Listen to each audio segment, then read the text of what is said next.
Burnt Echo, written by Rhys Dylan, and read by Tobias Weatherburn. Chapter 1. We couldn't have picked a better day. Dennis Phillips inhaled a lungful of air and stared out across the empty, grassy undulations leading up to Bryndza above the Radol Valley. Gareth Walls looked up from adjusting his harness to follow Dennis's gaze. It wasn't the first time the older man had mentioned it, and, Gareth suspected, it would not be the last. On the one hand, he was absolutely right. They could not have picked a better day for it if the weather, temperature, and situation were the only criteria. But the prospect of clambering down a half-collapsed mineshaft to find the root cause of the rotten smell reported to the visitor centre at Nantararyan by a bevy of walkers over the last couple of days raised another question altogether. No such thing as a good day for that, Gareth reasoned. And yes, he realised that this provided a training opportunity, and if he wanted to be a part of the call-out team for Mid and South Wales cave rescue, he needed stuff like this under his belt. When Dennis had called to say he and Arfon were going to Ystum Tien and across to Het Vawr on Wednesday evening, Gareth had needed a translation for the spot on the landscape. The Big Hat. An abandoned mineworks to the northwest of the village. The visitor centre at Nantararyan, in tandem with the Silver and Lead Mining Museum close by, had done much to encourage people back to the area after COVID had done its worst. The establishment of the Silver Miners hiking trail to Devil's Bridge and beyond was proving popular with the more active visitors. Less popular was the new and terrible stench emanating from one of the old shafts close to one trail at a lookout point. And so, Dennis, known to everyone locally as the go-to bloke for everything pothole-related, had taken a call from the centre the day before and immediately contacted Gareth to see if he was up for it. He was. Or, at least in the bravado buzz following 3 pints of Brains SA courtesy of the Black Lion pub, where he'd been when he took the call, he had been. But in the here and now, geared up with his 2 significantly more senior colleagues, second thoughts were intruding. He'd been down deep holes dozens of times, and had even pitched up to offer his services at Ffynnon Ogof D in the Beacons when a guy got trapped after falling and breaking his jaw. One of almost 100 that turned up to offer support. A sentiment which had been applauded and admired as an example of how close-knit a community cavers were. But this was different. This was unglamorous, nitty-gritty stuff. Just him at the bottom, with the other 2 at the top as support. Gareth glanced towards the raised square of dry stones marking the spot where the 3rd member of the team, Arfon, had set up some ropes and equipment. Heat probably doesn't help, Gareth said. With the smell, I mean. Arfon nodded. If it is a sheep or a fox that's fallen in there, it'll be cooking nicely. Midday the sun can get right in. Gas mark 2, I reckon. Gareth nodded, not appreciating what Arfon's black humour was doing to his stomach after a bit too much fried breakfast that morning. Arfon looked up and called across. Ready? No time like the present, I suppose. Gareth flicked the switch and checked his helmet light against the palm of his left hand, gave the harness around his shoulders a tweak, and walked to the edge. Funny. I can't see anything down there. Arfon pointed his torch into the dark void one last time. Unless whatever fell in triggered a covering fall on top, of course. You'll know soon enough. He gave Gareth a lopsided grin to reveal a few missing teeth. In real life, Arfon worked for the council, fixing holes in the road. Gareth found it ironic that he would want to spend his leisure time clambering down the very things he spent his professional life filling in. But then who was he to talk? He worked as an accountant for the university in Aberystwyth, looking for holes of a sort himself. The only difference being they were financial as opposed to spatial. But, like Arfon, he too spent his working life trying to plug the gaps. As for Dennis, he ran a garage. Gareth sought in vain for a fitting hole analogy and could only come up with something vaguely vehicle-related around holes and exhausts. But they weren't things Dennis's garage concerned itself with. You okay there, Gar? Dennis asked as he walked over. Yeah, fine, Gareth said, forcing a grin to shape his mouth. Whatever's in there, just get a rope looped around it. We'll do the lifting from up here, right? Right. With a brief expulsive huff of air, Gareth took the offered rope from Arvon, clipped it on with a carabiner, and climbed into the shaft. Mining for lead and silver in Cwm area had been going on probably since the Bronze Age, but had sped up in the 18th and 19th centuries. Some of the works had been big concerns. The Cwm mine itself and the area around Llawernog, where they'd created the museum, was spread over extensive areas. Here, at Yr Het Fawr, as with other small enterprises, all that remained of mining operations were tiny scars on the landscape, laying like traps for unwary sheep or lambs. Not much health and safety in the 1800s. Sod all 1,000 years before. Though signs for the walkers warning them to be wary had been stuck on posts. But then Gareth didn't know any sheep who could read. Come to think of it, many of the students coming into the university these days barely had that skill. He shook his head. What was he doing thinking about illiterate students and sheep? But he already knew the answer. These were classic distraction tactics on his mind's part, avoiding the actual subject. The unpalatable knowledge that, at this time of year, putrefaction from dead animals set in early. He adjusted the breather mask on his face. Yet, even through the respirator, the sweet butcher shop mix of mothballs and rotting cabbage got stronger as he descended. It wasn't a deep descent. 70 feet straight down before his boots dislodged some stones. He shifted his weight so that his feet splayed against the wall. There'd been no evidence of a fresh fall as he'd gone down, but some stones had fallen in, covering the source of the smell. Still with his feet splayed, Gareth gave the rope one tug and felt it ease above him. He squatted on the stones and peered at the pile before slowly and methodically stacking them to one side, wondering if he'd need a bucket down here to shift some of them back up. But these crags, a mix of large and small, did not look like fresh fall. Some had spots of lichen and moss, one or two even smears of mud and grass, as if they'd been plucked from the ground above. Anything? Dennis called down. I'm having to uncover, Gareth called back up. Take your time. No thanks, Gareth muttered. As he shifted the stones, fresh wafts of decay oozed up. Quicker the better. He'd moved half a dozen when he saw it. Or rather saw and felt it, because as he brushed away dirt, the next stone he reached for looked and felt different. Firm, but softer than stone. And ridged in a regular pattern. Something handcrafted then. He got down closer and scrubbed harder with his gloved fingers to reveal a dark ribbed area between two lumps of granite, perhaps 3 inches long. As he rubbed it clean, his hand brushed against something else, dust-coated, soft, and protuberant. A jointed thing, darkly bruised, pointing at an unnatural angle down into the depths below. The world suddenly shifted for Gareth. It felt as if the whole of his insides moved around clockwise for half a turn. Fresh sweat prickled his neck. This time cold, not hot. And suddenly, the stink of death made him gag. Don't throw up. Don't throw up. If you throw up, you'll have to take off your mask, and if you take off your mask, the stench would be 10 times worse. Arvon's gravelly voice sang down, asking if he was okay, concern bouncing the words between his native Welsh and back again. Gareth? Wyt ti'n iawn?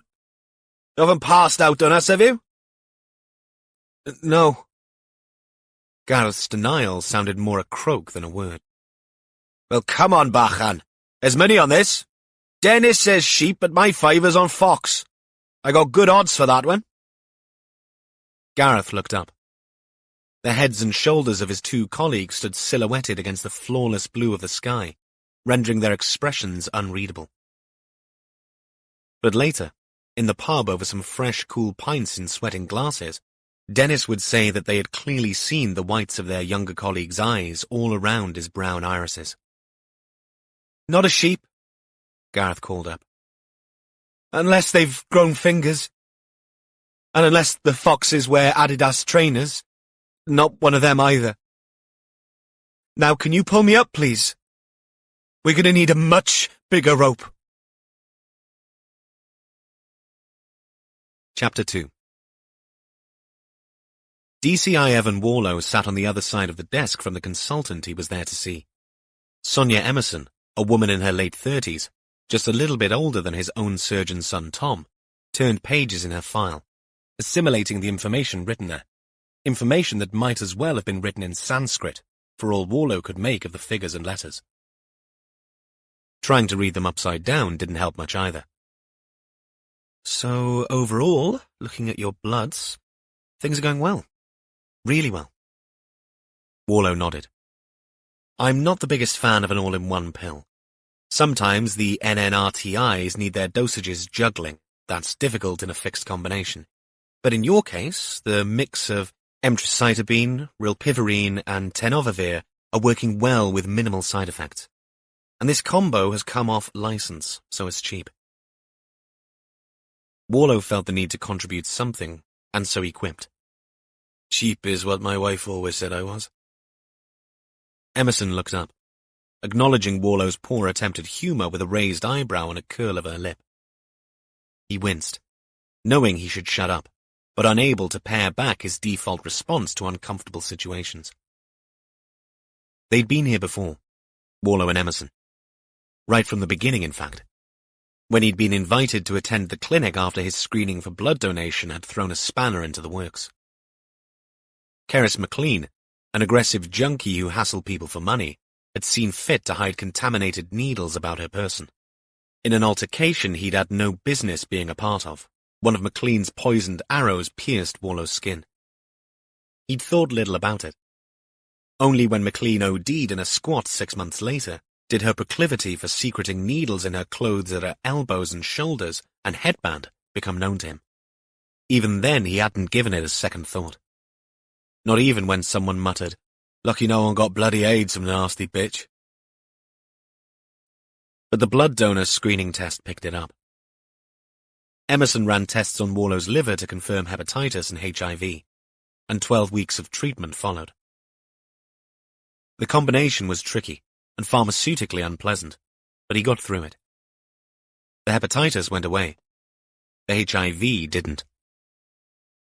Yet it remained manageable, so she'd said, with suppression treatment. And Emerson had done just that with antiretroviral therapy that they juggled between them, so that now, hepatitis-free, he kept HIV at bay with just the one little pill. Your CD4 count is normal, and for the second time in succession, you have an undetectable viral load. Does that mean truly undetectable? Warlow asked. Something I'm curious about being a detective, you know. Emerson's curling lip curled a bit more.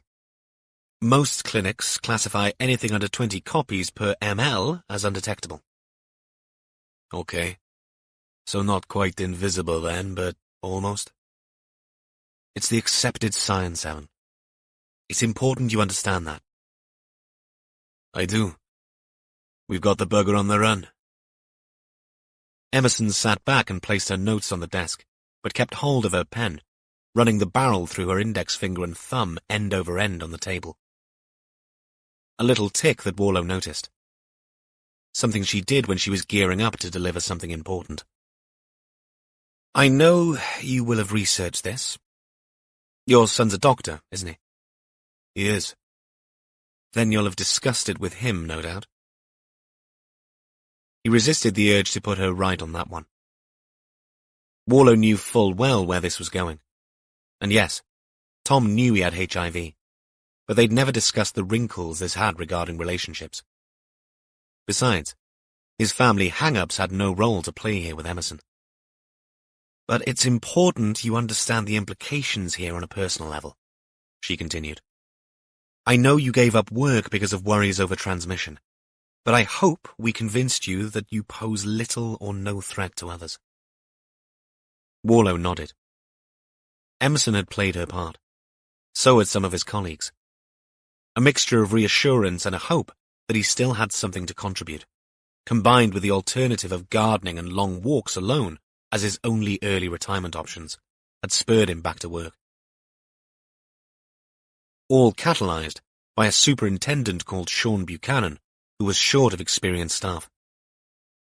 But I also know that work is one thing and personal life is another, Emerson added. Warlow waited. He was old enough to be this woman's father, but she was being a lot more grown up about things than he was. He realized it was her job. Even so, this part of the consultation was never the bit he enjoyed. There have been studies, extensive studies of couples both heterosexual and homosexual, where one partner has HIV and an undetectable viral load. No cases of HIV transmission were found in thousands of episodes of unprotected sex. You're safe, Evan. They're outliers, though, right? Warlow asked. Outliers? Such as the chance of getting HIV from a needle stick is, according to my reading, pretty slim. And yet, I hit the jackpot. Agreed. What if I'm the outlier in transmissibility? It's an even tinier risk, Emerson protested. But someone else has to take. She sighed with tempered frustration and asked a question that bordered on pitying. Is your glass always half empty, Evan?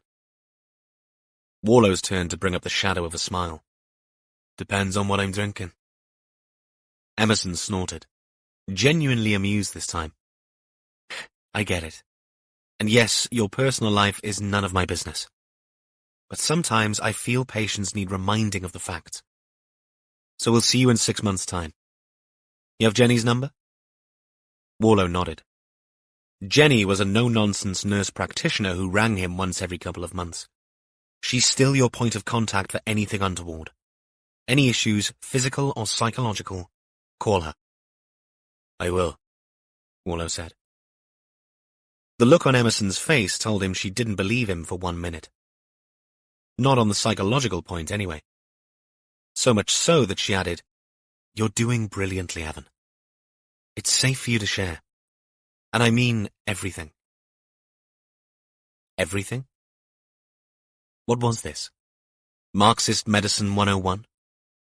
Warlow barely suppressed a quasi-political comment along the lines of up the revolution, and instead stood up, shook Emerson's hand and said, Thank you.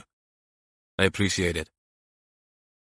He walked outside into the fresh air, mulling over Emerson's words. He'd tell the boys, his boys, the good news. He was fit and well. Yes, he creaked when he got up from a chair, and had made a noise in the back of his throat when he bent to pick up his black lab's bowl. But all that was normal. A youth misspent throwing himself around a rugby field, and the passage of time accounted for all that stuff.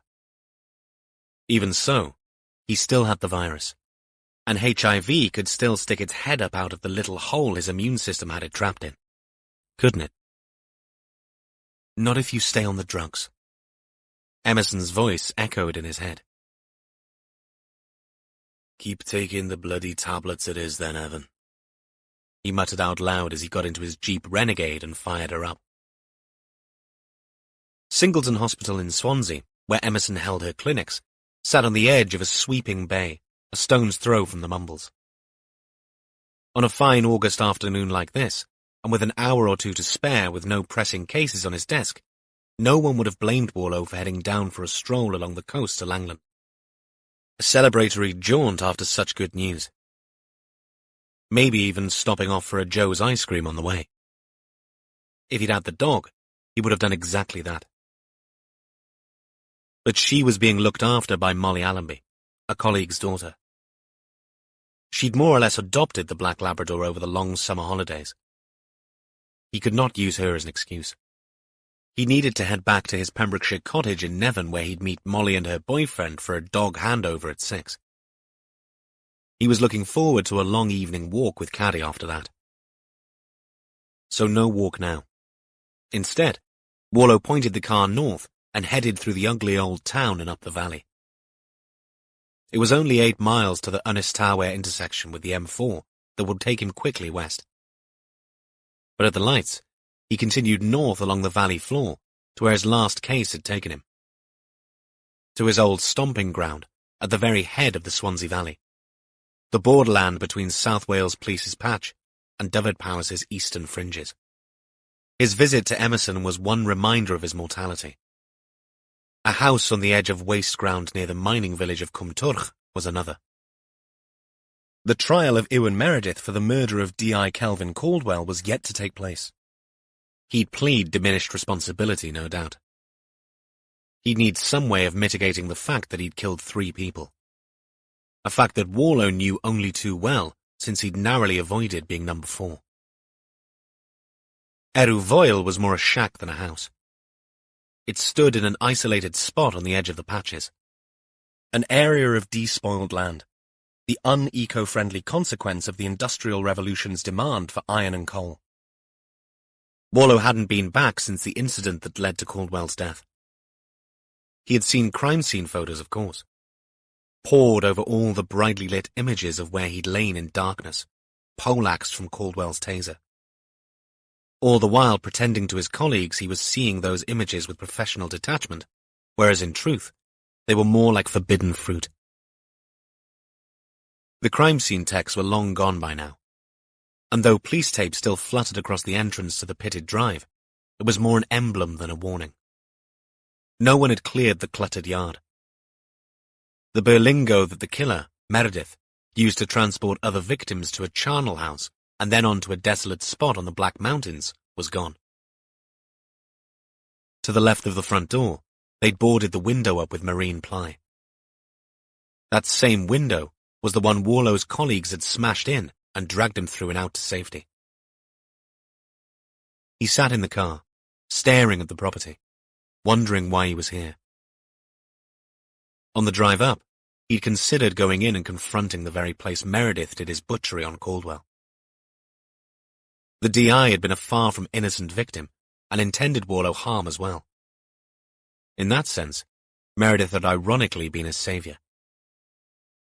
But that had not been his intention. Warlow thought about the long dark passage in the middle of the house that led to an old slaughterhouse where the DI fell. He thought about the parlour adorned with samplers of embossed proverbs and quotes where he'd struck out with his waning strength and injured Meredith just enough to buy time for his rescuers to arrive. But suddenly, it was enough to be outside and seeing it again. A broken-down shell of a property soaked in tragedy and horror. There would be no need to drown or wallow in it. No need to relive what he'd already relived a dozen times in the darkest stretches of the long night. He wound down the window and listened to the distant hum of cars and heard the wind gusting its regret at having to brush against this decayed corner of a once green land. A couple of miles away was another village. Ystrad Gunlais was in the southwestern corner of Powys, with a station where they'd set up an incident room for the Meredith case. There was a cafe in that village where an old flame of Warlow's worked. She'd been kind enough to supply the team with refreshments during the investigation. He ought to go back and thank her.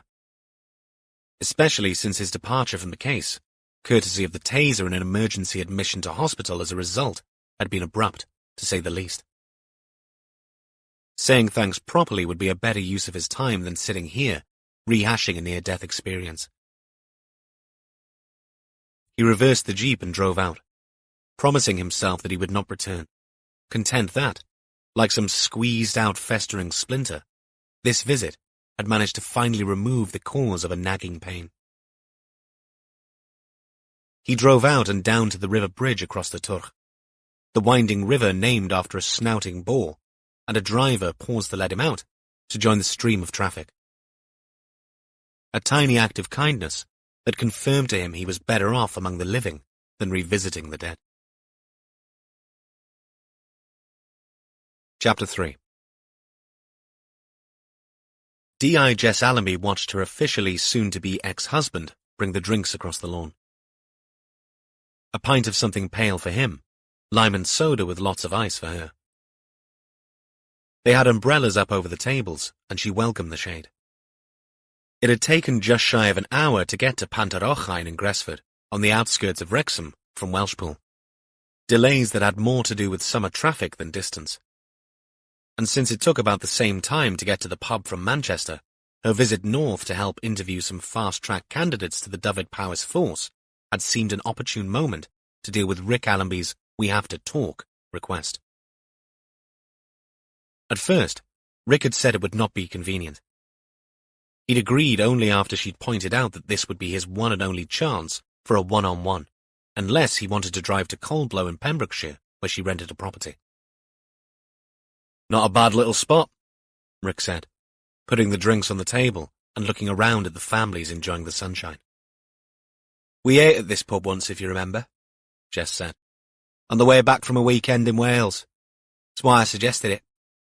Molly must have been about 10. "Oh, yeah." He nodded, but without any real conviction. He didn't remember. She could tell. They were on the terrace. Square tables with individual wooden seats under the umbrellas, picnic-style benches and tables on the lawn. Rick pulled out a chair and folded his long legs under him. "How'd your interviews go?" "Okay. One good one. The rest, not so hot." Rick nodded. "Last lot we had in were rubbish. The old lags that were there when we joined probably thought the same of us." She sipped the drink. It tasted bubbly and tart. She almost said it out loud, but knew it would give Rick ammunition. She could almost hear him say, "Like you, Jess?" "Moll okay?" Rick asked, and swallowed an inch of ale before he got an answer. "She's fine. Enjoying the summer. All she ever sends me are selfies of her and your DCI's dog. Or her and her boyfriend and the dog." Jess nodded. "She and Caddy have bonded." "Does he ever look after her? Warlow?" "He does, but he's busy." She paused before adding, "Like me." "Like we all are, Jess." She smiled. It didn't take much for the real Rick to break through the veneer. These days, with the benefit of distance, she wondered how she put up with all his passive-aggressive bullshit. You became inured to it, she supposed. Marriage and familiarity had a lot to answer for sometimes. "Exactly. So, let's not mess about pretending we're here for a cosy chat and peanuts." Rick's brows curled down. A tic she recognized as a mark of belligerence. In times past, he would have protested, accused her of being uncharitable. But those days were long gone. He sat forward. "I tried to talk to you when I came down to see Molly. The day you argued with her, and she lost Caddy, you mean? You can't blame me for a dog running off. Molly does. She said you were helicoptering her, interfering. She's still my daughter, Jess." "She is. But she's all growed up, Rick." Jess affected a terrible American accent for that one. "Time you accepted that. It's hard, as a dad." No denying that. Her own father had struggled with the same thing. But there was no stopping it, and she didn't feel like giving any ground. Instead, she brought the conversation back to the present. "But Molly's not here. I am, and I'm all ears. And please don't let this be you asking me for understanding or forgiveness. Because if it is, I'm leaving now." Rick's face fell. "We've signed the papers, haven't we?" "We have. And my solicitor says it's all going through swimmingly. I still don't know why we need that extra expense. I'm not contesting anything." "Yeah, big of you." He sighed. "I am sorry, though. Genuinely." He kept his eyes down mostly, flicking them up from his pint occasionally to gauge Jess's reaction. "So am I, but only for what we've put Molly through. Nothing else." Rick nodded. "That's why I wanted to speak to you. I've got into a bit of trouble and—" He stopped, searching for the words. Jess waited, but Rick seemed to fold in on himself. "What kind of trouble?" she prompted, unable to suppress the irritation in her voice. He wouldn't look at her now, saying what he had to say instead with his eyes on the drink in front of him. I did someone a favour. A friend of a friend. Lost some paperwork on a speeding fine and made a stupid charge disappear. It was nothing, honestly. He was grateful, this friend of a friend. Got me some freebies to a United game. Only when I went, it wasn't just a seat. It was a full soddy Monty. Box, booze, food, the works. The only thing missing was the dancing girls. People were nice. I didn't know anyone. Neither did Ellen. Was the friend of a friend anything to do with her by any chance? Jess tried and failed to keep the accusatory tone at bay. As it happens, yeah, it was. So, a couple of weeks later, someone delivers an envelope addressed to me. Inside is a phone.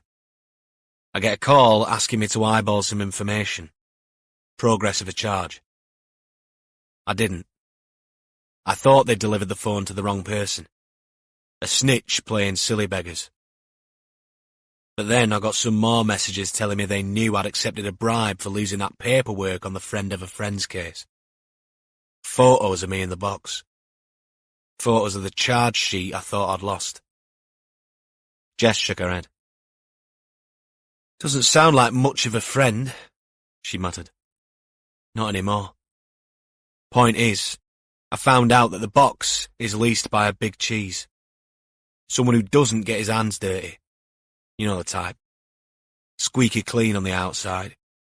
Kosher business, recycling plant and some restaurants. But dirty as a sack of dog shit on the inside. Money laundering, cocaine deals, you name it. And now, I'm linked to him. Jesus, Rick. Jess squeezed her eyes shut. I know. I've been stupid, right? But I turned it into an opportunity. I talked to the higher-ups. They want me to play Big Cheese's game. Tag along and let him think I'm hooked. So swimming with piranhas, then? Kinda. And if the shit hits the fan, I'll have to disappear. Me and Ellen. Witness protection, the works. So if Molly hears nothing from you, you'll be someone else? Somewhere else? There's a chance that might happen. This time he held Jess's gaze. She read fear and a pleading for understanding there. But I can't tell her that, can I? She asked, confused. Rick shook his head and let his eyes drop again. What is it you're not telling me? She pressed him. This guy, the big cheese, he's ruthless, Jess. He's had people kneecapped and worse. He warns people that if they cross him, he takes it out on their families. Oh my God, are you serious? Jess was helpless to stop her voice from rising. First of all, you throw away every sodding thing we had, and now you're in an episode of the sodding Sopranos. He only knows me as a cop with a girlfriend. I'm hoping, if anything ever happens to Molly, I swear I will find you and rip off your testicles. The ones that got us into all this bloody trouble to start with.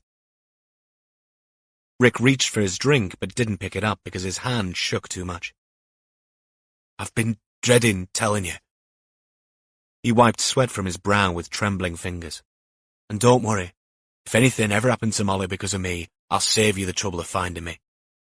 I'll cut my balls off myself. You are such a... Jess's phone ringing saved her from breaking one of her rules of never using a word she wouldn't call herself. Rhys, what can I do? The DC's voice sounded distant and on the move. We've been summoned, ma'am. Body down an old mine shaft up near Aberystwyth. She glared at Rick. She could have found an excuse not to go, but a body down a mine shaft sounded a great deal better than sitting here with Tricky Ricky one moment longer. Does Warlaw know? Jess spoke into the phone, her eyes still on her ex. I'm about to, ma'am. Okay. Text me the location, I'll see you there. She put the phone face down on the table. I have to go. Really? Yes. Really. Work. And anyway, what is there left to say? Rick took on a pained expression. I thought I was doing the right thing here, Jess. You wouldn't know the right thing if it fell on you from a passing 777. That's bloody harsh. Yeah, it is. She stood and glowered down at him. I can look after myself, Rick. But if any of this comes back on Molly... She shook her head and made a scissoring movement with her fingers. I'll keep those secateurs bloody sharp. Warlow approached a roundabout. Ustrad Gunlice and the cafe was a left. The road back to Pembrokeshire was a right. 2 options. Picturesque across the hills, or a faster route back to the M4. It should have been a simple decision. He and the woman who ran the cafe had history. A good history. One where indiscretions had been forgiven and, for once, he'd done nothing he regretted. And hadn't he just had the all-clear from Emerson to explore his options? He'd thought about Betsy a lot since they'd met by chance while he'd been investigating the Meredith case. She'd been his first genuine love. And no matter how cliched it sounded, the first love was always the sweetest. And, when it ended, left the deepest wound and a bitter scar. From syrup to sour in one roller-coaster teenage ride. He'd been surprised at how regretful she'd seemed, even after all these long and winding years. The noise of Led Zeppelin's opening chords to Heartbreaker broke his reverie. The contact's name was a familiar one, and he pressed a button on the dashboard screen to accept the call. Rhys, what's up? Where are you? On the way to Nantararian, sir. 15 miles east of Aberystwyth. We've had a shout. There's a body down a mine shaft. The DC's voice came through a rumble and hiss of background engine noise, but his words released a memory from Warlow's childhood that, despite the flashing red light in his brain warning him he'd regret it, he felt suddenly inclined to explore with an amusing little comment. You never auditioned for Lassie, did you, Rhys? Lassie, sir? Was that the one about the Scottish drug addict prostitute who turned a corner and almost became First Minister? No. Warlow's reply was slow and low. It was a TV show from my youth about a collie dog who was always finding people who'd fallen down wells and was able, despite being a dog, to somehow miraculously impart that information to its owner. For several long seconds, only the murmuring growl of the engine came back to Warlow through the speaker, until some whispering and a stifled laugh broke through. Who was with you in that car, Detective Constable? Sergeant Richards, sir. Right. Forget I ever mentioned Lassie, but make sure the sergeant gives you a bowl of water when you arrive. A muted giggle followed. You've contacted D.I. Allenby? Just did, sir. Good. Get up there and keep me informed. Warlow pulled up at the roundabout, still thinking about the cafe and the woman there. She was married, he knew that, but he remained ignorant regarding the state of the arrangement. From their last meeting, he discerned hints it might not be altogether rosy. But frankly, that should not be his concern either way. He was lying to himself by suggesting a visit to her was anything other than an exploration of buried feelings from long ago. And whereas he might have a badge of office and even a certificate of validation, no detectable virus, yay, it wasn't the right thing to do. He could text his thanks for the cakes. As for anything else, he already had someone to spend his days and nights with. She was black and furry and loved him even when he burped too loudly. She didn't care if he had the virus or not. And when it came down to it regarding the woman in the cafe, or women in general, there was always that 1 in a million chance buzzing around his conscience like an irritating mozzie. And he simply couldn't ignore that. Not yet. A car pulled up behind him. Decision time. Rhys's call meant that decision was already made. He indicated, pulled out into traffic, and went around the roundabout to head back up towards the hills. Chapter 4. Almost 8-year-old Heledd Rampley sat next to her father on a sofa that had seen better days, and with more than one family, according to the charity shop Joel Rampley bought it from. Heledd, untroubled at her age by the trappings of wealth, spared no thought for the sofa, other than noticing a few saggy bits which she sometimes sank into and had learned to avoid. But where she sat now, couched up to her dad with the telly on, seemed totally fine. They were watching Mallory Towers on iPlayer. Though it fascinated her and made her laugh and sometimes cry, Heledd wasn't sure she'd want to be away in a school all on her own. Even if the girls of the second form seemed not to mind too much and always made the best of it. To begin with, her father had not been too keen for her to watch a program about privileged kids in a boarding school. But, as Tad Key, the Welsh name she gave to her grandfather, pointed out, the kids had the same problems everyone else had in making friends, making mistakes, and dysfunctional family backgrounds. Ms. Blyton understood that, even if the stories were of their time and not a reflection of today's society. And of course, the BBC put its very inclusive stripe upon the modern reworking to take care of all that. But you could not take away the fact that it was a private school, and so, yes, the girls all had a cushion of money that enabled them to play out the drama of their issues in an exclusive setting and away from the meddling voices of adults.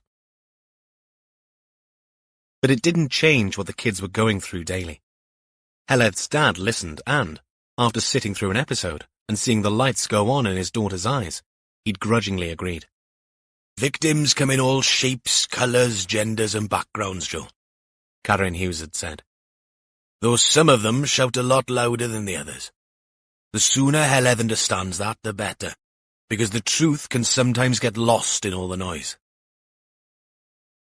Heledd had not understood what Tad Key meant, but she didn't care. She liked Mallory Towers. And, just like her heroine Daryl, Heledd had a great deal to look forward to. A birthday loomed. Dad was taking her to McDonald's, and then to the pictures to see Dogtown. And on Sunday, Tad Key had booked him into Cartwheels where she was going to drive her own go-kart around the track. What Heledd didn't know was if her mother would be there for the big day. Since she'd gone away this time, her dad had been a bit weird when she'd asked him questions about it. Not the first time Mirain Hughes had left. And it would not be the last, she knew. Heled's dad called them Mam's away days. Sometimes he waved his finger around in a circle at the side of his head when he said the word away. But never when Tad Key was around, and only ever after he'd swigged 2 or more of his cans from the fridge. Mostly he'd say things like, "She'll be back before you can say superdocious." Heledd knew he meant a much longer word, but he could never remember it, so he shortened it instead. Dad always got things wrong. Not like Mam. She never got things wrong, unless she got a bit airy-fairy, as Dad said. Again, with the rotating finger after a couple of lagers. It was when she got airy-fairy that she sometimes went on away days. Tad Key never used words like airy-fairy. He'd simply said that Mirain sometimes got a bit confused and forgot to take her tablets. That was when she went away. Once even for an entire month. But she'd come back when she woke up from the dreams that made her confused, he explained. Alistair used much bigger words when he tried to explain the absences to Heledd. He told her that her mum was a pipe polar. Alistair, the man that Mirain lived with, and whose nice new house she stayed at with Heledd, could be a bit serious like that. Mirain moved in with Alistair nearly a year ago, sharing Heledd with her real dad. Alistair was always trying to make friends with Heledd by giving her things. But she couldn't cutch up on the sofa with him because he wasn't her dad. What Alistair had instead was a gigantic TV in his living room stuck to the wall like a painting, and a smaller one in Heled's bedroom. Alistair quite liked it when Heledd stayed in her bedroom and watched TV, whereas her mam kept telling her to read instead. That's why Heledd liked Mallory Towers.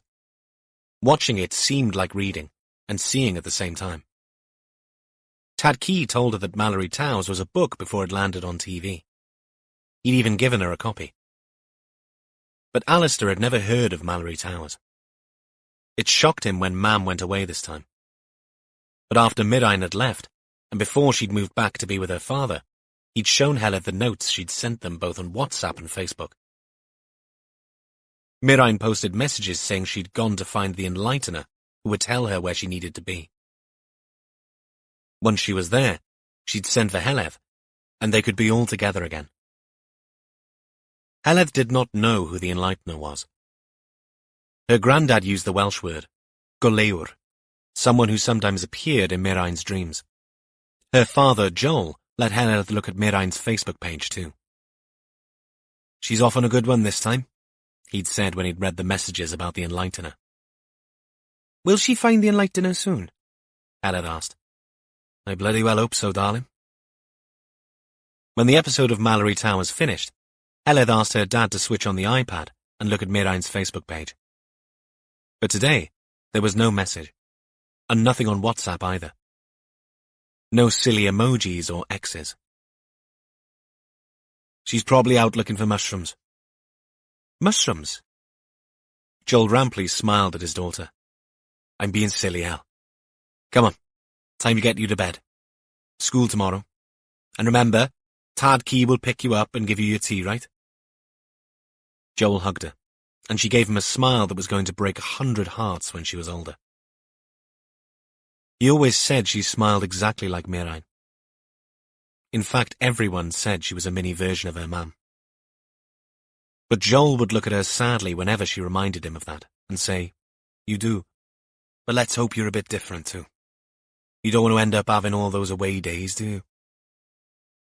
She'd thought about that and shaken her head. She wouldn't want to miss anyone's birthday. Warlow made good time on bad roads the following morning. By bad, he meant nothing straight for more than a third of a mile, with minimal passing points, even though the traffic was light. Par for the course in this patch of West Wales.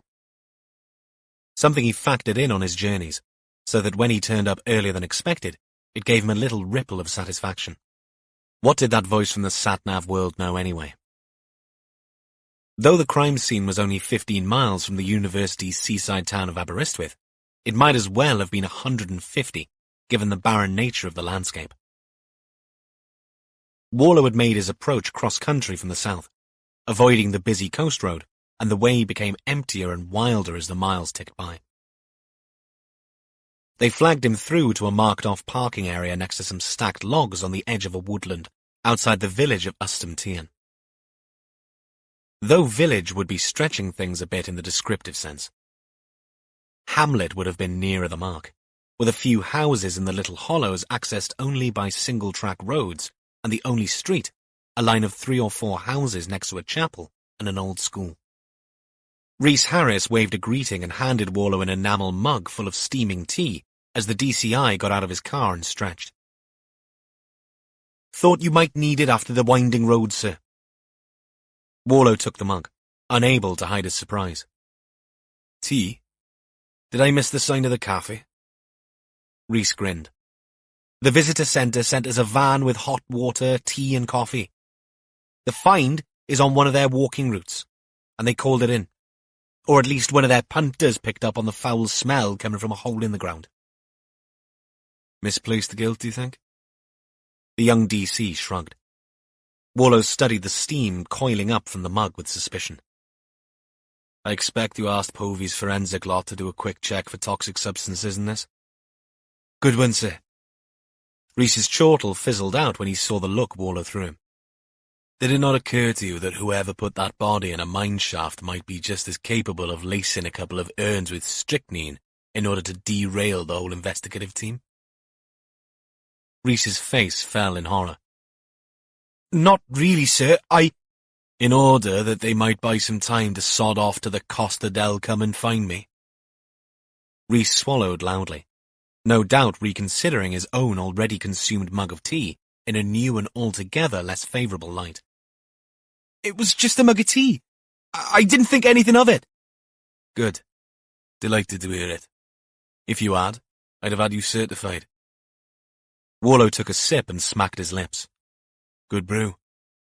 What sort of world would we be living in if that kind of thinking occurred to you whenever we were offered refreshments by some kind soul with a soft spot for the police? Rhys closed a mouth that had dropped open. Warlow enjoyed the younger man's momentary confusion. Keeping him on his toes enough to recognize a Mickey take when one was being dropped upon him was Warlow's constant goal in life. Let him ponder that one. Worse would undoubtedly ambush him during his police career. The DCI turned away to look at the surrounding landscape. They were on higher ground with little or no horizon to view, but with the land rising to the north and a single farmhouse way in the distance.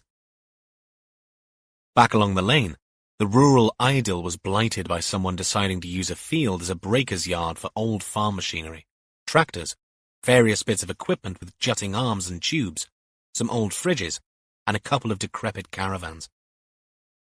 A jumble of police vehicles stood untidily clustered around the field entrance. This was wild country, open and windswept. Warlow had done a bit of reading up the night before. The Romans had mined here. He did not envy them the occupation, no doubt regretting it from day one, battered by the woad-streaked Celts on the one hand and the unremitting weather on the other. Captain and Jess made it yet? Warlow asked. They're over at the visitor centre, a couple of miles up the road, sir, getting background info on the people who called it in. The body? Just out, sir. That was a pleasant surprise. Really? Then why the hell are we wasting time here rabbiting on about tea and the 1 in a million chance is poisoned? You need to get a grip, Rhys. Now, lead on, MacDuck. Rhys hesitated. Isn't that Shakespeare, sir? A bastardized bit of it, yes. It should be lay on Macduff. But that variation is the phrase Emlyn the Impaler, an old rugby coach of mine with a penchant for forgetting people's names, used as a generic. At least, what he used for the players he liked. He was the kind of coach no one dared correct, unless you wanted to spend a lot of time doing press-ups. So, lead on, MacDuck, is what he used when he wanted someone to get on with it. Thank you, sir. Rhys's slightly crestfallen response was not lost on Warlow. Don't take it personally, Detective Constable. Lucky I didn't use the phrase he reserved for the players he didn't like. That one's a beauty. Suffice to say, the adulterated name rhymes with duck. I don't think I need to draw a diagram, do I? Rhys shook his head. Good. Now if you're done with the Q&A, let's go. Time's a-wasting.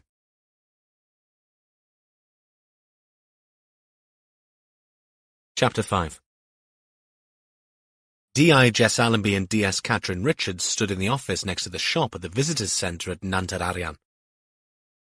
Though calling it an office would be a stretch, which was something Jess had been tempted to do, to see if she might be able to actually touch the walls on either side of the space they stood in. There was no room to sit, even if they'd wanted to. Lorna Dixon, the deputy manager, sat hunched over behind a cheap desk next to a bank of battered filing cabinets. A nervous woman in a baggy sweatshirt with the red kite logo emblazoned on the chest. She'd taken off her glasses and, with her pale face only 6 inches from an exercise book, rifled through it, searching the entries. Ah, yes, here it is.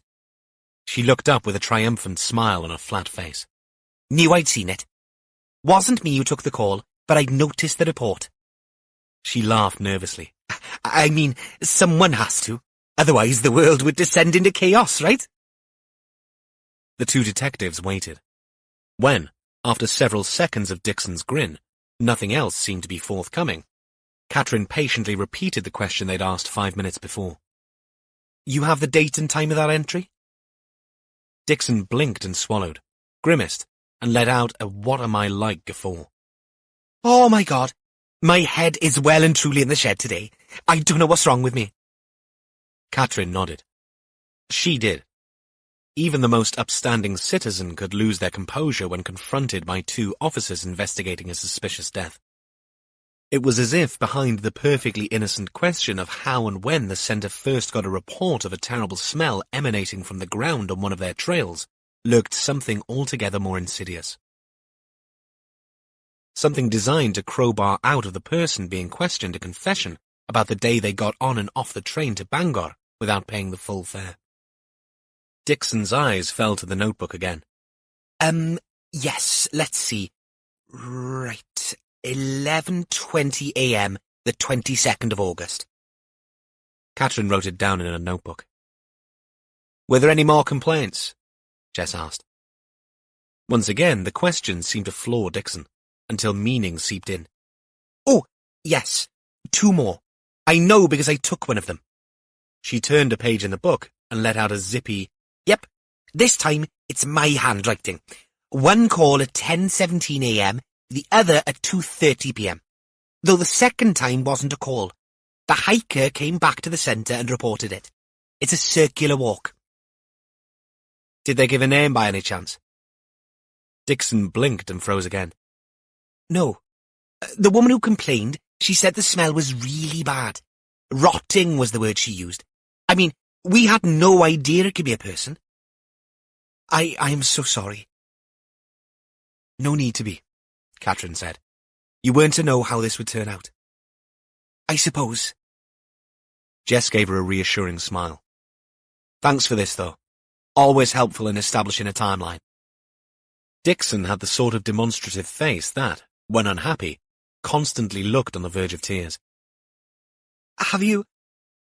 I mean, is it, has someone fallen in?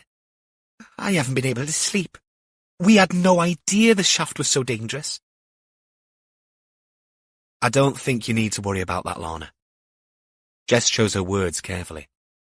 They'd released no information about the find, and the removal team who'd found the body were, as yet, sworn to secrecy until they established the dead man's identity. I doubt any of this will come back on you. Really? Dixon's delight was almost childlike. Jess sent Catherine a side-eyed glance, and Catherine shut her notebook. Do you have maps by any chance? Of course. This was solid ground for the deputy manager at last. We have 6 trails, all carefully mapped out.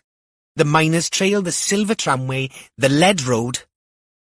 Could we have some? Catherine cut her off. They're on the wall outside next to the shop. Lorna got out from behind the desk. Even though she was stick-thin, she had to squeeze past the detectives to the door. Catherine and Jess followed into the bigger space of the atrium, where a sizable cafe catered for visitors. Dixon hovered next to a wall containing shelving units stuffed with pamphlets. As they reached the shelves, a man with a dirt-smudged face dressed in a smock and scruffy trousers walked towards them. Ah, Lorna, we're off to sort out that fallen tree up on the ridge walk. The path is clear, but it needs tidying. I'll be back in time for feeding. Thanks, Simon, Lorna sang back. On seeing Jess's inquisitive expression, she explained. We feed the kites. She pointed to her badge. They're carrion feeders. They're trained to be around at 3 when we throw out the food.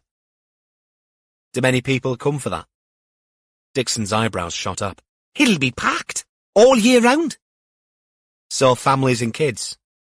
Dixon nodded. We get 3 sorts of visitors. Families, often with small children, who come to see the kites being fed. They may walk around the lake if the weather is good, or they'll have a cup of tea in the cafe and visit the shop. Jess glanced outside at the little group sitting at picnic tables. Then there are the mountain bikers. You'll spot them. They'll be the ones covered in mud and wearing T-shirts over their long-sleeved shirts. And then there are the walkers. We've had a look around. You have running routes and walking routes? Catherine had spotted the maps dotted all over the car park. Yep. They would be the Miners' Walk and the Ridge Walk. Not too far either. You could do them all in under 3 hours. They're all marked with information boards and sculptures highlighting the mining heritage. Jess picked up a brochure. This one for the mining museum further down the road. Are you linked to the museum? No, it's a private concern. They do interactive tours in costume, that sort of thing. They like to give people a flavour of what it was truly like. Damp, cold, dark and dirty, Catherine said. Oh, have you done a tour? Dixon asked. No, but a mine is a mine. Dixon's smile faltered, but she recovered enough to turn to the shelves and pick out a couple of brochures. What's the entry fee? Jess asked. £10. 15 if you want the tour. There's the Pig's Trotter Cafe too, and a very interactive display of old tools and methods, as well as the Sow Hall. Jess nodded. I have a daughter. She's 17, but she'd love all this with the red kites. She tapped the museum brochure. And this might just be quirky enough to be up her street, oddly enough. I'm sure we could arrange a discount. The look from Jess stopped her dead. That won't be necessary, Miss Dixon. Jess turned again to the maps on the wall. I see that there are paths across the road, too. Leading back towards, what's it called? Istimtine? Istimtien, ma'am. Catherine corrected her. As in her, stim, as in dim, and tien, as in Brienne. What she said. Jess grinned. Dixon joined her at the map. Yes, well, the keen walkers finish the routes here quickly and, as you will see, there are cairns and more evidence of mining activity all over the place. You can indeed walk from here back towards Ystumtien and all the way to the river at Cumreidol. Not many people use them, but it's on those paths that the report of the awful smell came to us. I mean, we're not responsible for them. They're rights of way on private land. The detectives took their leave and walked back to the parked pool focus. What's with all the pig references? Catherine asked. Pig was what they called the heavy ingots of lead and silver ore that were shipped back to Rome after being dug out of the British earth, Jess said. Catherine tilted her head. Every day's a school day with you, ma'am. Jess shrugged. I'm no expert, but I helped my daughter through her GCSEs, don't forget. In other words, I've done a refresher course. I expect Rhys might have more to say if you asked him. Catherine rolled her eyes. Oh, God, that would be a long half-hour I'd never get back. Jess grinned. She imagined the young DC waxing lyrical about Roman Wales. On the road, they passed a sign for an alternative route to Aberystwyth, prompting Jess to ask, Didn't you go to university up here? Catherine nodded, and 2 little red spots appeared on her cheeks. You have a good memory, ma'am. I did, but only for a year. I changed tack and transferred out to Swansea.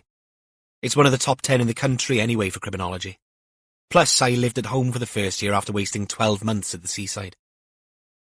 Did you enjoy your year up here? The reply, when it came, seemed to groan under the weight of unspoken baggage. Honest truth? Not in the slightest. Wrong course, wrong people. Jess waited, but the DS did not elaborate, and she did not probe. Catherine Richards was an outstanding officer, a terrier when it came to work, and Jess had worked with her long enough to appreciate when to give her space. These questions about her past had nothing to do with why they were here, and if she decided to open up about it, she no doubt would. Changing the subject, Jess unfolded the brochures Dixon had provided and studied the map of the extended miners' trail, using her finger to trace it to a point known as Arhet Vawr. Chapter 6. Warlow and Rhys walked up towards the Apache village. The irreverent name D.S. Gill Jones used to refer to the CSI Tyvek tents whenever they were called to a crime scene. They were north of the hamlet of Ystumtien on the fringes of the Rheidol Valley. This was hill country, with rolling green pastures dotted with sheep and conifer plantations. Very much the norm for rural Ceredigion in this part of Wales. But the Apache village stood out like a sore white thumb on a reed-strewn patch which, given that it was August, looked reasonably dry. Warlow had hiked enough of this land to know that it would be treacherous and boggy come October, and would stay like that for 6 months or more. Above, sluggish cotton-wool clouds failed to blot out the sun, and, under their white jumpsuits, Warlow wondered if the techs were down to their underwear on a warm day like today. As they climbed the slope, the DCI and Rhys quickly shed their jackets and ties. They reached the path and a signpost showing distance and direction to Devil's Bridge and Nantararian. Warlow spotted Alison Povey, the senior crime scene investigator, suited and booted in her usual white onesie, waving to them from outside one of the tents. Unusually, her hood was down, and her round face looked red from the heat of the day. "Glad you made it," she said. Povey was a straight talker. "Once you've had a shufty, we'll get him off to be sliced and diced." "HOP been?" "Yes. Tiernan turned up, as happy-go-lucky as usual." Povey's wry smile told Warlow that Tiernan had been his curmudgeonly self. Though he wasn't the worst Home Office pathologist in the Cardiff-based forensic pathology department, he languished at the bottom of the league table for comedic prowess and bonhomie. And none of the others were on the stand-up circuit either. Not that any of those things were a requisite in this line of work, but a little dark humour went a long way, Warlow had found. "He wanted to get the PM done this afternoon, if pos," Povey added. "Understandable. The sort of weather isn't kind to the dead." "Agreed. No time like the present." Povey pulled back the tent flap. Two white-suited and masked techs were attending to the body, photographing and teasing aside folds of clothing to allow better views. Where material adhered to the flesh from the glue of seeping fluids, they'd left it well alone. A good few days' growth of designer stubble on the side of the visible part of the face immediately gave the corpse agenda, which was just as well, because whoever this was had gone head first into the shaft. The flattened skull and distorted features would not make ID easy, even for someone who had known this man in life. "There's not much blood in the shaft itself. What there is may have come from oozing," Povey said. "So he was dead before he ended up here?" Warlow asked sharply. Povey nodded. Tiernan thought so too. Already putrefaction had caused the corpse to swell and bloat. The exposed parts of the torso where the shirt had ridden up was stained a dark purple from lividity. "Any clues to the cause of death?" Warlow asked. Povey shook her head. "Too early to say. The skull is smashed, as is the left side of the face. That could be from the fall. Could be from a blunt instrument. Tiernan will be better placed to tell. But there is something you ought to see. He was doubled over in the shaft and we've straightened him out a bit. But when they found him, his right hand reached back up to where his right foot was." Povey walked around the body and indicated the fingers of the right hand. "See them?" Warlow did, and couldn't help but grimace. The tips of the index, middle, and ring fingers were all bent, broken at the terminal joint to point backwards unnaturally. "From the fall?" he asked. "No, they're all too regular, and close up there are ridges in the skin." "What does that mean?" Rhys asked, his eyes alight with genuine interest. "My best guess is that the fingers were clamped in a vice and a weight brought down on the outstretched back of the hand, causing the joints to snap. I've seen it once or twice before." Warlow sighed. "Lucky you love your job, eh, Allison?" "Does that mean an accident?" Rhys asked. "No accident," Povey said. "Torture, Rhys," Warlow explained. "Someone has had their way with this chap before throwing him down the mine shaft. Speaking of which," Warlow stood up. Povey led the way back out and walked a dozen steps to the spot where Arvon had fed Gareth Walls his rope before he'd clambered into the shaft of a het Vawr. The three of them peered into the ragged hole in the ground, and Povey shone her torch in. Warlow was struck by its narrowness. "No way he would have fallen head first into this," he said. "No," Povey agreed. A strapped-up tech looked ready to descend the shaft once more. "We're removing layers of debris as we go. There's a lot of it. My guess is someone threw most of it down on top of the body." "So definitely not an accident," Rhys summed up. "Most definitely not an accident," Povey replied. Warlow stood up and peered around. From where he stood, he could look back and east towards the empty hills and isolated spinneys.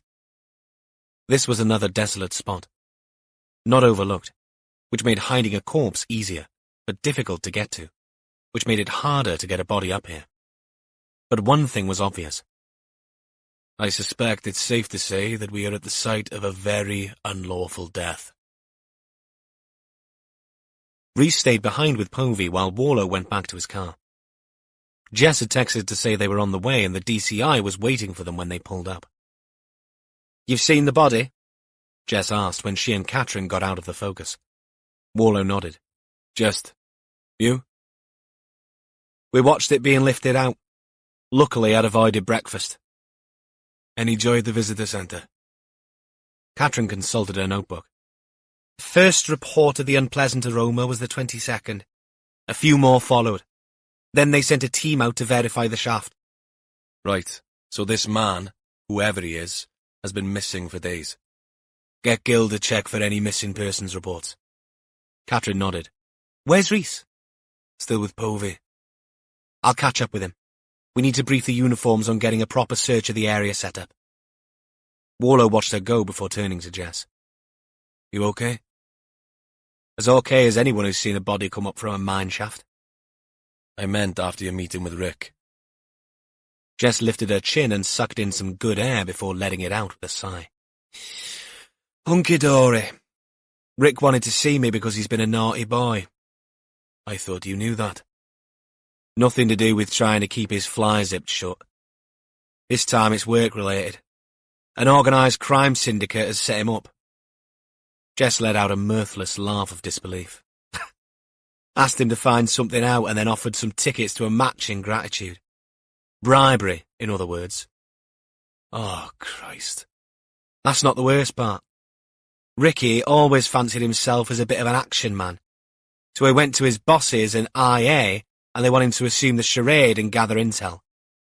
Not a good game to play, Warlow said. No, and the gang boss is a nasty piece of work that has already threatened Rick and anyone he knows. Warlow couldn't hide his shock. The hell is he doing that for? Himself, as always. He has a macho streak as big as a skunk's stripe.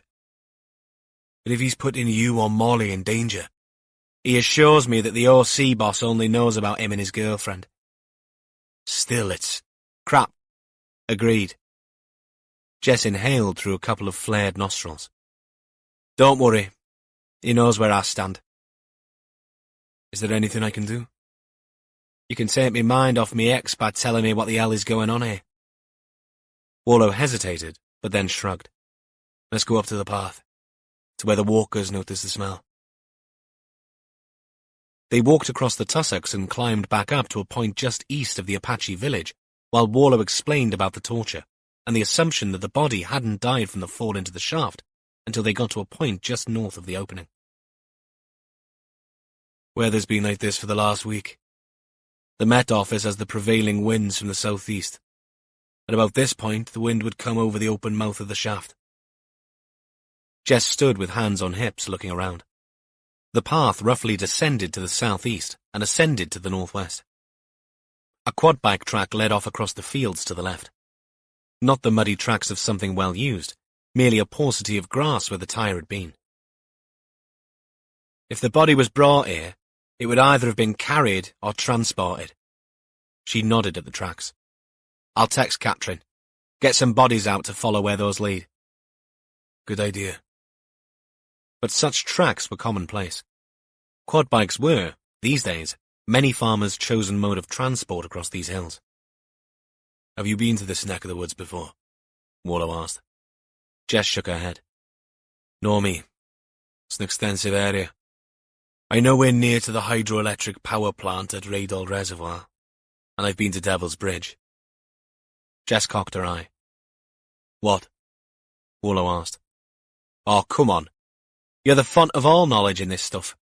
There must be a legend attached to a name like Devil's Bridge. Warlow grinned. Something to do with a cow getting lost across a river and the old woman who owned old Daisy making a deal with the devil to build a bridge in return for the soul of the first living thing to cross it.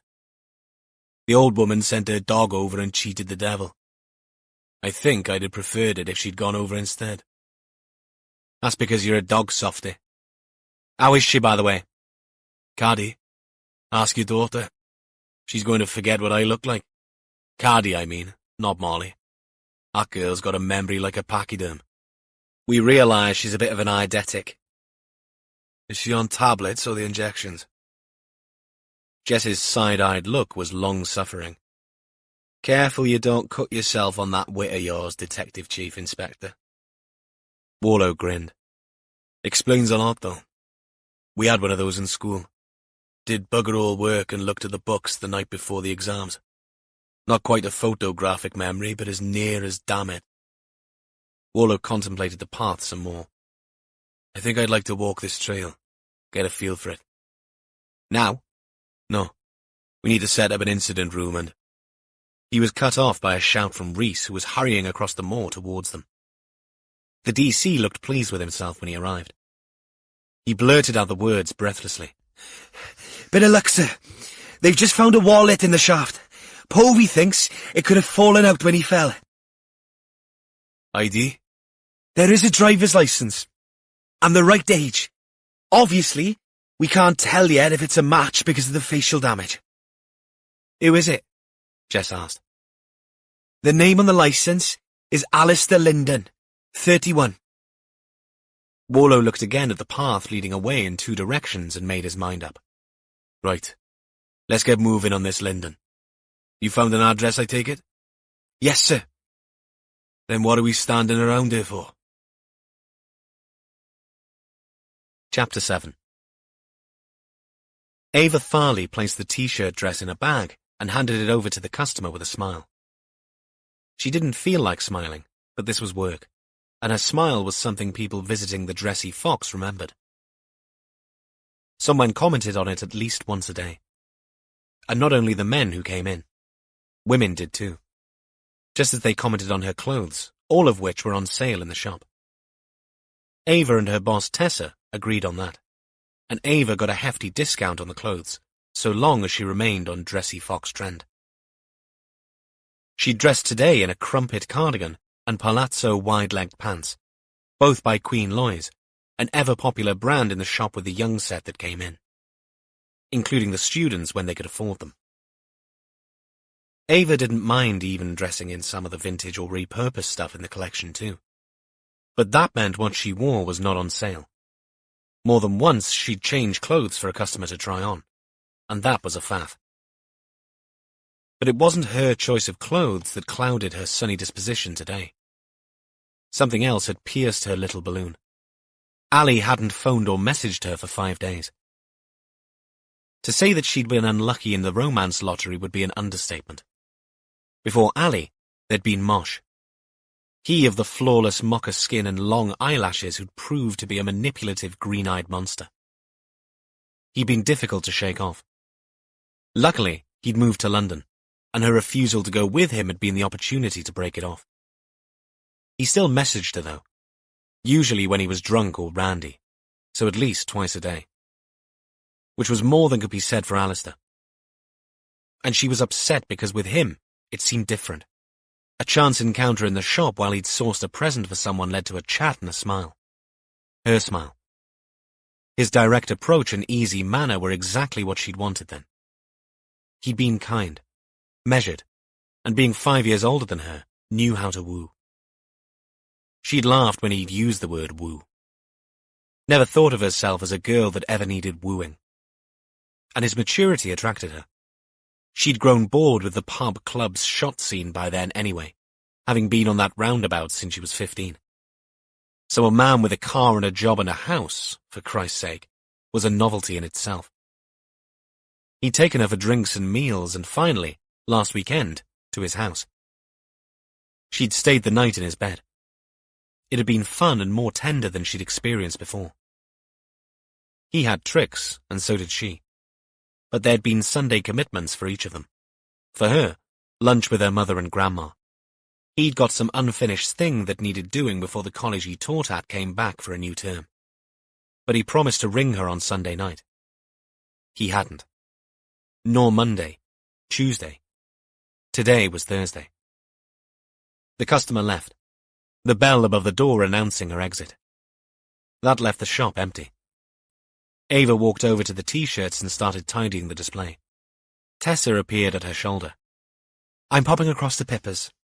A flat white with almond milk? There's instant out the back, Ava said, sounding flat. My treat. Ava forced a smile. Tessa read it. Still nothing? Ava shook her head. I think he's turned his phone off because my messages aren't getting through now. She didn't stop her tidying. One tick on WhatsApp. I bet he's blocking me. Tessa raised one laminated eyebrow. Who in their right mind and pulse is going to block you? Someone who tried before they bought and didn't like what they found? I don't believe that for 1 minute. Tessa sighed. I hate to say this, but have you considered that he's been in an accident or something? Really? Ava swung her pretty face around, her expression crumpling with doubt. Tessa, at 38, saw Ava as a protégé as much as an employee, and hated to see her mope. Doing nothing was eating at her. And Tessa had done her share of waiting for someone to phone or text. Before Mike and the twins came along, 1,000,000 years ago, she had anyway. All I'm saying is it's worth giving Bryndza a ring. See if anyone's been brought into A&E. It's a shitty thing to think about, but at least it's worth a try. You never know. No smile on Ava's face now. And if they haven't? If he's just changed his mind? Then he's a complete idiot and you're better off without him. But I like him. He is different. They're all different, Ava. But some parts of them are all the same. I'm getting us a muffin to share. I don't... Tessa waved away Ava's objection. No argument. This calls for baked goods with chocolate chips. If you like, I can make the calls when I come back. Okay, Ava said, and this time, her toothless smile bore a sprinkling of gratitude about it. Detective Sergeant Gil Jones stood in front of a board in one of the designated spaces that doubled as an incident room at Dyfed-Powys' police HQ on the outskirts of the market town of Carmarthen. He'd commandeered it, dismissing a seminar on recruitment of specials and volunteers to a pokey room on the ground floor. Tough testicles, he'd muttered to the disappointed HR bod, before adding in an appalling Scots accent, There's been a murder. It earned him a look of strained pity from the admin clerk, but she got the message and scurried off to find a new venue. The whiteboard would double as a photo gallery once they had something to pin up, but so far, all the board contained was a name written in Gil's best non-cursive hand. Alistair Linden. Above that, he'd begun a timeline with sticky notes based on the information Catherine had given him on the bad smell reports. There were gaps, and the stuck-up paper looked uneven. With his usual inability to resist humour, he'd drawn, as he always did on the first note, a feathery fletchling. At the other end on the opposite side of the board, an arrowhead. Tempus fugit sicut sagita, he'd said when she asked what they were. Time flies like an arrow. Tempus fugit, more like, Catherine muttered in response. Beneath Linden's name, he'd written a date of birth and a comment. No police record. Something he'd been able to check quickly on the PNC. White space stared back at him. Space that needed to be filled with Linden's workplace records, family connections, next of kin. But these mundane tasks, essential for the beginning of any investigation, were hampered by Gil's ability to concentrate. The source of that distraction lay squarely behind his pubis bone. And given the degree to which his bladder had expanded with 2 mugs of tea, it probably, by now, stretched a good couple of inches above. And the bladder was a wondrous thing. Or so he'd learned after looking it up online. A squeeze bag that complained when it was full and, just like any other organ, could become inflamed. Worse was that it sat on top of the old prostate. A piece of anatomy a man of Gil's age never quite escaped hearing about. Not only was it, like its near neighbour, the bladder, flouted as a cause of all kinds of ageist issues, like poor stream, hesitancy, the need to get up at night to pee, etc., it also, or so the posters at the surgery said, could be a common host for the big C. So, like the bladder, not a laughing matter, the prostate. Not even when half the men he knew, even the ones who were not illiterate oafs, referred to the gland as their prostrate. A fact which gave rise to a whole extra imaginative dimension when people said they had prostrate trouble. No doubt some people did indeed have difficulty lying face down. But overall, that common slip of the tongue meant something else altogether. Wincing, Gill did a little dance in front of the gallery. He needed to pee with some urgency, but he was putting it off in the same way as someone with a toothache put off going to the dentist. He had relief at hand, but it came at a price. And in Gill's case, the price was having to look in the pan. He'd done it this morning as he had 1,000 times before. Sometimes, like all men, he'd manipulate the stream to reduce splashing by directing it away from the water reservoir and power wash the porcelain. Whoever had thought of designing bowls with an image of a fly baked into the urinal deserved a medal. Giving a man a target to aim for suggested a deep and meaningful understanding of the male psyche. But there were no flies in the porcelain of the Dyfed-Powys toilets. Only water. And that morning, when Gill had peed, the toilet bowl water transformed into pale yellow, tinged with pink. Something that had never happened before. Something he'd kept to himself until he'd looked up online. It hadn't hurt, but nonetheless, the list of potential causes was as unedifying as it was long. Urinary tract infection, kidney stones, enlarged prostate, bladder tumours. It went on. Gill's bladder twinged. No point putting it off. Not the immediate need for relief, nor the long-term strategy. He'd need to talk to someone about this. On the rare occasions he visited his local surgery, he'd got on okay with his GP. And thanks to rude good health, he hardly knew any at the practice well. He did know it would be pot luck who you got. No doubt they'd want to put a finger into an orifice designed for exit rather than entry, recherché tastes notwithstanding. And at the last count, he noted 4 of the 6 GPs were now female. Sexist he was not when it came to doctors, but his wife always preferred talking to a female GP when it came to downstairs matters. On balance, Gill thought that maybe he'd prefer to do the same. That is, talk to a male GP about a problem that might be uniquely male. But one of the XY GPs was a 6'5" giant with hands like promotional foam jobs you saw at football matches and the like. It didn't help that said giant GP was also known as Coldfinger, with a nod to the Bond film of a similar name. Another bladder pang made him bite his lip. No good. He'd have to go. Perhaps he'd do it with his eyes shut. He rewound that one. He obviously could do it with his eyes shut. In fact, he could do it by ear only, listening for the reassuring splash.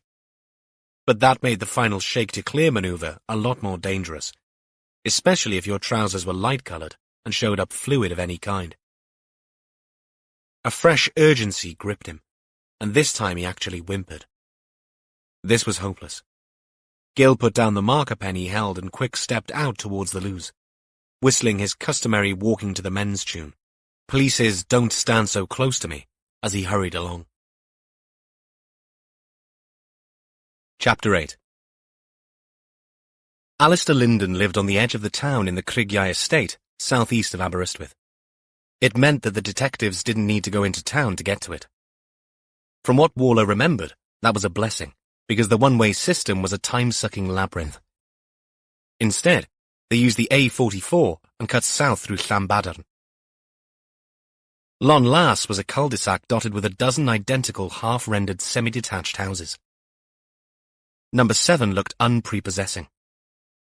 A box with dark brown window frames and a few shrubs in a bark-mulched border next to the pavement. No garage in this design, but off-road parking on a tarmac drive. They approached the front door and stood underneath a hipped canopy.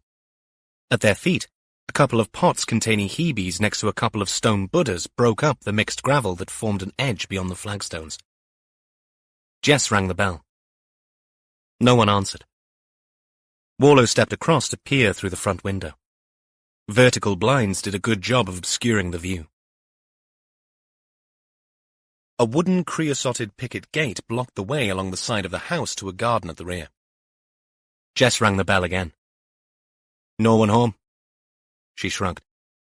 Well, we know Linden isn't. Worth a look round the back? They pushed through the picket gate and walked around to a rear garden with a lawn and some shrubs, and a small wooden shed against a shiplap fence at the bottom. The back end of the houses on the street beyond faced them above the fence. Another brown UPVC back door barred entry to the house. This time Warlow knocked. No reply. He studied the little patio at the rear.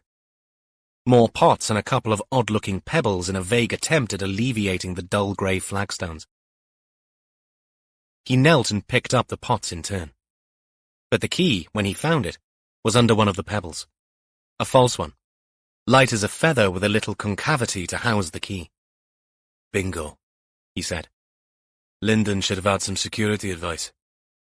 You ever thought of doing this professionally? Jess stood, arms folded. Warlow tried the key. It slid home, and he unlocked the door. Hello? Anyone home? It's the police. No reply. He turned to Jess. I see no alarm. Shall we? They fetched overshoes and gloves, slid them on and walked in. This wasn't breaking and entering. They had a key. And there was good reason to believe that a crime had been committed, judging from the state of Lyndon's corpse. Both officers donned gloves as they walked through. The back door opened onto a modern kitchen. A modern, immaculate kitchen. No unwashed dishes, no pizza boxes. Alistair Lyndon was a tidy man. The dishwasher was empty, the sink clear. The same neatness applied to the living room, whose windows Warlow had tried to peer through from outside. A TV, soundbar, set-top satellite receiver, the remotes neatly stacked under a coffee table, out of sight. A cream three-piece suite and an unblemished laminate floor. All the walls were unadorned, the surfaces free of any photographs or knickknacks. But on a dresser next to the TV was a family photo of a man in cap and gown, flanked by two beaming older people. That him, you reckon? Warlow asked. Probably. I'd say he lived alone, wouldn't you? Jess said. Warlow went upstairs. 3 bedrooms and a bathroom. He entered the master bedroom. On a bedside table was a propped-up card with a shiny image of golden lips over the words, "Thank you for the invitation." Inside, it had been signed simply A with a large X. Lives alone, but obviously entertains. Warlow put the card back down. The bed was a king double. Plain wooden frame, unpatterned off-white and grey sheets and covers. A cupboard nearby held men's clothes. Trousers and suits hung up, shirts folded, underwear and socks in separate drawers. Warlow knelt. Under the bed was a storage box on wheels. He slid it out and lifted the lid to reveal an array of women's clothes. Colourful, neatly folded, but definitely female. His? Warlow asked, having learned never to be surprised by anything he ever found in a bedroom. Or A's, Jess replied. Warlow pulled out a skimpy t-shirt. Too small for him, I reckon. Could be. Jess left the room, and a couple of seconds later called to him. There's a cupboard here on the landing, but it's locked. See any keys in the kitchen? No, but I wasn't looking. A loud and forceful knock on the front door startled them both. Warlow took the stairs. Jess went into a second bedroom. The knock came again. Warlow opened the door to find a woman and man standing there with looks of unbridled suspicion all over their faces. Who are you?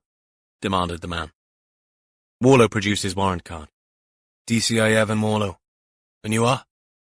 Surprise washed away the belligerence at a stroke. Oh, the police. What are you? Do you know Mr. Lyndon? The woman answered. We're Alistair's neighbours. We live across the street. Sometimes when Alistair goes away, Hubert cuts his lawn, takes out the rubbish, you know? Warlow waited. Sorry, said the man. Hubert Marks, and this is Glenda. Warlow put them at around 70. Glenda looked fit, but a little scruffy in worn corduroy trousers and Crocs under a stained sweatshirt. Hubert was overweight, with a bulbous nose and flyaway hair. We didn't mean to. No, you're all right, Warlow intervened. You're being good neighbours. Commendable. Is there anything wrong? Glenda asked. We're following up on some inquiries about Mr. Lyndon. When was the last time you saw him? Last weekend, Glenda said, He was out and about. Not since? No. When we saw you go around the back, we thought something might be up, Hubert explained. Jess appeared in the passage behind Warlow. He made the introductions before half turning to Jess and looking at his watch. I'd probably need to set off if I'm to get to Cardiff by 2. Said I'd pick Rhys up. Jess nodded and turned on her smile for the Markses. Where is it you live, Mr. and Mrs. Marks? Glenda turned and pointed to a bigger semi with an attached garage across the street. Number 14. Great. Do you mind if I come over and ask you some questions? Nothing's happened to Alistair, is it? Glenda asked, her voice suddenly shrill. Well, we can't answer that because as yet, we aren't sure.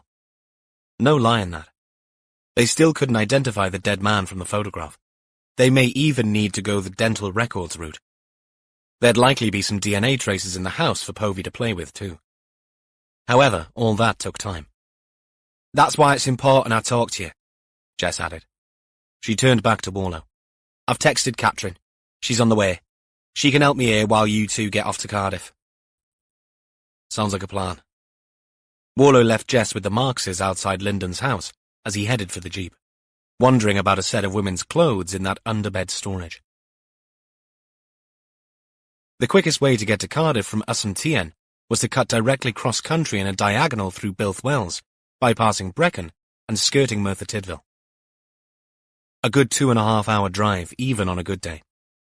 And so far, today wasn't turning out so great. Not if you were Alistair Lyndon. And not if you were DC Rhys Harris either, since 2.5 hours in the car non-stop meant missing at least one meal. Warlow had spent a great deal of time in vehicles with the young detective and knew his foibles by now. Most of this involved food. Whereas Warlow did not mind missing the odd meal, Rhys, now punishing himself with 3 sessions of CrossFit a week in the rugby off-season, needed fuel. Some officers, knowing they were on the way to a slice and dice at the mortuary, shunned food until afterwards. But Rhys, much to everyone's surprise, was made of much sterner stuff, and had shown a keen interest in this gory aspect of murder investigation. So much so that he'd been given, and accepted, the role of resident ghoul. Rhys was their man when it came to visiting the path department at the University Hospital of Wales, and was fast becoming good at distilling the findings into an acceptable, if not easily digestible, précis. But that didn't excuse the SIO from being there at the death, so to speak. Warlow was going along to see if Tiernan had anything useful to add, though, in all honesty, he might as well sit in the car and let Rhys do the whole thing. But Warlow was a pro. Unlike Rhys, though, he would not fill his stomach up beforehand. Still, he was not a cruel man. And so, they stopped just outside Brecon in an Esso garage with an attached Spar convenience store. This one had hot food and, while Rhys headed for the shop, Warlow filled up with fuel. Want anything, sir? A coffee. Anything else? Surprise me. See if Gil's training has paid off. Warlow paid at the pump and sat in the car until Rhys returned, coffee in one hand, carrier bag and a hot dog in the other. Seeing Warlow's eyes narrow as he opened the car door, Rhys said, "No onions, sir. I'm not a barbarian." He handed over the coffee and Warlow drove back out onto the road. Doing his best not to sound too much like a cow in a field full of lush grass, Rhys slowly demolished his hot dog with exaggeratedly damped-down chews, carefully mopping up the ketchup and mustard as it oozed out onto his fingers, and using a wet wipe to finish the job. Warlow sipped at his coffee and waited, eyes on the road. Good? He asked when Rhys finally finished. Brilliant. When you're hungry, nothing can beat a hot Frankfurter. You might want to rephrase that in polite company, Rhys. Good one, sir. Rhys settled back in his seat, for the moment content, if not completely satiated. Warlow threw him a couple of glances, hoping he'd take the hint. After the third pointed look, Rhys finally said, "What, sir? Is there something on my shirt?" "No, but there might be in a minute if you don't tell me what you got for me." Rhys's pop-eyed look of apologetic horror induced nothing more than an inevitable shake of Warlow's head. The DC reached for the thin plastic bag between his legs and carefully extracted a small brown paper bag. "I didn't think you'd want a biscuit, so I spotted these in the fresh food section. Local produce, it said." He carefully removed 3 bite-sized pastries, white on top, with a golden yellow layer sandwiched between rough pastry. "Bite-sized custard slices. Brilliant idea, because eating a whole one is an exercise in damage limitation at the best of times." Warlow looked at the pastries resting in the DC's hands before glancing up. Rhys's expression, so full of childlike enthusiasm just moments ago, melted into airiness. "Don't tell me it's not your thing, sir. I thought—" "You thought?" "I mean, everyone likes a custard slice, don't they?" "Do they?" "Well, yes, I mean, You... This time, Rhys's mouth opened, but no sound emerged. Warlow turned the screw. "Hang on there, Rhys. You thought that getting me a pastry you clearly like would be the thing to do." "You asked for a surprise, sir." "I did, and this is what I get. Well, for your information and future reference, Detective Constable, the custard slice ranks in the top 3 of my favourite pastries, tying with a coconut slice and trailing only slightly after a heavily buttercreamed lemon sponge. My number 1, of course, is lemon cheesecake." Warlow reached across and took the pastry and crammed it into his mouth. The noises that emerged next contained no words, but ecstasy came close as an adjective. Rhys looked on, grinning. When he'd finished, Warlow said, "Right, put those away. They'll be for our return journey. What else did you buy?" "Crisps, sir." Rhys said it quickly. Despite his obvious relief at coming up trumps with the custard slice, he could not hide the trepidation in his voice. Warlow narrowed his eyes. He'd previously banned Rhys from eating crisps in the car because the noise was too overpowering. But the custard slice bite had changed all that. "Knock yourself out. So long as they're not cheese and onion." Rhys shook his head. "Prawn cocktail, sir. Like I said, I'm not a barbarian." "That's debatable. Now, tell me what Gil has found out about Alistair Linden."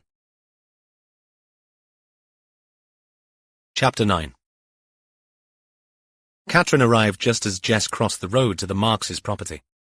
Jess greeted her and filled her in on the absence of anything terribly useful, other than the enigmatic thank you card from A. "No sign of violence?" "Squeaky clean. The neighbours saw us rooting around and came to knock. I'm about to talk to them. Glenda and Hubert Marks." Catherine took out her notebook and followed her senior officer through the Marks' open front door. In contrast to the clean minimalist lines of Linden's house, the interior of the Marks' home was a cornucopia of clutter. Next to a push-bike in the hallway, a large and heavy wrought-iron umbrella stand stood next to a bureau, stacked high with letters and coupons. Beneath their feet, a garishly patterned carpet led the way towards the kitchen at the back.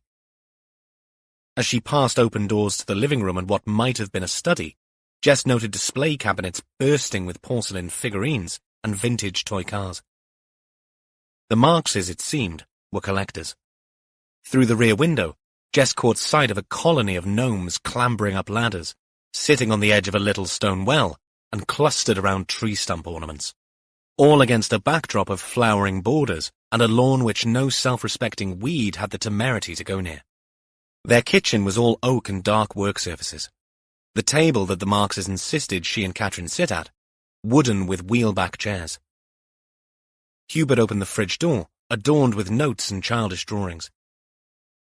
There must have been grandchildren somewhere in the Markses' mix. But the tea that Hubert put in front of them was hot and strong and hit the spot. "How long have you known Alistair Linden?" Jess asked. "Since he moved here about 4 years ago," Glenda answered. She opened a tin with the word biscuits stamped on the side. No need for subterfuge when it came to baked goods in this house. D.S. Gill Jones would be horrified, since he hid the squad's biscuit. Catherine always thought of the word in French now, courtesy of one of Gill's affectations, in a box labelled human tissue for transplant, so that inquisitive hands and eyes stayed back. Jess waved away Glenda's offered digestives, and so did Catherine. "Does he have a car?" Catherine asked. "Yes, A silver grey BMW. Model? Hubert answered. One of the little ones, A1 series hatchback. Any chance you can remember the license plate? Hubert nodded and reeled it off. Catherine fought a smile as she scribbled. Nosy neighbours were a wonderful thing. And did Alistair live alone? A shadow fell over Glenda's rosy-cheeked face. Yes, he does now, since Mirain left. Mirain? Jess put the teacup back down on its saucer. Yes, they were a lovely couple. Mirain was always so bubbly, Hubert said. Glenda nodded. I feel so sorry for the little girl, Heledd. Of course she wasn't Alistair's. Mirain had her before they met. What happened to Mirain? Catherine asked.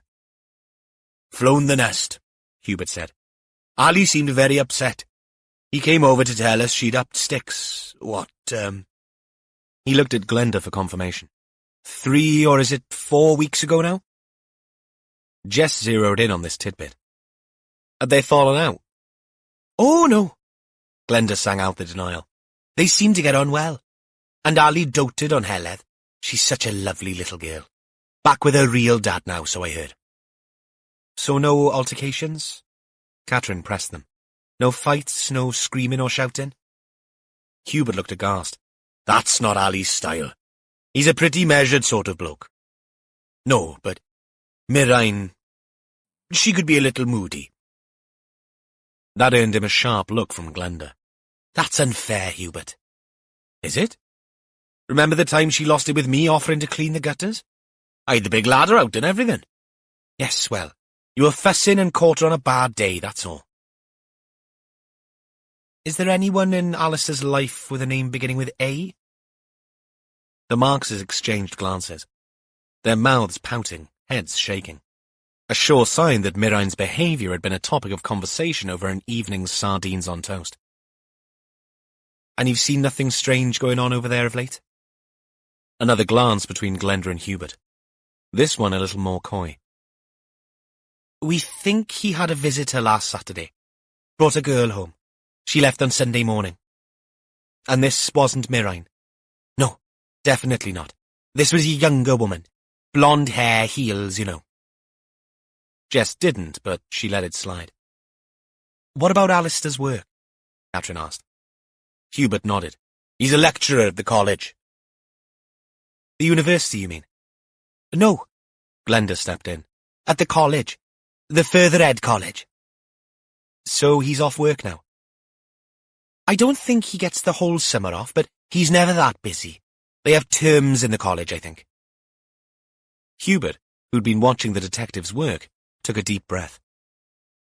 I must ask, all these questions, they're the sort of questions detectives ask when something serious has happened.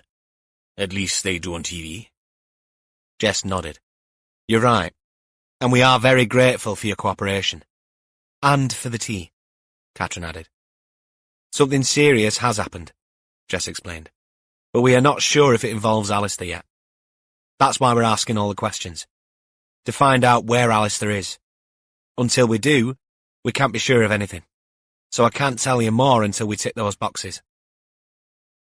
As explanations went, it lacked much substance. But Jess needed certainty before taking the next step. The last thing the Markses needed to hear was that Alistair Linden had been thrown down a mine shaft, only for his BMW to tootle up the road at any moment. Jess doubted that would happen, but corroboration remained a precious commodity in this job. Do you have Alistair's phone number? Catherine asked.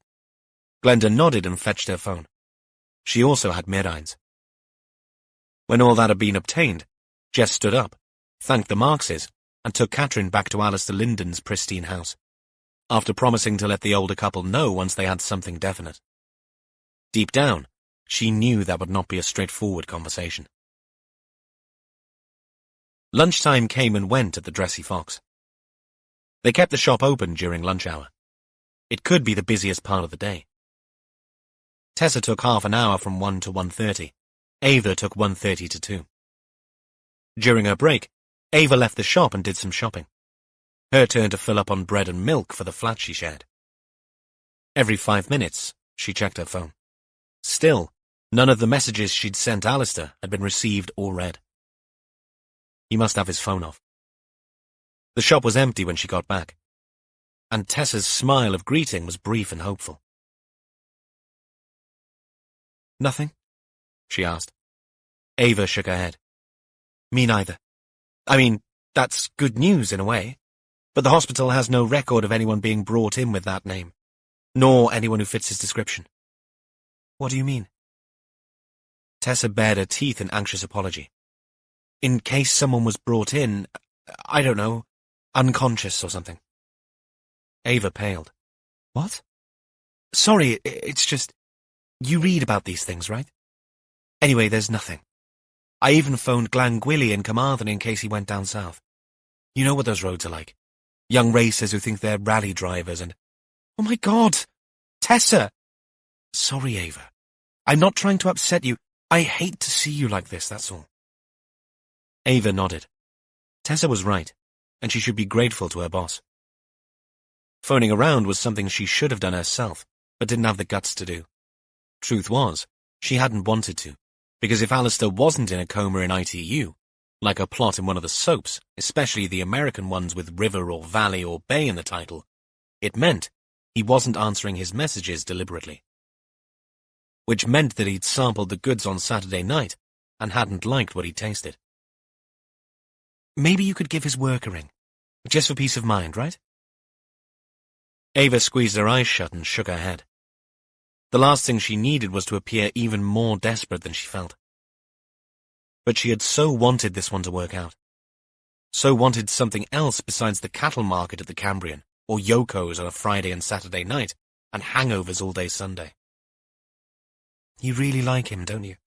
Tessa asked, cinching up her lower lip. Ava nodded. The shop bell rang, and Tessa switched to her professional smile and greeted the customer. Ava slipped into the back and put her milk in the little fridge, trying her best not to feel too sad about Alistair. An enormous sigh erupted. Why was everything so shit? The bell rang again. More customers. Ava looked in the mirror in the back room. She would not cry. Not again. No man was worth that. Chapter 10. The plan was that the team all get together for Vespers late afternoon. The last two to arrive were Waller and Rhys, caught up in the inevitable late afternoon commute from Cardiff to All Points West. When the doors of the incident room opened, Waller was pleased to see Jess and Catherine already there. The DI busy at a workstation, the DS pinning things up on the gallery. "Where's Gil?" he asked. "Coming through!" The voice from behind Waller sounded businesslike as Gil entered with a tray of mugs. Rhys held the door open but couldn't quite hide his disappointment. "No biscuit, Sarge?" He, like everyone else in the department, defaulted to the French pronunciation of biscuit in the presence of the DS. "Yes, well, as a senior member of the team, I feel it is my responsibility to monitor the consumption of empty calories in the workplace. I think we can all agree, and I accept I am partially to blame, that to expect baked goods whenever we have liquid refreshments is not good for our health." Rhys's eyes dropped to look at Gil's ample girth, and then around at the positively svelte Jess and Catherine and the wiry Warlow. "What the hell is up with you, Gil?" the DCI asked. "I've made the teas," Gil said. "What about the human tissue for transplant box?" Rhys asked, the desperation in his voice obvious for all to hear. "Put away for the day. 11s is only for the foreseeable." Gil handed out the mugs to a very puzzled-looking team. He looked into each of their faces. "Boys Bach, I'm not suggesting a starvation diet. You'll all thank me in the long run." Waller appraised the big sergeant. "It's not your blood pressure again, is it?" "My blood pressure is that of a racing snake, thank you very much. If you like, I might consider getting some healthy snacks. Crudités or some nuts." "Don't worry, we've already got the nuts," Waller muttered. Catherine nodded. "We could try some fruit." "Fruit?" spluttered Rhys, his despair at the absence of something to chew on palpable. "You can't have a banana with a cup of tea, and there is no way I'll be dunking a mango." "Mind your language, Rhys," Warlow said. But there was no deflecting the DC. "You must have a biscuit with tea. It's tradition. We've always had them. We pay towards them." The last word emerged as almost a wail. "Kitty!" "And they'll still be available," Gil argued. "But not with every cuppa. 11s is only." "If you're hungry, Rhys, I have an apple," Jess offered. From the look on his face, she might as well have offered him a rotten turnip. "No, thank you, ma'am." He slouched away to his desk and shrugged off his jacket. "Oh, dear. Rhys has a cob on," Catherine said. Warlow shook his head. "He has no right to. He ate enough snacks in the car to fuel a medium-sized power station." "It's the principle of the thing," muttered Rhys without looking at either of them. He had a point, and Warlow wondered what Gil's game was here. He was still wondering when the sergeant followed him towards the back of the room and into the SIO's office where the DCI shed his jacket. The August day had morphed into a heavy, muggy afternoon. "How did the PM go?" Gil asked. "Rhys is doing the needful. I'm giving him 10 minutes to get things together." "Good, good." Gil hovered on the threshold, which, for a man of his size, was no mean feat. "How about this then?" Warlow asked, glancing at the notes that had appeared on the desk in his absence. "Yeah, progress of sorts. Lyndon has a mother we're trying to trace." "Right," Warlow said. Still, Gil hesitated. "It'll all come out at Vespers, I expect," Warlow said. "No doubt," Gil answered, but did not leave. Warlow glanced around at the sergeant still in the doorway. "Is there something else, Gil?" "What?" "Something bothering you?" Gil glanced back into the incident room before stepping inside the small office and closing the door. "I wanted to run something past you," he whispered. "Not the biscuit moratorium, because I can tell you I stand with Rhys." No, not that. It's about your son, Tom." Warlow straightened, his antennae twitching. "Tom? Don't worry, nothing's happened. I just wondered. Think he'd mind if I had a word with him, being he's a surgeon and all that?" "ENT. Anything above the shoulders and he's your man." "Right, but he knows stuff, doesn't he? About the body and medicine and things?" "Yes, he knows about things. Surgeons all have to do those things before they specialize." Gil nodded. "So you think he'd mind if I called him?" "Of course not. I'll let him know." "I don't want to impose." Gil sounded earnest. "He'll be fine. Tom's not precious about his work." Warlow studied the big man standing in front of him with a fixed smile. "Is it about you or one of the family?" "Me?" Gil's laugh was a good one, though a tad too high for Warlow's liking. No. One of the grandkids. Something to do with tonsils. Ear, nose, and throat stuff, definitely." "Tom's your man, then.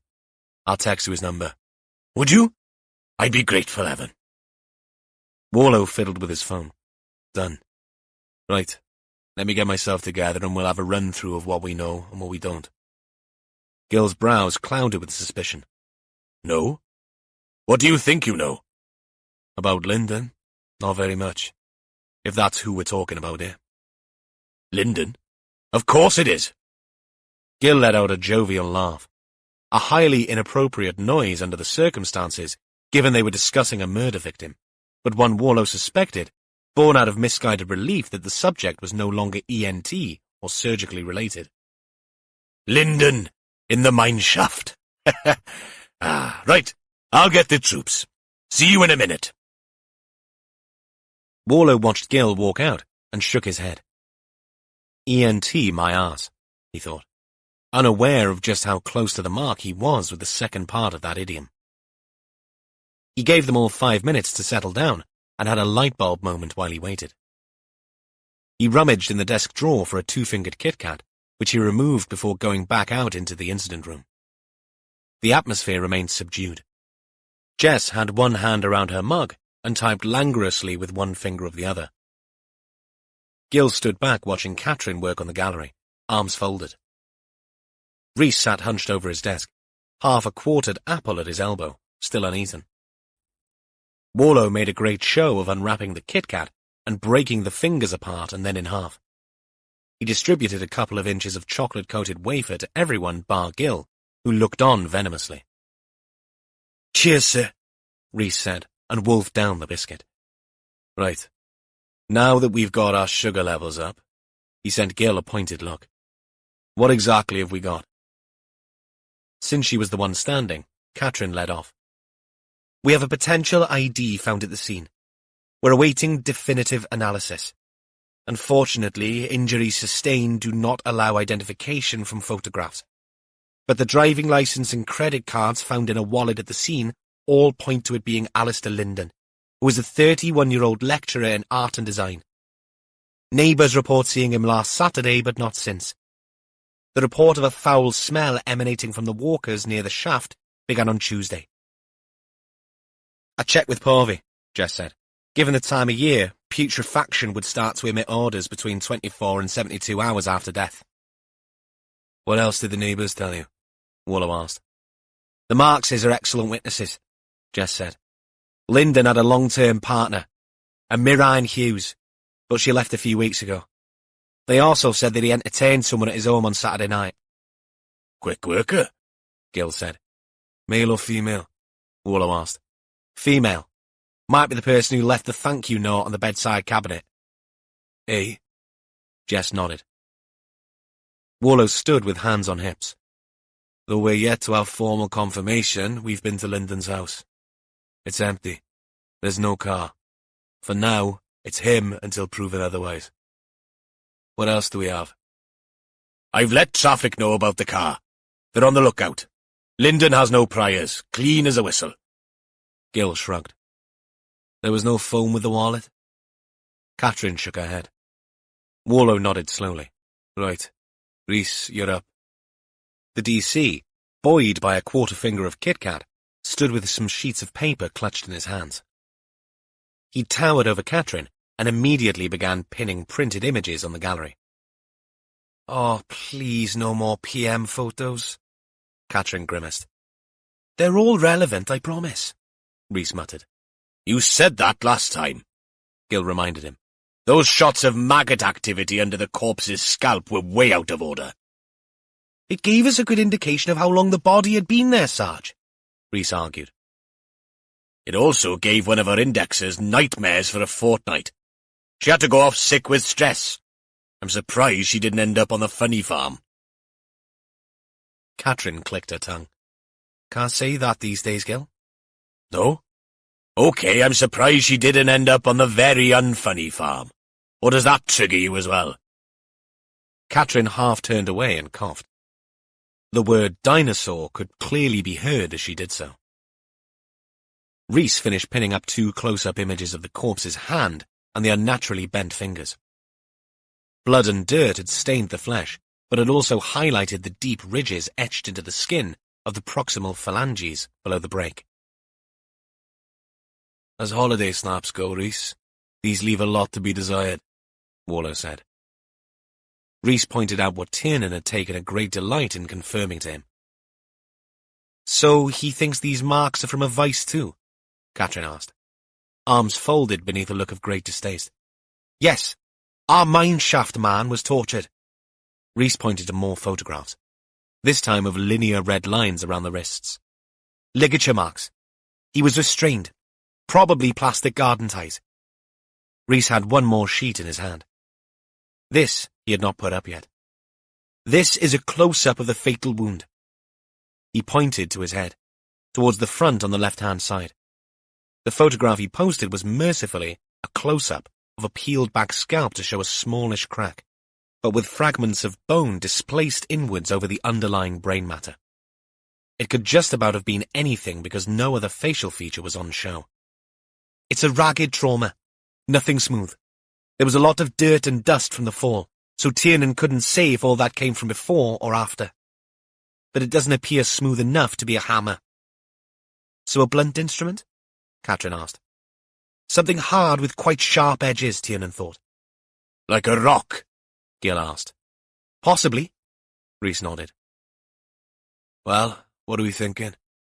That he was taken somewhere, tortured, killed away from the scene, and then brought back and dumped her? Warlow waited for responses. If you put it that way, it's definitely a vengeful act, Katrin muttered. Jess stood up and walked towards the gallery for a closer view. Or someone trying to send a message. Could be a drug thing. Maybe he owed money. Maybe he ripped someone off and they smashed his head in with a rock. Warlow nodded. It sounded as good a working theory as any. Okay. Then we need to dig deeper into Lyndon's life. I want to go to the college, see what we can find out. When he was last at work, talk to colleagues. He walked over to the brochure that Katrin had pinned up with the map of the trail from the museum past at Het Vaur. I also want to go back to the trail at some point. Walk a bit. I mean, why that shaft of all places? Happy to come with you there, sir. Get my steps in. Rhys volunteered, his exuberance back with a vengeance. I'll bring sandwiches. It's not a bloody away day, Rhys, Warlow growled. I'll still bring a few sandwiches, though, sir. I will. And he would, too, thought Warlow. He traced his finger along the line of the track on the shiny paper. One thing is certain. The answers are up north, not here in Carmarthen. Are we relocating then, sir? Rhys asked. I'll run it past Buchanan, but I see no alternative. Bloody hell, muttered Gil. On the road again. At this rate, we might as well get the force to buy us a tour bus. That'd be so cool, Rhys grinned. We could have a fridge and a mini-kitchen and a gaming area, possibly a home cinema. Can someone take his batteries out, please? Katrin rolled her eyes. What? Rhys asked, his eyes wide with wonder. Warlow turned to the team. Right. I'm off to see a girl about the dog. I'll text you all Buchanan's thoughts. Stay by your phones. Chapter 11. Warlow did not get to speak to Sean Buchanan until after 6 that evening. The call came as he prepared food for his black lab caddy, who'd been patiently watching him prepare said food, sitting, salivating silently in the corner as Warlow spooned raw meat into a bowl and mixed it with some vegetables. Yet, as soon as he picked up the container, Caddy transformed from patient anticipation into a bouncy furball, up on her hind legs, trying to sniff the contents. A tupsen. Warlow chided her affectionately. Labs, more so than other dogs, were food-obsessed. He'd read that some breeds, usually smaller and labelled fatty eaters, could pick at a bowl of kibble throughout the day. Put down a bowl full of kibble for a Labrador, and it would disappear inside the dog within 3 minutes. Not that Caddy ate kibble. Since when did dogs eat grain? No, she was on the raw stuff. Frozen, fresh, and defrosted for her delight. And from the way she demolished the contents of her silver food bowl, delight would be about the right term to use. Sean, Warlow said into the mobile. Sorry, Evan. Got waylaid in another blasted meeting. Reorganization looms. Not another one? Internal this time, and only involving the higher-ups. You, then? Buchanan snorted. Much higher than me, thankfully. Caddy's bowl clanked against the wall as her snout ploughed in. Are you eating? Not me, but the beast is. How is Caddy? None the worse for her experiences last month? It seemed the entire force knew that Warlow's dog got lost down on the Dale Peninsula in Pembrokeshire for a couple of days. No. Fact is, I think she milked it. She certainly reaped the benefits afterwards. Likes a bit of fuss, does Caddy. On hearing her name, the dog looked up and registered Warlow's smile of reassurance. That gave her the okay to get on with the business of devouring the pulverized flesh of a duck with added seasonal vegetables, curly kale, cabbage, Brussels sprouts, raspberries and blueberries. Warlow was in no doubt that sometimes the dog ate better than he did. How did it go with you? I hear you may have an ID, Buchanan asked. Yes. Work in progress, obviously. But it all points to something local. I think we'll set up a new IR in Aberystwyth, Nick, if that's okay with you. You hardly need to ask. And why not? Buchanan said, ever sanguine. Give the buggers something to do. And it's always good press when you say a major incident room has been set up outside HQ. Makes us look invested in the task at hand. You been on the cynic pills again, Sean? Warlow could almost hear Buchanan smile. You'll take all the usual suspects? If possible. Gil can run the office, which leaves me, Jess, Catherine and Rhys out and about. Good. Jess is off on her course soon, so another case under her belt at this stage is ideal. To become a fully fledged senior investigating officer, hoops needed to be jumped through. One of which was a residential course which Jess had already signed up for. Keep me in the loop, Buchanan added, and ended the call. Caddy finished her food, urinated on the lawn, and then fetched a toy bear, which she brought to Warlow, nuzzling into his leg by way of a thank-you gift for the food. He ruffled the hair on her head. Right. Looks like more holidays for you. The tone of Warlow's voice induced more bum-wriggling ecstasy in the dog. Glad to see one of us is excited about that. He sighed, and speed-dialed Jess's number. Heledd Rampley sat at the big kitchen table, grinning from ear to ear. They played Harry Potter Dobble, a kind of overblown snap involving matching images on the card you turned over in your hand, with something on the card already face up on the table. She was smiling because she was winning. Best of all, her grandfather was losing so badly he could hardly speak. Not that he was useless at card games, but in this game, you needed to know the names of the items on the cards in order to match them. Heledd was a stickler when it came to the rules. Whereas she would say Elder Wand, her grandfather might say Knobbly Stick or Magic Twig. And no matter how quickly he said vase or cup, instead of the goblet of fire, Heledd remained unforgiving. And sometimes the words he used were so weird. Who didn't know that the broomstick was really a Nimbus 2000? He made her collapse in hysterics.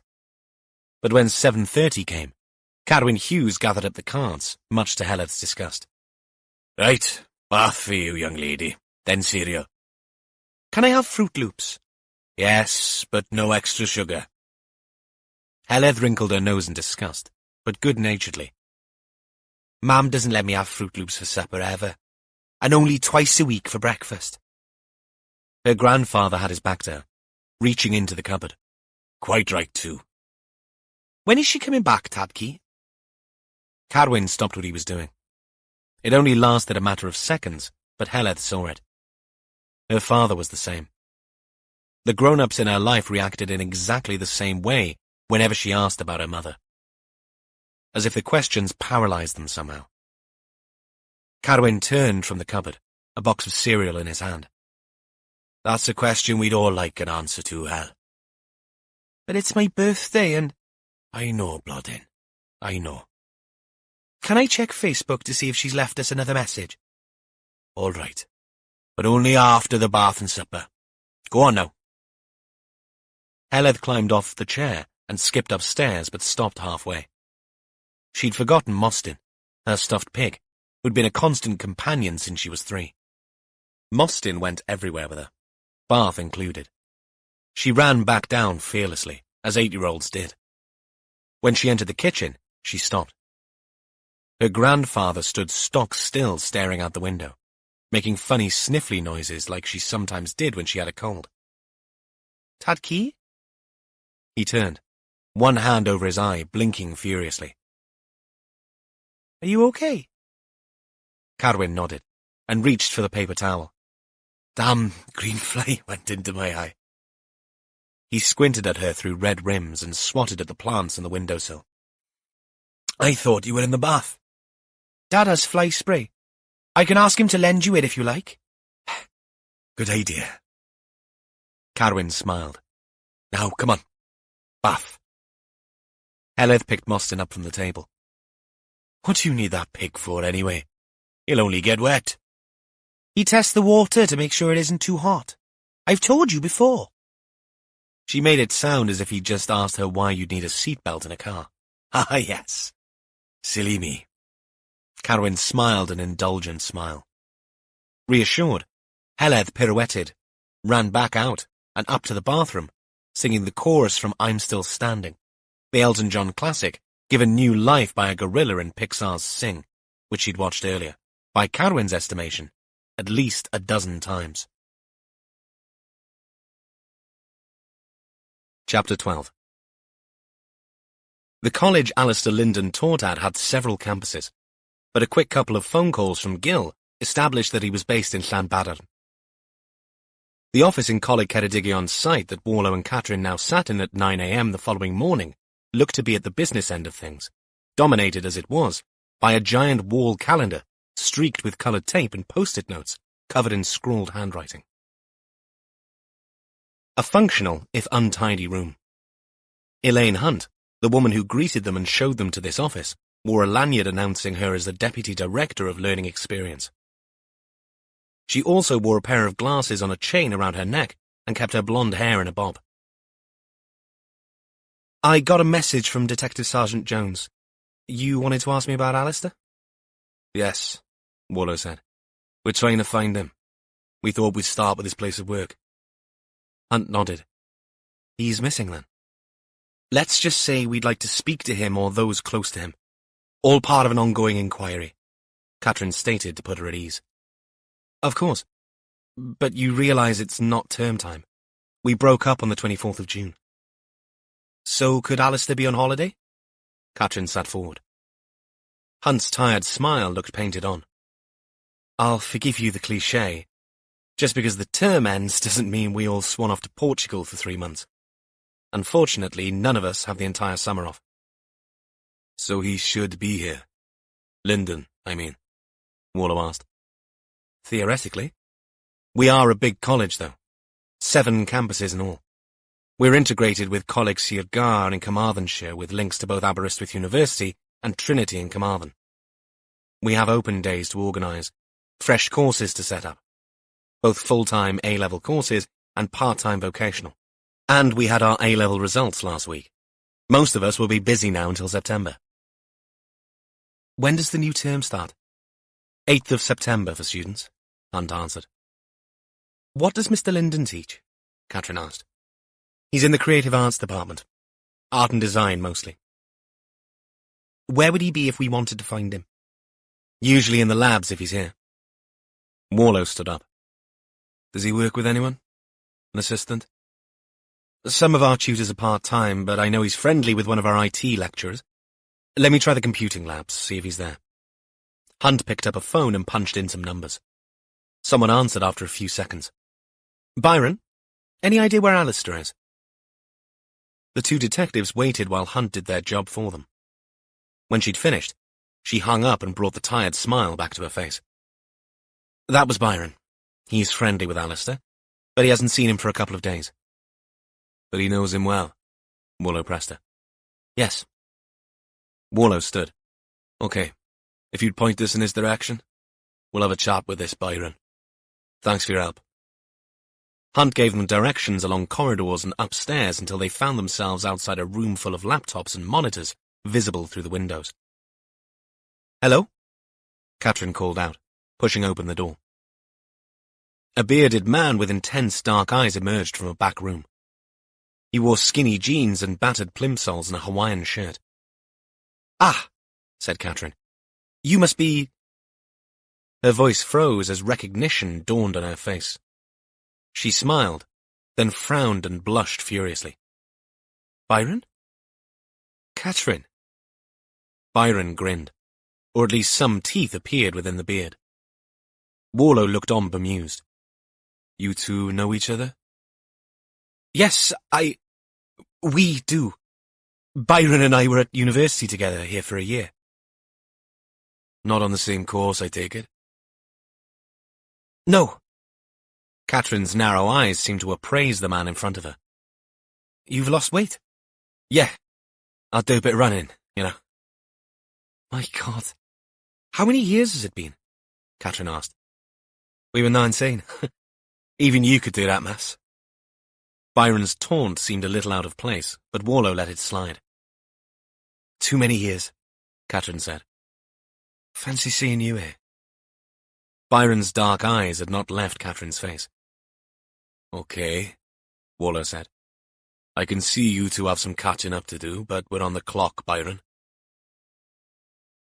It's Evans, sir. Catherine filled in the blanks. You okay to answer some questions about Mr. Linden? Warlow continued. Byron held his arms up in surrender. Of course. He flashed Catherine a smile and offered them both a seat. Warlow took the lead. When was the last time you saw Alistair? The last time. The lecturer looked away and made a sucking noise with his mouth. Last Friday, we went out for a beer after finishing here. Just the one after work. Ali left the pub at 6-ish. Busy week with A-level results and that. Byron's accent was English, neutral, but south of Luton, definitely. Did he have plans for the weekend? He didn't say. I offered to take him out for a curry on Saturday night, but he wasn't up for it. So the last time I saw him was Friday at the pub before he buggered off early. You saw him leaving his car? Warlow asked. I did. Is that something you did often? Go out for a curry? Byron shook his head. Nah, hardly. I mean, until a month ago he was full on with Mirine and the kid. You know, all loved up and happy families and all that. The lecturer kept glancing at Catherine. Occasionally his eyes would soften, and he'd shake his head like a man hardly able to believe what he was seeing, what fate had served up. Catherine stopped writing. Why until a month ago? That was when she buggered off. Mirine, I mean. Hit him hard, it did. But if you take something like that on, it's only to be expected. Warlow caught Catherine's eye, a signal for her to keep digging. Something like what on? A married woman and her child? Nah, there's a lot of those about. I mean, someone with a history, like Mirine has. You know, mental health. Byron put his fingers up to make quote marks around the last two words of the sentence. Seeing the blank looks on the detectives' faces, he sat back. You didn't know? He sighed. I don't suppose I should be the one telling you all this. Oh no. Carry on, Warlow said. It all helps. Byron shrugged at the green light he'd been given. She was a bit mercurial, let's say. Lovely girl, a stunner. And the kid was great. Ali loved them both, but you know what these depressives are like. Up and down like bloody yo-yos. He was mad to take it on, if you ask me. All that extra baggage and a kid as well. Warlow gave Byron a bit more space, but the lecturer decided he'd said enough on that subject. Still, Warlow pressed him for more. And what about this week? Have you seen him? No. You don't, not this time of year. See people, I mean. Not for days sometimes. You'd think the pressure'd be off with the students away, but after the exams there's clearing and uni stuff. Some students want to come back and repeat a course. Ali was busy setting up other courses too. Such as? You'd have to ask him. Depends. From ceramics to animation. Kids are drawn to games these days. There's a creative arts department down in Carmarthen. He's been back and forth, chatting with heads of departments. Catherine wrote everything down. Did he ever mention other family, parents? I think his mother is still alive. But he didn't have much to do with her from what I understood. Byron watched, his chirpy demeanour waning a little as time went by. Mind if I ask what this is about? Has he done something, old Ali? Much as we appreciate the cooperation, we are not at liberty to tell you anything, Mr. Evans, Warlow said. Catherine jumped in with a change of tack. What is Ali like? Like? Byron snorted. Yes, personality-wise. Is he happy-go-lucky, subdued? Is he a homebird?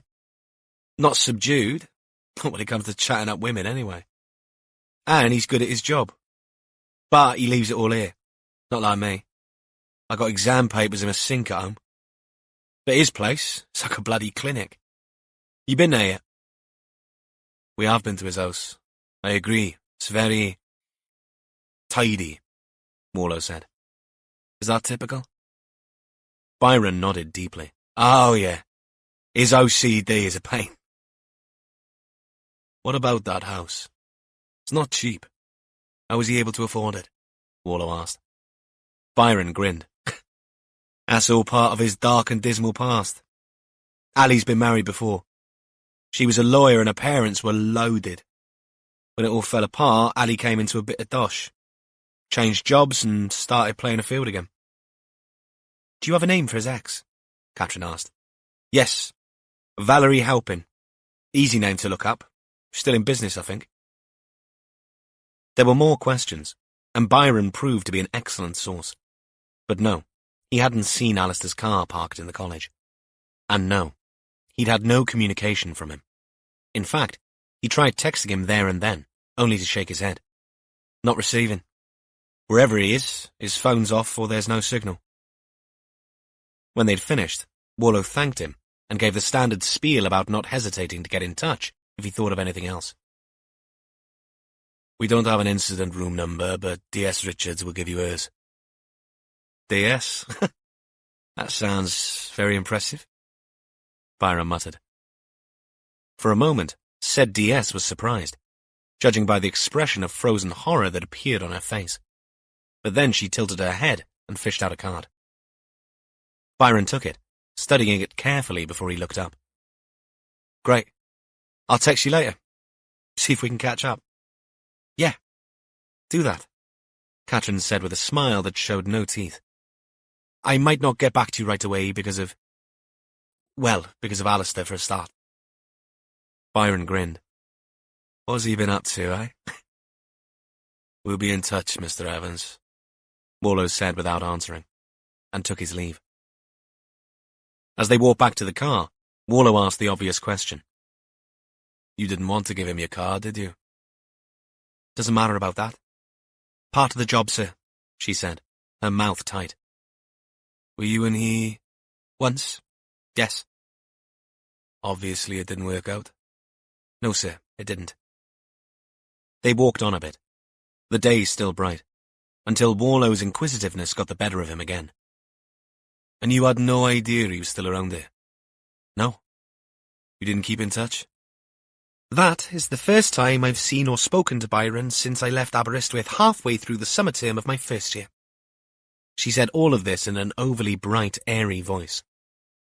Warlow nodded, but wisely said nothing else on the matter. If Catherine wanted to tell him more, she would. By the time they got to the car, she hadn't. And Warlow was none the wiser by the time they got to Aberystwyth police station either. He could have probed further, but then, if you had any sense, you didn't poke a stick into a nest of vipers unless you wanted to get bitten. Chapter 13. Rhys Harris followed D.I. Allenby along the street to where a uniformed officer in a high-vis jacket stood, vaguely guarding Lyndon's property. From whom or what, Rhys had no idea. Still, better safe than sorry. While his boss spoke to the uniform, Rhys assessed his surroundings. The estate was too small and too far away from centres of population for there to be any trouble of the kind that came when you got a lot of people in too small a space. This was the sort of spot that attracted retirees and young families. It was quiet, out of town, a nice place for a starter home or a good place for a buy-to-let. Hardly somewhere you'd expect to find a single man, unless the investment side of things played the bigger part in the decision to buy. He said as much when Jess Allenby came back to join him. Good point, but we don't have the intel on Lyndon's background yet. Maybe he inherited the house? Looks too new, ma'am. Uniforms find anything out? No, Lyndon kept himself to himself. Or he did of late. Quiet family area. Rhys voiced his thoughts. Nice for the partner, his little girl. Not his, Jess corrected him. The girl wasn't his daughter. Rhys consulted his notebook. No, sorry, you're right.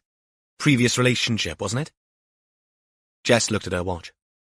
We have half an hour at the most here, because Warlow wants a briefing at 11. Have you seen the house? No, ma'am. Then let me give you the tour. Rhys followed the DI around the back. She opened the door with the key from under the false rock as if she'd done it 100 times before. Rhys had one foot on the threshold when Jess pulled him back. Gloves and overshoes. You never know. He obliged and walked in, taking in the exact same air of sterile functionality that Warlow had seen the day before. Tidy sort of bloke. That's one word for it. He followed the DI around the ground floor, but then went his own way upstairs. "Hello?" Rhys said, poking his head around the door to the third bedroom, which, judging by the desk and chair, doubled as a study. "Seen this?" "What?" "A plugged-in and charging MacBook." "And?" "Well, at the very least, it means he was expecting to come back for it." Rhys lifted the laptop lid, and the home screen lit up, with a welcome back Alistair above a text box requesting a password. "Shall I?" Rhys sent Jess a dare me grin. Jess let her chin drop. "Password?" "I can have a go." Rhys sat on a bucket chair and looked around. The desk contained one tray of papers, obviously full of college stuff, with red ink markings and commentary in the margin next to the handwritten entries. But even this had been stacked neatly and weighed down by a paperweight. Behind, at the rear of the laptop, sat a desk tidy, containing pens and a small notebook. Rhys picked up the notebook. There were about 10 pages of entries, numbers, and scribbles, and nothing much of any sense to anyone but the author. Inside the cover, in the same hand, were the word alley and an asterisk. Rhys put his hands on the keys and typed in some letters. At the fourth attempt, the screen changed. Peering over his shoulder, Jess let out an exhalation of disbelief. "How the hell?" The DC reopened the pocketbook and pointed to the word alley and an asterisk. "Alley and a star. Alley star, ma'am. That was the password." "Not too much of an ego, then," Jess muttered. "Mind if we see what he's been up to?" Rhys asked. "He's unlikely to object, isn't he?" "That's true." He clicked open the search engine from the taskbar at the bottom of the screen and quickly opened up the search history. "Looks like Alistair has been a busy boy." Jess watched from over the DC's shoulder as Rhys scrolled through and stopped at an entry that was by far the commonest URL there. "Mostly fans. That's a subscription website, isn't it?" she asked. "It's a content-sharing platform, ma'am. To give it its proper name. Big during the pandemic. Quite a lot of people use it for training videos, photography, dance, and porn. Am I right?" "You are, ma'am. Anyone who thinks they have anything worth showing can get on there and charge for what they post up. It's a narcissist's dream." "What's our Mr. Alistair been doing?" Rhys clicked more buttons.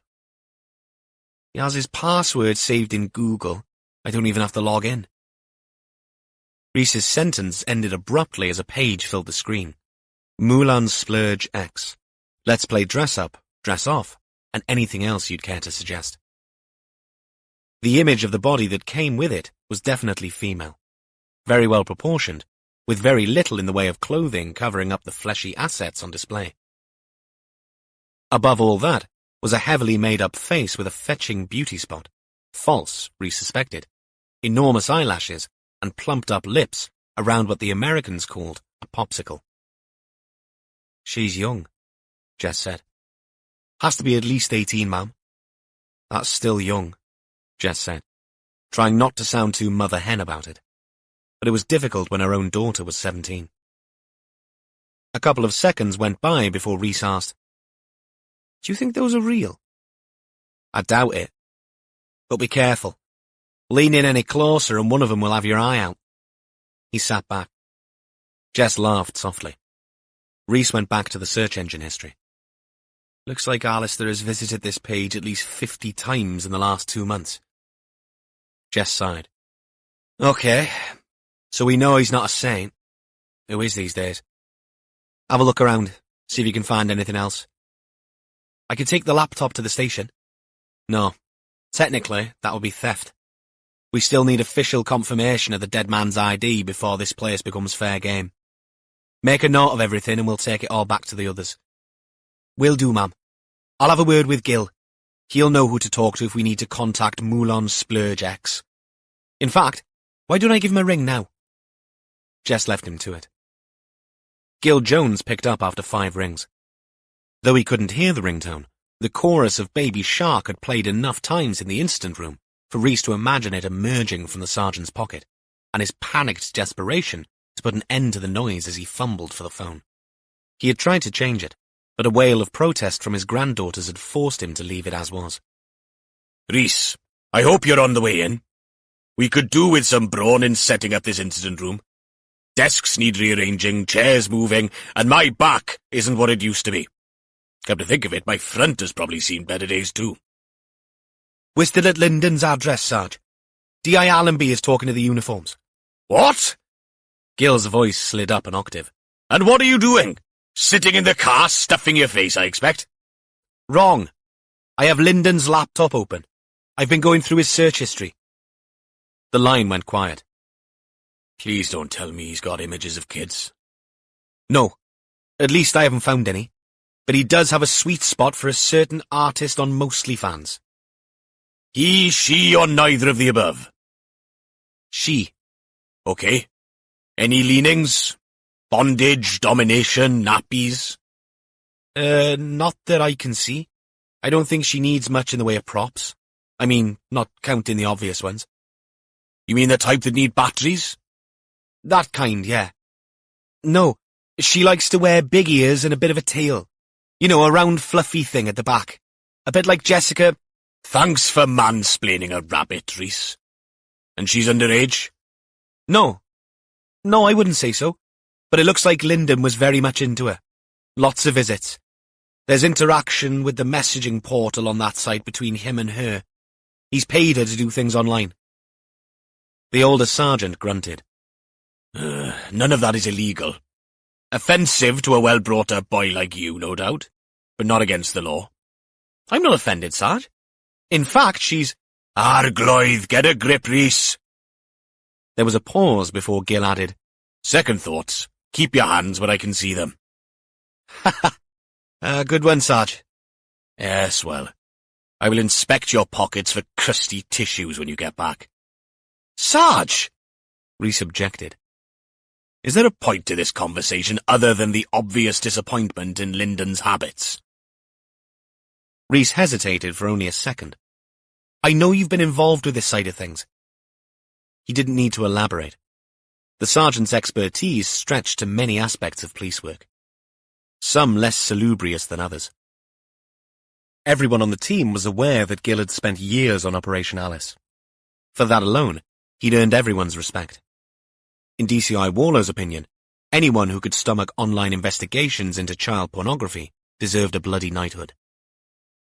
So, for all the wrong reasons, Gil was a bit of an expert on the sleazy side of the internet.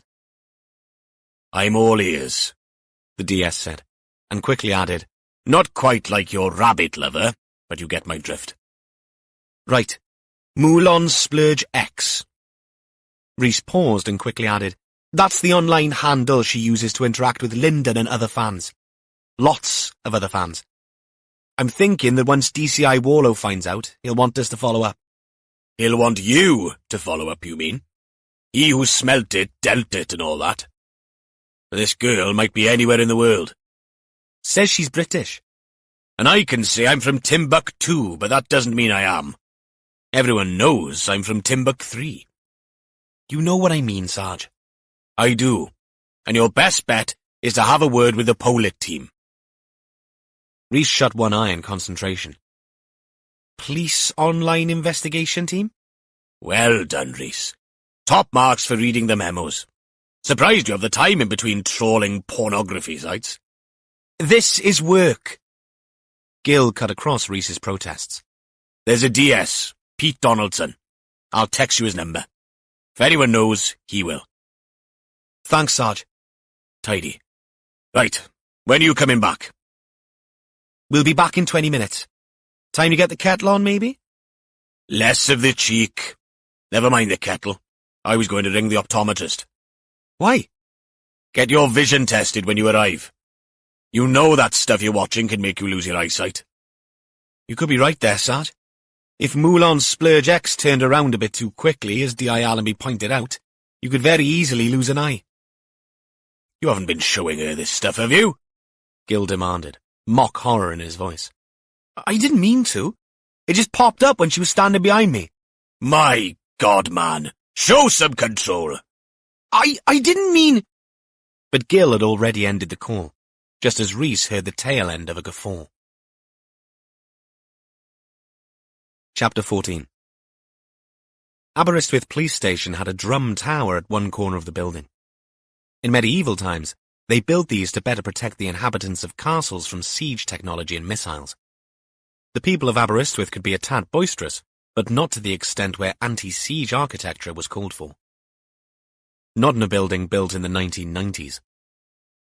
Warlow liked to think that it might be a nod to something Norman, since the street that it stood on had a very non-British name of Boulevard de Saint-Brieuc.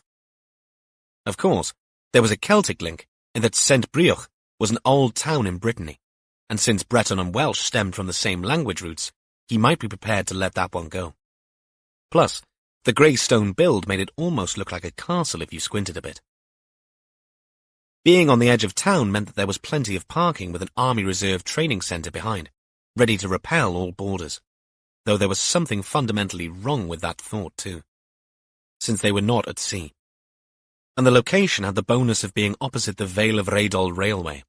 If they were really pushed, they could all tootle off to Devil's Bridge on a train and hike to the spot where Alistair Linden, R.I.P. yet to be confirmed, had been interred. But inside the station, in the co-opted incident room, smaller than the one they decanted out of in Carmarthen, all thoughts of day trips had long since passed. Teas were needed, but without the bonus of the usual biscuit. Gill had the healthy eating bit, or at least the rationed biscuit bit, firmly between his teeth. Warlow looked up from his desk to see the big sergeant fussing at a notice board. They'd spent the best part of half an hour sorting out which desks they'd be working at. They dispatched Rhys on a recce to identify where the tea could be made, and he'd come back fully armed, but without the human tissue for transplant box, which had remained in Carmarthen, much to everyone's chagrin. Warlow dropped his eyes back to the screen in front of him and wiggled an unfamiliar mouse. Tiernan's preliminary report had appeared in the team's mailbox, confirming everything that Rhys had said the day before. In addition, the HOP emphasized the fact that the stomach contents were virtually empty, showing that the dead man had not eaten for some time prior to his death. Also, a great deal of vegetation, dirt, and fiber samples had contaminated the body, and these would all need to be looked at. No change there, then. He also checked over Gill's assessment of Alistair Linden. Clean, but not squeaky. He'd blotted his pristine copybook twice with speeding offences, both in the Salisbury area, and both when he'd been much younger. He currently had nil point, another of Gill's French affectations, on his licence. Elaine Hunt had taken the time to talk to the college HR and to her bosses. No complaints were outstanding about Linden's work. All they had to go on there was what Byron Evans had told them. That he wasn't shy when it came to chatting up the ladies. That he was frighteningly efficient, had a touch of OCD, and knew what he was doing on the work front. Which gave him an advantage over the state of the investigation. For a start, it would be useful to know if Alistair Linden was indeed the body in the mineshaft. As if on cue, a fresh email appeared in the inbox. This one, too, from the Forensic Path Department. Warlow opened it up.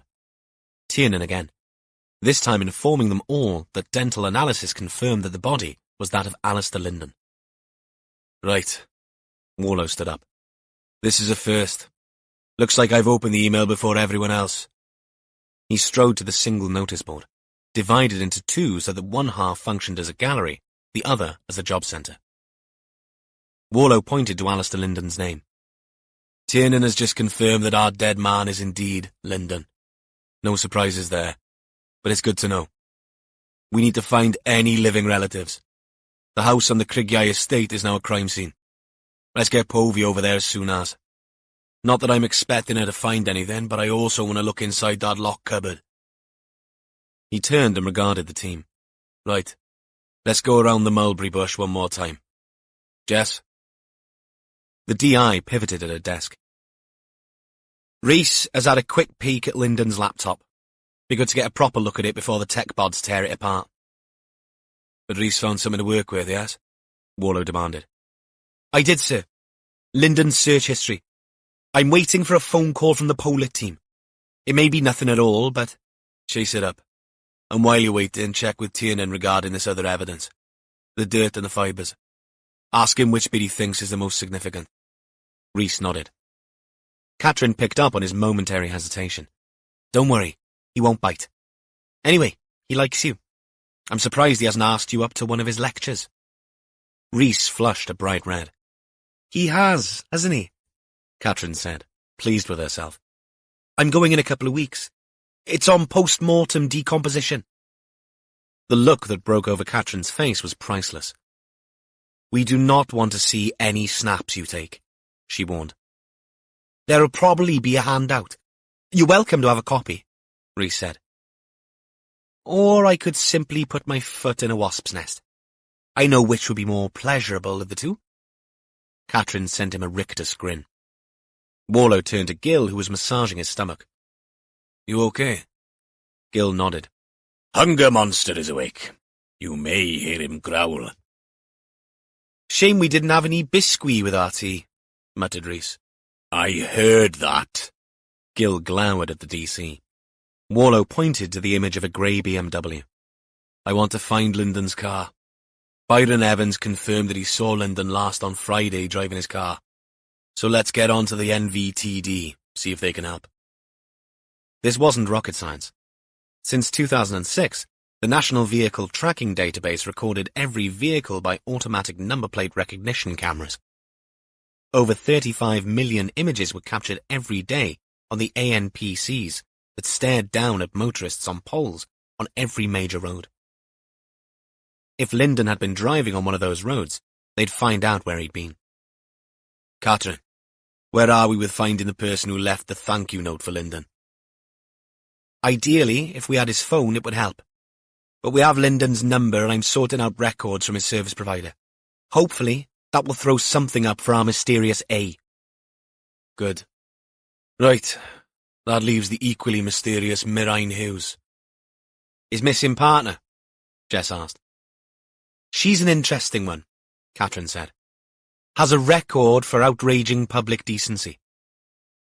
Took her clothes off in a car park, apparently. About 4 years ago.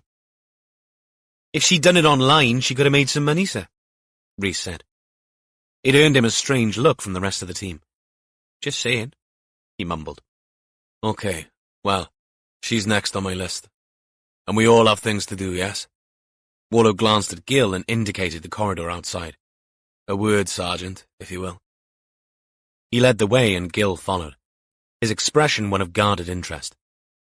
You okay, Gil? Warlow asked. Not bad, Gil replied. Did you speak with Tom? Tom? Oh no, not yet. Been too busy with this malarkey. Whose idea was it to move to the North Pole? The Supers? Mine, Warlow replied. And it's hardly the Arctic Circle, but only 45 minutes from Carmarthen. Then why does it feel so far north?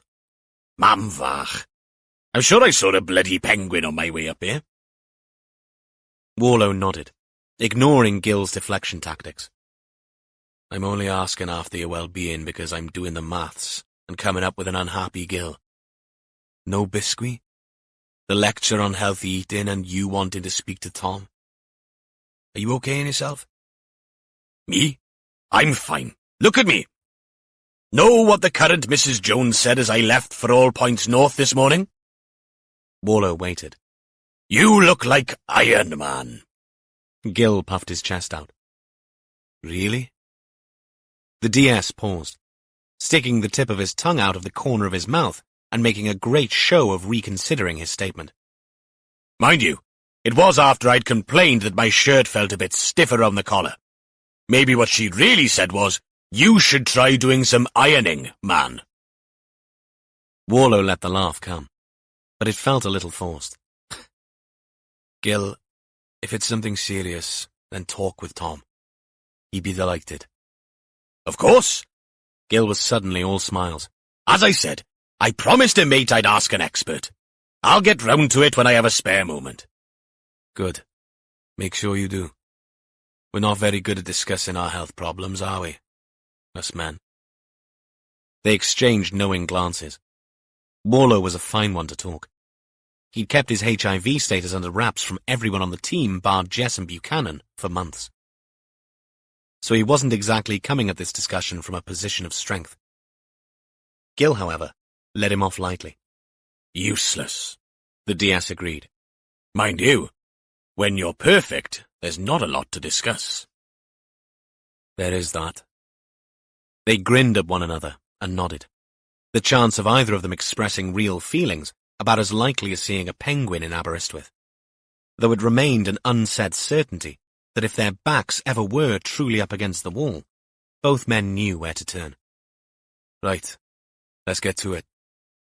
Warlow shoved his hands in his trouser pockets. Lead on, Gunga Din, Gil said. Ah, Rudyard Kipling reference. Have you used that one with the youngsters yet? Warlow's collective nouns for D.S. Richards and D.C. Harris brought a skeptical scowl to Gil's face. I would not waste my breath. Rhys would probably think he's a rapper, and Catherine would no doubt play the woke colonialist card. Just to rile me. Warlow nodded and pushed open the door to the incident room with a smile. Gil was right. Best they keep their powder dry on that one. Chapter 15. Once Warlow left on his quest to search out the relatives of the mysterious Mirain Hughes, for those left behind it was a question of manning the phones, trawling through records, and waiting for people to get back to them. Glamour personified. The first to get something positive out of the day was Rhys. He took the call from DS Pete Donaldson and quickly explained what they were doing. When he mentioned the name Moulin Splurge X, the line went silent. You're kidding me, Donaldson said in an accent from somewhere north of Portadown. Marriage to a local girl had brought with it a transfer from Northern Ireland to the supposedly calmer environs of West Wales, but had done nothing to diminish the accent. Does the name ring a bell? Rhys demanded. Sets off a bloody klaxon. How? Moulin Splurge X is a real psychology student at the Uni in Aber. True name Claudine Barton. Rhys wrote it down. How come she's known to you, Sarge? Ah, well, welcome to the brave new world of student debt. Sex workers are entitled to protection, just like everyone else. Though the uni up there might not be as progressive as some, they've recognised the need to support the 6% of students across the country who work their way through uni via the sex industry. But you surely can't go to Aber and do a course in it. Jesus, wash your mouth out with soap and water there, Rhys. You'd be in deep doo-doo if you suggested that. Twitter has already been there and scorched the earth. No. This is all about keeping workers safe. Rhys paused, trying to get his head around it all. Donaldson explained. We offer support to the uni if they want it. We've even been up to talk to staff about it. You ever heard of National Ugly Mugs? I can't say I have, though I can come up with a few candidates without much effort. It's a charity set up to collate warnings and incidents about dangerous punters in the sex industry. And there are some choice bastards out there, believe ye me. Claudine is an active member. You'd like her. She's a real character. Her partner's a bit of a roid monster, but he looks after her. And you say your man Lyndon was interacting with her? Online, yeah. A lot, judging by his search history. I wondered if there'd been any real contact. Unlikely. Claudine is switched on, though she isn't shy. She'll chat with you, I'm sure. I can set it up if you like. We've got bugger all else at the moment, Rhys said. Donaldson signed off with a promise of a follow-up text. Rhys put the phone down and turned to Gil. That was Donaldson, Sarge. I think it might be worth chasing up Moulin Splurge X. She's local. Okay, that should keep you out of mischief for a while. I'd better speak with Tiernan about the full path report first, though. You'd better. Could do with a cup of tea and a hobnob, though. Rhys's voice dripped with yearning. Gil flinched. Get behind me, Satan. Or as granddaughter number 2 was heard to say, after I had used this phrase in context during an open and frank discussion about a takeaway curry with the current Mrs. Jones, get behind me, Stan. Rhys chortled and picked up the phone to dial Tiernan's number. That Stan can be a bit of a card. He can indeed, Rhys. He can indeed. While Rhys went full ghoul with Tiernan, Catherine got copies of Lyndon's phone records and went through them. When she'd finished, she took them over to where Jess was working. Anything? Jess asked. There is one number that stands out. He texted on Friday and Saturday several times, and a dozen times during the week before. Worth giving it a go? Catherine shrugged. Jess picked up the phone and dialed the number. The voice that answered was female and young. Hello? Hi, this is Detective Inspector Jess Allenby, Dovehead Powys Police. Who am I talking to, please? This is Ava Farley. Catherine wrote down the name, underlined the capital A, and hurried back to her desk to begin typing in the details. Hi, Ava. Sorry for the out-of-the-blue call, Jess continued. Is anything wrong? Is it my gran? Has she fallen again? Is that it? Jess felt a sudden surge of sympathy for this girl. No, it's not your gran. Your number has come up as appearing on a callers list that we're investigating. A caller? Who? Alistair Linden. A choked-back sob came down the line before a whispered and tremulous, "Oh my God." What? I'd rather not talk about it over the phone like this, Ava. Catherine angled her screen so that Jess could see. She held up 2 fingers, palm facing forward so as not to seem rude. 2 Ava Farleys had come up. Can you confirm your address for me, Ava? Or if you'd rather phone the station back to make sure this is me, that will be fine. Just look up the number online and... No, it's fine. I live out near the hospital, Caradog Road. Catherine nodded and changed to a thumbs up. Is there any chance you can come into the station on Boulevard de Saint-Brieuc? Jess asked. The one that looks like a castle. That's the one. A silent pause. And then... I knew something was wrong. Has something happened to him? This is a serious investigation we're involved in, and talking over the phone is never a good idea, Jess insisted. We find these things are much better discussed face to face. Ava let out a ratcheting sigh. I'm at work. I doubt Tessa can let me go this morning. Jess understood. It's almost midday. Do you have a lunch break? At 1, yes. Tell me where you work. I'll have a car pick you up and drop you back. Another pause. That makes it sound really serious. The sooner the better with these things, I've found. You sound nice, Ava said. And you sound sensible. It would be for the best if you could come in. I work at the Dressy Fox on Hale Pren. Would you like the car outside or somewhere else? You worried about my reputation? Ava asked, and let out a hollow laugh. Not unless you are. They can park at the back. There's a service road. Jess returned the thumbs up to Catherine. We'll see you a little after 1, Ava. I appreciate it. When the call ended, Jess joined Catherine at her desk. Ava Farley, age 26.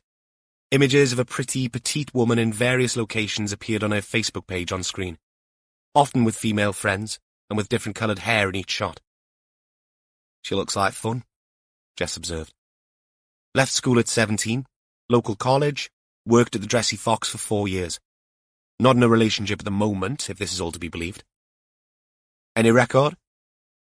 Nothing on the PNC. Okay. Well, we'll find out how well she knew Alistair Linden in an hour. We'll do the interview together. Love to, Mum. Warlow met with Joel Rampley at his place of work. Humphreys and Sons, a garage to the northeast of town, sat squeezed into a space between shops. As so often in this area of Welsh speakers, the services offered were written on the wall, first in Welsh and then in English. Who knew that adnabod diffygion meant fault diagnosis? Well, if he'd had to think about it, Warlow probably did. But the garage had it up there, clear as day. Warlow rang a bell at reception and spoke to a middle-aged man who disappeared wordlessly into the bowels of the workshop and came back with another man in his early 30s. This one was taller, thinner, with a shaved head which, the DCI judged, was finishing a job that nature had already started, opting for the lesser of two evils. Rampley had tattoos on his bare arms and smudges of grease on his jaw. Though it wasn't easy to assess under the overalls, he looked to be a stringy guy, the kind blessed with a fast metabolism.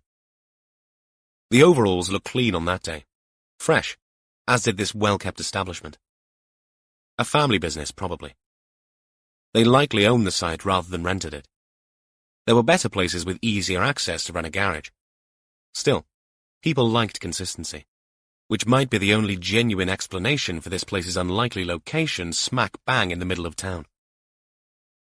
Warlow introduced himself and offered his hand before asking, "Is there anywhere we could chat in private?" They walked through to a back waiting room, where paying customers could sit out of the cold while their cars got the finishing touches of MOTs and services. Warlow turned down the offer of tea and sat on an upholstered bench with Rampley perched opposite him across the table. Not quite the interview room, but it would do. "Thanks for talking to me," Warlow began. "You don't say no when a copper turns up, do you?"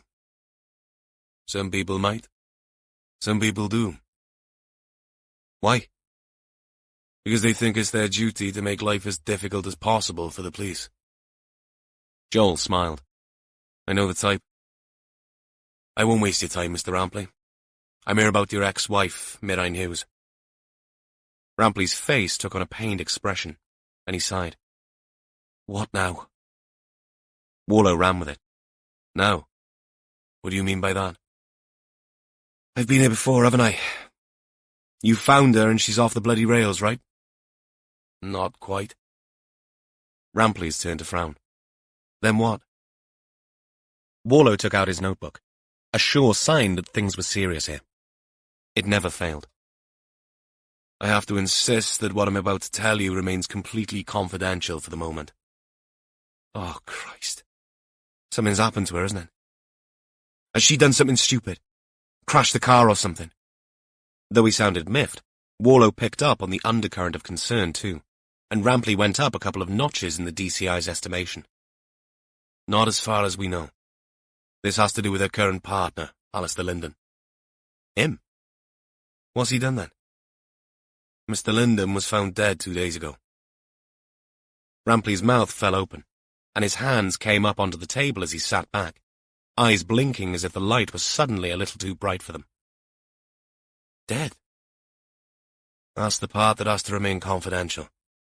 We haven't informed his next of kin yet, nor have we informed Mirain."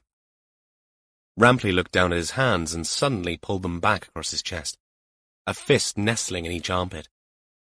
"Christ. Dead? How?"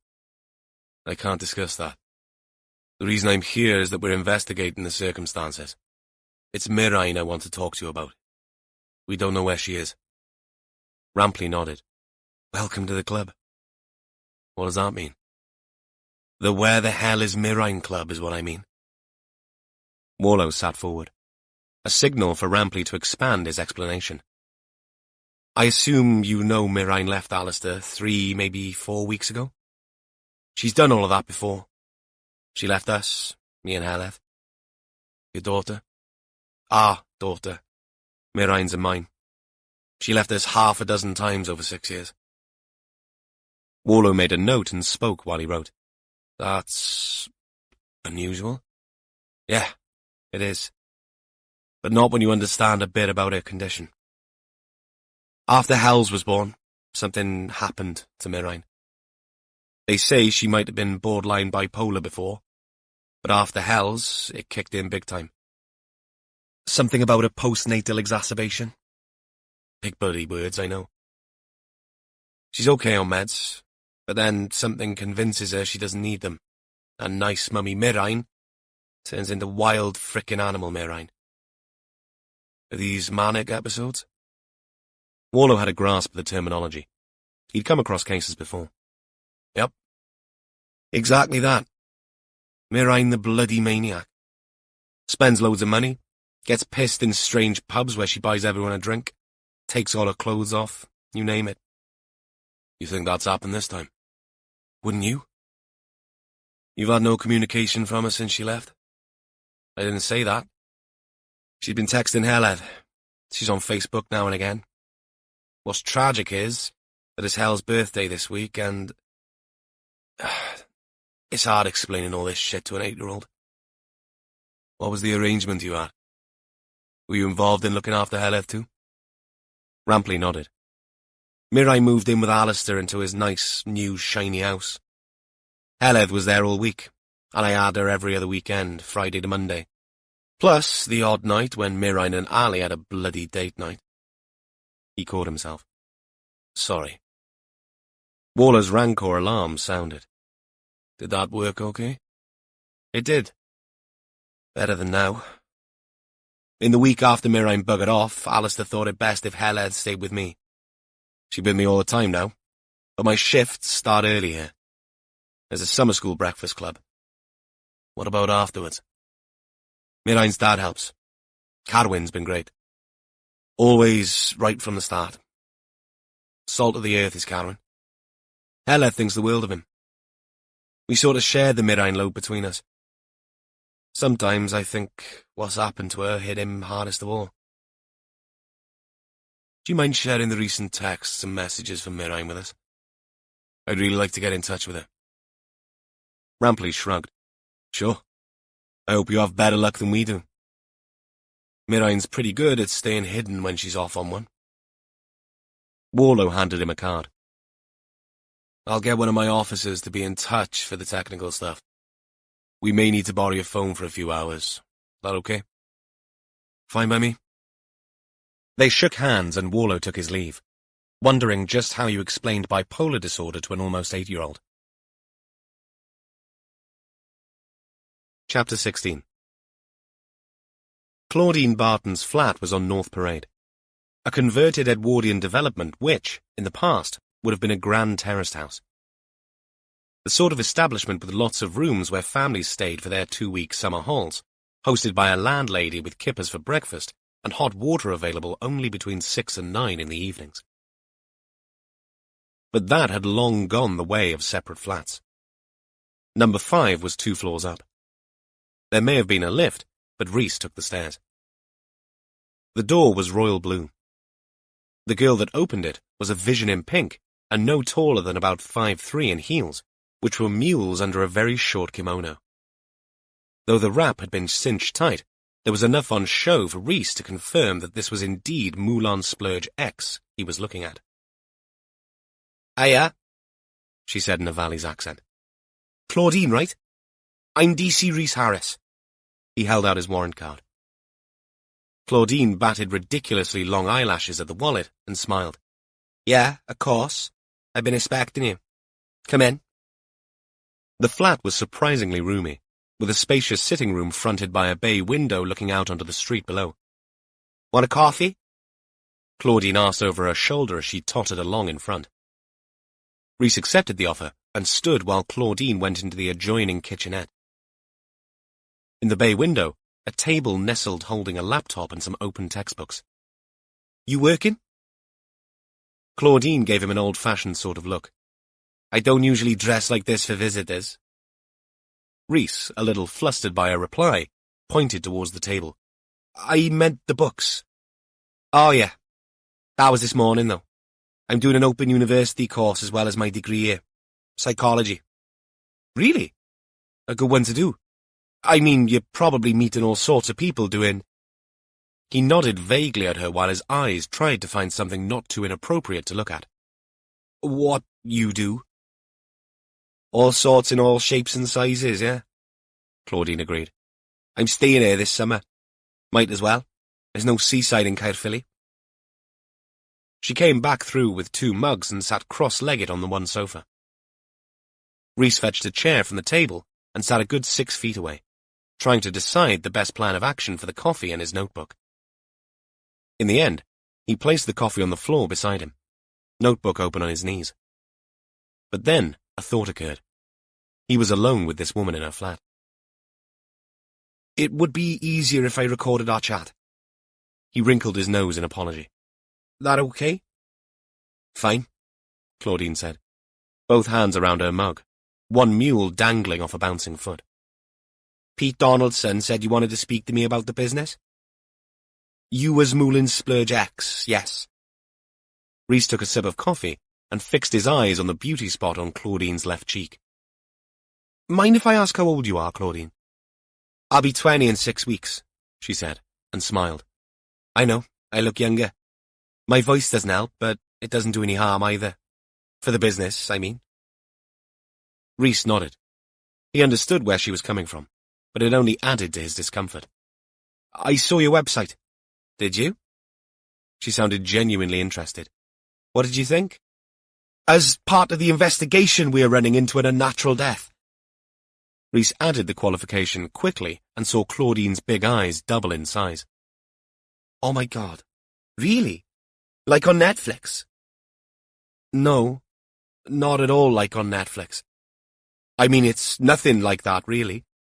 Lots of hanging about, interviewing people, gathering information, hardly any car chases. But like, you're a homicide detective, then? We don't use that term. So no, not... Well, yes, in this case, I suppose I am. Claudine sat up. That's amazing. Shifting in the seat made the kimono stretch tightly across her chest, and the gap showing her cleavage widened perceptibly. Rhys reached for his coffee and made a very conscious effort to keep his eyes on her face when he lifted it to his lips. Is this where you do the camera work? The words came out from behind his mug, almost an octave higher than he'd intended. Claudine shook her head.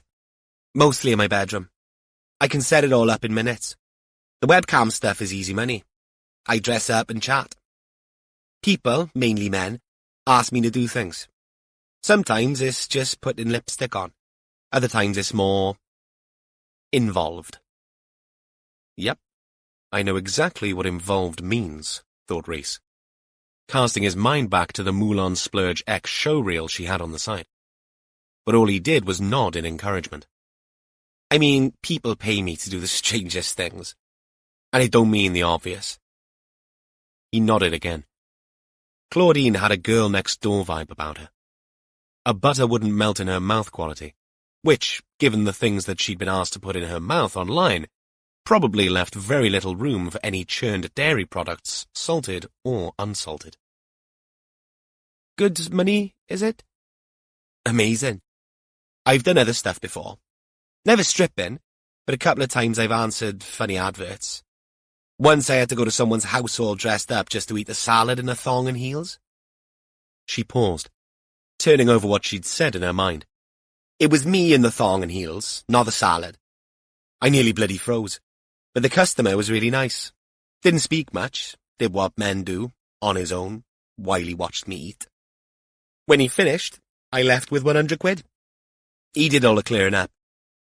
Of himself and the salad. Rhys couldn't help but grimace. Isn't that risky? Claudine nodded. Afterwards, I thought probably not the best idea. That was before I met Luca, my boyfriend. But what people do, and what turns them on, is their business. As long as no one gets hurt, right? I don't hold it against them. Plus, I only get half my tuition fees paid. All the rest is a loan. But I want to be debt-free when I finish it. So for you, this is a job? Claudine smiled. Exactly. And it pays a shitload better than serving lunch at Café Clec. She sipped at her coffee before adding, I've done that too, by the way. Rhys sipped some more coffee. He took in the smile and the siliconed attributes that were perkily straining against the fabric of her gown, fighting the urge to let his eyes stray down over her smooth legs. Get a grip, Rhys. You're there to do a job. The voice in his head was Gil's. Does the name Alistair Linden mean anything to you, Claudine? She shook her head. Can I show you some screenshots we found on Linden's computer? He picked up his phone, found the images, and watched as Claudine scrolled through the shots he'd taken from Linden's laptop of his recorded interactions with Moulin Splurge X. After a while, she looked up. He's not Alistair Linden on here, though, is he? No, he's signed in as clean unit. Another nod. I wondered where he'd got to. He's a regular, private client. That's a good £3 a minute. Group chats are half that price. From what I remember, he liked me to spread cream over... She waved a hand with sparkly pink nail extensions over her chest. Ah, was all Rhys could drag up from his lexicon. Claudine smiled apologetically. Whipped cream, which I then wiped off with a finger and had to eat. She handed back the phone. So you've never seen Linden in the flesh? No, I wouldn't know him from Adam. Rhys showed her a photo of Linden. She looked at it before flicking her eyes back at Rhys with a shrug. How long had he been a regular? Oh, no idea. I could probably check. I can search and see when he first appeared. I don't keep tabs, though. Once it's done, you know? It's all an act, a performance. All the baby talk and heavy breathing. Donaldson told me you're an active NUM member too? Claudine gave him a big Jane next door smile. When I tell people that, they think I'm a minor. The underground type, not the underage type. But I'm on the Mugs committee. It's a great thing to share. You're conscious of safety? Of course. Except for the salad and thong thingy, which I definitely don't do now. Rhys gave her a thin smile. Do you live here alone? That's a Pete Donaldson question, she grinned. No, I live with my boyfriend. Good, Rhys replied. You sound surprised. Do I? It's just... what you do could strain a relationship. Claudine smoothed down the hem of her kimono. All 2 millimeters of it. He can get twitchy sometimes. But it's make-believe. That's what I keep telling him. And it doesn't bother him? That gave Claudine pause. He knows we need the money. This place is almost £700 a month, so I have to keep working. His wage hardly pays for our Friday night pizza. He gets moody sometimes when I'm at it for too long. Rhys thought about asking what at it might be, but thought better of it. He'd got enough for now. Okay, thanks for your time. If you could let me have the timeline how long Linden was a client, that would be great. If we have any more questions, we'll be in touch. My number's on here. He handed over a card. Anytime, she said, and stood up. The sound of a key in the door drew their attention. It opened, and a man wearing dark gym clothing walked in with 2 little carrier bags. The t-shirt he wore might as well have been sprayed on over a barrel chest and biceps the size of rugby balls. He was shorter than Rhys, but made up for that in the width of his built-up torso. You're back early, Claudine said. Who is this? Asked the man, staring at Rhys with unbridled suspicion. This is Rhys Harris, she turned, smiling towards Rhys and back again. Rhys, meet Luca, my partner. Rhys stepped forward, hand outstretched. But Luca did not let go of the bags, preferring instead to double down on the challenging glare. Fair enough, Rhys said. He turned back to Claudine. As I said, you have my number. Anything at all occurs to you, give me a ring. Luca? Rhys nodded at the boyfriend and walked towards the door. He'd gone down 1 flight when the argument began. Raised voices. Well, mainly a man's raised voice. Again, Claudine. Again. It isn't like that. I don't want to hear it. He's a student, isn't he? One of your nerdy boyfriends from the uni. No, he's not. For God's sake, Luca. Don't for God's sake me. I'm not stupid. No more people coming in the flat, we said, didn't we? I can't stop people knocking on the door. And those others, they were part of my tutor group. Tutor group, my arse. Just the internet stuff, we said. Right? Just the cameras and shit. Rhys slowed down, wondering if he should go back up and intervene here, because if Luca had an inside voice, he'd left it at the checkout in Lidl. You think I don't know, Claude? What if I hadn't come home now? What would have happened, eh? Nothing. Bollocks! Luca, shut up, Claudine said. Shut up? No, I won't shut up. I told you what would happen. I told you what I'd do when your punters come to call. He's not a punter. Rhys half turned in time to see Luca barreling down the stairs towards him, his face red and twisted in anger. Hang on, Luca. You have definitely got the wrong end of the... He never finished the sentence. Luca put one hand on the banister and one on the wall, lifted himself up, and aimed a foot square at the DC's chest. All Rhys heard after that was Claudine's high-pitched scream, and there were words of warning in that scream. Luca, he's a copper! But then came a second sound, the noise of his head hitting the half-landing wall as he flew backwards towards it. After that, the fading noise of clattering footsteps on the stairs and another scream from Claudine reached him before the world around him faded, and finally went very dark. Chapter 17. Ava Farley was on her second tissue. Jess chose the least austere space she could find at Aberystwyth Station to talk to the girl, and ended up in a room with 4 rows of chairs, 6 across, in front of a lectern. She'd pushed the inevitable flip chart to one side and rearranged the chairs into something less formal. Catherine sat off to one side. Ava sat opposite Jess. The chairs were plastic, the walls bright white under harsh fluorescent strip lighting that buzzed angry wasp style above them. It still looked like an interview room, no matter what. In your own time, Ava, Jess said. Sorry. Sorry. I guessed something had happened. I thought he'd changed his mind about me, you know? She sniffed and dabbed at her nose. Jess took in the short blonde hair, curling at the bottom, the full makeup, the stylish clothes. Not her taste, and certainly not Molly's, but smart, nevertheless. She looked fit. A runner, perhaps. Some girls went through their late teens and early 20s believing they could do whatever they wanted before the booze and the crap food took their toll. The awakening sometimes came at 30 or just after. But Ava seemed to have realized earlier than some. Jess hoped she'd instilled some of that well-being into Molly already. So, Ava looked after herself. Up to now, Jess saw nothing to dislike. Alistair Linden must have thought he'd won the lottery, judging by what she'd seen of the man in photographs. Not bad, but nothing to write home about. Whereas Ava would merit 6 pages of descriptive prose. Clearly, she'd seen something else in Linden. But then, attraction was a strange old beast, and Jess didn't have to stray far from her own little patch to rattle its cage. Tricky Ricky was a case in point.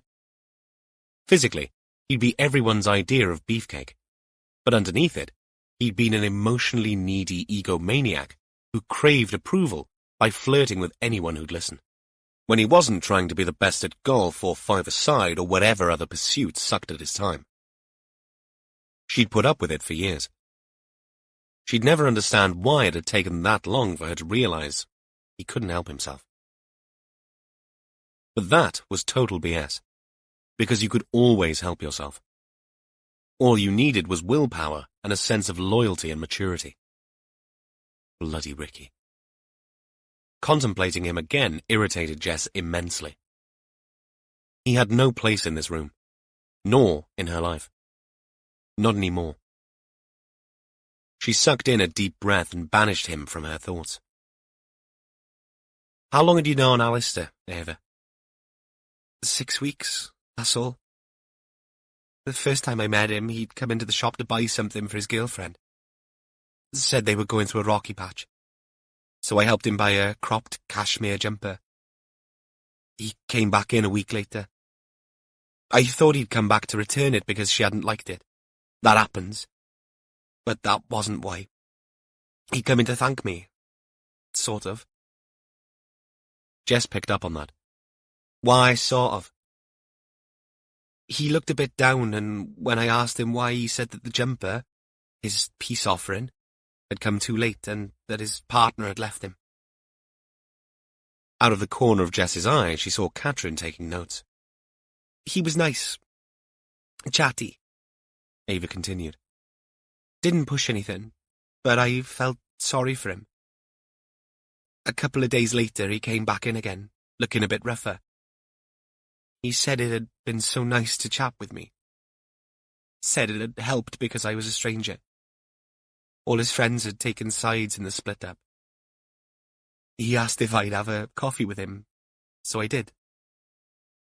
You felt sorry for him? Ava nodded. When did you first go out together? A week later. He took me for a meal to a place I'd never been to before. He was nice. Not pushy, as I said.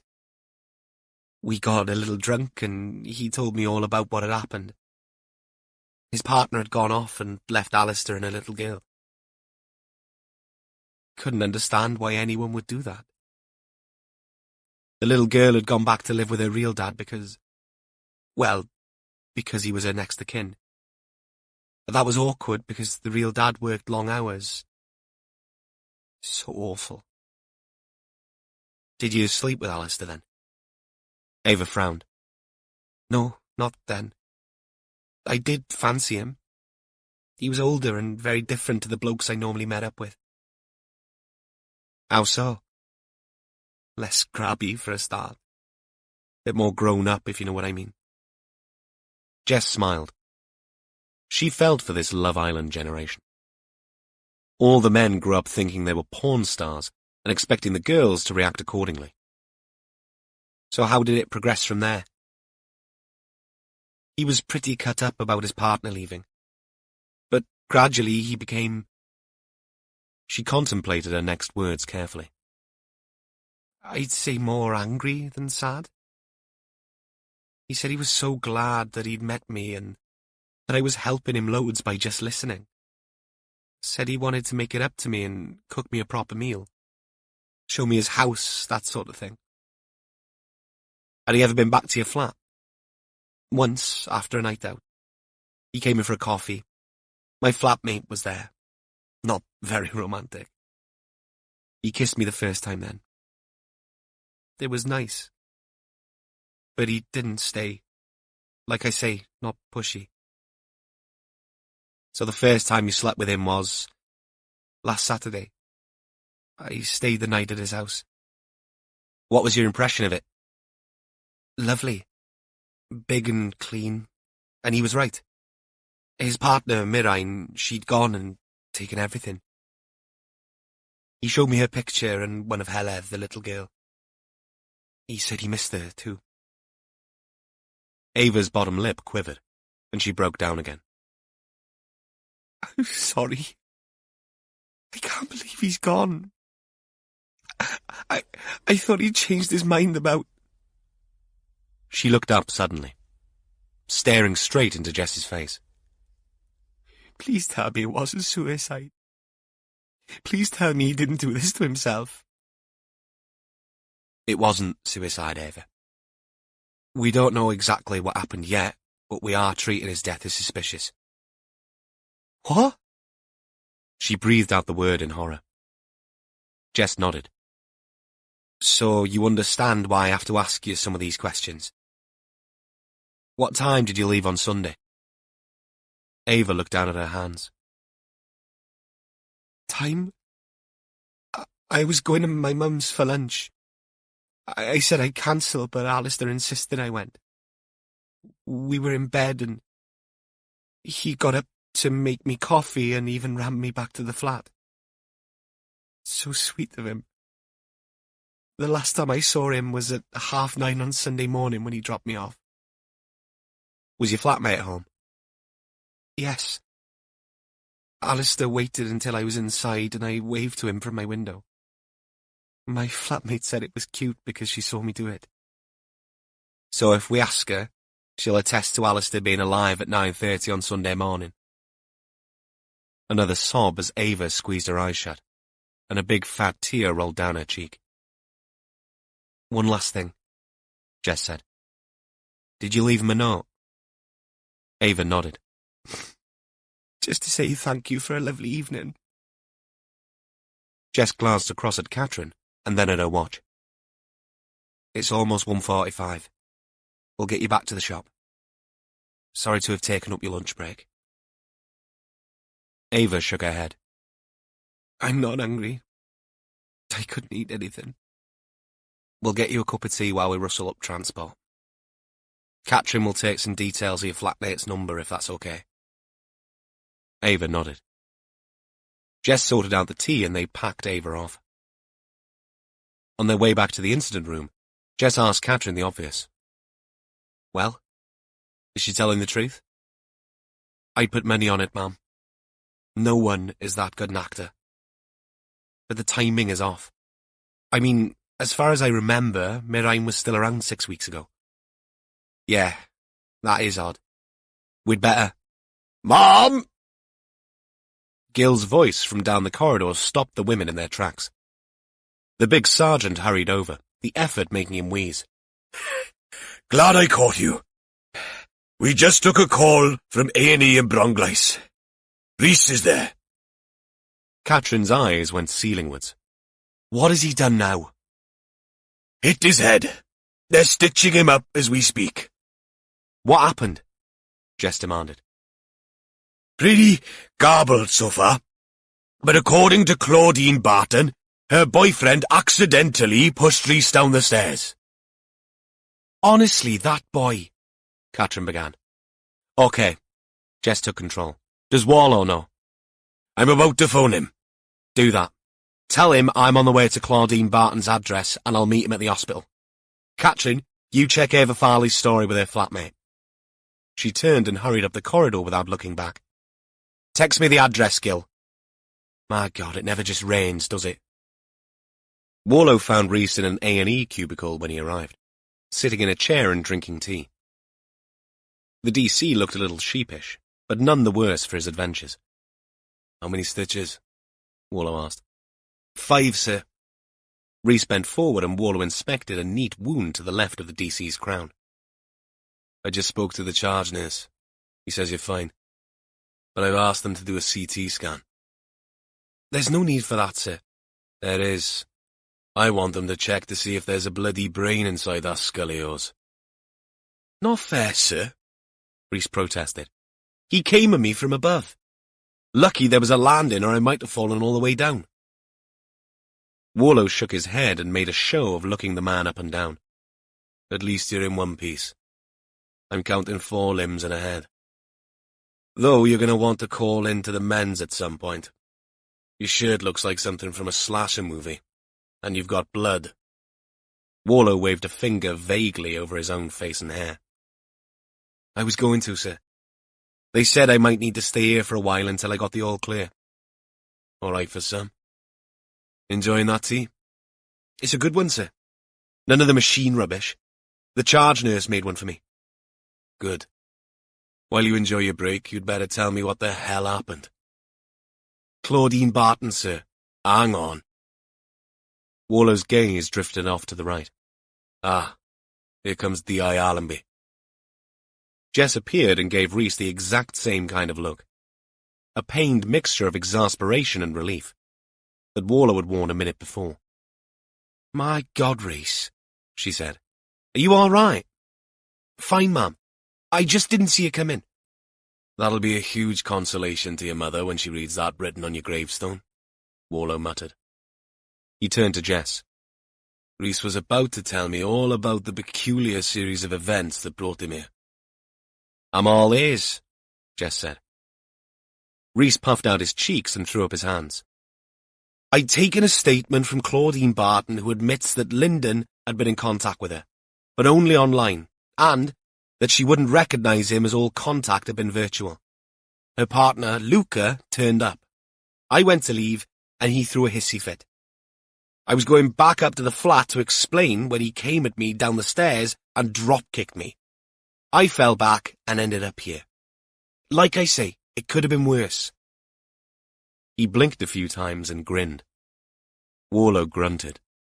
Glad you think so. I've just come back from Barton's flat, Jess said. Her story tallies with yours. Her partner is one Luca Domicini. 3rd generation, Welsh-Italian. Apparently he's a bit possessive. Warlow frowned. What? And he's living with a sex worker? She said he was fine with it being all online, Rhys said. What he can't cope with is her getting attention in the flesh. I also spoke to another resident from a flat downstairs, Jess continued.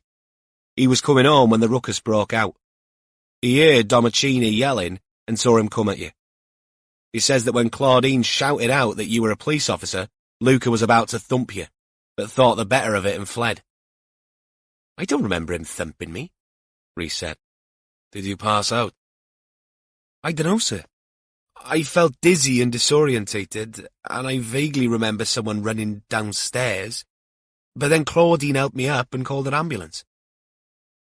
Warlow sat on the edge of the cubicle bed and picked up a clipboard with Rhys's admission statistics. He opened and shut the clip a few times, pondering the information that Rhys and Jess had given him and weighing it all up. Now we have Luca Domicini in the mix as a hothead. And you say Lyndon was a regular of Claudine's? Rhys scrubbed at some dried blood on his cheek with a forefinger. He often paid for private interaction, so Claudine said. Jess narrowed her eyes. You think Domicini might have turned into a green-eyed monster? Warlow voiced his ideas. If Lyndon's obsession went beyond the internet, it can't be ruled out. Any idea where Domicini is now? She shook her head. In the wind, I suspect. Warlow contemplated Rhys once more. Every cloud, eh, Rhys? Thanks to your skill at getting into scrapes, we now have one Luca Domicini as a person of interest. Are we going after him, sir? We are, but not you. Back to the incident room for you, and Gil will run you home as soon as he's able. There's no need, sir. I'm fine. I'm sure you are, but you look like Dracula's apprentice. We can't have you scaring the innocent people of Aberystwyth. Before you know it, we'll have a mob with pitchforks and wooden stakes besieging the station. Finish your tea, and I'll find the charge nurse. See if I can get us all out of here. Meanwhile, I'm going for a nice long walk up in the hills. Chapter 18. Rhys's injury put a dent in the afternoon's activities. But the investigation needed time to ferment, for inquiries to be fielded, reports to be obtained, scalp wounds to stop throbbing. The others all went home at 5, knowing they would not be kicking off their shoes in their own living rooms much before 7, knowing they'd have to repeat the journey bright and early the next morning for a briefing at 9:15 a.m. Once more unto the castle keep, as Gil had already christened the Aberystwyth incident room. While the rest of the team negotiated twisting roads in slow traffic at around 6, Warlow drove the dozen miles back to Ustum Tian and parked in the same lay-by next to the copse that he'd parked in yesterday morning. This time, he'd come prepared, and dressed more appropriately in a tactical t-shirt, Rohans and walking shoes, all with a view to re-exploring the route that the walkers who'd reported Alistair's rotting odour had taken. He'd walked no more than 30 yards before he stopped and took in his surroundings. Just the one property in view, half a mile up the hill to his left, and trees obscured even that. The road passed the little machinery graveyard whose gate was closed and secured only by a knotted rope. Warlow stood by the entrance and gave the place a little more attention this time, taking a closer look at the slowly rusting hulks in the makeshift yard. A couple of old cabless tractors, one big yellow backhoe excavator, some generators, fridges heaped drunkenly on one another, vans, trailers, ride-on mowers, and 3 caravans. These were all the old type, oval-shaped, room inside to barely swing a hamster, let alone a cat. Oddly enough, you often found these mobile homes in out-of-the-way rural places. They found their way to these isolated spots as temporary accommodation for itinerant workers and farmhands. But the ones he studied now had seen much better days. 2 didn't even have doors, never mind windows. Warlow frowned. How or why you'd find a breaker's yard in this remote spot remained a mystery. Probably a little side hustle for diversifying farmers, no doubt. He brought the route up in an OS map on his phone. He passed a couple of spots opposite walking trails on the map, but with no obvious entry points off the road that he walked on. An indication that these paths were not frequented so that the vegetation, and a farmer's fence had eradicated the old ways. Nothing for it but to continue another 100 yards to the stile and retrace the steps he'd taken with Rhys yesterday morning. Definitely a bridleway on the map, but he saw no sign of horse traffic underfoot, nor any telltale mounds of grassy manure. He moved uphill towards where the Apache village had been on the higher ground, an area marked on his map as Ochor Fawr, or Big Side. The white tent's still up, but personnel free. Not even a uniform to ward off nosy beggars.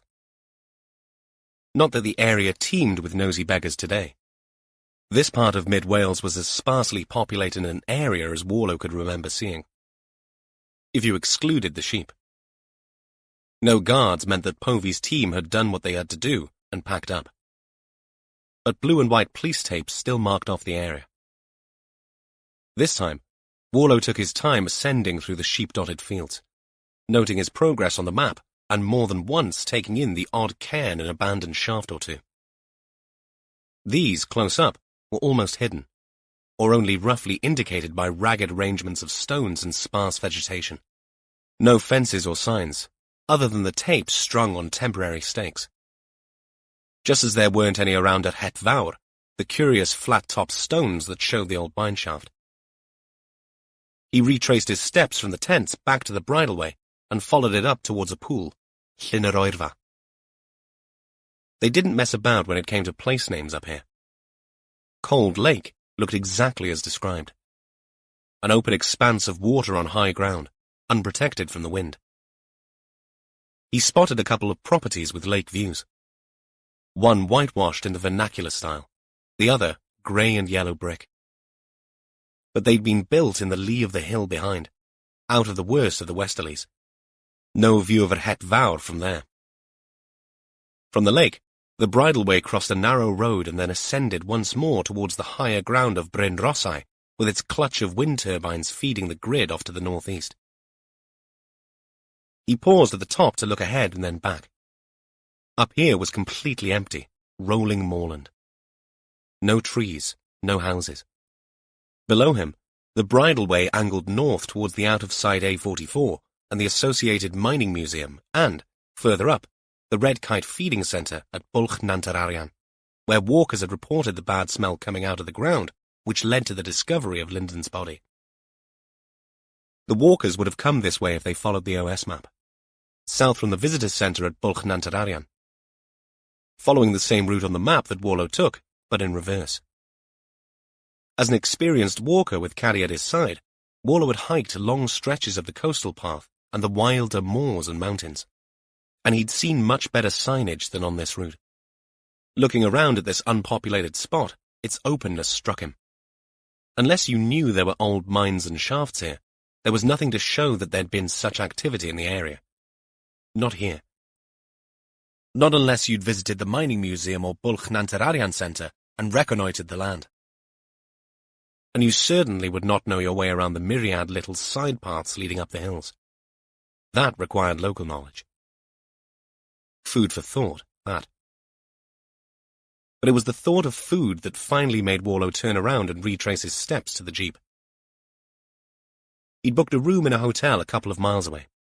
The only hotel with rooms in the area, in fact.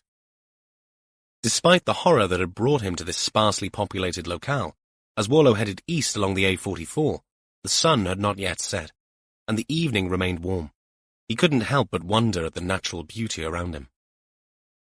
Empty roads, the light almost surreal. The kind of evening film directors pray for. Living in Pembrokeshire, Warlow had become used to the stunning views and lush beaches. But here was something different again. These were the Cambrian Mountains. Gentler than their towering cousins in Snowdonia, and less harsh and rugged, too, than the Brecon Beacons further south. They rolled away on either side of the road as he drove. Lush and green, here and there broken by stony outcrops and patches of darker fern. There was something almost alpine about it, this plateau of the Mid-Wales Massif. He'd been further north and east only once, to visit Pumlummon, the very heart of this desert of Wales, where the Severn emerged from the earth and began its journey south, bringing commerce and lifeblood to the English cities of Worcester, Gloucester, and Bristol. But it had been a winter trip, and he vividly remembered the bitter wind that froze his fingers. Even Caddy had wanted to turn back. But here and now, this was chocolate box stuff. Warlow ate a good meal in the hotel bar, glad of the time to be alone. He rang Rhys and found the DC in good spirits and none the worse for his injury. He said good night and retired to his room, sat on the bed, and started humming a tune that came unbidden into his head. What the hell was that? Warlow ran it through, layering words onto the melody, dragging them up from a 70s memory bank he didn't know existed. An old song, Alone Again Naturally, Gilbert O'Sullivan's melancholy examination of suicidal thought. In his head, Warlow heard Gil's scoffing voice. Not my choice as a karaoke track at the rugby club, let's put it that way. But it was more the title than the song's content that had bubbled to the surface in Warlow's brain. Alone again. The SIO's curse. By necessity, too, because yes, it could be tough at the top. As a concept, the top was a square peg that didn't fit easily into Warlow's round egalitarian core. But some things, murder inquiries included, were not run well by committee. Someone needed to take the helm and steer the ship through the uncharted waters at the beginning of an investigation. And yes, it could be isolating. A better word in Warlow's mind than lonely, since he did not consider himself a lonely person. More a self-sufficient and self-contained sort of person. Both natural extensions of self-made. Christ, that made him sound like a Lego kid.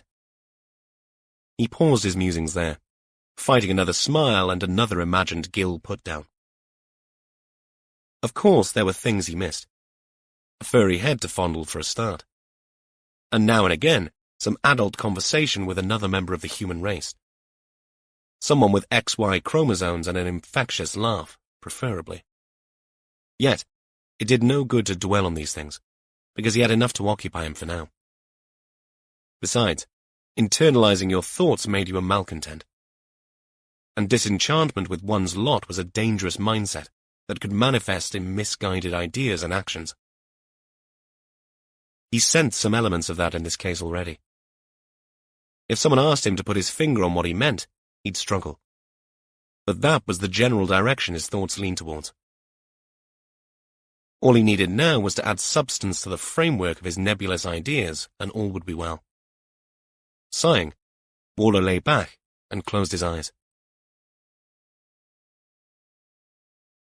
DS Catherine Richards, as was her wont, went for a quick run immediately after she got home to the house she shared with PC Craig Peters. A traffic officer, Craig was on a night shift and left her a portion of the chicken and broccoli bake he'd made, plated up and covered in cling film in the fridge, ready for the microwave. The fact that he could cook, quite apart from his humour, made him a real catch. The fact that he was a nice man who looked after himself, shared her view on life and the law, and cared a lot about her, made it doubly so. Run finished, Catherine showered and sat in their kitchen, forking broccoli into her mouth while she read through some of the reports she'd brought home, namely, Alistair Linden's bank statements. She glanced through them and found nothing of any note. Alistair was in the black. His mortgage repayments were small. Compared to hers and Craig's, definitely. And there were no odd amounts.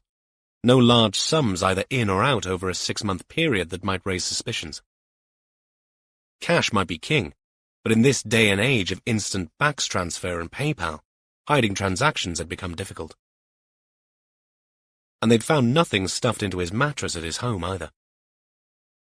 Whatever happened to him did not seem to have anything to do with money. She drained her glass of iced water and was on the way to the fridge to replenish it when her phone bleeped. A text message from a number she didn't recognize. Hi, Kat. Great to see you. But even better to meet up for a proper chat. It's been too long. Let me know when you're back up or I can come down to stay maybe. Dug into my photo archive for this one. Good times. You're looking more than great, by the way. Almost as good as you did back then. Check this out. Byronsky. All the hair on the nape of her neck stood to attention until she finally let out the breath she'd been holding. Then she read the message again and squeezed her eyes shut. "Shit," she hissed out. Bryndza. A name she had genuinely hoped never to hear again. And yet, here it was, echoing in her head. He'd shaved his head once for a bet, after a heavy night on the booze and other things.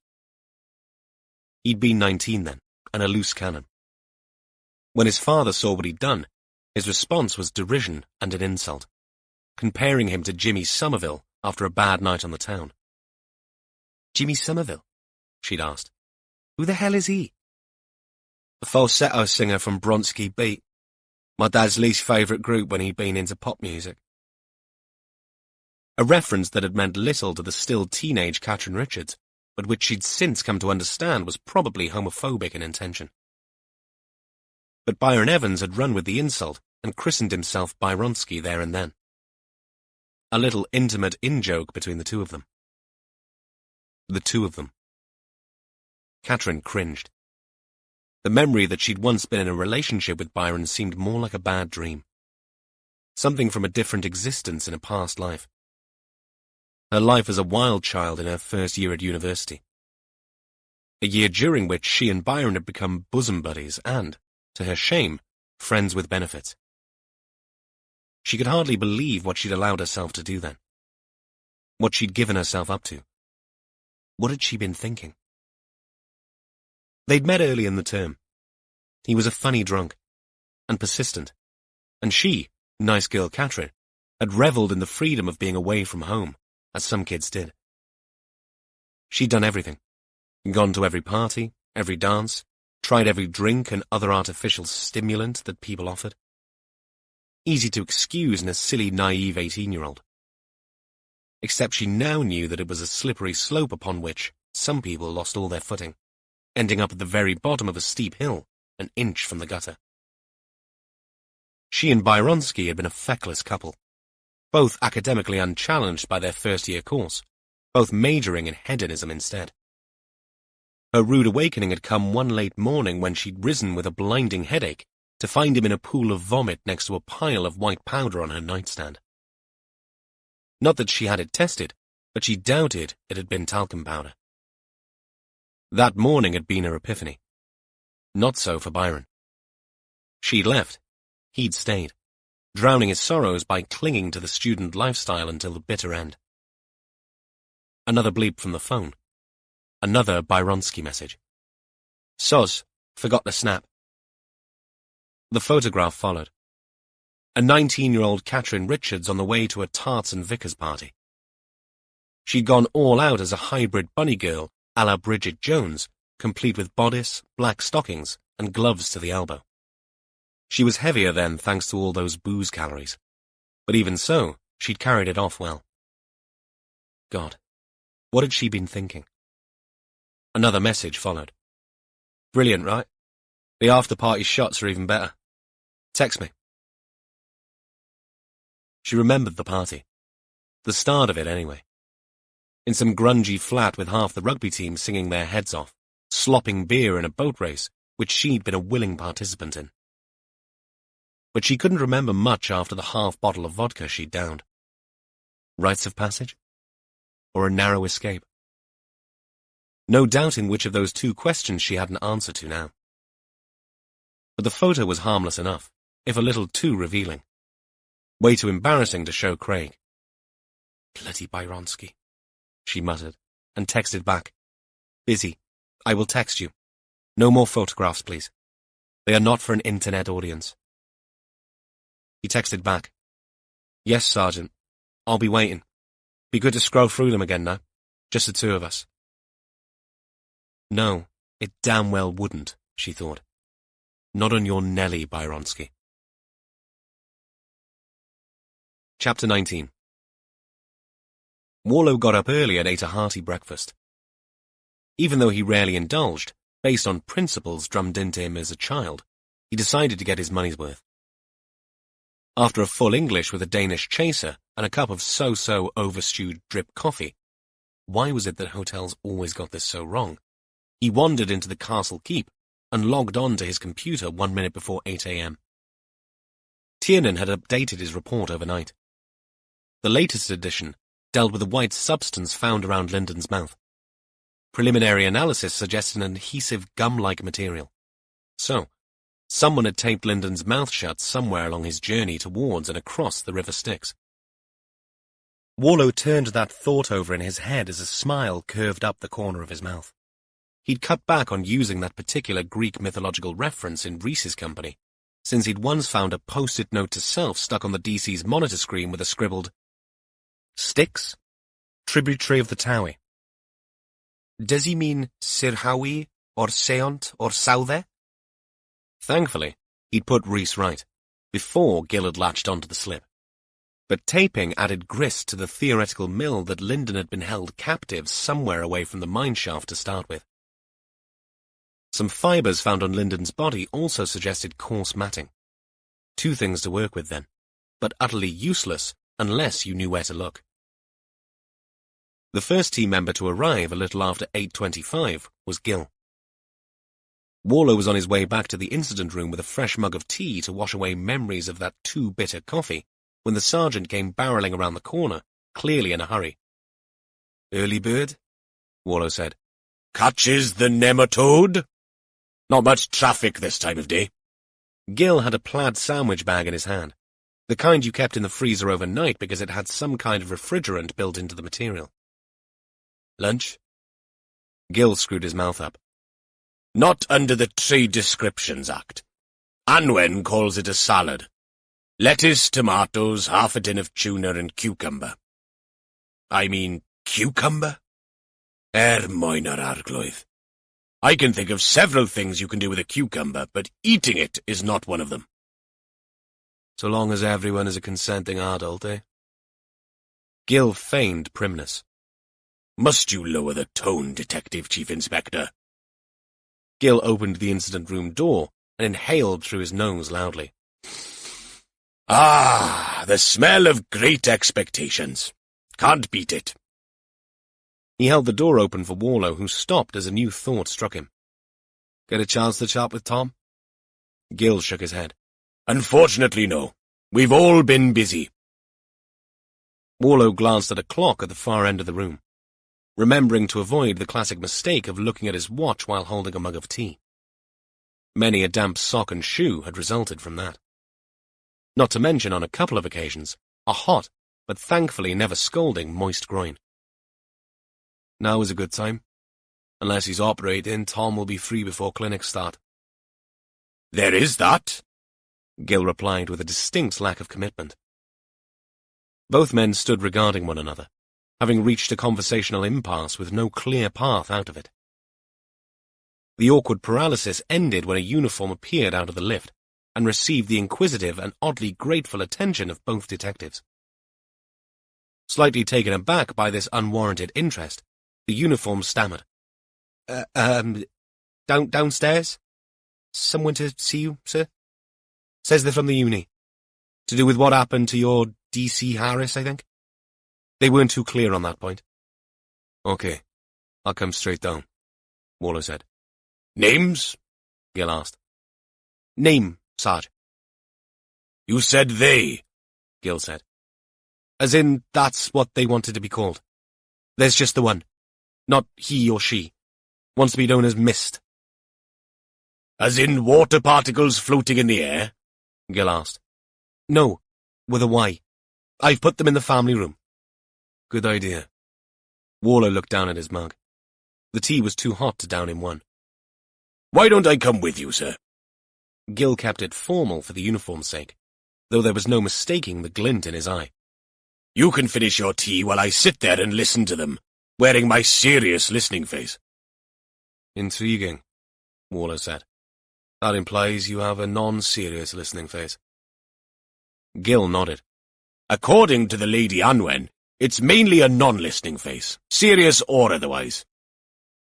He took a big step and launched his sandwich bag at a desk, where it slid off and landed on the floor. "That's buggered your salad," Warlow said. "Probably all it's good for, and a suitable role for the cucumber. Right, lead on. Mist is waiting for us downstairs." I hope to God they're not Scottish or we'll never find them. The uniform snorted a laugh, but snuffed it out in the light of Warlow's glare. Please don't encourage him. Think of him as a zoo animal, one you're not supposed to feed. Right, sir. The uniform's face twitched as he fought the laugh. Just pretend he's a rare orangutan. In front, out of sight and halfway down the stairs, Gil's voice filtered up. I heard that! Catrin offered to pick Rhys up for the journey back north to Aberystwyth the following morning. He was waiting outside his parents' house when she arrived, all smiles and armed with a steel water bottle and something wrapped in a kitchen tissue balanced in one hand. "What's that?" Catrin asked as he adjusted the passenger seat and slid it back to its limits to allow his long limbs a little space. "My mother made some cherry and coconut slices. She insisted I brought a piece for you." He opened it up, and a mini cascade of dried coconut dandruffed onto the seat. Catrin frowned. "I know," Rhys said. "I said you wouldn't want it.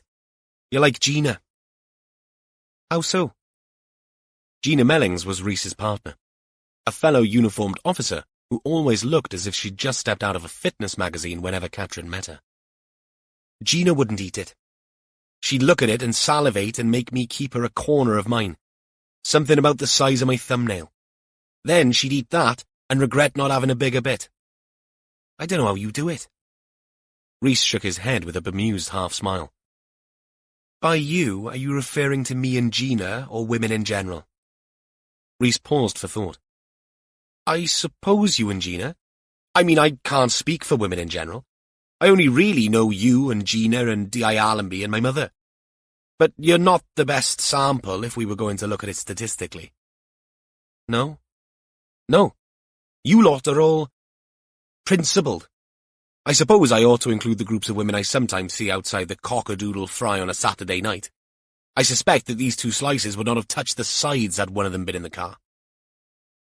Catrin's eyes crinkled, but she kept a straight face. "You are so judgmental, Rhys." "No," he protested. "That's pure observation, not obesism. Though I did read that there's a pandemic of that about too." He looked down at the little wrapped items. "What shall I do with them, then?" "If you can manage a little self-control, we could take them in to Gil. Tempt him with them." "That's cruel." This time, Catrin did smile. "Yes, I know." The radio was tuned to BBC 6, and Cream was giving White Room an outing. Rhys patted his hand on his knee in time. "The wolf would be in his element with this stuff." He leaned forward and placed the little parcel between his enormous feet in the footwell before changing tack. "How did you get on with the bank statements?" "Nothing. He's as clean as a whistle." "You?" "Nothing new. D.I. Allenby asked me to look through his divorce stuff. It all went smoothly according to the papers I read." "You going to speak to his ex?" "Probably." They drove on. At the eastern edge of Carmarthen, the car headed north towards Pen Yale. Catrin glanced over. "Talking of exes, how would you feel if someone from your past suddenly appeared with some embarrassing photos?" "How embarrassing?" "On a scale of 10, do you mean?" "Well, yes. But I meant, in what way embarrassing? I mean, my mother showed Gina some photos of me age 12 being a zombie in Thriller at an Earth competition. That was embarrassing." Catrin nodded. Most Welsh-speaking kids had been roped into some kind of activity involving Wales's national youth organisation, foreshortened in the language to Yr Urdd. Usually concert parties, choirs and sketches, supported by schools in an annual national competition. But for every opera or pop star it spawned, there were hundreds of others left scarred by their involvement. Okay, maybe that was a little harsh. It wasn't the Hitler Youth, for God's sake. But she knew where Rhys was coming from. Unfortunately, it wasn't the direction of travel she wanted to take. "No, I meant embarrassing in a social context. Perhaps even salacious context."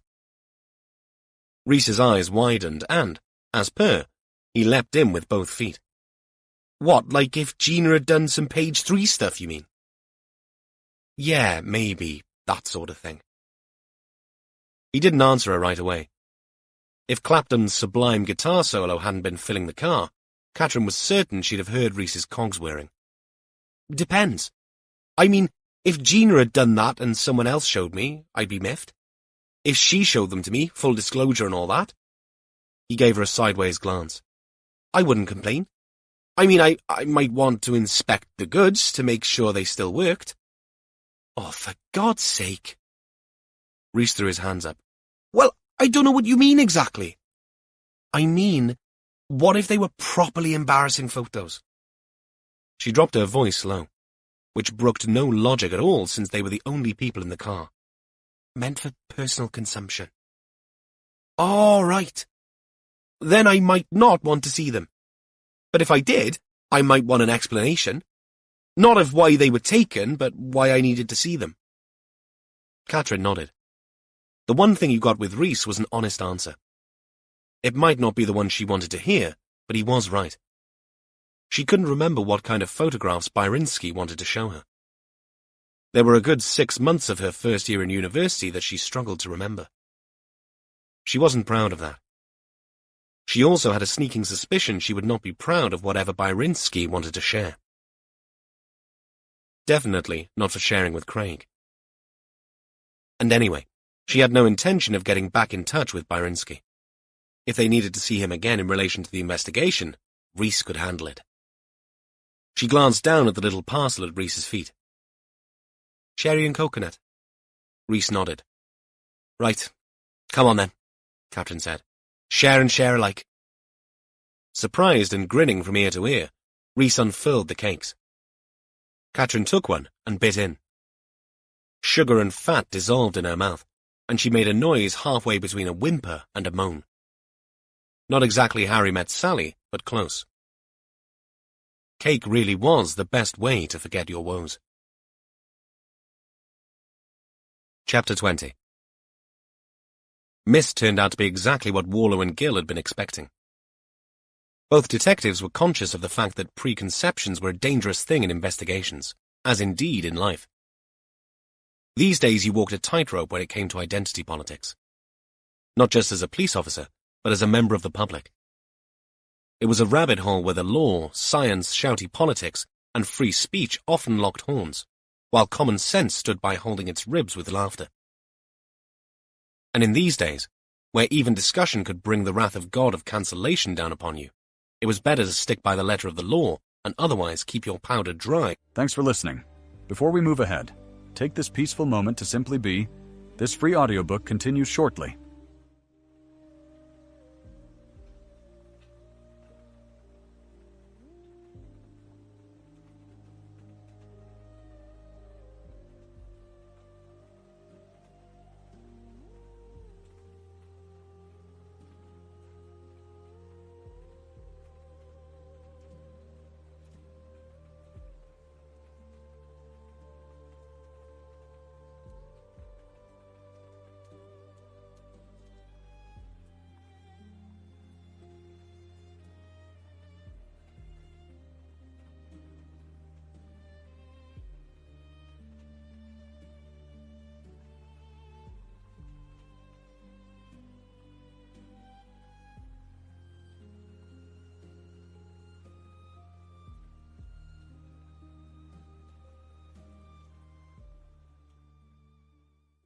And your mind open. He discussed these and other issues with Gill on several occasions and was aware of how the sergeant stood. As police officers, they had to keep their minds open, to consider what made people tick, and sometimes talk. But by and large, the men shared the same worldview. They were even proud of their country, and that kind of seditious thinking could earn you a burning at the Twitter stake these days. Just as well neither man went anywhere near it. So when the Gen Z calling themselves Mist turned out to be an early 20s bearded person with a skull t-shirt, a lip ring, and both little fingernails painted black, Warlow wasn't surprised. Mist stood up when they entered the room and studied their lanyards with interest. Their first words were, "There are no pronouns on your badges." No, Gill said. We're non-binary here. I'm Sergeant Jones, this is DCI Warlow. They're labels, but that works. Miss said, untouched by and probably unaware of Gil's sarcasm. Their accent placed them somewhere in the valleys east of Merthyr, if Warlow was any judge. "How can we help you, Miss?" Warlow asked, just managing to chop off the added at the end of mist, which would have been a categorization disaster. "I'm a neighbour of Claudine Barton's. I heard about what happened yesterday." "Right," Gil said. "I live with my cis partner in a ground floor flat in the same building." Warlow could see Gil calculating, his brows a ploughed field of concentration. "So you're cis?" "I am." Gil nodded. "Ah, cis, right. Cis, right." Both Mist and Warlow glared at the sergeant. "Sorry, for a minute there, when you said your cis partner, I heard cis partner, which of course suggested a whole different can of worms in a very Game of Thrones, Cersei and Jaime Lannister kind of way." That earned him a quizzical look from Warlow. Gil responded with an unvoiced mouthing of the word siblings. Mist, who had lost what negligible amount of humour they might have been born with along the angst-ridden way of their teen years, stared back. "I refuse to watch that. Its themes were a perpetuation of binary stereotypes with little or no concept of gender choice. I've made my choice of name by adopting a non-limiting mid-identification which allies me to nature. I go by Mist and use they. My partner prefers Nya as a cat gender identifier." That little piece of information exploded a silence grenade in the room. It took a good few seconds to clear. "They're identifying as a cat?" Gil asked eventually. "They like cats." "Not many cats in Game of Thrones," Gil said, a response which, under the circumstances, was as good as any. "Dragons, yes, and a lot of barbecued meat as a result. But cats," Gil shook his head, "not so many." Mist didn't answer. "Do you have any information for us, Mist?" Warlow asked, quickly realizing that wherever this was going was not a destination he had any real appetite for. Mist cleared their throat. "I do. On my way home last night, Luca, who prefers a binary handle, came running out of the house and jumped on a motorbike. I'd not seen that before. He used to have a cycle, but not a motorbike." Gil nodded. "Number plate?" Mist shook their head. "Make or model?" Another shake. Gil made a show of writing something down. "We'll get this out to the rest of the force pronto. On a motorbike." He looked up. "At least he's not on roller skates. Continuing the Cats theme. The musical with them all dressed up like cats." "Thank you, Mist," Warlow said with a fixed smile. "That is useful." Mist stood up. Warlow offered a hand, which Mist declined.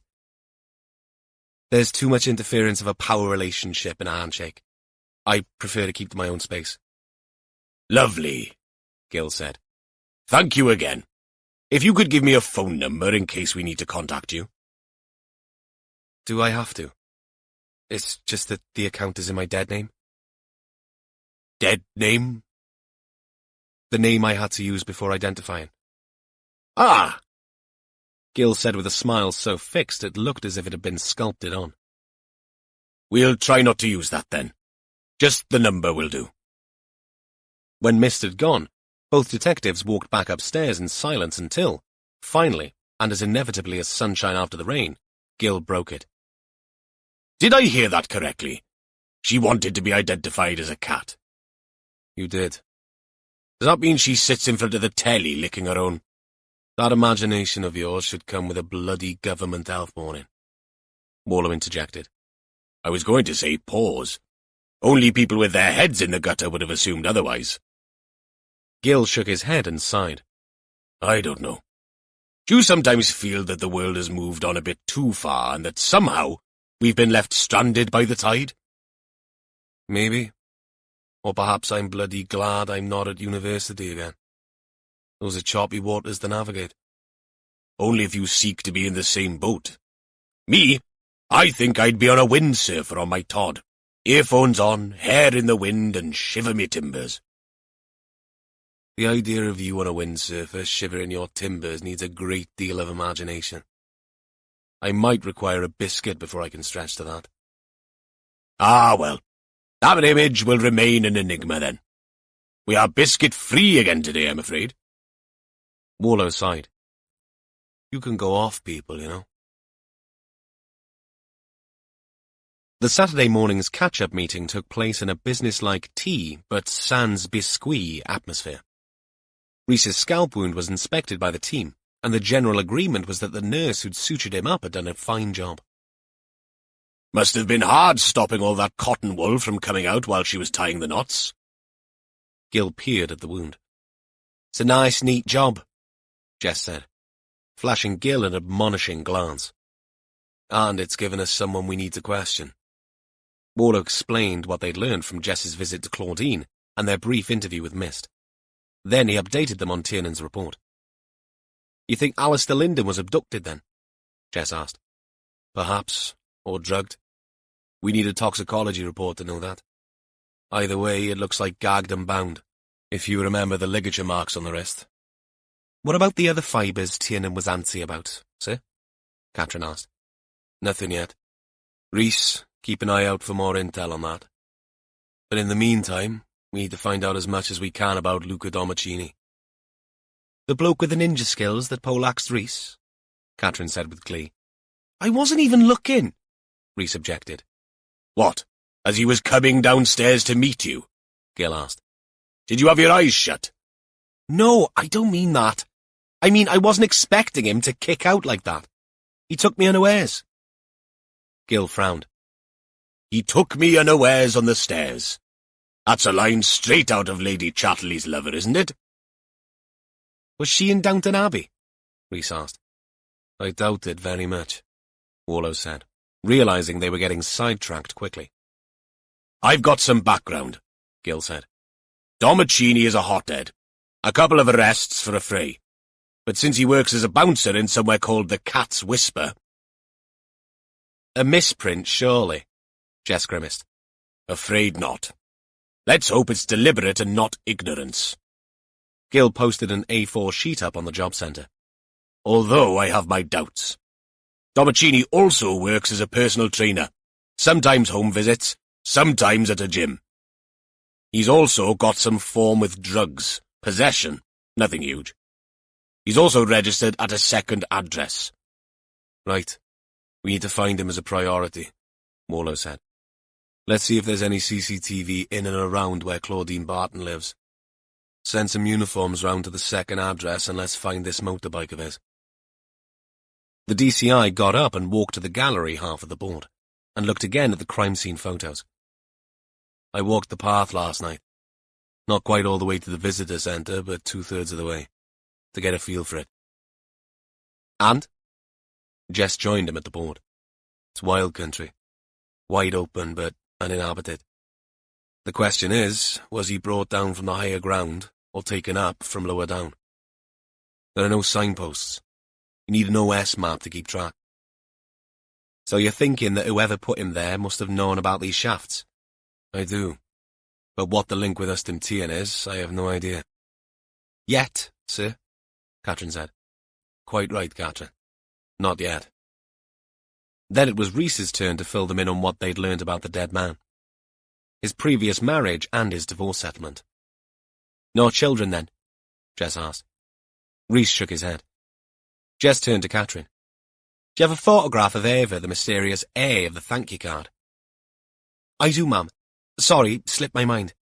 Catherine pinned up a snapshot of Ava Farley. She seemed genuinely confused by Lyndon's absence.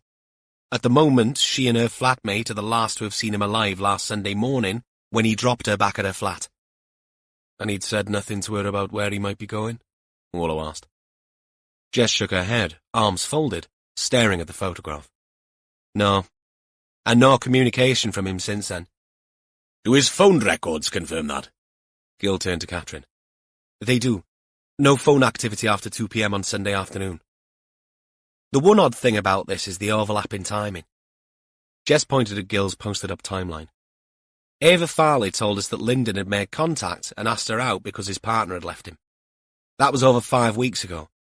But according to the neighbours, Miriam was still living with Lyndon at that time. Could she have been mistaken about the timing? Wallow asked. It's possible, of course. I'll double-check. Jess made a note. Which brings us back to the mysterious Miriam. Despite going off, she's been communicating with her daughter through social media. I think we ought to talk to her. Agreed? Everyone nodded. Wallow continued. We'll need access to her Facebook account. I said we might need to borrow her ex-husband's phone. She doesn't sound very reliable, sir, Rhys observed. If mental illness is one thing, it's unpredictable. That doesn't mean we shouldn't follow it up. Wallow went to the SIO office and sent Joel Rampley a message. He came back quickly. At work, can't help. Try Miriam's dad, Carwyn. A number followed. Wallow dialed it and got an answer immediately. Mr. Hughes, my name's Evan Wallow. I'm a detective chief inspector looking into a serious crime. I know who you are, Carwyn Hughes interjected. Joel told me you'd spoken to him. We'd like to speak to your daughter, Mr. Hughes. Wouldn't we all? It might have been an odd response from a father, but then this wasn't Carwyn Hughes's first ride on the ghost train when it came to Miriam. Joel suggested I speak to you. He said she'd been communicating via Facebook and messaging services. She has been. She's done that before, but not for a while. Would it be convenient to come and have a word with you? I've got Heleth, that's Miriam's daughter, with me. I promise it wouldn't be for long. A prolonged beat of silence followed. Aye, all right. Wallow wrote down the address and went back out to the instant room. Jess, fancy a trip out to meet Miriam's father and her daughter? Chapter 21. Luca pretended to adjust something on the rear wheel of his cousin's Honda 125. He'd parked behind a Sky van with his front wheel against the curb, so he could stare through the spokes of the wheel up the street to his flat. He'd been there for about 15 minutes after hiding out at his mate, Tapper's place, overnight. After leaving Claudine's, he'd panicked and gone hell for leather up the coast to Abu Dhabi and Tapper's house in the hills. Luca was not the kind of man who had doubts about his decisions. Throughout his life, he'd acted first and thought about it afterwards. But this time, all he could think about was Claudine screaming at him, "He's a copper." Why hadn't she said something before he'd gone down the stairs? The bloke hadn't looked like a copper. Too young. Too fit-looking. Okay, he had a jacket and trousers on, not jeans like the other scruffy students that had called at her flat, but he would pass for a student. That fresh face could not have been a copper's face. He'd panicked. The adrenaline had kicked in, and he'd legged it without even stopping to see if the bloke was okay. That wasn't going to go down well. Neither would be them finding the stash of pumpers and Skittles in his flat. Fuck. He needed to get in and out of his uncle's place like a rat up a drainpipe. He'd hide the stash of steroids and methylphenidate, and then he'd maybe see his cousin and give the bike back. He didn't want to be caught on it. The no license and insurance crap would piss off his cousin, never mind the fuzz. They'd be after him, the fuzz. He would not hide out. Not his style. Now it was all about damage limitation. He'd already lost a customer that morning. Had to cancel with Big Russell, whose journey towards weight loss had begun only a week before. At 25 quid an hour, it was good money for bugger all work, other than telling the lard arse that he was doing great when he lifted a 5-kilo kettlebell. Russell had a long way to go on his journey. A cash cow if ever there was one. Maybe a year or two, judging by the way he'd lasted only 3 minutes on the running machine. Or in his case, the walking machine. If and when Luca went to the cop shop, he'd say he didn't know the bloke at Claudine's was a copper, but some kind of rival or a punter from the Cat's Whisper come looking for trouble. There was always one idiot threatening to knife him when he stopped them from going into the club, or helped them out through the door. It wasn't as if he made that stuff up. Yeah, when he saw the bloke on the stairs, he'd been in fear for his life. Never mind that he'd left his girlfriend alone to fend for herself. No, He'd say he ran away to draw the punter off. Though Claudine's texts had told him the bloke had hit his head and they'd called a fucking ambulance. Shit. Luca got up. He'd taken off his helmet and put on a beanie instead. The bloody thing itched like a bastard. In and out like a rat up a drain pipe. Come on, Luca whispered to himself. He looked up and down the street. No sign of anyone. No one sitting in their cars watching for him. So, as good a time as any. He stayed on the side of the road opposite the flat, head down, feet moving quickly over the pavement until he got to where he could cross. He looked up and down, and then up again. He'd taken 2 steps when the response vehicle came around the corner 50 yards away. Luca did an about-turn halfway over the road and tried to make it look as natural as possible. He stopped, tapped the back of his pocket as if he was looking for something, before pirouetting and heading back to the pavement, walking quickly away from the flat and the bike, barely resisting the urge to sprint. He'd gone 20 yards when he ducked behind a Range Rover and watched as the cop car stopped outside his place. Luca whimpered. An officer got out and knocked on the door. Tudor Street was a row of terraced houses. Luke had kept the place going, even though he spent half the week at Claudine's. Working at the Cat's Whisper meant he wouldn't get home until 3, and this was much more convenient, as well as not disturbing Claudine. The house had belonged to his uncle, now having his nappy changed twice a day in a nursing home and being fed through a straw, so he didn't need the place anymore. There'd be no one home, and the fuzz couldn't get in without a warrant. All he needed to do was stay out of sight until they left. The dog was not big. Its owner stopped to let the terrier cock its leg up against a tree. She had no idea Luca was squatting down out of sight between the alder and the front of a parked Range Rover. Neither did Pickles the dog until he caught sight of a creeping hand and immediately let forth a salvo of barks. The noise startled his owner badly, but not half as much as it startled Luca, whose one weakness, though Claudine would later attest to him having many, was a fear of dogs of all sizes. Luca shot up and ran with a wail onto the road. Pickles, on a long lead, followed him with yelps of joy at having flushed out this hidden prey. The police officer 30 yards away turned to look. Luca, with a scream, sprinted past 3 cars back towards his flat, sidestepped onto the pavement, and grabbed his bike. He didn't see the police officer lean in to talk with his partner. Didn't stop when the officer shouted at him to do so. All he could think of now was firing up the Honda and sodding off as quickly as possible. Headless panic ruled. Probably the root cause of why he chose to only look behind him when he reversed the bike out and not glance ahead at what might come the other way as he kicked the bike into gear. With luck, it was an Asda delivery van that Luca collided with, trundling along looking at house numbers. Still, Luca had been accelerating, and the collision sent him over the handlebars and splat against the windscreen of the van, which screeched to a halt while he, like an egg on a greasy plate, slid off and down onto the road in time to see, through one already swelling eye, 2 police officers running towards him. Daddy's taking me to the pictures and to McDonald's today because it's my birthday, and tomorrow Tadkey is taking me to Cartwheels. Is he now? Jess grinned at the little girl. She was turning out to be a real chatterbox. They were sitting in Carwyn Hughes's kitchen in Bow Street, a village 3 miles to the north of Aberystwyth. Anoilva, the deer place.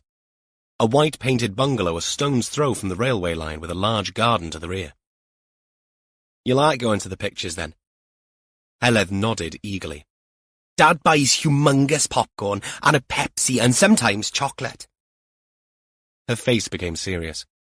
But only Dad. Mum makes me take an apple. She doesn't go to the pictures a lot. An apple isn't quite the same, is it? Jess wrinkled her nose. Heledd thought about this and backtracked on her disloyalty. I still like going with Mum. She can do funny voices like the cartoons. Warlow listened and then caught Jess's eye, pointed to himself and Cadwyn, Heled's grandfather, and nodded towards the window. Tell you what, Heledd, Jess said, getting up. Can you show me your Tadkey's garden? I hear it's full of vegetables. Heleth's eyes doubled in size. Tadky's got massive onions and beetroots and tomatoes in the greenhouse. She was on her feet in an instant. That okay, Mr. Hughes? Jess asked. Cadwyn Hughes smiled indulgently and raised a finger. Remember, keep those pigeons off my beans. Heleth made a sound in her throat like a pigeon cooing and led Jess out through the back door. She's a one-off, that one, Cadwyn said.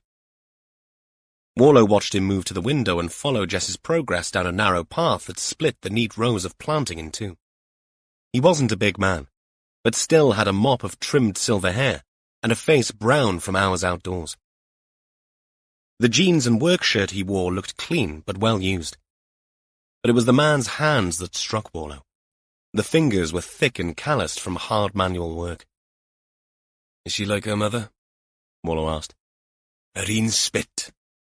Cadwyn's reply emerged automatically in his first language. Areen spit, literally translated, meant the same spit. The less tawdry translation might have been cut from the same cloth, though that didn't carry the same punch. He turned back from the window with an apologetic look at Warlow. Sorry, do you?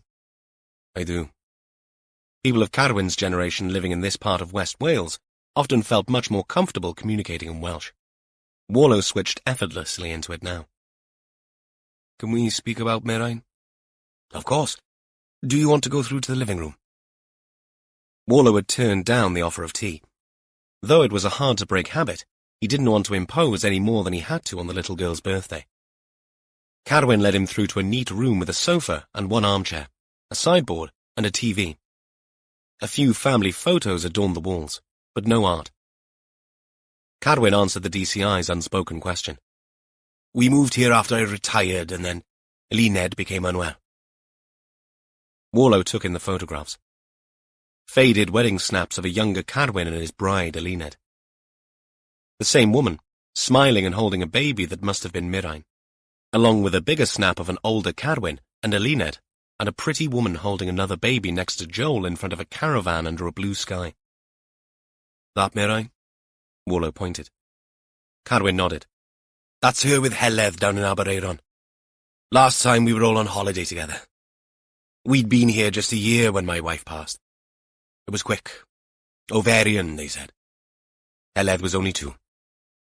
Sorry to hear that. Cadwyn shrugged and pointed to the armchair. Warlow sat, while his host took the sofa. Heleth's dad, Jewell, mentioned a group chat you all had. Warlow said. Yes. I'm no expert on these things. Heleth's like a little wizard on the computers and things.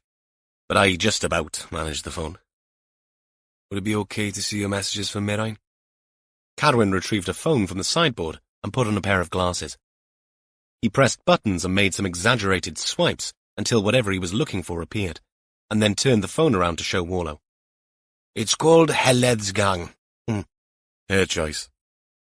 And her most recent messages are here, since she went missing. A pinched expression was the only response Cadwyn gave to that question. Warlow eased back. Must be hard, knowing your daughter is unwell. Harder than anyone could know. I understand it got worse once Heleth was born. Cadwyn nodded. But it's not her fault. No fault either of them. Warlow's turned to nod. He was a father too. But these episodes, they always end, don't they? They have, up to now, Cadwyn said, tight-lipped. Warlow stopped scrolling through the message app and glanced at the sideboard, taking in the cups and certificates. Yours? He asked. Gardening club. Bit of a hobby of mine. You know your onions, then? A little smile curled up Cadwyn's mouth. Something to do after I retired. I'm busy enough. Mate of mine keeps horses, and I help with that sometimes. I grow veg, and, of course, there's Heleth. What did you do, Cadwyn? Electricity board. SWEB, then Swaylec. I worked down south a bit when it was Southern Power.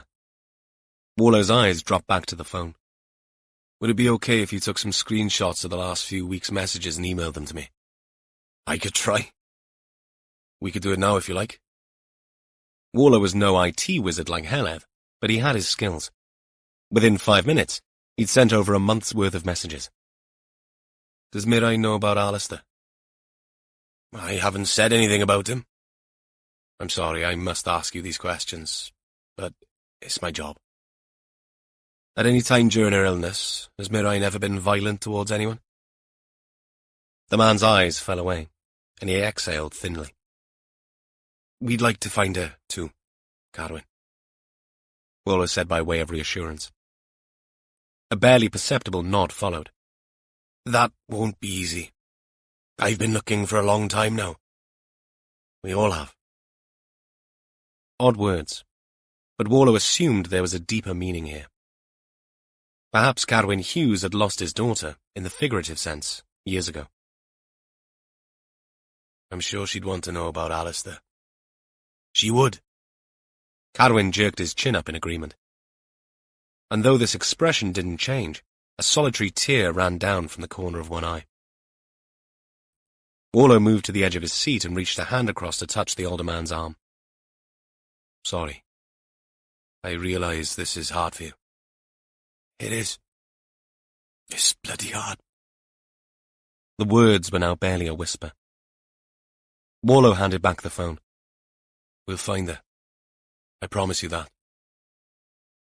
An unnamed emotion passed over the old man's face, like a cloud over the moon. I know you will.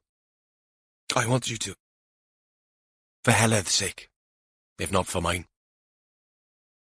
Jess appeared in the doorway, Heleth holding her hand. I've just had a call from Gil, she explained, her grey eyes animated. Progress? Warlow asked. Of sorts. An RTA.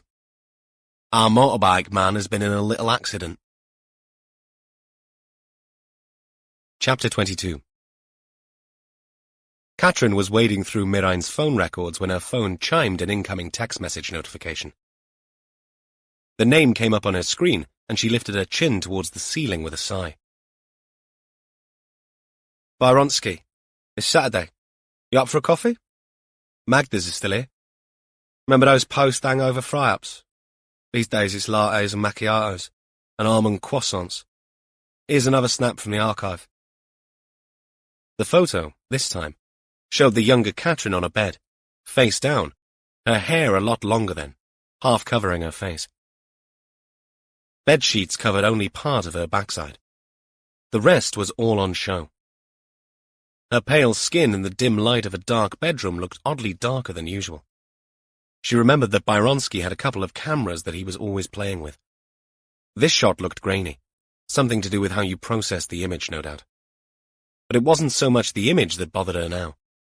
The term archive sent a flutter through her gut. How many more of these did the sod have? She began texting back a firm refusal of the offer, but stopped halfway through. There was only one way to find out how many snaps Byronsky had in his archive. And that meant confronting him. This needed nipping in the bud. She sat back, eyes on the screen in front of her, but her mind somewhere else altogether, trying and failing to piece together the details of that flighty 10 months of her first year of university. She hadn't thought about all that for a long time. She'd moved on. A different degree, a career, a couple of boyfriends in between, and then Craig. She glanced around the room. A few uniforms had been co-opted as indexers and researchers, but Gil looked busy at his desk. So did Rhys. She turned around and found Jess Allenby on the phone. She'd tried talking to Rhys about this, to no avail. Gil might be a little more sympathetic, but ideally, she wanted to run all this past another woman. She'd spent a lot of time with Jess Allenby, and, although the DI kept an air of composed professionalism at work, she had her own cross to bear regarding a breakup. To an extent that made her personal life off limits, other than discussions over Molly's teenage antics. Because of that, Katrin never truly opened up to Jess, but Byronsky seemed like a special case. More than anything, she needed advice about how best to deal with him. The incident room, with Warlow gone, felt relatively calm. Now would be as good a time as any. Catherine got up from her desk, smoothed down her trousers, and started across the room just as Jess finished her call. She took 2 steps when the DI fixed her with a look that she recognized. Animated, and a little flushed. The kind of look she got when something significant had happened in a case. And when she spoke, she used a voice meant to be heard by everyone in the room. Listen up. That was Sergeant Nixon on a street near Bronglass Hospital. They're responding to a call from a paramedic. It's Luca Domicini. What's happened? Gil asked, on his feet in an instant. Don't tell me the bugger's had a heart attack. No, Jess said with a simmering anger underlying her words. Worse than that. He's done another runner. What? Rhys swiveled around in his seat. Catherine, can you get onto traffic and see if there's any CCTV footage in that area? Ma'am. Catherine turned back to her desk, all thoughts of Byronsky thrust to the back of her mind. For now. Warlow stood at the side of the road with a diminutive paramedic called Rita Yelland. She was still a little shaken, but thankfully unharmed. We were 5 minutes from the hospital. He was semi-conscious when we got to him at the side of the RTA. His BP and heart rate were stable, but he responded to questions, so I thought we both did. Her partner, Bob Armitage, stood next to her. A good foot taller than Rita, with iron grey hair, he looked more upset than his partner. I was driving. If I'd have been in the back, things might have been different. Warlow ignored him. He'd deal with his guilt his own way, no doubt. As I say, only 5 minutes out when he sat up and pushed me down, Rita said. He took me by surprise. 1 minute he looked like he was sparked out. The next thing, he was on top of me, hand in my hair, then on my throat. He didn't hit me, but he drew his fist back, so I shouted to Bob to stop. I didn't have much choice, Bob muttered. Once we stopped, Domicini opened the doors and ran off. It took 10 seconds. Had he said anything at all on the journey? Warlow asked. Rita shook her head. Did he have a weapon of any kind? Not that I could see. She stood with hands on hips, angry and trembling from the adrenaline. But Rita looked like a tough cookie. Paramedics had to be, to deal on a daily basis with things most people would run a mile from. But this was different. Yes, they got threats from drunks and people who didn't know any better. But this was a perpetrator who'd added actual bodily harm of a female health worker to a list that had previously contained assaulting a police officer. Not to mention the damaged pride and disappointment he'd caused Rita. Her job was to help people.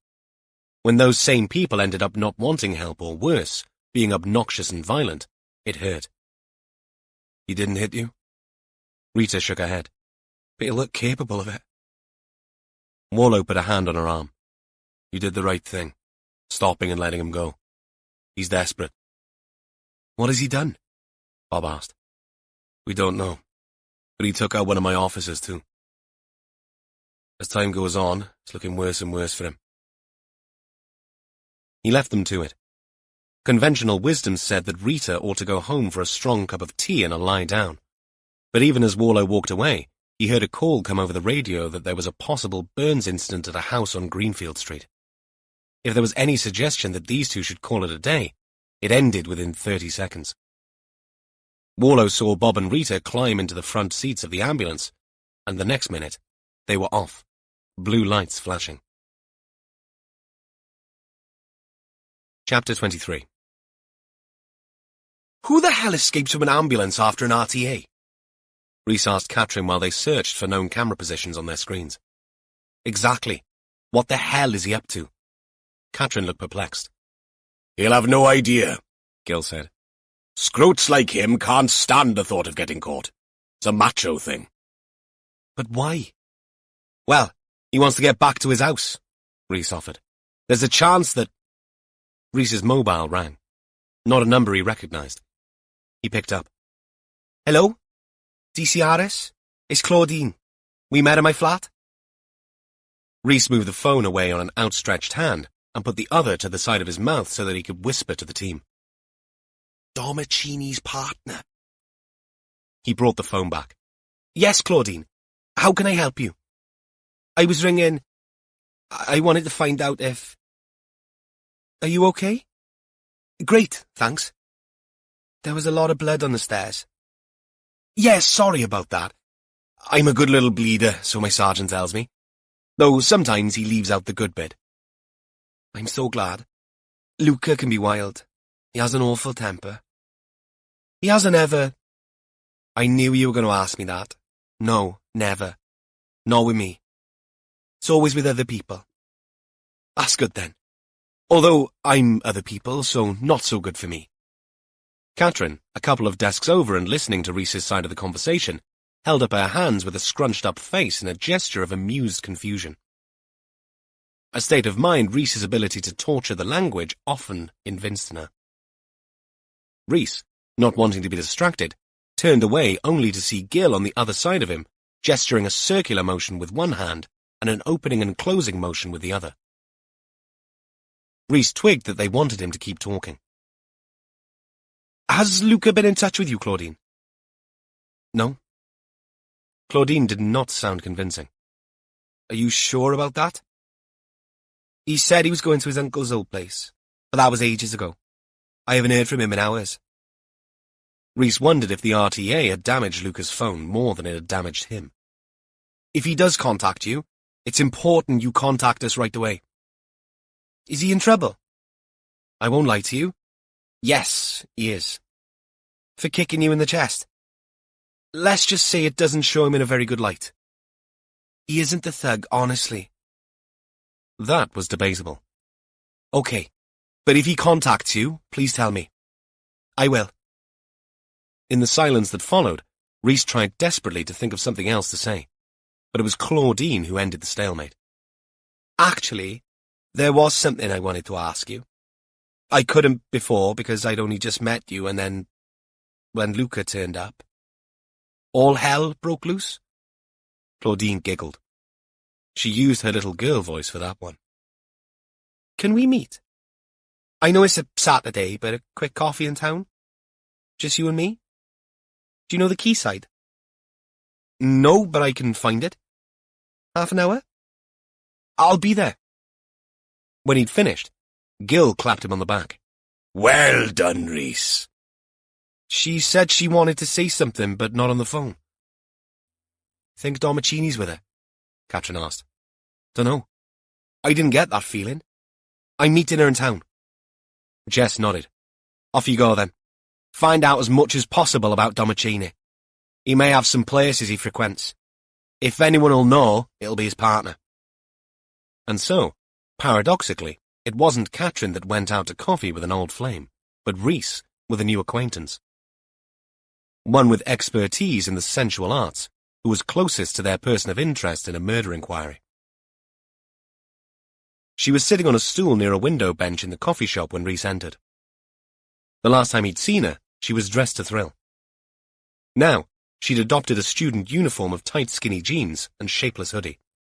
Though her eyelashes were still long, she'd scrubbed most of the makeup, including the mole, off her face, and had opted for glasses to correct her obvious short-sightedness instead of the tinted contacts she wore for her clients. Can I get you anything? Rhys asked with a nod at her empty cup. Tap water would be fine, Claudine answered. The place was full. Shoppers, a group of teens being conspiratorial in the corner, and random couples leaning in, their worlds constricted to the air around and between them. Rhys ordered a coffee at the counter. An Americano. He'd suffered the wrath of Evan Warlow for ordering a white chocolate frappuccino with whipped cream once, and would not do it again. Though there was no one here to wag a finger, he felt he'd moved on from that sugary delight to something a little more mature. He sat on a stool next to Claudine and smiled the kind of smile that harbingered bad news. Before we start, I ought to tell you that Luca was in a minor accident. Claudine blinked furiously behind her glasses, which were perched a little too far forward on her nose than was sensible, to avoid eyelash damage. Rhys held up his hands in placation. Don't worry, he's fine. But on the way to the hospital, he attacked a paramedic and ran off. The uniformed officers who were accompanying him had gone on ahead in their own vehicle. Claudine clutched an open hand to her mouth. Oh my God. What an idiot. Don't tell me he hurt someone. No, he didn't. But we need to get to him before he does anything else silly. You can see that, can't you? Claudine nodded. So once more, has he contacted you? She shook her head. Earnestness personified. Not for hours. The trouble is, he doesn't think things through. Was that what you wanted to say to me? The big eyelashes batted up and down. No. Okay, Rhys said, wary now. Luca and... We're kind of a couple, but kinda not. He's a bit too possessive. Even though he knows what I do. I mean, lots of men have seen my body. And I mean, lots. How many would you say? Probably not a relevant question, but Rhys couldn't help himself. Claudine puffed out an exhalation. Thousands, definitely. Maybe hundreds of thousands. It's the internet, so who knows? Aren't you worried about that? Claudine shrugged. No one recognizes me like this. She swiped her hand down over her clothes, top to bottom. And I get no complaints when I do my stuff. You've seen it. What do you think? Rhys's turned to nod, because no words would come. Instead, he picked up his coffee cup and sipped. Claudine leaned forwards and dropped her voice low. The reason I wanted to see you has nothing to do with Luca. She smiled, and there was something very professional about that smile. I was wondering if you might help me out? Work-wise? You and me in a bit of a double act? Rhys had a mouthful of coffee as he stared at Claudine over the rim of his cup, his eyes widening with each word she spoke. Somehow, he managed not to spit it out. You look very fit. And though I haven't seen you with no clothes on, I'm sure you're not carrying much fat, she explained. Neither does Luca, but he's turned me down point blank. I mean, I'd do all the work. All you'd have to do is lie there, or stand there, or crouch there. No one would see your face. I'm pretty good at camera angles. And it wouldn't be your face they'd be looking at. Anyway, it'd be my face, and a certain part of your anatomy. I get requests for the real thing all the time.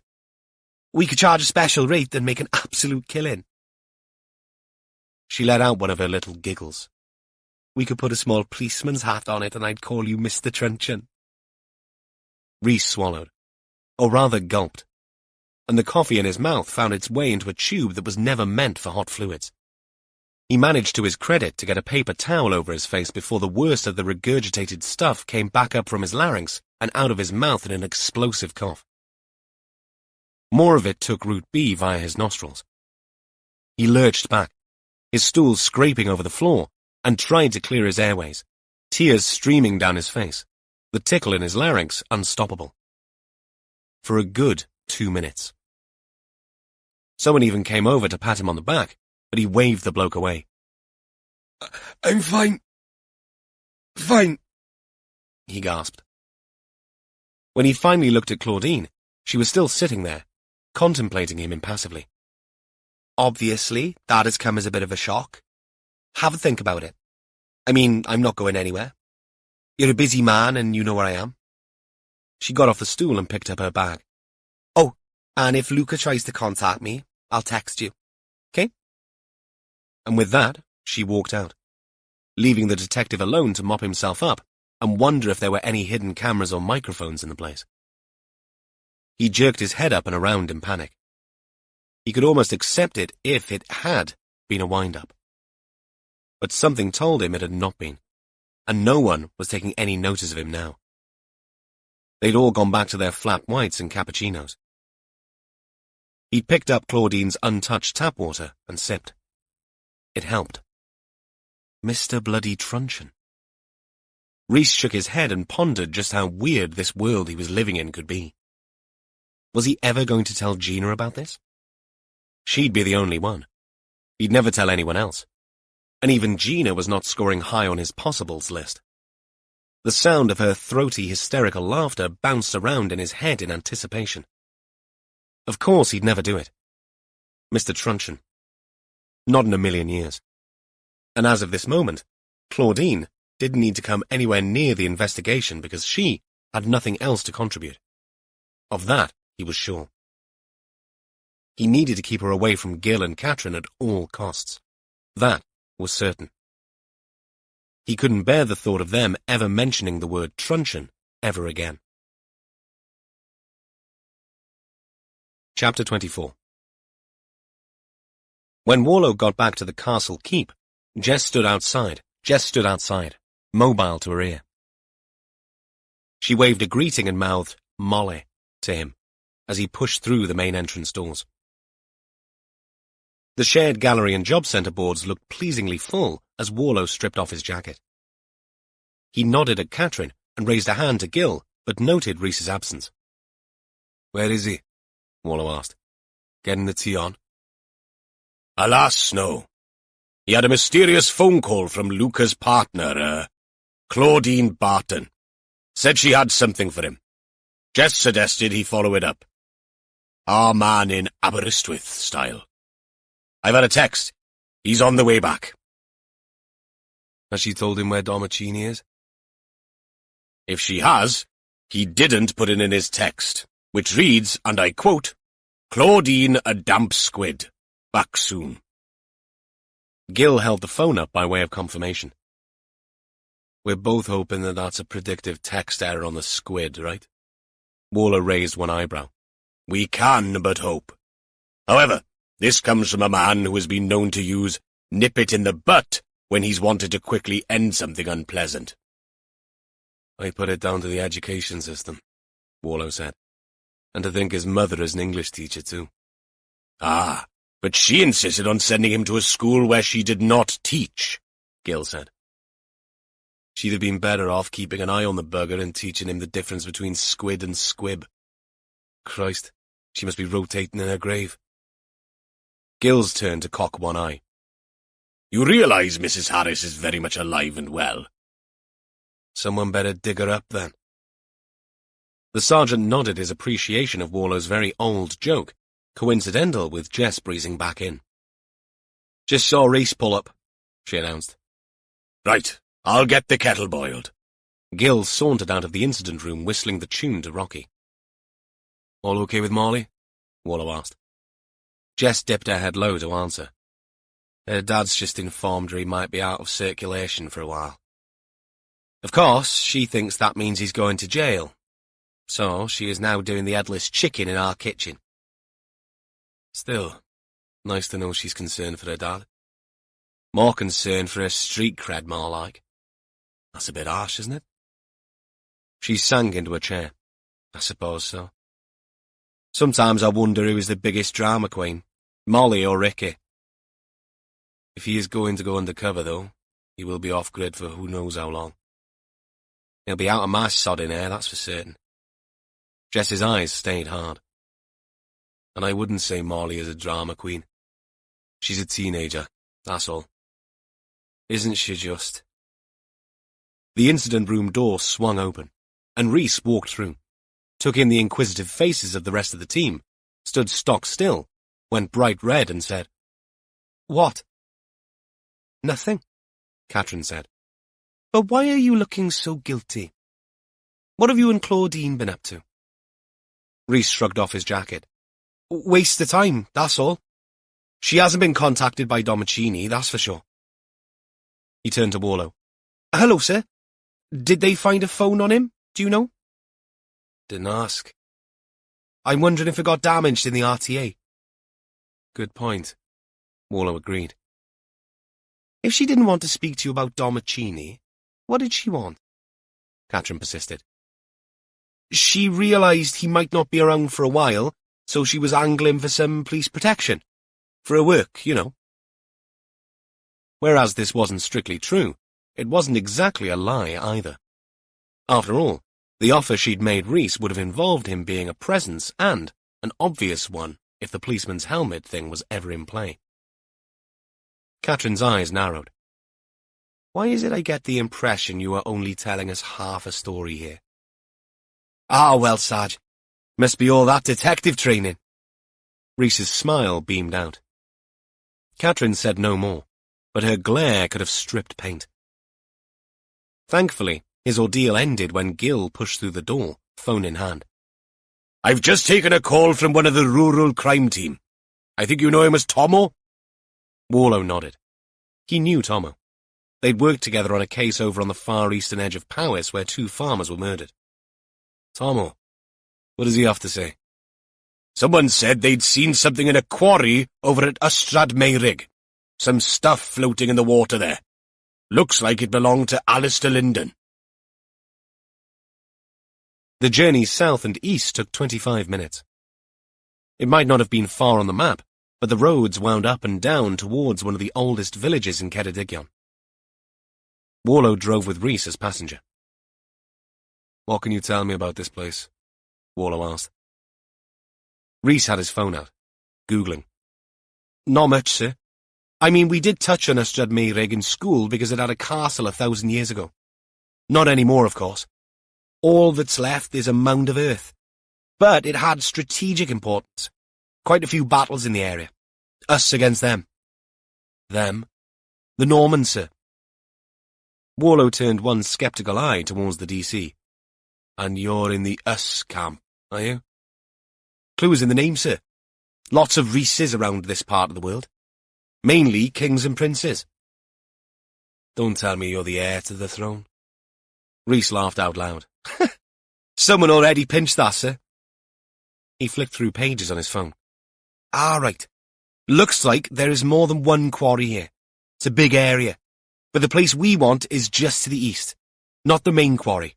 I have instructions." Warlow followed them and parked up next to a Ford Ranger with the usual blue and yellow checkered side panels. They were at the bottom of a gouged-out area of countryside. Once again, no houses or farms within sight, with a track leading up to the higher ground and another Apache village of white tents. Away to their left, the sloping land fell away to reveal a deep, scoured-out area with a flat expanse of water within it. But his eyes were drawn to the huge orange mobile crane with its telescopic boom extended out over the tallest edge of the quarry, 50 yards away, and 70 or so feet up from where they had parked. The thick cables of the crane's load line led straight down into the water. Warlow walked across to the edge for a better view. Here, they were about 30 feet up. For once, the gods had been kind, and the day remained still and calm. No wind to rattle the crane cables. There were divers in the dark waters, and a small inflatable boat. Someone signaled, and the crane's winch took the tension while the divers in the water hung back. The cables ran, and the water stayed calm until the rear of the vehicle approached the surface. It glinted like some exotic fish under the water until it emerged, number plate attached. "That's it, sir," Rhys said. "What? You can read the number plate from up here?" Warlow had his hand over his eyes to cut out the glare. He had a pair of varifocals on, but the number plate was a mere black and white jumble.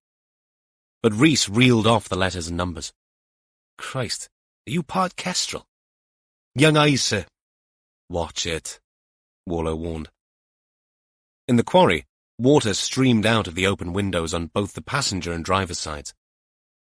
Someone had left them that way to ensure the thing sank, no doubt. 1.5 tons of metal bled water as the crane did its thing and dragged the vehicle clear. It glinted in the sunshine against the grey and brown rocks of the quarry wall. Once it was clear of the top edge, the crane's boom arm swung 90 degrees and gently lowered the car onto solid ground. Warlow was already making his way up as officers secured the vehicle with chocks and released the crane's cables.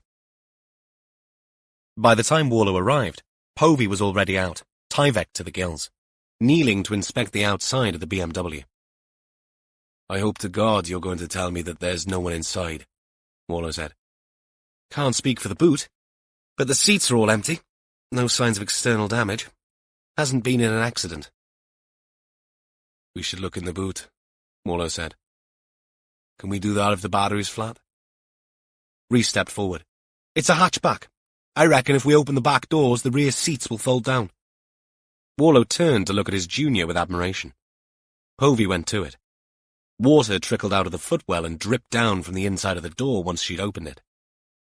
She looked inside and reached up to the catch on the top of the rear seat, released it, and folded the seat down.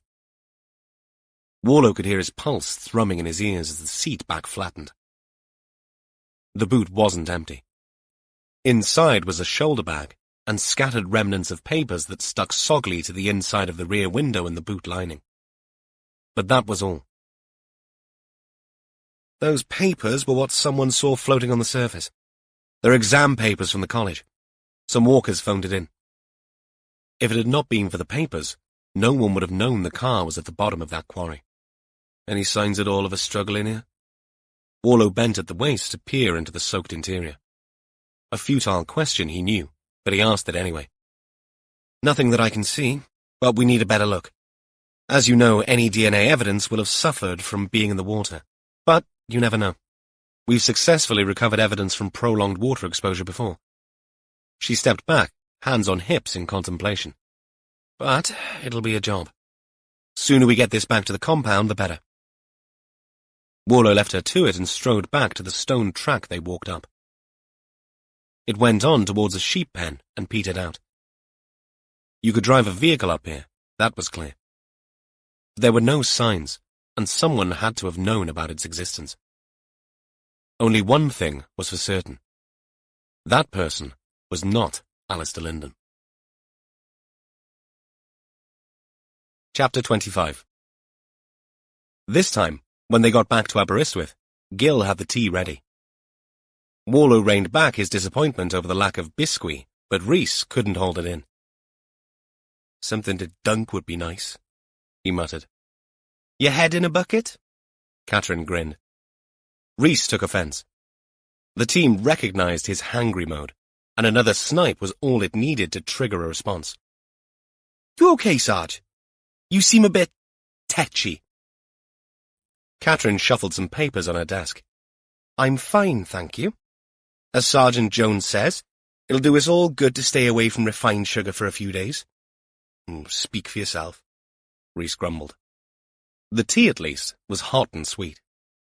They formed a half-circle and Warlow took the lead. Povey has Linden's car for now, but it looked undamaged. Theories? He glanced around. Rhys replied first. Someone killed Linden, then took his car to the quarry and drove it in from a great height. Good observation, Rhys. Now, colour in the missing bits for me. Rhys frowned. The who and the why, Warlow demanded. Rhys, sitting with his long legs straight out in front of him, arms folded, let his chin fall to his chest for a minute, thinking. Someone didn't want the car found because there's evidence in it? Possibly. Or wanted to buy some time? Catherine's turn. Or didn't think at all and wanted it out of sight, Jess said. All three sound pretty valid, Warlow agreed. And if that person is Luca Domicini, it might fit, Rhys said. That earned him a team glare. Rhys sat up, realizing he needed to expound his thinking. Claudine says he's a spontaneous sort of bloke. If he killed Linden, he may have panicked, wanted to get rid of as much evidence as possible, as quickly as possible. It's a bit out of the way, though, this quarry, Gil said. How would he have got back? It's not that far. Half an hour at most from here, Rhys answered. Presuming he can't fly, he'd have needed transport back. Warlow walked over to the map. He put his finger on Ystum Tien and ran it down towards Ystrad Meirig. It made the third leg of a triangle joining the quarry, where they found the body and the town they were sitting in now. If you look where we found the body, is directly north of where the car got dumped. What, 15 miles at most? There is a road that joins the two. He paused and put on his pocket reading glasses. B4343, and a spider web of smaller roads. You think that's significant? Gil asked. Who knows? Domicini's a fitness freak. Don't tell me he can't ride a bike. But we need to establish whether there's public transport. Catherine made a note. But as of now, we still have Luca Domicini in the frame? Jess asked. Until we can eliminate him, he's our strongest candidate. though I would have liked some firmer link between him and Alistair Linden apart from the vague possibility that the victim was hassling Ms. Moulin Splurge X online. Warlow turned away from the board and removed his glasses. What about our other lines of inquiry? Any joy with finding Mirine? Catherine nodded. I'm still working on a phone record, sir. Gil? I'm waiting for a call back from Linden's ex. I've left messages. I'll try again now. Jess pushed off the desk she was leaning on. Let me have a go. Where does she work? Gil nodded. Lawyer at a big accountancy firm in Cardiff. She glanced at her watch. Right, I'll get to it. Jess didn't bother with Valerie Halpin's direct number. Instead, she looked up the company's directors, found a likely candidate, and rang her. It could be that Miss Halpin hasn't received our messages or, as is sometimes the case these days, thinks it's a scam. Jess explained after laying out her credentials and adopting a no-nonsense approach. She was that by default, but more so when she needed to be. While she waited for the director to contact Miss Halpin, Jess checked her mobile for more texts from Molly. Since they'd spoken, there'd been only the one. Is he going undercover, Mum? Jess smiled. It had taken her all of 15 minutes to run through all the possibilities for her father's enigmatic chat and, discounting prison, come up with this. She texted back an acronym. TAIL. The acronym was something she'd come up with to let her daughter know that wherever the perceived teenage urgency, Jess could not discuss it now because she was busy. They would talk about it later. The acronym annoyed the hell out of Molly over the years. To be fair, the number of times Jess had needed to use it had diminished considerably. And this time, it had more to do with security than Molly wanting to impinge upon Jess's paid police time. She waited. Molly didn't text back. Message received then. She got a call from Cardiff a minute later. Hello? Said a female voice. Is this Valerie? Jess asked. It is. I've been asked to phone you. No doubting the frisson of irritation in the tone. It didn't matter. Jess was used to much worse. From resistance to downright violent threats. Thanks for getting in touch. Okay to call you Valerie? Yes, I suppose. Good. I'll get straight to the point, Valerie. I'm ringing about your ex-husband, Alistair Linden. A deep sigh. What's he done? I don't like doing this sort of thing by phone, Valerie, but it's bad news. I'm afraid Alistair Linden has been found dead. No sigh this time. Just empty silence. At this stage, regardless of history, a sob normally broke through. But nothing came from Valerie. And her next sentence was matter-of-fact. How did it happen? I'm not at liberty to say other than we are treating Mr. Linden's death as suspicious. We wanted you to be aware before the press statement which is going to happen soon. Thank you. When was the last time you spoke to Alistair, Valerie? In court, 18 months ago. Nothing since? He sometimes sends me a card. Birthday? Could be. I wouldn't know. If I recognise his handwriting, I burn the envelope before opening. Wow. That made her and Ricky's relationship seem positively cordial. I take it your divorce was acrimonious. You could say that. Jess wrote the word down and underlined it. Would you say that Alistair had any enemies? Besides me, you mean? Excuse me? Sorry, I didn't mean it in that way. When did it happen? We think about a week ago. This time there was a sigh. Small, but perceptible. I was in Portugal. I have an alibi. Valerie Halpin, as Gil would say, took no prisoners. Jess was quick to correct her. No one is accusing you of... I'm sorry to hear all this. Sorry for his mum. We're having difficulty tracing her. That's because she's in France. They were estranged. I have a number if you need it. We will. She'll need to be informed. Legally, she is next of kin. Look, Alistair was a shit of spectacular proportions. A flirty liar that had his eyes on every bit of skirt that walked past. How the hell he got to be a teacher, I do not know. But if you're expecting floods of tears, you are going to be disappointed. He's a narcissist. Was a narcissist. And you know what they're like. Con artists who do not give a crap about who they hurt. Biggest regret of my life was bumping into him at a nightclub. I can send you a transcript of my court statement for the divorce. It still hurts. Mainly because I had to share all my bloody assets with that bastard. That won't be necessary. I'll email you the number of the man I was in Portugal with, too. He's not perfect. What bloody man is? But compared with Alistair, he's a saint. Okay, that'll be good. Thank you. After a beat, Valerie asked, I suppose his partner will get the house? An odd question, but a sign of how raw the previous relationship was. I have no idea what's in his will. Poor woman. She won't thank me for saying this, but if he's out of her life, then she's a lucky woman to have escaped unscathed. You can tell her that from me. What about his mother? I can speak to her if you like. She's a good woman. No, I need to do that. Well, thanks for the offer. Jess gave Valerie her email, put the phone down, and made some notes. Not quite what she'd been expecting, but useful. She walked over to Warlow's desk and quickly préceded the conversation. Warlow listened and tilted his head. Not coming out of this all that well, is he, old Alistair? Catherine, looking a little agitated, bustled over to join the senior officers. Sir, ma'am, I am so sorry about this. I picked up an email that I should have seen earlier. It's from Morton's gym, where Domicini sometimes works. As a personal trainer? Yes.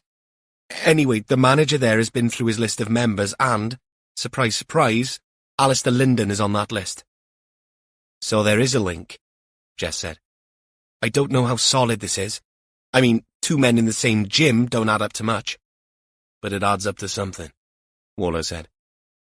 And Domicini's record confirms that he was under suspicion of supplying illegal anabolic steroids and other banned substances. He'd done it all before, Jess added. Warlow sat up. That might explain why he's so keen to get back to his old uncle's house. He'll want his stash, Jess agreed. Do we have people watching the place? CID, Catherine said. Okay. Let's pull them all away to make it look like we've lost interest. See what Luca does next. Both women nodded their agreement. Jess moved back to her desk, but Catherine stayed. I'd like to apologise for not seeing this earlier, sir. Not like you, Catherine. Everything okay? It is, sir. I'm dealing with some stuff, but it's all fine. Warlow doubted that. Well, if there's anything I can do, or if not me, then D.I. Allenby has a very sympathetic ear. Warlow had the sense to see that sometimes these things were gender-related. Nothing sexist in that. Sometimes women wanted another woman to confide in. And it was unlike Catherine Richards not to be on top of things. Thank you, sir. I'm sure it'll all go away. Well, my door is always open, Warlow said, and added in a low growl, except there is no office up here to put a door on. But you get the gist. I do, sir. Thank you. Warlow took in her unconvincing smile, but said nothing more. Instead, he called over the room. Rhys, cancel the photo shoot with Hello for this evening. We got somewhere to be. Chapter 26. Luca had found a better place to watch his uncle's house from. They were laying fibre-optic lines in the roads and had conveniently left 2 or 3 areas dug up and surrounded by red plastic barriers. There were 3 on his road, and another 4 on the street around the corner. Much of this work had been subcontracted, and whoever had done the digging was out of sync with the optical ducting guys, which meant lots of holes. He'd felt dizzy after getting out of the ambulance. He hadn't passed out when he hit the delivery van, but it had shaken him. Still, he'd done the right thing in getting out of there. Now, if only he could stay ahead of the cops for a while and get his stash out, all would be good. He'd nicked a hoodie from a clothesline and, under the added camouflage of a baseball cap he'd found in a skip, he'd made his way back to his uncle's place. Seeing the works on the pavement had cemented his plan. Hardly any people anyway in this part of town, and, whenever anyone came near, he simply ducked his head and pretended to be doing something important down the hall. He'd been doing that for 3 hours now, and during all that time a police car had sat outside his uncle's house, as if he would just saunter up like a muppet. Bloody coppers. Clueless, the lot of them. And having no phone was a bastard. He'd lost it somewhere along the way. But then, he'd seen enough TV and films to know they could track you if you had your phone. Better to be a stealth ninja. He'd called into a shop for some water, and now sat in an exposed pipe at the bottom of the trench to take another sip. His neck hurt, but that didn't matter. He would split with Claudine. He liked her, but the punter thing was doing his head in. He didn't mind the blokes fancying her. He didn't even mind some of the stuff she did on camera, because that was acting, right? And taking money from mugs who paid by the second to look, well, that was easy money. But when the dirty bastards turned up on your doorstep, or you overheard people say her name in the gym, that was definitely out of fucking order. Big time. He couldn't handle that stuff. He'd lost his shit on the stairs with the copper because of all that. Luca shook his head. He still couldn't believe it. He looked nothing like a copper. For a start, he wasn't a fat slob. Luca ran a hand through his hair. He had more than usual thanks to that Wicks bloke. Him with the hair. Ever since lockdown, Claudine had been on at him to grow his hair like fitness guru Joe. But that would change now. No more bloody Claudine and all those pervs. A car started up on the street. Luca poked his head up to pavement level. The response vehicle parked in front of the house signaled and pulled away. Probably called to something a bit more important than babysitting and property. Or a change of shift. In which case, Luca needed to act, and act now. But not through the front door this time. Speed and stealth were his friends. He climbed out of the trench, stood for a minute to let his dizziness pass, and walked towards the next junction of streets. Some developer had converted a big house, Rhys Dylan, into flats in a property behind, and a couple of doors up from his uncle's, accessed from another road. His uncle's garden backed onto the parking space in the courtyard of that flat conversion, fenced off with wooden boards.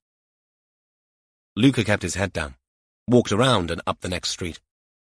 The parking area for Rhys Dylan was unguarded. He walked straight in and clambered over the fence to drop into a pile of crap that had accumulated over the months and years at the bottom of his uncle's garden. At one time, this place had been full of flowers. Now it doubled as a wildlife jungle. No Mo May had turned into No Mo Never. This was no time for regrets. If his uncle ever left it to him, he'd do something about it. Find some poles to knock the place into shape. Convert it into student flats and start raking in the dosh. But first, he needed his stash. He walked quickly up the narrow gap between the encroaching wall of thistles and dandelions until he got to the little extension that poked out of the back of the house. The key was inside the door, but the window on the left never closed properly, and he yanked at it until it came open enough for him to get a hand in and release the stay. Paint flaked off the rotting woodwork as he got one leg through the window space, and he tried to shift his weight so that his testicles didn't get caught on the aluminium frame. With an ungainly hop, he managed it, and stood in the kitchen he knew so well, listening. No sound except some traffic noises from the wide-open window. Luca didn't close it. Better to leave it as it was so that he could get away sharpish. He stood stock still, listening hard. Nothing. Now he hurried through the tiny extension and into a hallway past the kitchen. He swung a hand up to the balustrade and took 2 stairs at a time to stand on the landing. Still no sound, except a creak of a floorboard under his foot as he shifted weight. He went straight to his bedroom and shoved the door open. His bed was as he left it. Was that only yesterday morning? He'd stayed here because of his bouncer work and because he'd needed to get up to meet with a client at the gym at 8:30. Not that his lack of time would excuse the state of his bed. That was par for the course. A big, heavy, dysfunctional brown wardrobe stood in one corner. An heirloom from the days when everything in his uncle's house had been brown. Furniture, sideboards, cupboards, the lot. But that would all change once he was gone. For one brief second, that thought pierced Luca's single-minded obsession, and he paused, remembering when he'd loved coming here to be with his uncle and auntie. Those days when they'd played in the garden and she'd read to him. Talked to him about the old days and their life as kids in Italy. But that was then, and this was now. Luca pulled open the wardrobe door, ripped out his hanging clothes and reached up to push up the false roof he'd put in. Above that, a shallow plastic toolbox no more than 4 inches deep hung from a hook screwed into the wood. He unhooked it, pulled it down, put it on the rumpled bed, and unsnapped the lock. Everything was as he'd left it. No one had touched the stash. He made 2 fists, and standing alone, and with his teeth clamped shut, hissed out a, "Yes, you beauty." It was then that he heard another creak on the landing. In a heartbeat, all his elation evaporated. He snatched up the plastic bags of drugs and turned in time to see a man in a suit walk through the bedroom door and say, "Please, stay calm, stay exactly where you are." Luca didn't know this man, and he wasn't big, nowhere near as big as Luca. He took a step forward. "I can see you're not inclined to take any advice there, Luca. No weapons? Good. Now, there are 1 or 2 things you need to know." Luca stopped. "That police response vehicle you saw leave earlier has been replaced by a much bigger van. And there's another one in the little car park you jumped the fence off. All full of helpful officers who will be delighted to accompany you to the station. And I use the word accompany advisedly." "You can't be in here! You don't have a warrant!" Luca's voice barked out. Adrenaline made his legs tremble. Warlow flourished a bit of paper. "The other thing you ought to know is that—" Luca ran for it. He lunged at the man, who simply stepped aside and let Luca go for the door. He had 1 foot over the threshold when something big and hard caught him in the chest and drove him backwards into the room where he landed, arse first, on the bed. Winded, Luca tried to sit up, but only managed a wheezing spasm, ending in his falling back again.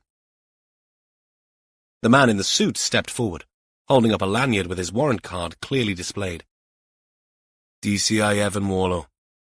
As you will have probably sussed out, the chap you met outside the bedroom door is Detective Constable Rhys Harris, the officer you kicked down the stairs at your girlfriend's flat.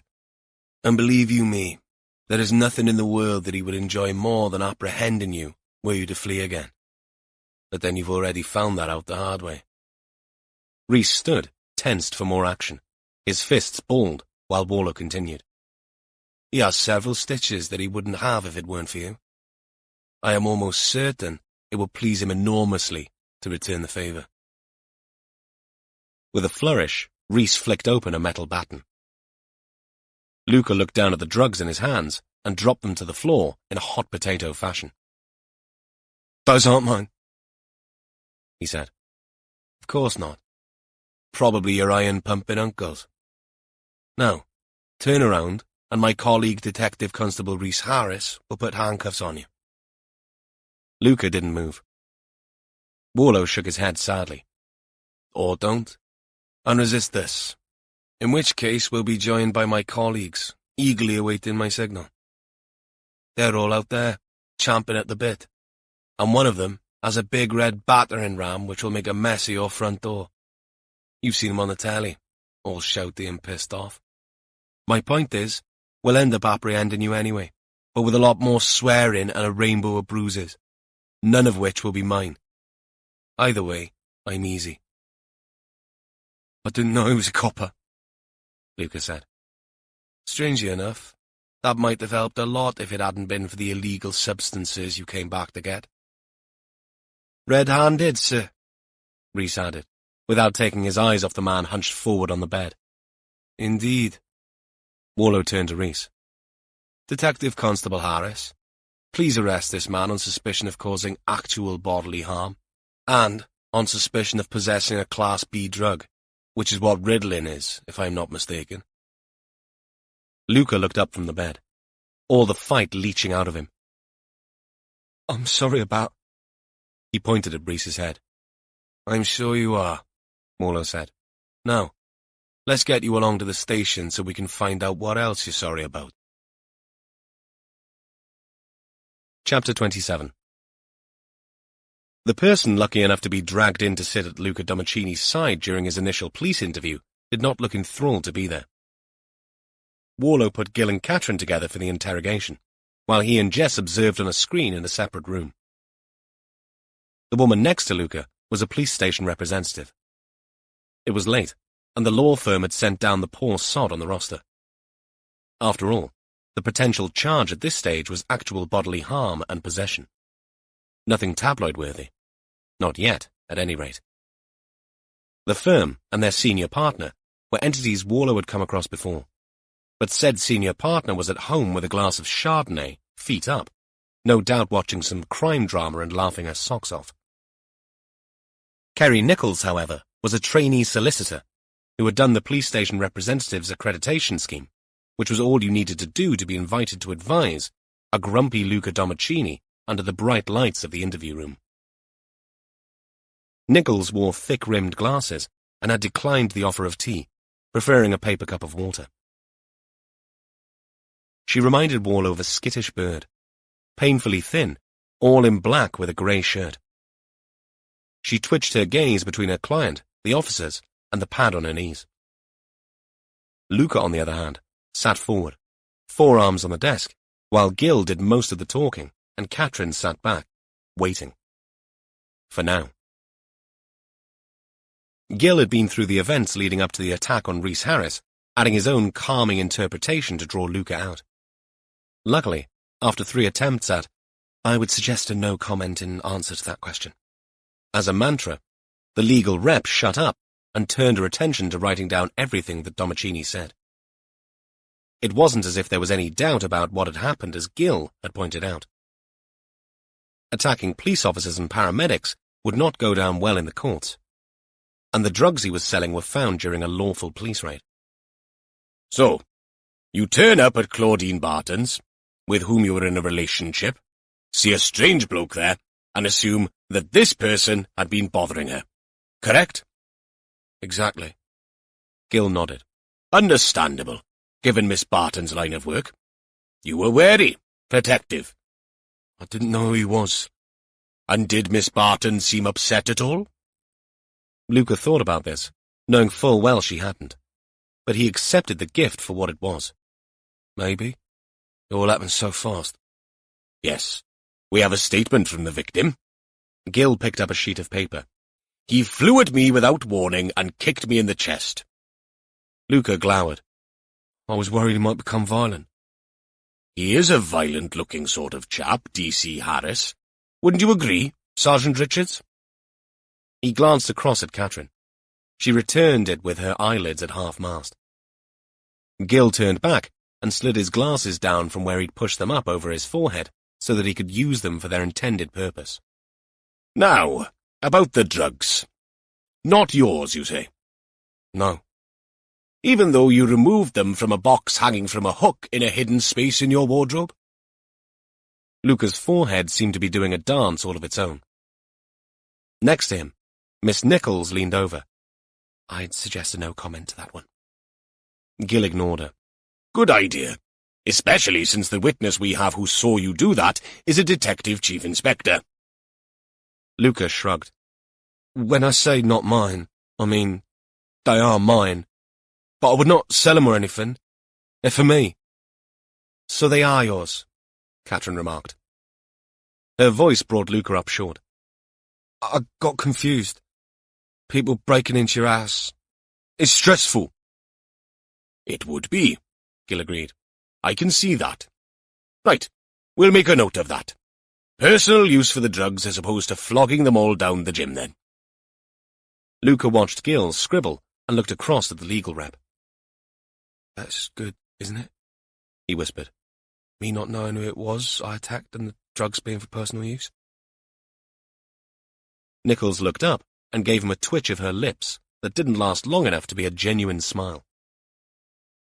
I expect you come across a lot of violence in your job, Mr. Domicini, Catherine said. A derisory smile flickered. I'm a bouncer. It's in the job description. might in part explain the attack on D.C. Harris. Lucas sighed. I already told you, I didn't know he was a copper. Should that make any difference? Of course it should. I'm not bloody stupid. I wouldn't have attacked him if I'd known, would I? But fair game if he was an innocent member of the public? Katrin framed the word as a question and dropped her chin to add a dollop of disdainful skepticism. What about your job as a personal trainer? Any violence there? Gil asked. Violence? No. What are you on about? Katrin pressed on, not giving Domicini time to think. Claudine Barton, or Moulin Splurge X as she is better known, has built a name for herself. All her fellow students know who she is and what she does. Yeah? Lucas spiked his response with a challenge. Did anyone ever mention Claudine at the gym? Did you ever lose your temper there? What? No. Okay, sometimes I heard her name, but I didn't let on. Not then. But I never forget her face. So if one or two of those student twats turn up at the nightclub, it was game on. Is that what happened to Alistair Linden? Who?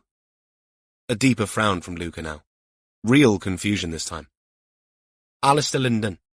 He's a member of the gym and he's also one of Claudine's fans, judging by his internet history and his bank account. She has more than one fan. Gil crossed his arms over his chest. But Linden was local, on the doorstep, not some anonymous bugger 1,000 miles away. I don't know an Alistair Linden, Luca persisted. Sure he isn't someone you gave drugs to?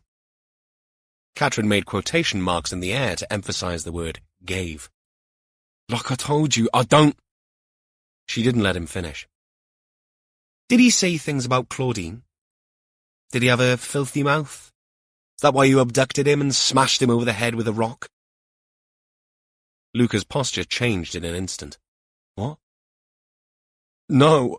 What? Who is this Linden bloke? He threw Nichols a wide-eyed glance. What the fuck? Nichols, all credit to her, took up the challenge, her back straightening. I thought we were discussing actual bodily harm and a drugs charge here. We are. But we think they both might be linked to something else, and so we're asking questions about Alistair Linden, Katrin replied. I don't know an Alistair Linden, Luca said again. Katrin turned back to Luca. Maybe you saw him hanging around Claudine's flat? Or more likely, heard him say something at the gym? Maybe he turned up at the nightclub? We'll find out if he did easily enough. We're at the beginning of our inquiry into his death. Death. The D word. It had the desired effect on both Luca and his representative. A locked and loaded silence followed, during which the officers kept their eyes on Luca's face, while his danced all over the room and ended up on Kerry Nichols. What the hell is this? You didn't say nothing about this. I didn't know, she spluttered, turning back to the officers. We were not told. We're telling you now, Gil cut across her. Alistair Linden was abducted and killed a week ago, and his dead body hidden down a mine shaft. Lots of violence involved in that sort of thing. Some of it before, some of it after death. We are giving Mr. Domicini here the opportunity to tell us what he knows about the situation. Nothing, Luca blurted out. I don't know nothing. I'd like to take a break, Nichols said, already reaching into her bag for a phone. Sure. Here, or would you like us to take Luca back to the custody suite? Nichols looked across at the man sitting next to her, whose foot had begun bouncing up and down on the floor, and whose face looked like a pot about to come to the boil. Best I make a call before consulting with my client, she said, hastily. Fine. 15 minutes, Gil said. And then we'll show you some photographs of Mr. Linden. See if they'll help jog your memory, eh, Luca? Katrin was all smiles. Can we get you a sandwich or anything? Gil asked. Katrin sucked air in through her teeth and tilted her head like someone asked to consider a very tricky little conundrum. Let's not be hasty, Sergeant Jones. I'd suggest Mr. Domicini refrains from eating for now. These photos are best seen on an empty stomach. Luca's face blanched, and as for Kerry Nichols, she was almost out of the door before Katrin finished the sentence. Gil and Catherine joined the senior officers in the observation room, while Luca made his way back to the cells, making it known to everyone, and loudly, that, "I haven't killed no one, you bastards!" "Well?" Gil asked as soon as the door behind him closed. "He has all the attributes," Jess observed. "He's powerful, quick-tempered, not a fan of Claudine's admirers." "He isn't subtle, I'll say that about him," Warlow said, but he couldn't hide the nagging doubt that tugged at the edges of his mouth. "You're not convinced, sir?" Catherine asked. "I saw his face when you mentioned Linden. I read genuine surprise, and I doubt old Luca would pass the interview for Ada. He doesn't know what the hell you're talking about." Gil and Catherine exchanged glances. "But we still show him the photos," Warlow added. "He stays top of the list until we can establish his movements on the Sunday that Linden disappeared. Get a cuppa while you have the chance." When they'd gone, Warlow arched his back, and an ominous click resulted. "That doesn't sound good," Jess said. "Sleeping in a strange bed does wonders for my lower back. You know what it's like." He glanced at his watch. 8 p.m. had come and gone. "You need to get home to that daughter of yours." "And your dog?" Warlow nodded. "She's going to forget what I look like. I'll sit in with Gil and let Catherine get off too." He paused, before adding an observation. "Is it me, or do you get the feeling she's not quite firing on all cylinders?" "You've noticed too? Something's bothering her." "I asked, but she's keeping things buttoned up, and that's not like her." "Who knows what goes on behind closed doors, eh?" "You think it's domestic?" "I'm a sodding fine one to ask," Jess replied. "Me too. No chance of either of us opening a marriage guidance counselling business on the side, is there?" Warlow's split from his wife was old history. Her recent death had only rubbed salt into a festering wound. If he'd hoped that Denise's passing would have given him closure, he'd been wrong. And though he'd left with a modicum of concern for her, not hate, there were things left unsaid between them which would now never be spoken or heard. "Definitely not," Jess said at the door. "We're better off helping the dead get some restitution, you and me." "There is that." He smiled at her, but there was not a jot of amusement in it. Chapter 28.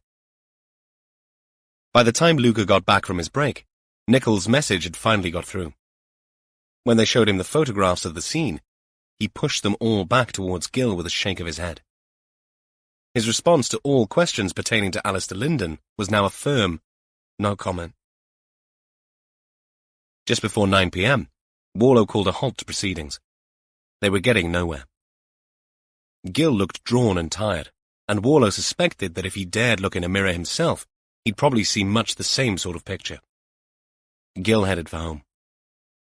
"Take your time coming back up Monday," Warlow said. "Yeah," Gil replied in a way that told Warlow he'd be back by 8 on the dot, just like everyone else. Warlow checked the group emails for anything else before he headed for the hotel, and found nothing new. But fate had one more hand to play. It came in the form of a text from Povey. "Nothing significant so far, no sign of violence. You still at it? Do bears? Where are you?" She sent him a pin, and, 10 minutes later, Warlow drove to a garage to the west of town where the recovery vehicle had taken Linden's car. A white technical investigation van stood in the yard, side doors open. The silver BMW had been parked inside, and the big mobile arc lights had been switched on, illuminating the scene like a film set. There were 2 white-clad snowmen, another of Gil's nicknames for the Tyvek-suited investigators, besides Povey. "Bloody hell," she said when Warlow walked up. "I don't have any excuses, but you should be tucked up in bed, or at least in a bar with a pie and a pint." "It's not 10 yet," Warlow said, as if that explained everything. They'd set up an evidence table to the rear, 10 feet from the car, which stood all doors open, boot and bonnet lids up. "What have you found?" "The remains of a box file with some papers inside. They're from the college where Linden taught.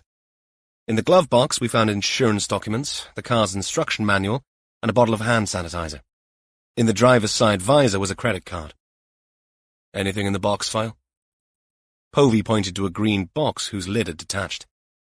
Next to that was a pile of drying papers. The file must have come apart, and some papers floated out and up to the surface. They were what drew the attention of the walkers. Warlow looked at the marked-up exam papers and nodded. Bit of luck, then. Otherwise, we'd have never found the car. The only other thing stuck in the cargo net behind the driver's seat was a pink purse. She pointed at something that looked like a box with eyes. Warlow frowned. Povey put him out of his misery. It's called a glam bag. All the rage with 8-year-olds. That, believe it or not, is supposed to be a unicorn's face. That yellow thing sticking up is its horn. It is. Right. Nothing in it? Lip balm and a pound coin. Okay. I think we can safely assume that's Heleth Rampley's. She and her mother were living with Lyndon until their split. You won't get much from fingerprint in the car, then? I doubt it. But we'll try. Blood? If there was any, it's all washed away. But if I find something, you will be the first on the list. We're about to call it a night. Let things dry out and look again tomorrow. Warlow thanked her and headed back to his car. He cast his mind back to Lyndon's house and the way he kept it neat and tidy. It looked like he had the same approach to his BMW. The only thing that was perhaps out of place was the kids' toys stuffed behind the seat. Easy to miss there. Warlow had once found a copy of a 5-year-old magazine in his, stuffed there by one of his sons. Depended on how long you kept a car, he supposed, and finding a child's toy was hardly significant. He filed it away. You never knew in cases like this what tiny piece of information set all the dominoes tumbling. He thought about those fragments of information again on Sunday morning as he woke up in the hotel and wrote up his reports, and again during the afternoon when he drove home to pick up Caddy from Coldblow and share a cup of tea with Jess and Molly. He deliberately stayed away from mentioning the case, and since Molly didn't bring it up, Tricky Ricky remained on the back burner too. Though his thoughts never strayed far from that wind-blown spot in the Cambrian Mountains where Alistair Lyndon's corpse had been found. An afternoon watching a black Labrador chase a ball on a beach was a balm for the soul. And as with so many things that needed to be seen from a different angle before they made any sense, this playtime with the dog played an important role. The trick, he'd come to realize after a long career, was to know when to stop. He could have spent Sunday interrogating Domicini further, could have gone back to the scene of the crime, hassled Povey or Tiernan for more, but that could wait until tomorrow. This downtime in his experience had a stimulating effect on his subconscious, the cauldron where abstract thoughts marinated. And out of that marinade, ideas, sometimes even unseen answers, came. Not always, but often enough for him to understand that pushing through when there was little or no juice left in the tank paid no dividends. And Caddy, on her favourite beach reached only by a meandering path with no parking for tourists, sand all over her nose, an indestructible blue and orange rubber ball in her mouth squeaking in protest as she chewed it, was as good a distraction as any. Only when she finally admitted fatigue by lying down on the sand did Warlow give up.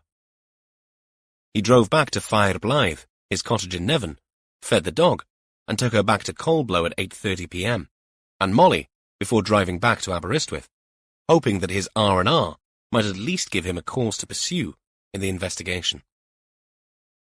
But he still had found nothing to light the way by the time he pulled into the hotel car park. Cadwyn Hughes delivered his granddaughter Heleth to her father's flat at 8 p.m. on Sunday evening. Joel opened the door and she ran into his open arms. "Hey, birthday girl," Joel said. "How did it go at Cartwheels?" Cadwyn answered with a grin. "Ha! We've got a genuine racer here, all right." Heleth pushed back from her father's arms and looked up into his face. "We had races, and I won 3 times. 3 times? Joel asked. "She beat them all. Some of them a couple of years older than she is. She's not an under-8 anymore, so she raced in the under-10s. Joel, genuinely delighted, hugged Heleth once more. "Don't tell me I'm going to have to buy you an old jalopy." "What's a jellypy?" "What your Tad Key drives," Joel said. Heleth spun around. "Do you drive a jellypy, Tad Key?" I thought it was a Nissan. It is, Cariad. Your dad is trying to be funny. And Tad Key took me to see Jem. Did you ride her? Jewell asked. Yeah, Heledd said. Another perk of Cadwyn being mates with a horse owner. You hungry? Jewell asked his daughter. She shook her head. We had chips on the way home. Bring me any? No, said Heledd with a big smile. Right then. Upstairs and have a bath and get into your PJs. We can watch some TV for half an hour before bed, okay? Heledd ran back to Cadwyn and hugged him again, speaking once more in her native Welsh. Diolch, Tad Key. Penblwydd hapus, Cadwyn said, and watched her sprint up the stairs. Thanks for that, Jewell said, when he heard the water running in the bathroom. I got some repairs done on the car, and I fixed the 2 doors down bloke's bike. Made a 50 out of that. Any time. You only have to ask. You want a drink? Cup of tea? No, I'll be off. Give you and Hell a chance to catch up. It's been a big weekend for her. 8. Can you believe it? hardly. Jewell paused and clenched his jaw. Did she mention Mirain at all? Cadwyn's brows twitched at the mention of Heled's mother. A couple of times. She wants to send Mirain a message on Facebook. Tell her all about today. But she also said she wished she could have been there to see her win the races. Jewell shook his head and looked up at the ceiling. Jesus. It's never been this bad. I thought she'd be back for Hel's birthday, you know. And yes, we can't blame her for the blasted illness, but her daughter's birthday? Come on. It's an unpleasant situation, Joe. You don't think it has anything to do with Alistair, do you? You don't think she's done something bloody stupid? No, Cadwyn interjected. Can't be that. She had nothing to do with what happened to Alistair. You can't start thinking like that. Heledd misses her so much. Cadwyn nodded. We all do. Not me. I gave up missing her because it was way too painful. It's been hard for you. I just wish we'd hear from her, for Hel's sake. She won't stay hidden forever. We both know that. Jewell nodded. Thanks again for today. I'm grateful, and Heledd is too. She's a treasure. It's her day. Chapter 29. Catherine shared another journey up to Aberystwyth with Rhys on Monday morning. Bank holiday Monday morning. They discussed the case and everything that went with it. Neither of them knew what on earth was up with Gil, whose new health kick, or anti-biscuit kick, left them baffled. Do you really think he's trying to be healthier and lose weight? Catherine asked as they reached the outskirts of the town. Rhys shrugged. Why would a racing snake, his own words, want to lose weight? For a racing snake, read bloated anaconda. And the fact that you keep quoting him proves to me you are spending too much time with him. But he's my mentor. Exactly. Half of everything he says is bull.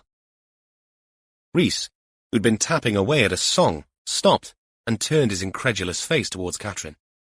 Such! You cracked a mentor-minotaur pun joke. She grimaced. See?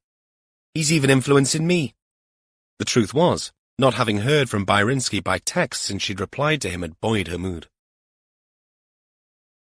Wait until I tell him. Rhys went back to tapping with vigour.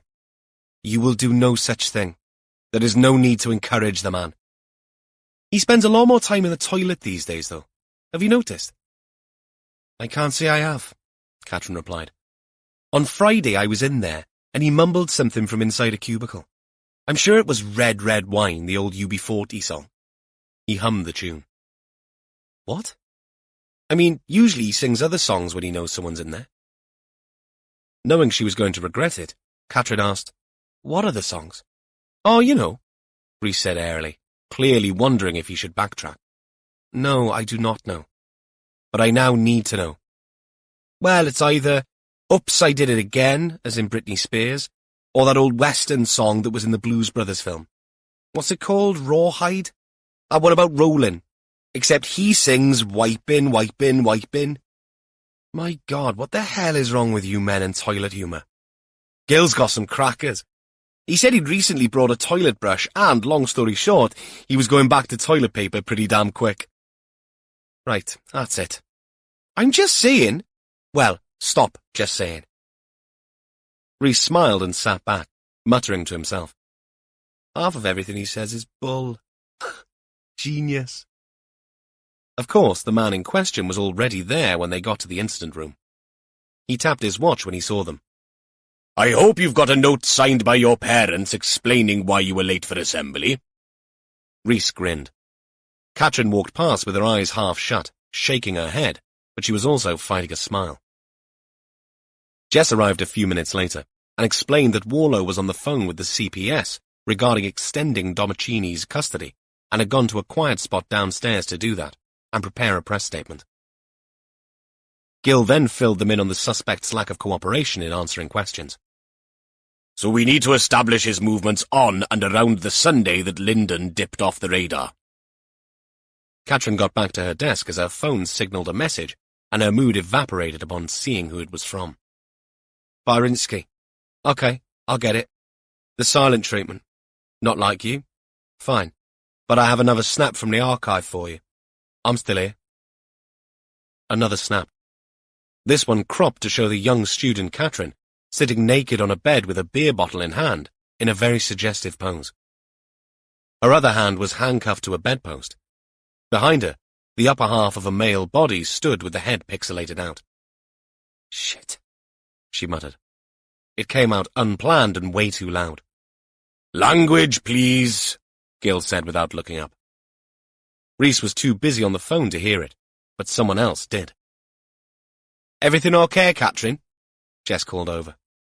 Katrin's head flicked up. Me, Mom? Yes, it's... Her smile faltered. I need a minute. She got up and quick-stepped out through the door. Gill watched her with a wary expression. Rhys remained oblivious. But Jess knew trouble when it raised its head. She was up out of her seat before the door swung shut. Katrin hurried to the ladies. The only real haven in this place, and somewhere she could process what had just happened. She felt flushed and angry and... Shit. Shit, shit. What other photographs did this idiot have? She paced back and forth trying to remember. Trying and failing as she had done over the last 24 hours. When the door opened, she was half hidden behind it, and Jess Allenby had to walk into the room before swivelling to find Katrin. You okay, Katrin? Jess asked. Fine, Mom. A bit of a icky stomach. Leftover pizza last night. Jess nodded, and Katrin understood it was a disbelieving nod. She'd delivered enough of her own over her career. You are not a leftover pizza kind of woman, Sergeant. Now, you can tell me to piss off because it is none of my business, and you have the right to do that. But I am concerned. I've never seen you rush out of the incident room like that before.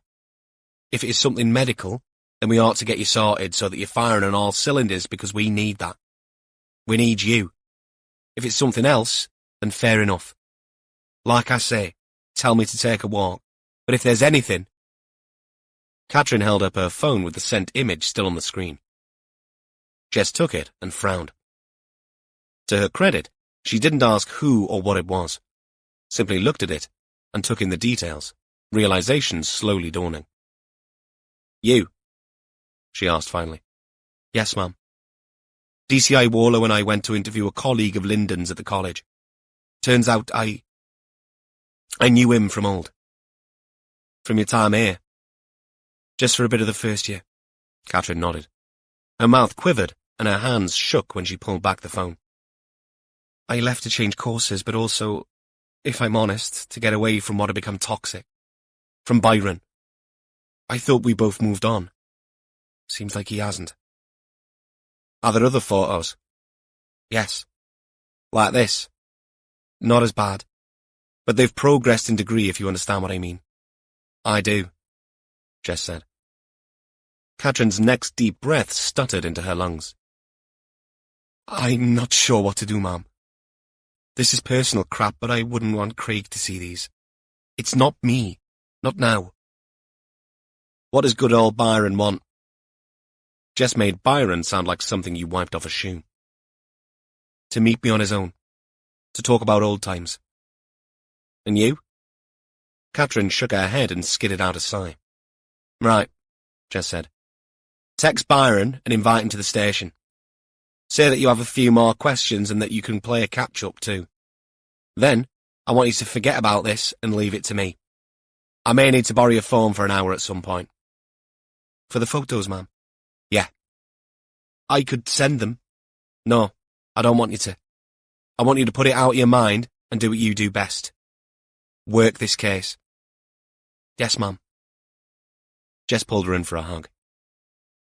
Thank you, Catherine said in a broken voice. Gil got up from his desk and massaged the back of his neck, stiff from staring at the screen, then pulled back his shoulders in a stretch. He stopped when the creak of the buttons across his belly became too ominous. Just off to spend a penny, he said to Rhys. The DC didn't look up, but came back with one of Gil's own stock phrases. Here's hoping it doesn't turn into £3.50, Sarge? Indeed, Gil said. I'll get the kettle on while I'm in the vicinity. But the kitchen isn't in the same direction, Rhys said. Gil didn't bother to turn around when he replied, And your point is? In the men's, he chose a cubicle instead of the urinal, and, after relieving himself, only then did he look into the water at the base of the bowl. Another pink tinge. Ay caramba, he whispered. He zipped up and walked to the sink to wash his hands. No escaping the mirror, though, and he glanced at himself with a shake of his head.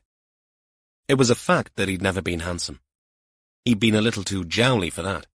But once, a long time ago, admittedly, someone had commented that he bore a resemblance to Marlon Brando. And yes, it had been on a work night out, and the lady in question wore glasses made from the bottoms of bottles, but he'd never forgotten it. In the right light, there was still something there, he liked to think. That no one else thought it except, in weak moments, the Lady Anwen, as he liked to call his wife, didn't matter. And as you got older, these things mattered less and less. But disease and ill health cared nothing for how old you were or what you looked like.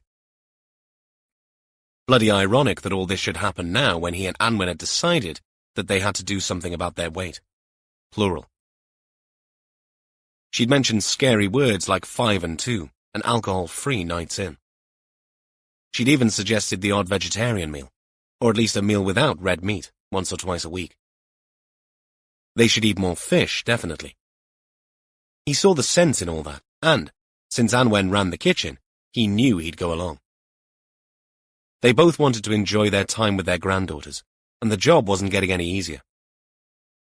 They'd settled on a transitional period for the dietary change, and, thanks to his brother-in-law's allotment, a surfeit of homegrown vegetables seemed to arrive in a constant stream since they'd moved down to Llandilo.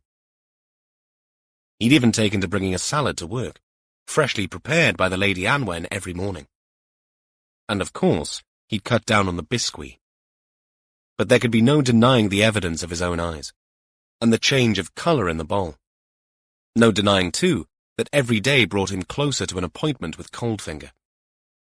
Gil shuddered. For now, though, there was the job. He held his hands under the blower until they were dry, and headed towards the kettle. Chapter 30. Wallow hated this part of the job. The higher the case profile, the shinier the brass who came to speak with the press. Every murder case had its own quirks, and Alistair Linden's death was no exception. But, after talking with Buchanan, it had been pointed out that, as yet, they had no motive, no weapon, and nothing concrete in terms of who, or where, or how the crimes had been committed. But the press were, like the red kites that wheeled and whistled their eerie refrain above the crime scene, carrion feeders. And in cases like this, conjecture could very much be your enemy, and scaremongering in an area dependent on tourism, the height of the summer, was never a good idea. He understood where Buchanan was coming from. He might not have been deliberately channeling his inner Sheriff Brody from Jaws, closing the beach to all comers, but dangers from sinkholes and mine shafts were one thing. A killer stalking the trails, another altogether. Far better to share with the press what they had and stay in control. Sort of. The force's liaison had sorted out the statement, but it needed a senior officer to deliver it. They'd spun the bottle, and it ended up pointing at Warlow. And so, on a grey but dry Monday morning outside the main entrance of Aberystwyth Police Station, with the castle keep forming a backdrop, Warlow waited for the TV cameras to set up and deliver his blurb. He checked his appearance in the loo before coming out. There was little or no wind. Nothing was more distracting than an unruly lock of hair or, famously, in Buchanan's case, a tie that appeared to have a snake-like wandering life of its own. On a signal from the press officer, Warlow began. Following suspicions raised by the public, the South and Mid Wales Cave Rescue Team examined a mine shaft near a walking trail near Nantararian 6 days ago and discovered a body. This has now been recovered and a formal identification procedure undertaken. I can confirm that the body is that of Alistair Linden. We have been in touch with Alistair's family, and the thoughts of the whole Dyfed-Powys force are with them at this distressing time. Our investigation into the cause of Alistair's death continues, and I am pleased to be leading a team who will be looking into his disappearance.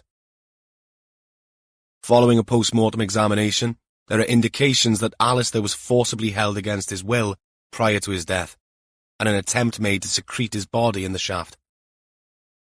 There is no doubt in our minds that crimes have been committed in relation to this death, but the exact nature of these crimes is yet to have been established. This is distressing news for the community and for users of the walking routes in this area. I can assure you all that we are determined to ensure that this wonderful part of Wales remains safe. As of this moment, there is a man in custody helping us with our inquiries.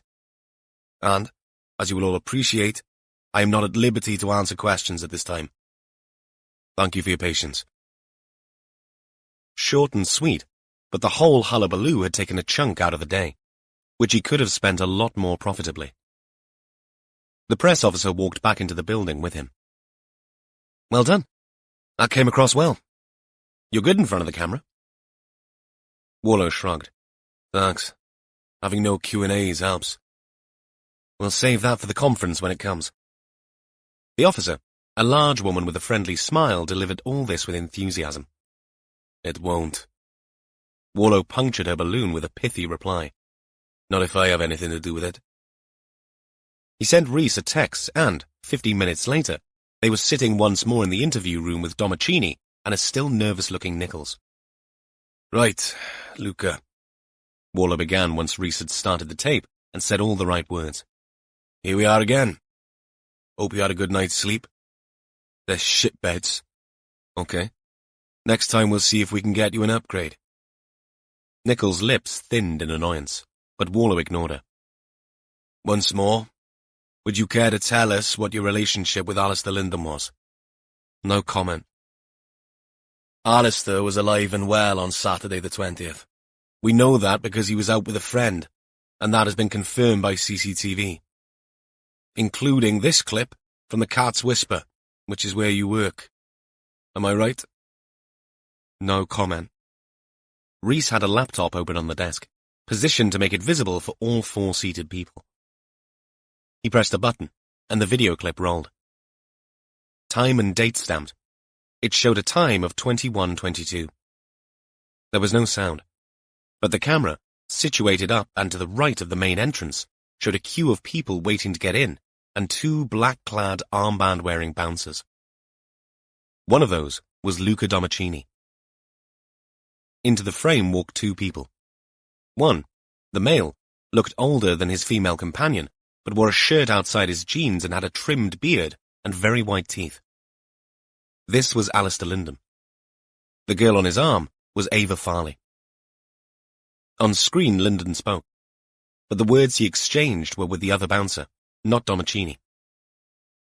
However, as he walked in through the doors, Domicini's eyes followed him in.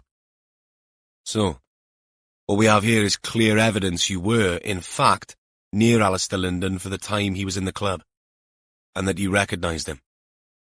Nichols sent Luca a strong warning look, but this time he ignored it. Is that who you're talking about? I don't know him. I've seen him up at the uni as all. When I went to pick up Claudine sometimes. In the Union Bar there. I've seen him a few times. A creep, trying to hit on the younger girls. Warlow saw Rhys trying to form a word on his lips that no doubt might have included spring chicken, but luckily he refrained. Luca's hypocritical awareness for what he'd just said was obviously lacking. But you can see how much of a problem this gives us, eh, Luca? I was working. I wasn't in the club. Warlow nodded. But you had breaks? Warlow glanced at Rhys, who ran a second clip. An identical view. The timestamp this time, 23:12. 2 bouncers still, but this time, no Domicini. The doors opened and out walked Linden and Farley. So you weren't there when they left? No. There were 3 of us, 15-minute breaks between 11 and midnight. Time enough for you to follow Linden then? To a car? Or a taxi? How did he get home? Domicini sat forward. I told you, I don't know this guy. I didn't follow him. Why would I follow him? To find out where he lived so you could go there and abduct him. Domicini sat back and let out a mirthless laugh. This is crazy shit, man. You keep running that tape and you'll see me back at the door at 11:30. You get back at 11:33, Rhys said. I had to piss as well. Come on. Warlow dropped his voice. What time did your shift end? I did the 7 to 1 shift. And afterwards? I went home to my uncle's place. Not to Claudine's. No. That's a shame, man. She could have backed you up. This is bullshit! Warlow's turned to sit forward. This is evidence. Are we going to find more? That's the question. At your uncle's house? At Claudine's flat? Plastic ties? A hammer? Domicini snarled. I haven't done nothing. But his legs started to shake again. A knock on the interview room door made Warlow squeeze his eyes shut in frustration. Really? He muttered. Rhys got up and pulled the door open. Warlow heard whispering, but he brought his gaze back to Domicini, ready to turn the screw another notch. Then Rhys was at his side, leaning in close to whisper, Is DS Jones, sir? He thinks you should step outside. What now? Sir, he says it is important and... He glanced up at Domicini. Pertinent. Warlow's chair scraped back. He pushed up, biting back his annoyance. But outside he found it more difficult to hide his irritation. This better be bloody good, Gil. But then he caught the expression on the DS's face. Stony hard and devoid of all humour. The serious all-jokes-aside expression he kept for whenever things truly hit the fan. It's our rural crime colleagues again. They had an anonymous tip-off they followed up today. They're in somewhere called Black Covert Woods. He shook his head as if the words he was speaking were in some foreign language. Hard to accept, let alone comprehend. It's another body, sir. Male or female? Warlow asked. Female, sir. Warlow squeezed his eyes shut. Any identification? Gil shook his head. It's bad. Someone tried to burn the body. Looks like it's been dumped and covered up. Povey on the way? Gil nodded. Warlow was already heading back to the incident room. Gil caught up with him. It might not be related, Gil said. True. It might not be. But in his head, he was already thinking the worst and hoping, forlornly, that for once he might be wrong. Chapter 31. The woodland was not large. A jagged strip next to the River Ystwyth, about 9 miles from Aberystwyth town. They went in 2 cars. Jess wanted to see the spot too, so she travelled with Catherine. Warlow with Rhys, leaving Gil to man the fort. What struck Warlow immediately was that not one, but 2 B roads ran parallel to the woods, making access by vehicle easy. Once again, the scene evidence recovery manager had found a field for them to park their vehicles. Because the find was so recent, Warlow and the others suited up. They walked away from the river on a maintained road to a junction with a couple of gates and 3 trails, one with signage indicating National Cycle Route 81. But beyond this, 2 more tracks led off into the woods. 200 yards in on the eastern track, they came across a new Apache village and a large cordoned-off area. Warlow had already texted Povey, who was waiting for the team. "You've brought an entourage," she said.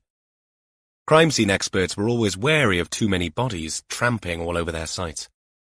"This is something we all need to see." Warlow delivered his reply in a way that announced an end to any discussion.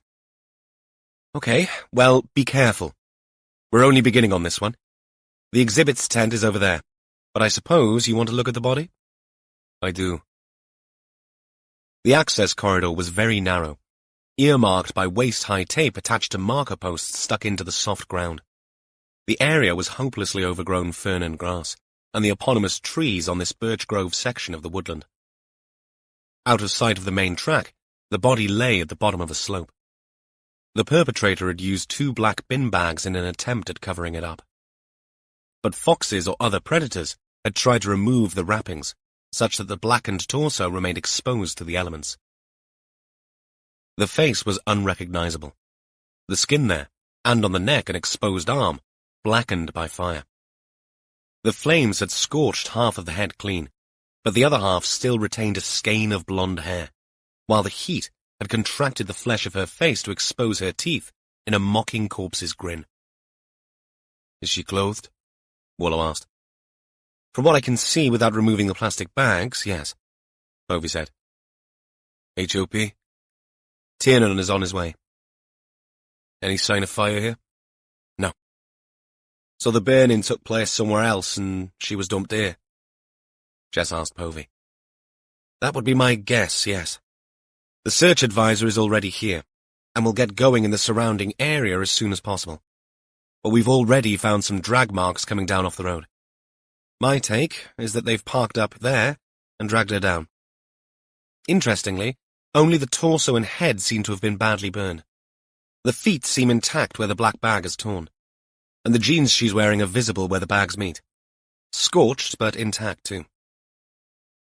But there is no way anyone can identify her from her appearance, is there?" Catherine's observation was more a statement than a question. "We can spare the relatives that, I think," Povey said. Warlow cast his eyes around at the crouching members of Povey's team, all intent on examining the difficult ground for anything that might pass as evidence. These were trained people, fastidious.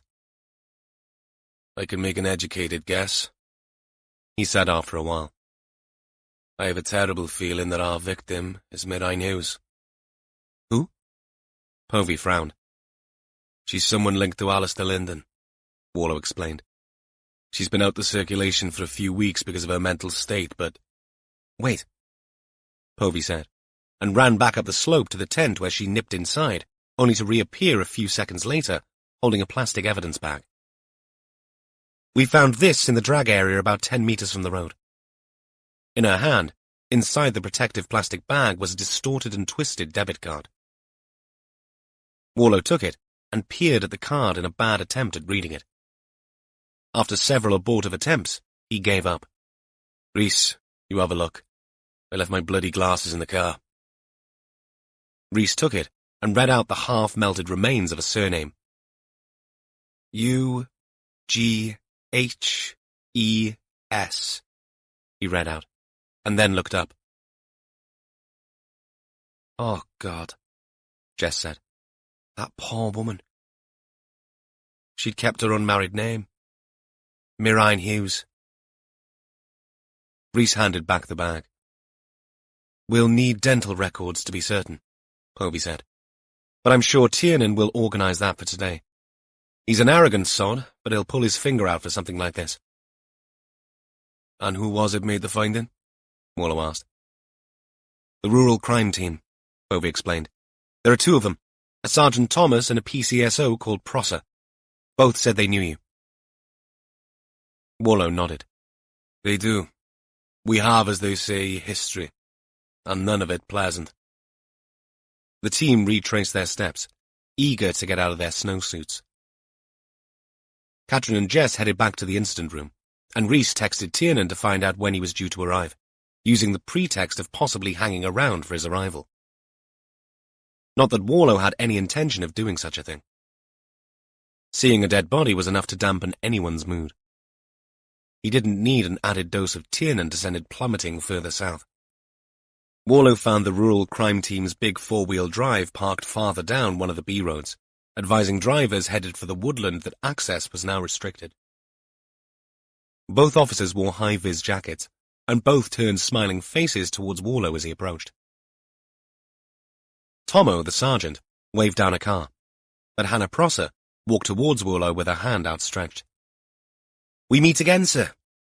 "Under the most delightful of circumstances, too." Hannah shrugged. "Goes with the territory, I suppose." She looked as fit as he remembered, hair tied back under her cap, the bulky, top-heavy uniform unable to disguise her lithe frame. He was delighted that she did not appear in any way nervous or unhappy to see him. The last time they'd properly spoken, he'd been consoling her for losing her father, in the pejorative sense, since he'd been arrested for murder. That sort of thing could easily ruin a person. He'd made damn sure that there were no comebacks for her from the force. But still, it had taken some backbone to even want to stay. Naturally, he remained unsure of what kind of reception he'd receive. He needn't have worried. It was a testament to her strength of personality. "I see Tomo is still herding cars." "He has a sheepdog gene, we reckon." "It's good to see you, Hannah," Wallow said with genuine feeling. Nothing remotely unprofessional here. He felt about her the same way he felt about Katrin. As a mentor and, God forbid, in this white-privileged day and patriarchal age, fatherly. A little bell rang somewhere in his head. Bloody hell. If Mist or one of their legion could read his mind now, they'd be summoning the howling Twitter mob before you could say burn him at the stake for white knighting, or even thinking such thoughts. But he ignored the bell. Ignored it because he hated even having allowed Mist and the idea of the thought police to enter his head. He was a believer in victim and oppressor. It was the bread and butter of his job. Such terms defined criminal acts. But to define the whole of society and every single interaction within it in the same way gave him brain freeze. If victimhood and identity was the new religion, then he'd remain an agnostic atheist who dealt in fact, thank you so much. And the fact was that Hannah Prosser had been dealt a lousy hand by a murdering father, and Wallow had done what he could to help her survive it. "Thank you, sir. For everything. I was going to email you to let you know that they have accepted me to the force. I'm a fully-fledged constable from September." Wallow grinned. "Fantastic. So, goodbye to rural crime, then?" "For a while. I'd like to come back to it, eventually. It's where my heart is." "They'd be lucky to have you, too." He nodded. But from what he knew of Hannah Prosser, she'd be flying high within a few years, or he'd eat his hat. Tomo supervised the car he'd stopped and helped it reverse to a passing place and turn around before coming back to join his colleagues. He was a big man in all senses of the word, red of face including nose, but not from booze, as was the common misconception. Hannah had put Wallow right on that the last time, citing rosacea as the root cause of Tomo's ruddiness. "Nasty business, this," Tomo said. "Any clue who she is?" "We have a link to the first death." "Alistair Linden?" Tomo frowned. "That's right, but we'll need formal confirmation." "Awful," Hannah said, looking appalled. "The tip-off?" Wallow asked. "Did it come to either of you?" "No. There's a sticker on the back of the old Ford. Report anything suspicious to this number. It's also on Facebook and the Force website. The message came through yesterday." "What did they say?" that something had been seen at the bottom of a bank in these woods. They wondered if something, an animal, had been dumped. Have you heard the call? Anna nodded. Male. I'd say localish. Sounded quite shaken by it, as if mentioning the word animal upset him. No caller ID? No, that's the odd thing. We've traced it to one of only 2 payphones in town. There'll be CCTV, of course. Warlow sighed. We'll get someone onto that. How long are they likely to be up there? Tomo asked. I don't mind helping out, but we have somewhere to be. Warlow understood. I'll get someone else to do this. Tiernan the pathologist isn't here yet. It could be a while. Another car was approaching, and Tomo hurried over to flag it down. Thanks, he called over his shoulder. It's a bad business, sir, Anna said. Very. We have someone in custody, but... He let the sentence hang and put a brief smile in its place. Look after yourself, Anna. You too, sir. Her reciprocating smile would have done a toothpaste advert proud. By the time Warlow got back to his car, his smile had long gone. Having 2 people dead on your watch tended to take the shine off things. First Lyndon, and now his partner. Worse was the nagging doubt that he had no way of dispelling. If they'd moved faster, got more answers, could he have prevented Mirain's death? Rhys got back to the jeep, and they watched Tiernan drive in. Rhys raised a hand. Tiernan ignored him. Lovely chap, Warlow said. Probably thinking about what he's going to have to do, sir. Rhys said in a moment of surprising candour. Can't be pleasant knowing what's waiting for you. No, replied Warlow, remembering the charred remains he'd briefly seen. Still, everyone had a job to do, and his was now to tell a father that he'd lost his daughter, and a child that she'd lost her mother. Chapter 32. Warlow and Rhys arrived at Cadwyn Hughes's address at Bow Street a little after midday. Rhys had texted ahead, and the man opened the door before they could knock. I saw you arrive, he said. He'd not bothered to change from his gardening gear, that was obvious. His old jeans had moist stains on the knees, and his forearms were dusted with dried mud. Thanks for seeing us. Warlow followed him into his kitchen. I was about to put the kettle on. Good idea, Warlow said. But let Rhys do that. Might be an idea if you sat down. Cadwyn turned from where he was filling the kettle. All movement stopped, and his expression froze. He clunked the kettle down on the worktop, moved away from the sink, and sat in a chair, hand clenched in front of him. His eyes glued to Warlow's. Sounds serious. He tried to make it a joke, but his smile never formed fully. Warlow sat opposite him, Rhys behind him. It is serious. The most serious thing there is. Mirain? Cadwyn asked in a tremulous voice. We found the body over at Black Covert Woods. Though we aren't 100% certain yet, it's only fair to tell you we believe it is your daughter. Cadwyn's hands flattened out on the tabletop, and he sucked in air in great gulps. Warlow turned to Rhys. Get that kettle on, he urged gently. In the woods? Cadwyn asked. Yes, Warlow said. Someone had tried to get rid of her body. Out of desperation, I'd say. Cadwyn hunched forward, head down, his hands now on his thighs, moving up and down the material of his jeans as if he was trying to scrub the denim off. He didn't glance up when he asked, How? We don't know. Not yet. There'll be a post-mortem today. As soon as I have any information, I promise you'll be the first. The older man glanced up, his face contorted in pain. Joel, does he know yet? No. Nor Helen? No. Warlow had discussed this with Jess. Joel was Heleth's father, but he and Mirain had divorced, and so Cadwyn, Mirain's dad, remained the next of kin. I'll do it, Cadwyn said. I need to be there when Heledd finds out. It ought to be me. We can save you the pain, Cadwyn. Waller's offer was genuine. Cadwyn shook his head. No. I'll do it. I'll go and see Jewell once we've finished here.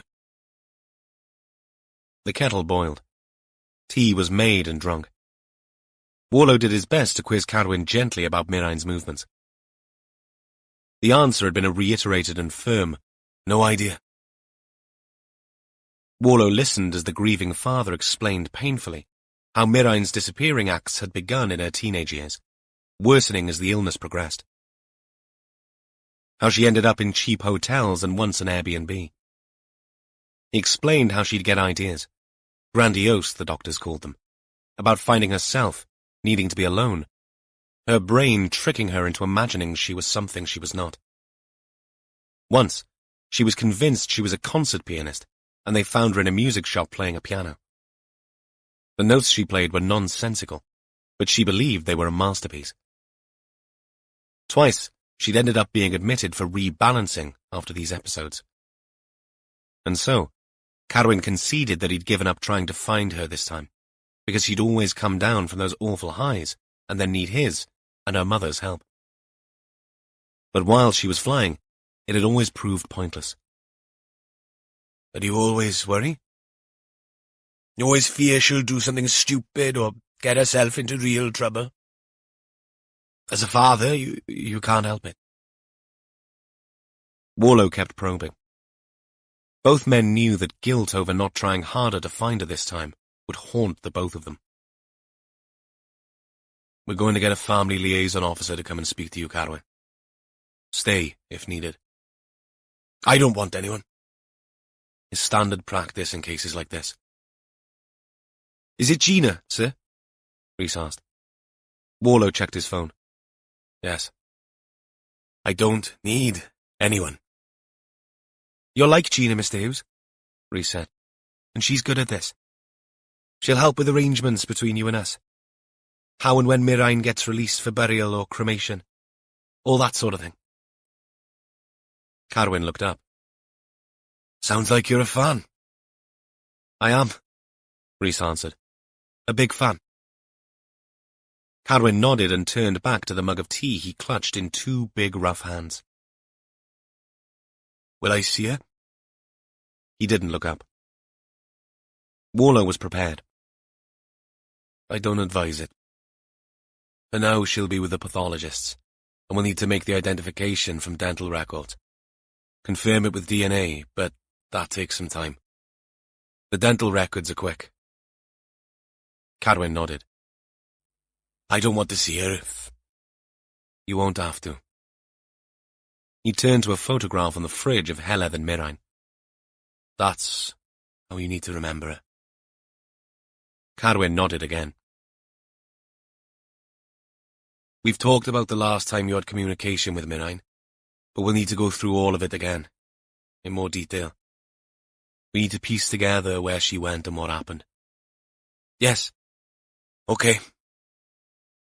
Waller leaned in. This will be the smallest of consolations, but I promise we'll find out what happened to her, Cadwyn. You said you'd find her, and you did. Waller dropped his gaze before dragging it back up. I wish it could have been different. Cadwyn reached for a scruffy handkerchief from his pocket, sniffed, and dabbed his eyes. So do I. Jess met Byronsky in the reception area of Aberystwyth Station and thanked him for coming in. His smile on seeing her was a tad uncertain. Isn't Catherine, Sergeant Richards seeing me? She's busy at present. It's only me. Byron smiled. Jess had seen that kind of smile before, and she didn't like it. She didn't know the man well enough to call it sleazy, but there was a light in his eyes she didn't like. All confirmed when he said, I'm not complaining.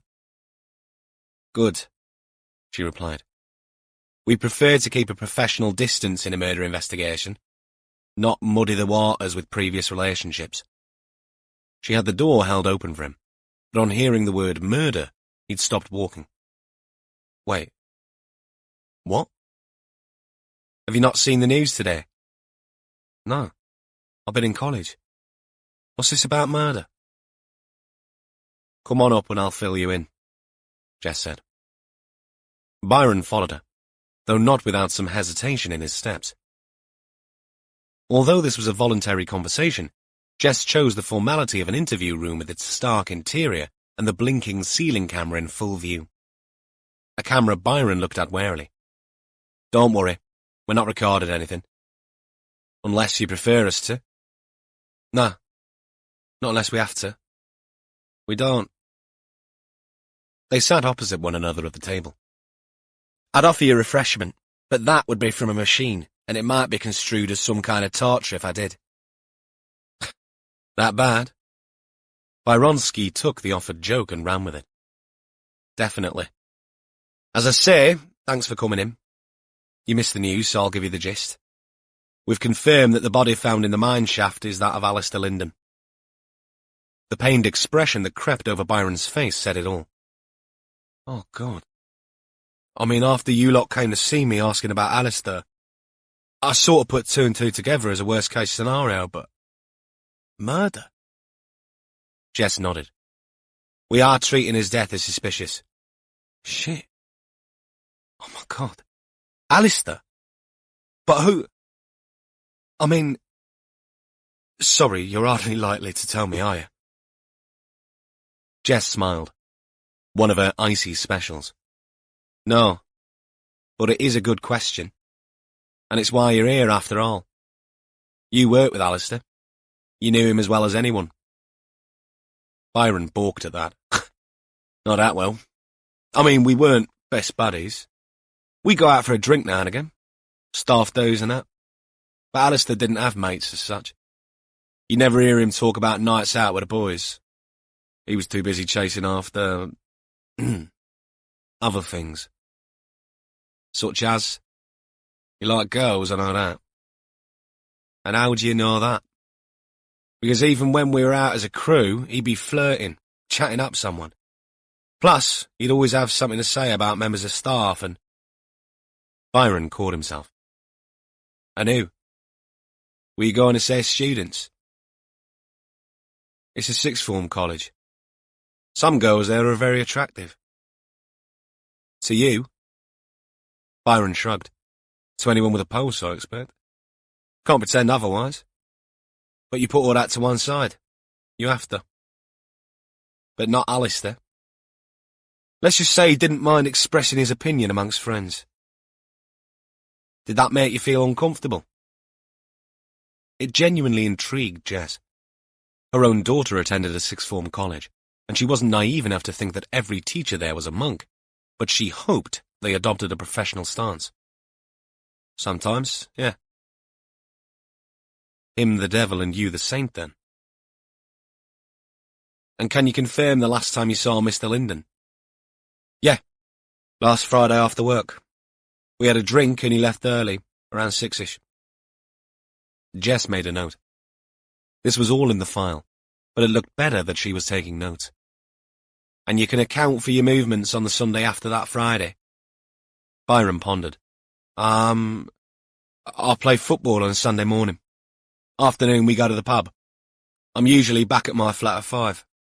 But after that, nah. I'll be on my own. Sunday night horrors, you know. No, I don't. The inevitability of Monday. Don't you get those? Not usually. Lucky you. Suspicion suddenly clouded his brow. Hang on. You don't think that had anything to do with Ali's... with what happened? These are routine inquiries, Byron. Look, Ali could be a bit funny. Aloof might be the best word. And he liked the ladies. Byron added a jocular tilt to the word, but the joke faded when he registered the unamused expression on Jess's face. We were workmates, that's all. Anyone you can think of who might want to do him harm. No. No one. Did he tell you about Ava Farley? Who? Oh, hang on, is that A? Yeah, he said he'd met a girl called Ava. Said she was coming on to him. But Miriam was in the mix still. I mean, she'd gone, but he was expecting her to come back. He frowned. I think. Right.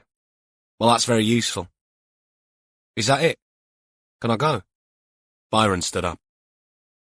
There is one more thing. Jess gave him her best dazzler of a smile. Byron sat down again. I understand that you and Captain Richards have some history. She kept it light to start with, pandering to his ego. You could say that. We had a bit of a wild fling in uni. And you've been trying to re-establish a relationship? Byron made a noise like a horse snickering. I wouldn't call asking her for a coffee re-establishing a relationship. Perhaps not. Jess took a phone out of her pocket and typed in a code. It lit up, and she scrolled to the image that Byronsky had sent to Catherine that morning. Not the most flattering photograph, would you say? He gave a hollow laugh. Just a bit of fun. Jess nodded. Indeed. Would you say that the woman in this photograph would be proud of this image? Proud? Not proud, I suppose. But it happened. I mean, you can't change that fact. It did happen. Clearly it did.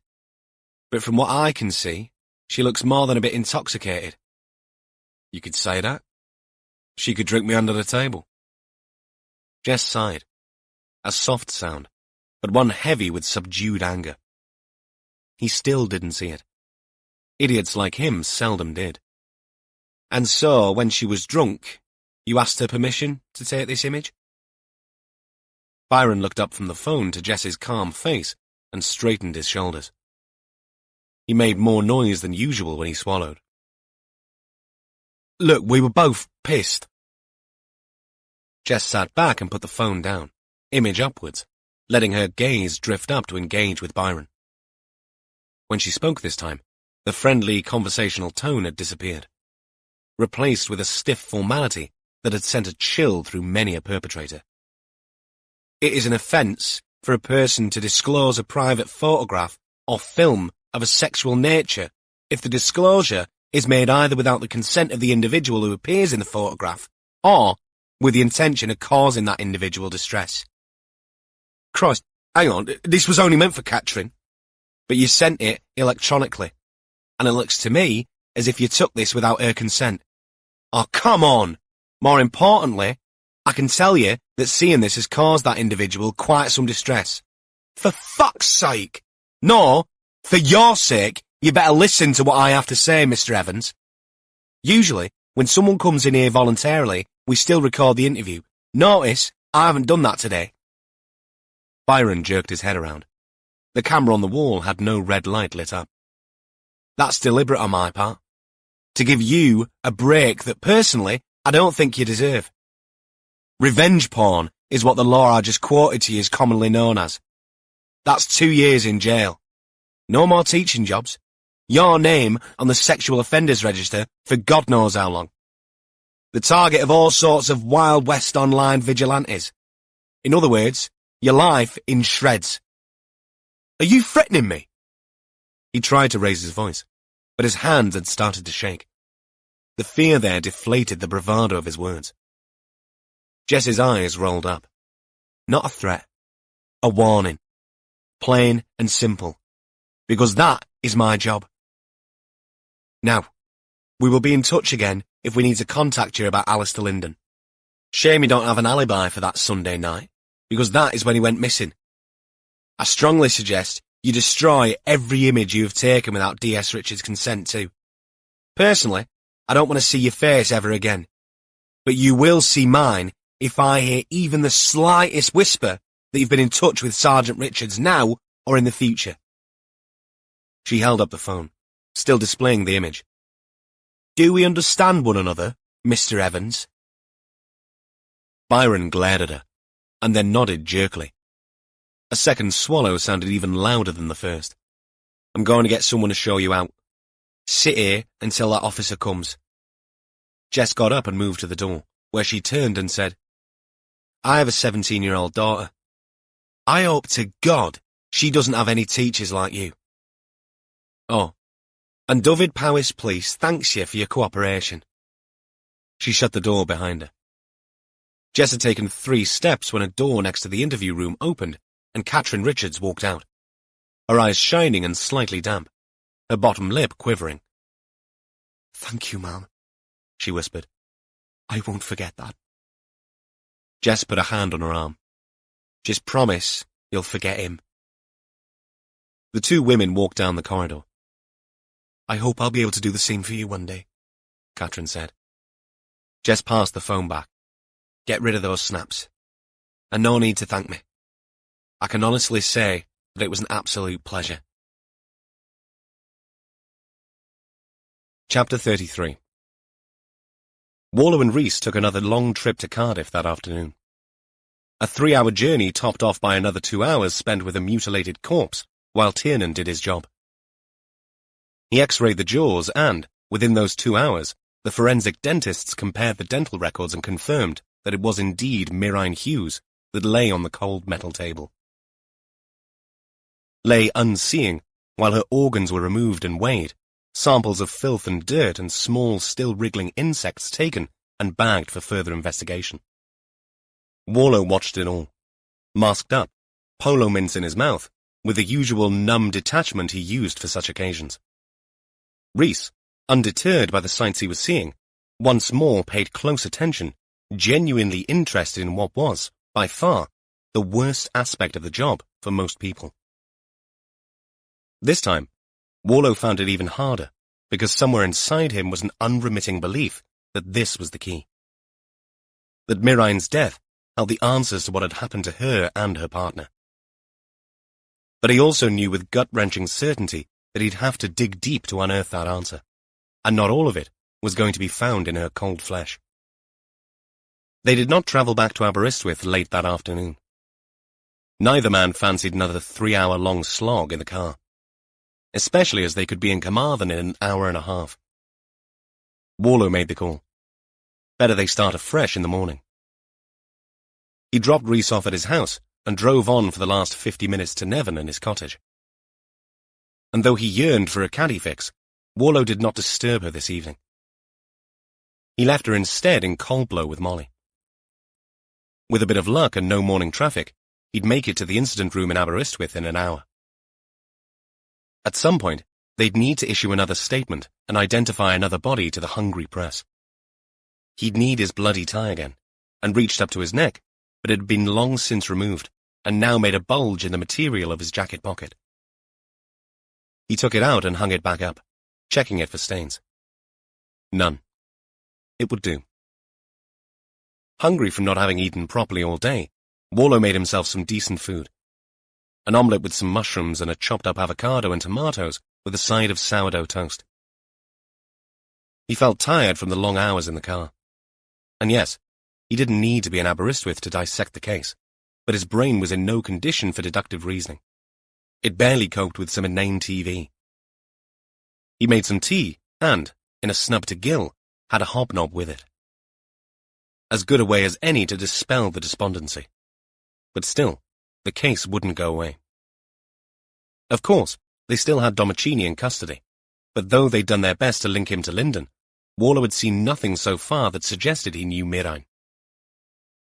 A partner and a mother who'd taken herself off as she had done so many times before, and always come back safely.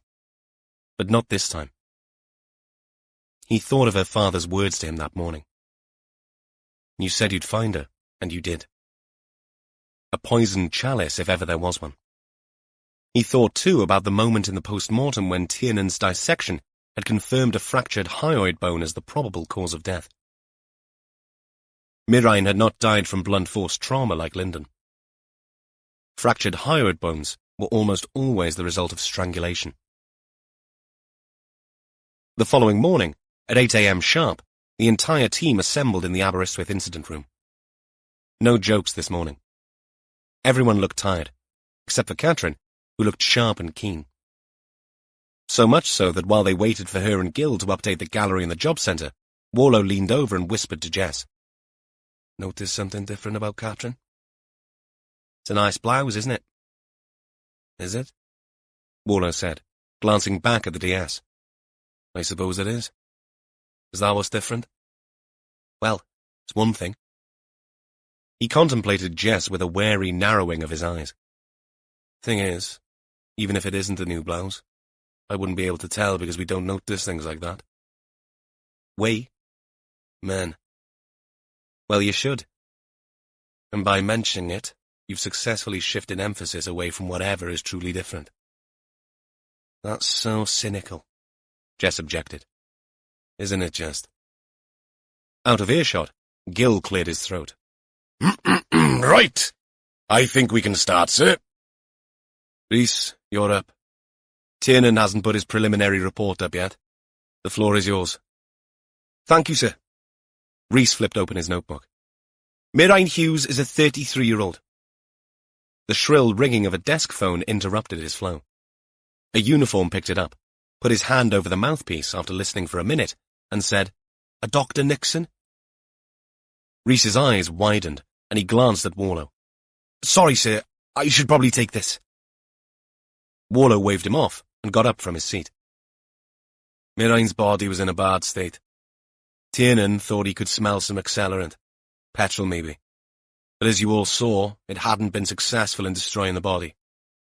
There was a lot of dirt from the dragon, but the plastic bags provided shelter from the elements. No sign of burning in the woods. She had a fractured hyoid. They strangled her. Strangled and burned somewhere else, we think? Jess asked. Yes, Warlow agreed. Povey hasn't posted her prelim either yet, Catherine said. But I took a call from her last night. On your mobile? No, sir. Here. She rang about 9, hoping to catch someone. 9? Gil said. Arglwydd, what time did you get home? Before midnight, Catherine said, as if that made all the difference. Craig's on nights anyway. What did Povey say? Warlow asked. She sent over a photograph, sir. Catherine went to the gallery and pointed to an image of something unrecognizable on a white card next to a ruler. Pubic hair? Jess asked. No, this is artificial. Nylon, she thinks. You can't tell from the image, but it's blue. Just like the one on Linda. Warlow leaned forward. Exactly like it, sir. I mean, they'll need to do more tests to confirm it 100%, but... It links them together, Warlow said in a half-whisper. And the toxicology screen came back on Alistair Linden, Catherine added. It seems he had traces of ketamine in his system. Ketamine? Jess repeated. Linden liked Special K. None of these detectives needed an explanation for what Special K, the street name for the dissociative anesthetic known as ketamine, was. More commonly used to sedate animals, and sometimes children, it remained a controlled substance that drug users craved for. The detached, out-of-body experience it gave the user. Are we back to these being drug-related killings now? Gil looked troubled. No one has mentioned drug abuse in Linden's case, have they? Warlow tried to remember if he'd seen any mention. No, Catherine answered, and that's definite. But we'll have to wait on the tox screen for Miraine Hughes. Warlow rubbed the little spot of stubble he always missed when he shaved. And there was nothing ketamine related to the drugs we found in Domicini's possession? No, Gil said. Anabolic steroids and amphetamines. The exact opposite of ketamine, in fact. Warlow weighed up this information. It seemed significant, but he didn't know how. At Rhys's desk, the DC ended the call and turned a smiling face towards the team. How was the cream, Cat? Gil asked. Good, Rhys said. Really good. Catherine groaned. Oh, no. I can see that little sparkle of excitement in his eyes. Rhys ignored her. That was the forensic entomologist. Povey said she was going to get some samples couriered down to Dr. Nixon in Swansea Uni. She's had a look at some already. He paused, willing them to ask. And? Gil did the necessary. Perhaps I should explain a bit first. Catherine's eyes rotated skywards. Look out, he's going to go full Blue Peter on us. Rhys was already at the gallery and, using a ballpoint pen, pointed at Miraine's body as found in Black Covert Woods. She was lying partly covered by burnt clothing and plastic bags, but sizable areas of flesh were exposed. I saw maggots, we all did. It's amazing to think that flies can tell us so much though, isn't it? I mean, with time, there are beetles too, but to start with, there are only the blue bottles and the green bottles. Not Blue Peter, Gil muttered. It's Lord of the bloody flies. Rhys continued. Povey said that because it's been warm, that helps. Not many flies about in the winter, but this time of year, they're plentiful. Anyway, Dr. Nixon just said there were maggots, but not much else. That means not enough information for successional analysis. Whoa, Rhys, Gil said. The DC blinked. You must know all this stuff, Sarge. I do, Gil said, feigning offence. But we need to find out if you do. Rhys nodded. If he noticed any of the sceptical looks Gil got from everyone else in the room, he was too caught up in his entomological analysis to notice. Insect successional analysis uses the fact that changes occur in the body as it decays. This changing ecosystem attracts different species. Body use is too acidic to start with for some flies, for example. So different species are involved at different decomposition stages. If you have many species of insects present at a site, you can gauge how long the body has been there. But this only happens over weeks or months. Remember to breathe, Rhys, Catherine said. But when the body has only been in a position for a few days, then only maggots of one or two species, usually Calliphoridae, blowflies, are present, usually in natural openings. Eyes, ears, mouth, etc. Do not expand on the etc., Jess said.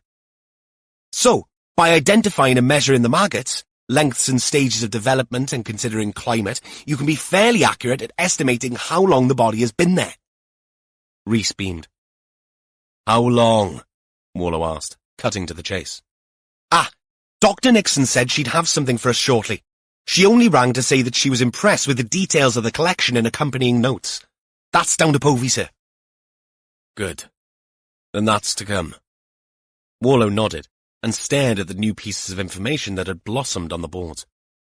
I hate to make assumptions, but so far, and correct me if I am wrong, this still looks like we may have links to drug-related crimes.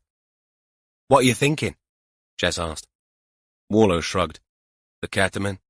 Perhaps Lyndon got into debt or fell out with a dealer. Perhaps he was part of a drugs ring himself, selling to kids up at the college. What if they took Mirine as punishment or revenge, and then Lyndon paid the price too? Sounds brutal, sir, Gil said. Brutal or not, it's all we have at the moment. If Nixon can come up with a time of death. It's called the PMI, sir. The post-mortem interval. Thank you, Rhys. If Nixon comes up with a PMI, then we'll have somewhere to focus on for her timeline. Why hasn't your insect lady come up with a PMI for Lyndon, Rhys? Gil asked. Fair point, Sarge. But Lyndon was almost totally covered in stones and rubble. That would have made access difficult even for flies. Warlow stared at Rhys for so long, the DC felt obliged to expound his explanation.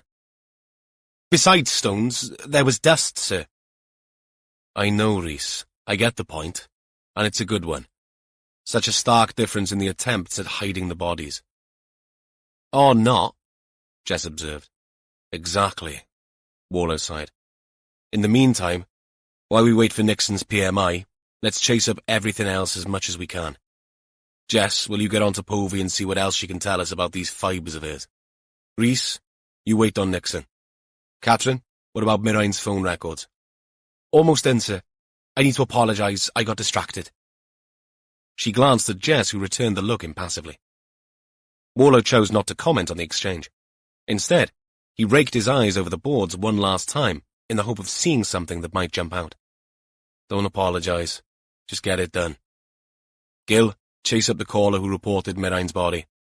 Wasn't there a possibility of CCTV? Gil raised a finger in acknowledgement. Warlow contemplated the room, too restless to settle. I need to go over something here, but then I think I'll head back out to Uston TN to check something out. I'll be back by lunchtime. It'd be good if we had something to move on by then. Chapter 34. Warlow's phone buzzed just as he was sliding on his jacket. The number belonged to his youngest son, Tom. They spoke in Welsh. Tom, should we see? Iawn, Dad. Ti? Up to my armpits in blood and gore. Tom said in response to his dad asking him how things were. Same old then? You and me both. Except your clients are alive. You at work? No, steady day. Post-grad meeting starts at 10. Jodie's gone to work, so I have the flat to myself. Jodie well? Great, thanks. We saw you on the news, Dad. Jodie said you looked very smart. She's a charmer, that girl. But the case sounds horrible. This one won't be made into a Disney film, that's for certain. Gil walked past and Warlow waved to him whilst he kept talking to Tom. Whilst you're there, Gil wanted a word with you. Something medical. I told him you wouldn't mind. No, that's fine. He's here. I'll hand him over while I find my keys. You off shopping in Tesco's? Revisiting a murder scene. Same thing, isn't it? I'll speak to you later, okay? Enjoy the academics. I am presenting, so lots of coffee for me. Warlow signalled again to Gil. It's Tom. Gil looked momentarily horrified. Oh! Right, well, I don't think I need to bother him now. I mean, he's here. No time like the present. Gil stared at the phone Warlow handed to him. The urge to hand it back and make his excuses was strong. But he'd put all this off for too long. And once again, on getting up, his morning pee had been pink-tinged. Behind him, the incident room had swung into quiet, determined work mode. No one was taking any notice of him for once. He turned and said, "Okay, I'll be 2 minutes." No one responded except Rhys, who looked up and held up a thumb in acknowledgement. Gil pushed through the door and walked outside. The day was shaping up to be a good one, though there was a stiff breeze coming east over the Irish Sea and Cardigan Bay. But the sun warmed Gil's face as he stood in the car park, watching seagulls wheeling in the wind. He shivered a little as he spoke into the phone. Not the wind, more an adrenaline anxiety. Hello? Tom's voice came through loud and clear. "Tom, this is Gil Jones." "Hi, Gil. Dad said you had some questions for me?" They already knew one another, having met at Tom's mother's funeral. "I'm so sorry. Nothing worse than some stranger asking for advice." "It's what I do, Gil.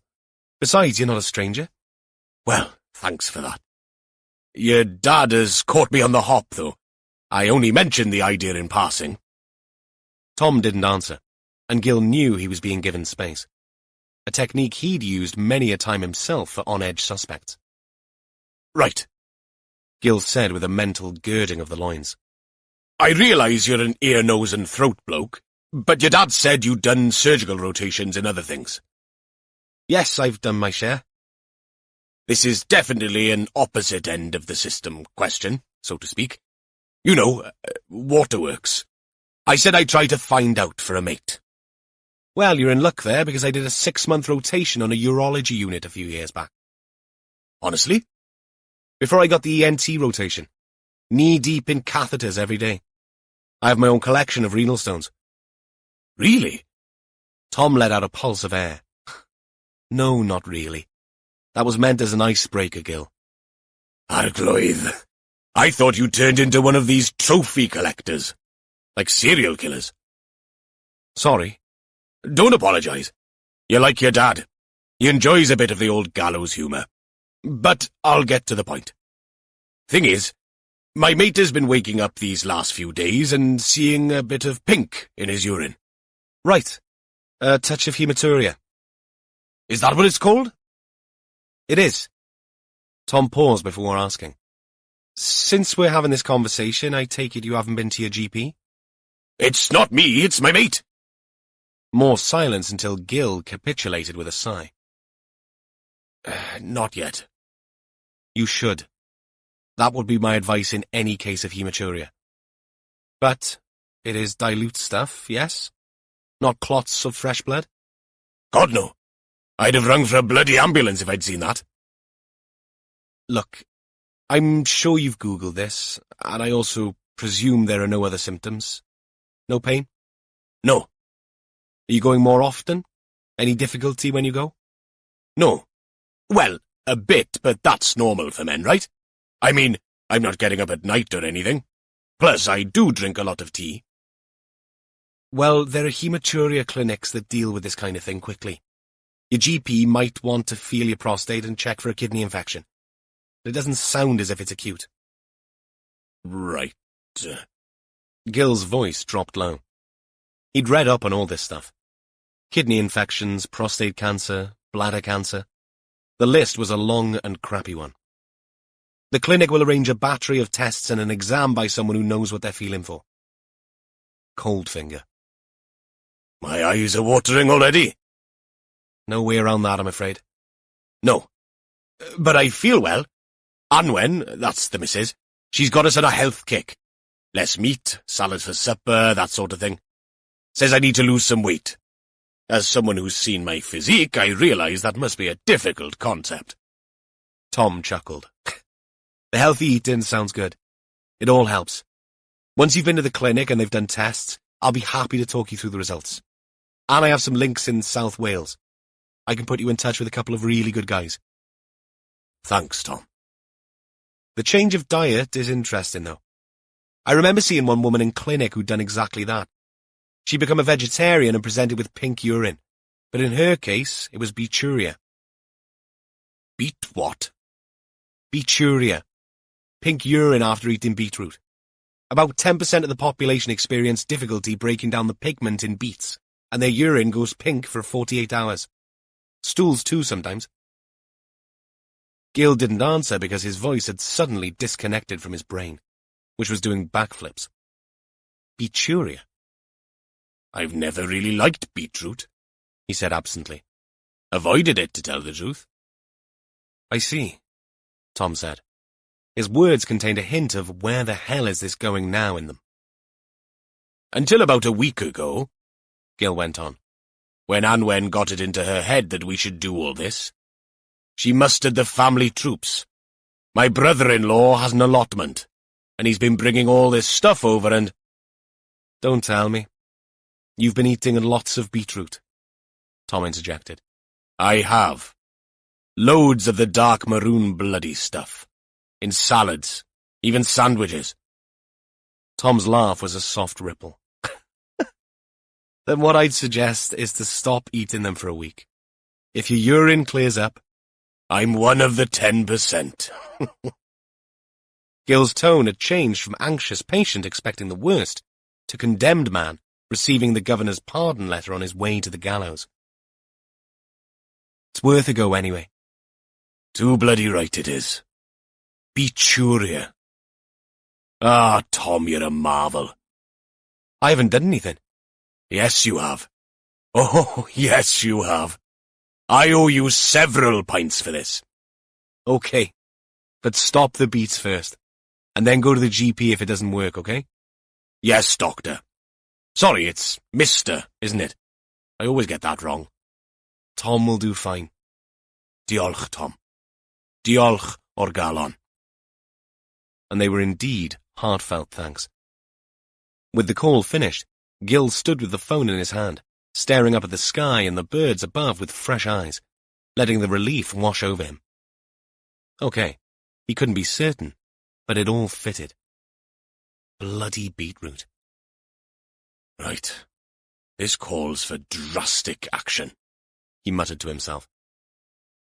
He walked across to his car and opened the boot, leant in, and removed something from under a blanket. With Gil on his phone to Tom, Warlow made use of the time by checking through the local database and shared emails once more before heading off for Ustamtian to see if anything jumped out. The trouble was there appeared to be a lot more threads to pull on now that Mirain's body had been found. There were links between the two victims, of course there were. They'd lived together for several months as a couple, so there were bound to be. And yet, that nagging awareness of something that had tugged at him during yesterday's post-mortem tugged again now. If only he could find the damned thing. The instant room door opened, and Gil walked in. But this was a very different Gil from the man who'd walked out clutching Warlow's phone in a shaky hand. He'd done his best to hide it, but Warlow had noticed it when he'd passed over the handset. This man positively swaggered in. The Gil of old. Chest out, smiling, and clutched under his arm a red-painted tin with the words, "Rover Assaulted," just visible on the lid. He took hold of it and held it up before anyone could ask. Much as a prince might if he were offering a glass slipper to a him, her, them, or meow. Rhys, who could smell food from 300 yards upwind, stood up, craning his neck to see. "What's that, Sarge?" "Behold! I come bearing gifts.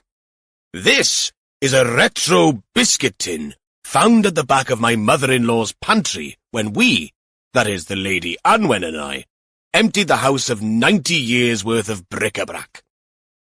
I last saw this tin on a caravanning holiday in 1998, when it contained scones that could have penetrated bulletproof glass if thrown within a force. Anwen's mother would not have won bake-off. With incredible acumen, I resisted the urge to send it to the dump, only to find now, 3 years later, someone willing to pay 20 smackers for it on eBay. God only knows why, but who am I to question the vagaries of human nature and the power of nostalgia? Naturally, I have decided that if we wait another 3 years, it is likely to double in value. "Nice," Jess said. "Oh, but Mom, you should know by now that I am not one for show alone. Dyma trysor." Jess cocked an eye towards Catrin, who translated, "He says it's a treasure, ma'am." Gil lifted the lid to reveal the contents. "Here we have shortbread, plain hobnobs, custard creams, and ginger nuts. In short, our old friends, the away team." "What happened to the no biscuit rule?" Wallow asked. Gil placed the box on a desk and drew himself up to reply like a fire and brimstone preacher of old. "You see, before you, a man who has stood on the precipice and stared into the abyss, only to step back and realize his folly. Thanks to modern medicine, my demise, as predicted by several mornings of pink urine staring back at me from the bowl in which it had been deposited, has proven to be nothing more than an overdose of beetroot." Catrin laughed out loud. "Beetroot!" Jess shook her head. Wallow could only stare at his sergeant in disbelief, while Rhys, with the perspicacity of youth, said, "Bags your hobnob." "Help yourselves. Meanwhile, I will visit the water closet with renowned enthusiasm, now that I know I am not bleeding to death." He left, and the door closed behind him to absolute silence in the room. Strains of a slightly out-of-tune, jauntily whistled version of Whistle While You Work from Snow White accompanied him down the corridor. As stage exits went, it was a bloody good one. Chapter 35. Catrin put her phone face down on the desk. Since Jess's chat with Bryndza, there had been no more communication from him.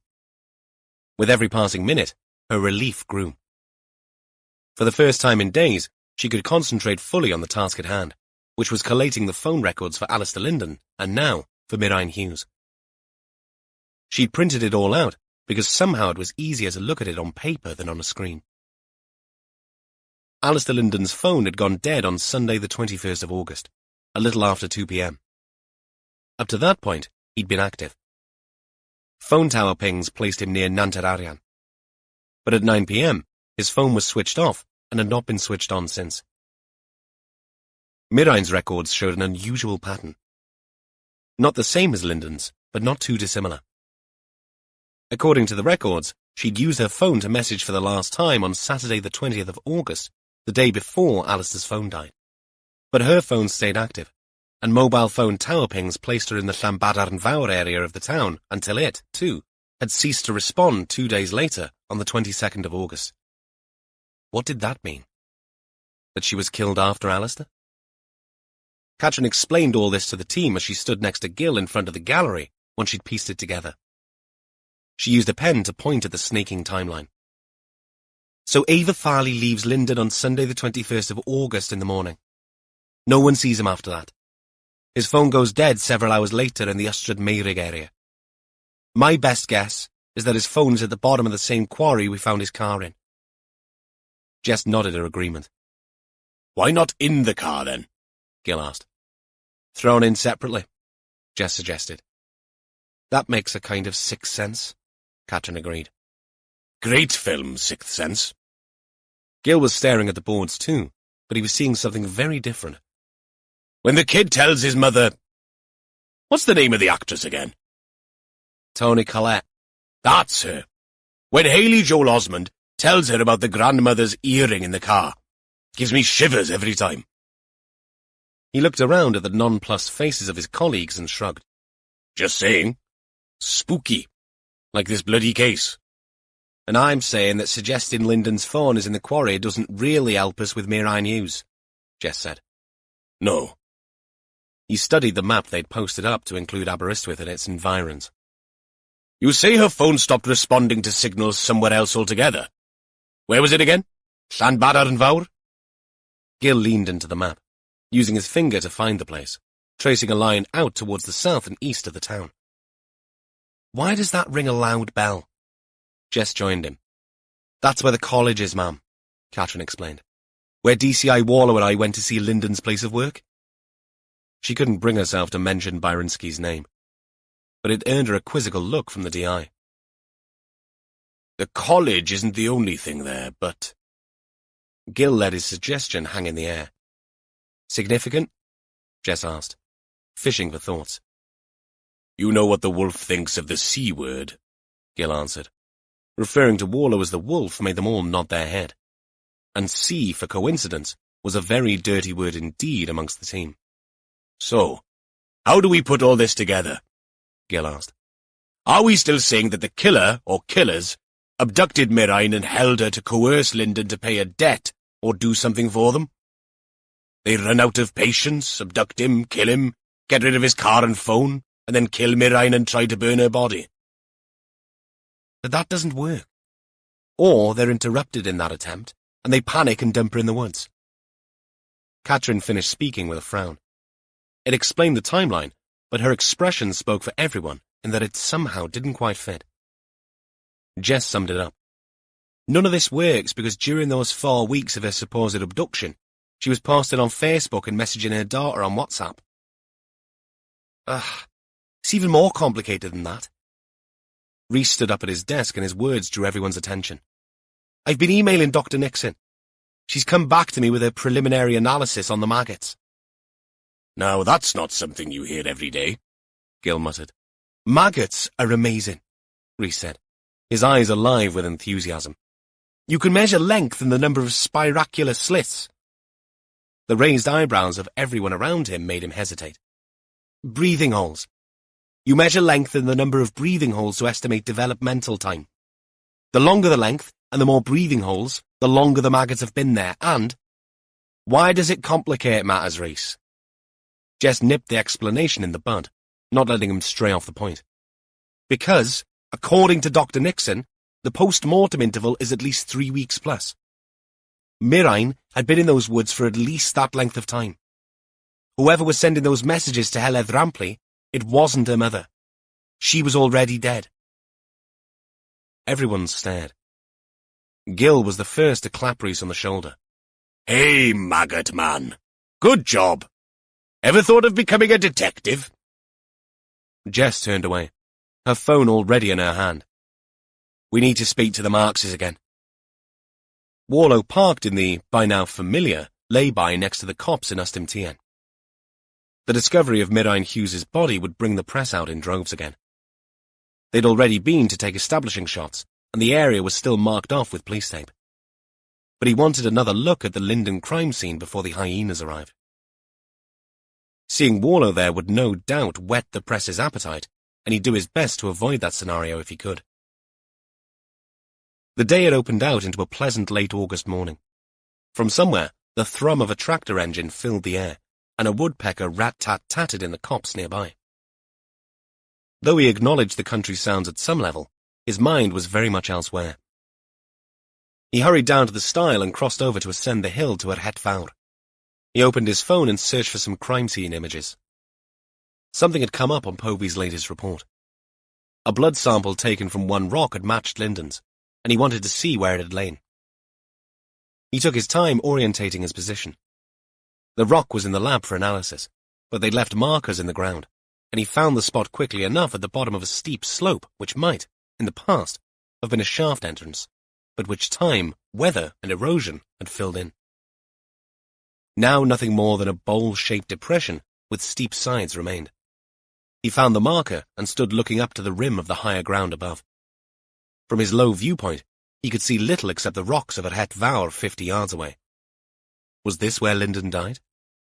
Had the murderer marched him up to this point and then hit him with the rock that was even now being forensically assessed? Had there been an altercation here? Had Lyndon tried to get away? Unanswerable questions all. Warlow clambered up to the rim and looked back to where he'd come from. The land sloped away. Warlow made out his car and the incongruent scrapyard which had been out of sight behind the slope of the land and some trees while he was down in the depression. Intrigued again by its incongruousness in the landscape, he headed straight for it, ignoring the path he'd come up by. Forcing his way through a little grove of trees, he arrived at the edge of the field at its rusting hulks. He crossed the fence, this one devoid of barbed wire, thank God, and wandered through the junkyard. The pulsar must have included this in the search area when the brief had been a hunt for a potential weapon.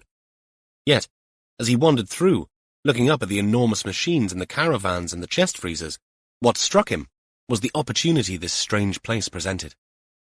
An ideal spot to hide something. Or even someone. He spent 20 minutes looking into and under spaces, not sure what he was hoping to find until he came to the caravans. One had a door missing.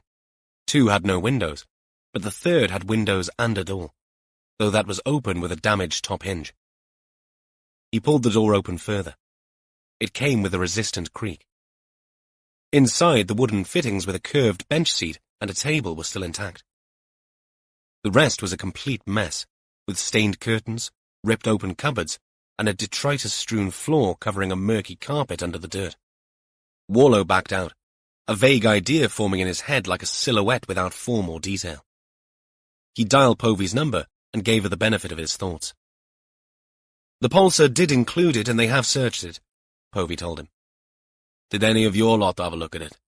No, nothing got flagged up. Nothing that looked remotely like the murder weapon. But that's not all we should look at, is it? No, it isn't. To her credit, though overwhelmed now with 2 crime scenes and all the extra work that entailed, Povey remained motivated. I'll get a couple of my best nitpickers over there. See what they can find. Thanks. Oh, and we should have some toxicology reports on Mirine Hughes by the end of play today. We know what we're looking for, so the immunoassays are almost done. Warlow thanked her and headed back to the car. Now it was a matter of pulling on as many threads as they could until one came up with something solid. Chapter 36. PC Gina Mellings had never seen Mallory Towers on the TV, but by the end of today, she was going to be an expert, since she was now on episode 3 of Series 2, with Heleth Rampley sitting by her side on the settee. They were at Joel Rampley's flat. He'd taken the day off work, but kept going to the window to check on the small media circus loitering on the street outside. But what the hell is it they want? Joel asked for the 10th time. Gina got up from the sofa. She'd shed the heavy accoutrements of her uniform and looked slim and capable in her trousers and top. Don't forget the reason they're here. It's getting a snap or a quote that will sensationalize the story. As simple as that. But we're trapped here. I've already had some neighbours on the phone. The chap downstairs is on a mobility scooter and he's scared to go out.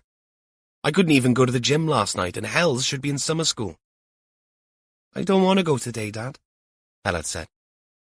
It's okay, Hells. You don't have to go. Everyone will ask me about Mam, won't they? Joel sighed and went to his daughter, sat next to her, and put his arm around her. She snuggled into him. You're going to have to be very brave, Hells. Yes, people, even your friends, are going to want to talk about your Mam. But it doesn't matter what they say. It doesn't matter what you read or see on the TV. You knew her better than anyone else. You know she loved you, right? Can we look on the computer to see if she left any more messages, Dad? Joel squeezed his eyes shut. There won't be any more messages, Els. There can't be. What if I looked on Tadkey's computer? His Facebook, Els. It's the same. Gina walked back over to the settee. It's almost tea time. What do you fancy, Heledd? She shrugged, her face miserable. What do you normally have? Gina persisted. Heledd shook her head. I don't want anything. Well, today, you can have anything you want. Right, Dad? Gina side-eyed Joel. Yep. Anything. Come on, Gina said. Let's go into the kitchen and you can show me what you'd like. Gina held out her hand, and a pouting Heledd took it. They were experimenting with jam and Fruit Loop sandwiches when the door to the flat opened and Carwyn Hughes walked in. Heledd immediately ran to him and grabbed him around the waist. Tadkey, did you see those horrible people outside? I did. Did they ask you questions about Mom? One of them did, Carwyn said ominously. I don't like them. No, neither do I. He turned to Joel. You two can't stay here. I need to go to work tomorrow. The boss said okay to stay off today, but... Did you bring your laptop, Tadkey? Carwyn looked down at Heledd and shook his head. What's wrong with your dads? Nothing, but... Maybe Mom left a message on yours. Carwyn said nothing, but Gina picked up on the tears that pricked his eyes. That's not... She isn't. Come and finish your sandwich, Heledd. Gina called to her. Reluctantly, Heledd let her grandfather go and walked back to the kitchen. It was not a large second-floor flat. 2 bedrooms, a bathroom, and a galley kitchen off an open-plan living room, with a table and chairs as a dining area separate from the TV and settee. Small enough for Gina to hear everything that was being said as she helped Heledd. The little girl was determined to prepare some sandwiches for her father and grandfather, and did so with renewed enthusiasm now that she'd been given free rein. And though they chatted, the men's voices filtered through. Have the police said any more? Carwyn asked, his voice low and gravelly. No, nothing, Joel replied. They don't want me to see her. They say it's not something I'd want to remember. Why would anyone do that to someone? Silence. Because Joel got no answer, he pressed the point. Do you think she got trafficked or something? You read about women who meet the wrong bloke and... You know what she was like when she was on a high? Don't say that, Carwyn warned. Don't use words like that. I mean her illness. The mania. Yes, but other people won't. The police already asked me if she was on drugs. They asked me too. Why? Do you think drugs have something to do with all this? No. Carwyn's answer left no doubt as to his certainty. Whatever's happened, it isn't her fault. Remember that, Joe. It's important that Heledd knows it too. Who's saying it's her fault? I'm just saying her illness may have... I know what you're trying to say, Joe, and it's an easy excuse to make. Gina heard the warning in Carwyn's voice and wondered if Joel heeded it. This was a grieving father, one not prepared to have his daughter's name dragged through the mud. His tone softened when he spoke next, though. How is she taking it, the little one? Not too well, Joel said. She keeps wanting to check if her mother's left any more messages. She'll need time. We all do.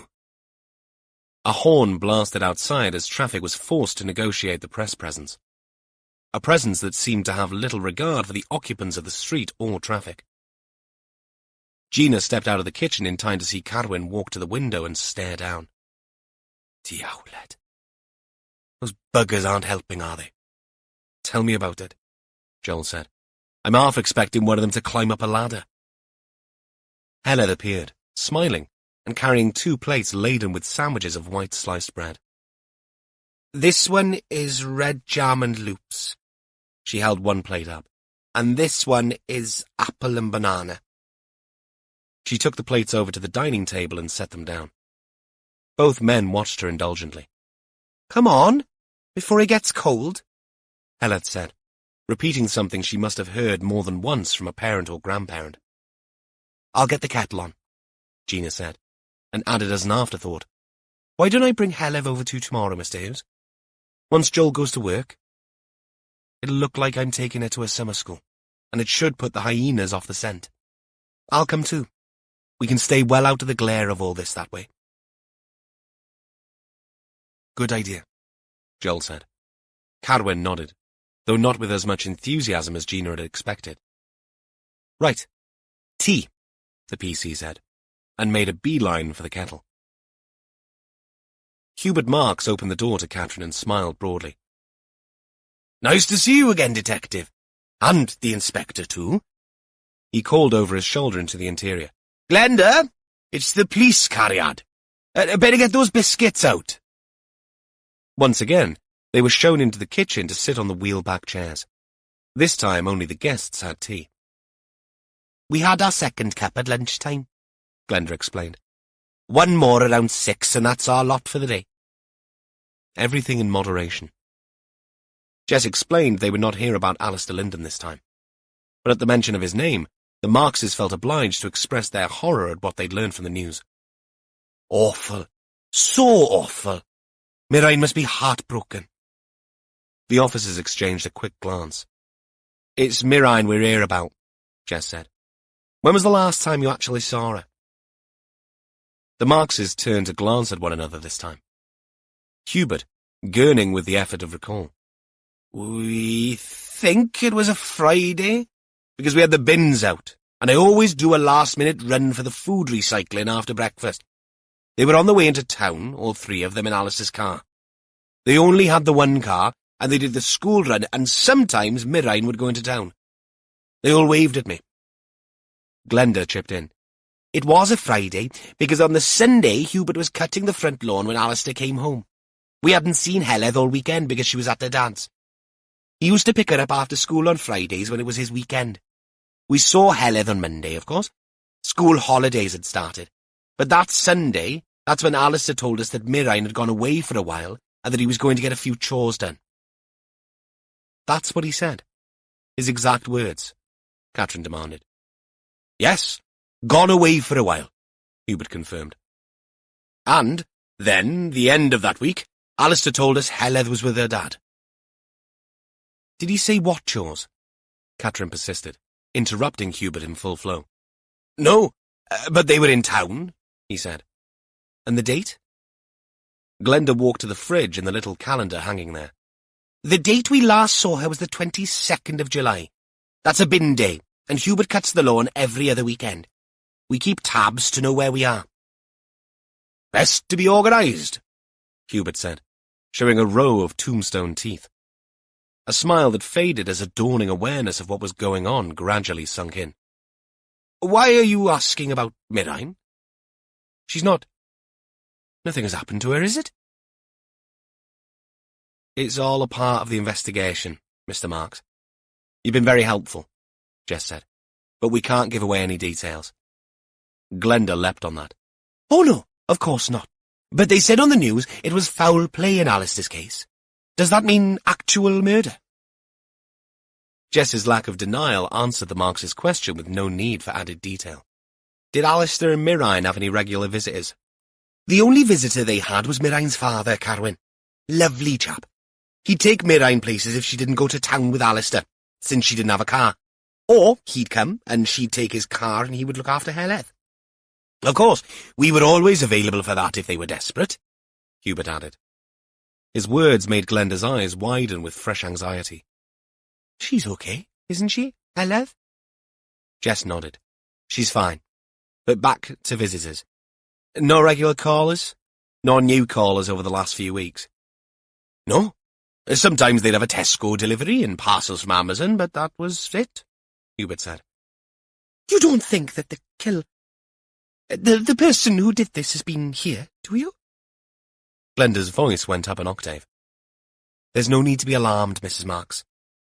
Catherine leaned in and took hold of Glenda's hand, worrying at a napkin. "We're here because you are such good witnesses. We hoped you'd remember the last time you saw Mirain. And she was well then? One more exchange of glances. Glenda looked to be on the verge of tears. She's such a lovely girl. Big smile. And she loves Heledd and dotes on Alistair. She waved at me. Smiled and waved. And when Alistair Enjoy the... told you she'd gone away on the Sunday, did he seem upset? Hubert frowned, and as always turned to Glenda. Funny you should say that, because he wasn't his usual self. Not as chatty. Just wanted to get away and get on with his chores. That's one of the things we liked about him. Fastidious. Always clearing up. But I told you, Glenn, didn't I? Alistair got up on the wrong side of the bed this morning. I said that. Glenda nodded. Jess smiled thinly. They weren't to know that Mirain had a history of manic depression. They weren't aware that she sometimes in manic phases took herself off on wild jaunts. But Alistair would have known. Reason enough for him to be upset. Though he did ask me if I had anything for the amenity centre, Hubert said. The what? Recycling. The, civic amenity centre. He was clearing out the sheds, he said. That's the trouble with those smaller houses. No garage. And there's nothing that cheers you up more than getting rid of stuff. We love going to the amenity centre, don't we, Glenn? Catherine made a fresh note. When you find Mirain, give her our love, won't you? Glenda said. The officers finished their tea and thanked the Markses, and then crossed the street to stand in front of Lyndon's house. Think the recycling centre is important, Ma'am? Catherine asked. No idea, Jess said with an added sigh. But we'd better check with CID. We once had a cocaine ring operating out of the recycling centre off the Oxford Road in Manchester. Who pays any notice to you when you're fetching and carrying bags to a dumpster? You still think this might be drug-related? Personally, no, I don't. But the ketamine angle needs to be followed up.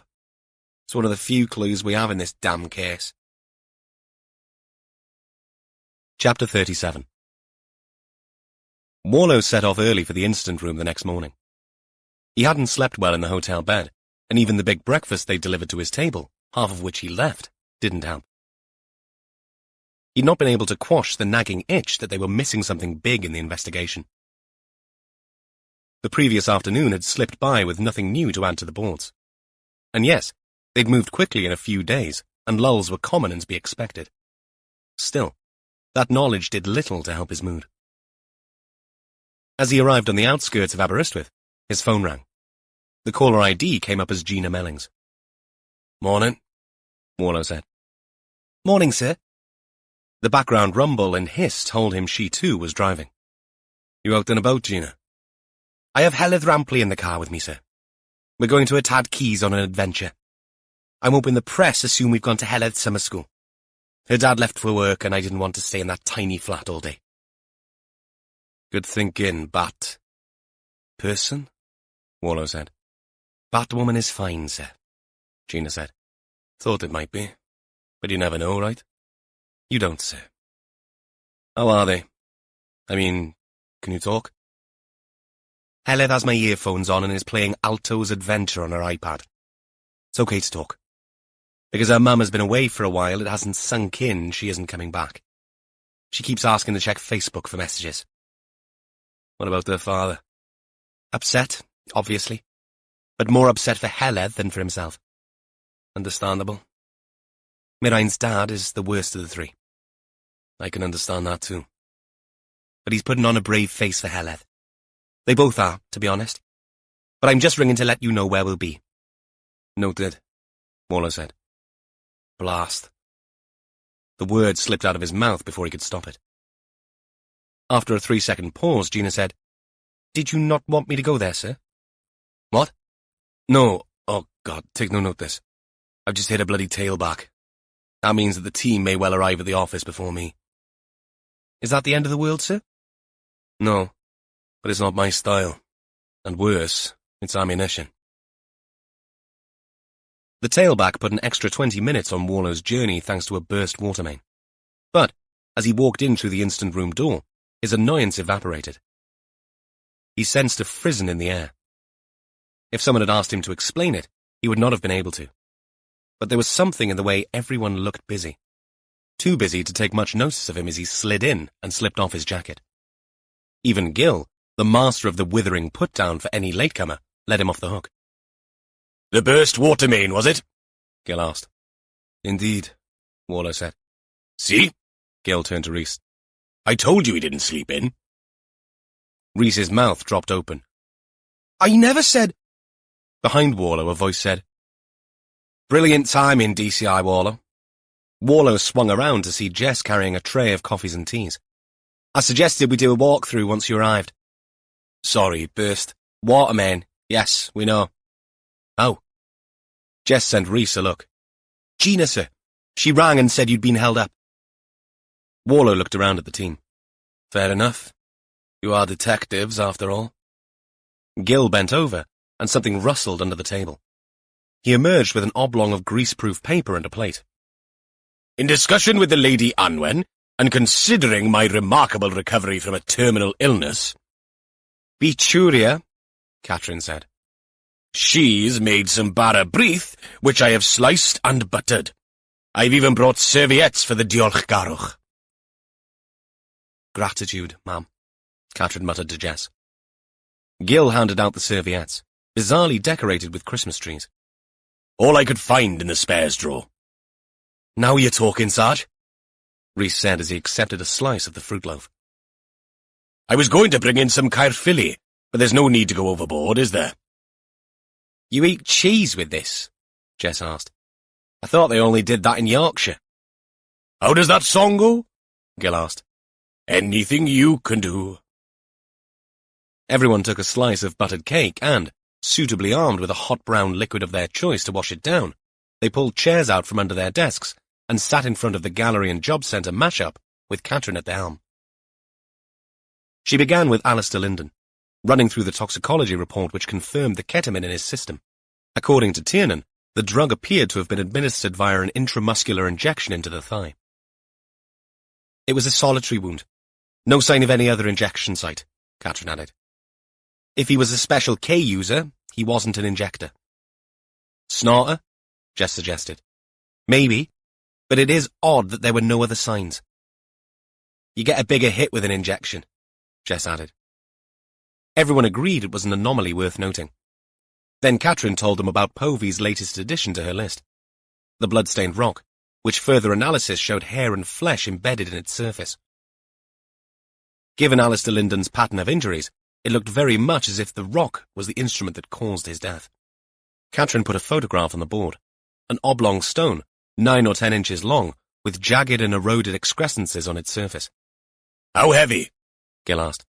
2.69 kilos. "That's what, 6 pounds in old money?" "Cumbersome as weapons go," Jess noted, "but easy enough to hold in 2 hands and pummel someone's head with." No one said it. No one needed to. "Nothing new from the car?" Warlow asked. Catherine shook her head. "And the preliminary toxicology screen on Mirine showed nothing.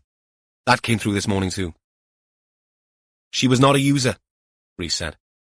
"Nothing to suggest it. She was on medication, olanzapine and fluoxetine." "Were her prescriptions up to date?" Warlow asked.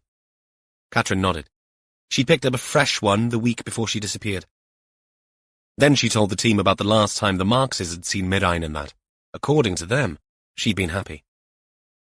But the sergeant's eyes kept straying up to Gil's wavy timeline. She directed everyone's attention to that now. "We have Rhys's bug evidence. Mirine died almost 4 weeks ago. That puts her time of death at or around the weekend that Alistair tells Hubert Marks she's gone." "What about the Facebook and WhatsApp messages to Heledd in the following days and weeks? How do we explain that?" Rhys asked. "The only thing we can say for certain is that it wasn't Mirine that sent those messages." "Whoever killed her wanted everyone to think she was still alive," Jess said. "In order to string Linden along?" Gil posed the question. "There's something nagging me about Ava Farley," Jess said. "She was the last person, aside from the killer, to see Alistair alive. But I need to check her statement. That's happening today." "You think she could have killed Mirine? Get her out of the equation?" Gil asked. "There is motive there if she and Alistair were having an affair," Warlow said. Jess shook her head. I'm not sure I'd go that far, but something she said doesn't add up. I'm going to speak to her again. Go over her statement. Whoever sent those messages pretending to be Mirine must have had access to her laptop or her phone or her iPad, Rhys said. No sign of any of those at the house, though. That's another strange thing, Warlow muttered. Mirine's things all locked away at the house she shared with Linden. Another thread to pull. But as yet, he was feeling nothing. No tingle of anticipation or a hint that they were progressing. Linden was a tidiness freak, sir, Catherine said. The Marxes confirmed that. Warlow cast his mind back to the house. Its neatness with everything squared away. They sat picking crumbs of bara breath up with their fingers and sipping the last of the beverages, each with their own thoughts. They had a lot of information, but as yet, no glue to stick it all together with. And whoever had done this was still out there. If this was some drug-related vengeance, who was to say there would not be more victims? Warlow looked away. They were missing something. He could sense it. But there was no point voicing these thoughts. Not yet. There is one more thing. Gil got up. One of the clerical staff took a message last night from Byron Evans, Linden's colleague. You've spoken to him, right, Mom? He looked at Jess. What did he want? Jess's eyes narrowed. Gil shrugged. The message said that he'd found something that might be important. What does that mean? Warlow asked. Jess shook her head. Can I leave that with you, Gil? Evans is a creep. Really? Gil smiled. I specialize in creeps. I'll give him a ring, see what he's got. Gil got up from his chair, but then paused, looked at his watch, and then at Warlow. Domicini, sir. He's still here. We have him for another hour unless we charge him. I hadn't forgotten. He's on my list. But let's go through everything else before I have a chat with our friend Luca. A little bell rang when Jess opened the door of the Dressy Fox. Ava Farley stood behind the counter next to a till. Her smile faltered for just a second as she recognized the DI.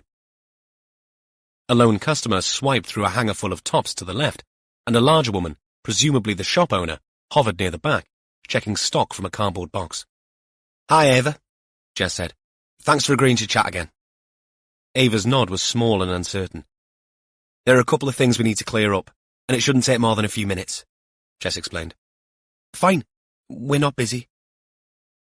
The customer walked by, muttered a quick thanks, and Ava responded with a wave and a cheery, thank you. At the back, Tessa did not look up.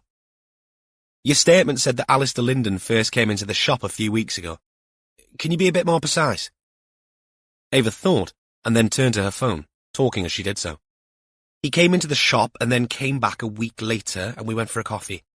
That was when I gave him my number, and he texted me to thank me for being a good listener.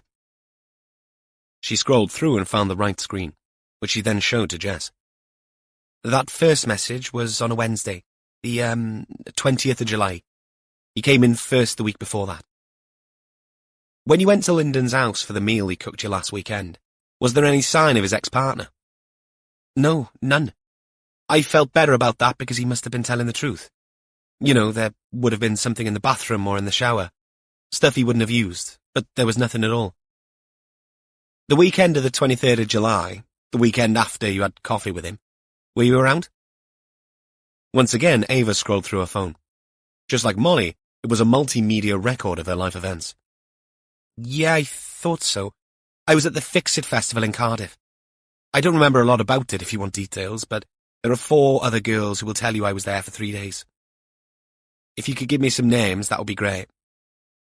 Are you checking up on me now? Ava asked, taken aback. It's what we do, Ava. Check in and recheck him. Then why haven't you found out who did it? Who killed him? Tears welled in her eyes. Because we need to check everything. Like I'm doing now. Ava blinked, but the flaring anger ebbed away quickly. If you could write down those friends' numbers, I'd be grateful. Ava looked puzzled. The sort of look Jess was used to seeing on Molly's face when she was asked to do something non-technological. Why would I write them down? Ava said. I've already sent them to your phone. Bloody Gen Z. Chapter 38. Warlow sat across from Luca Domicini and Kerry Nichols, who seemed to have gained confidence over the few days since she and Warlow had met. Since she'd convinced Domicini to go the tight-lipped route of no comment whenever he got the chance, she knew she was on safe ground.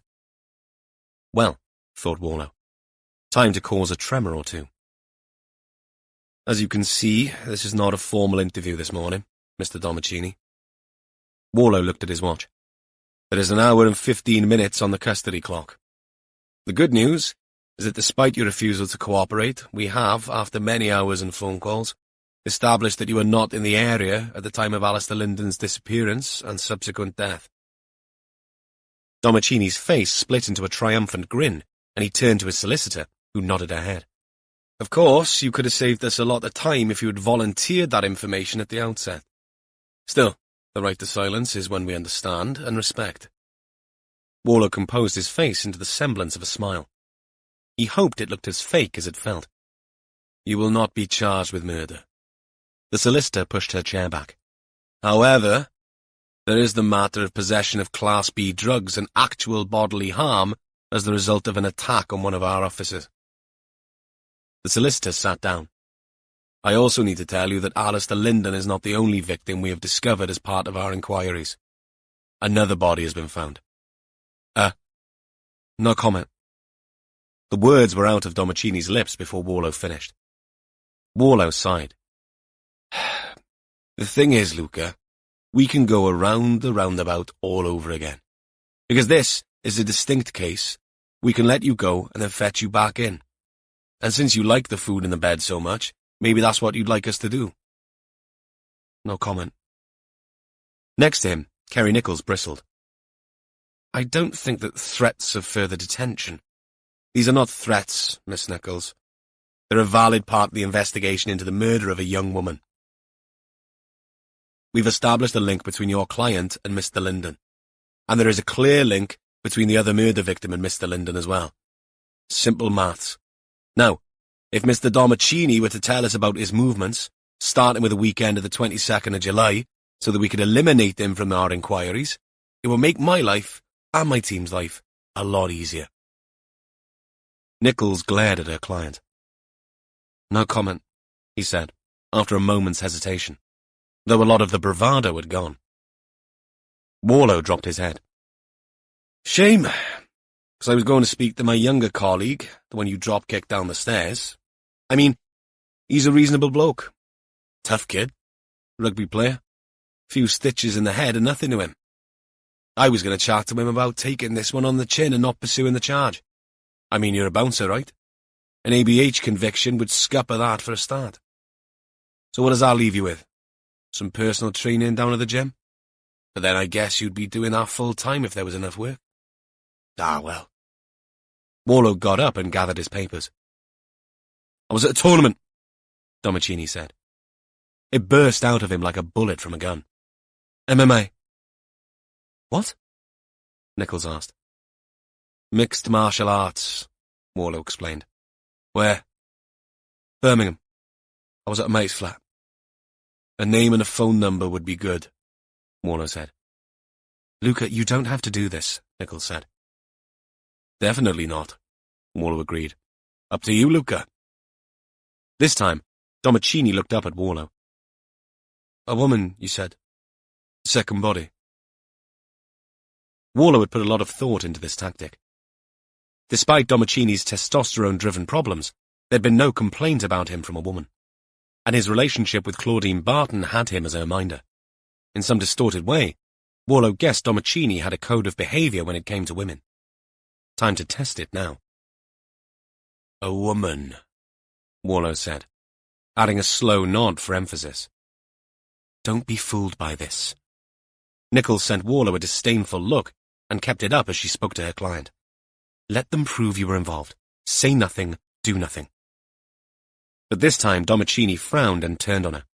Hang on, a woman has been killed here.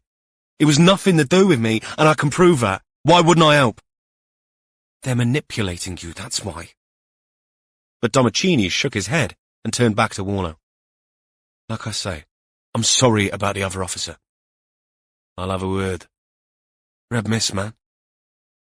Sounds like it's your favourite colour. You need to work on that, Luca. I know. Then, much to Nichols' disgust, he wrote down the name and phone number. When Warlow got out of the interview room, only Katrin was at her desk. "Has he gone?" she asked. "About to." He plonked down the piece of paper. "Name to check his movements at the time Mirine went missing. But it isn't him. Where is everyone?"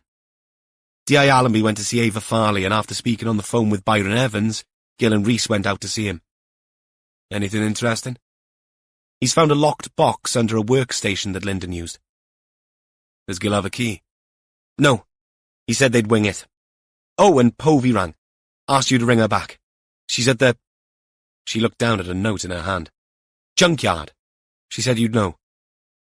Warlow picked up his phone from the desk and walked outside to dial Povey's number. She answered after 4 rings. "Are you psychic?" were her first words. "No, though some might say psychiatric." She emitted 2 notes of a knowing chuckle. "Another classic, eh, Evan? So, what have you got?" What makes you so sure we have anything?" "I can hear it in your voice." Another chuckle. "The caravan. The most intact one. The one with the door hanging off its hinges. Under the rubbish on the floor is a blue carpet.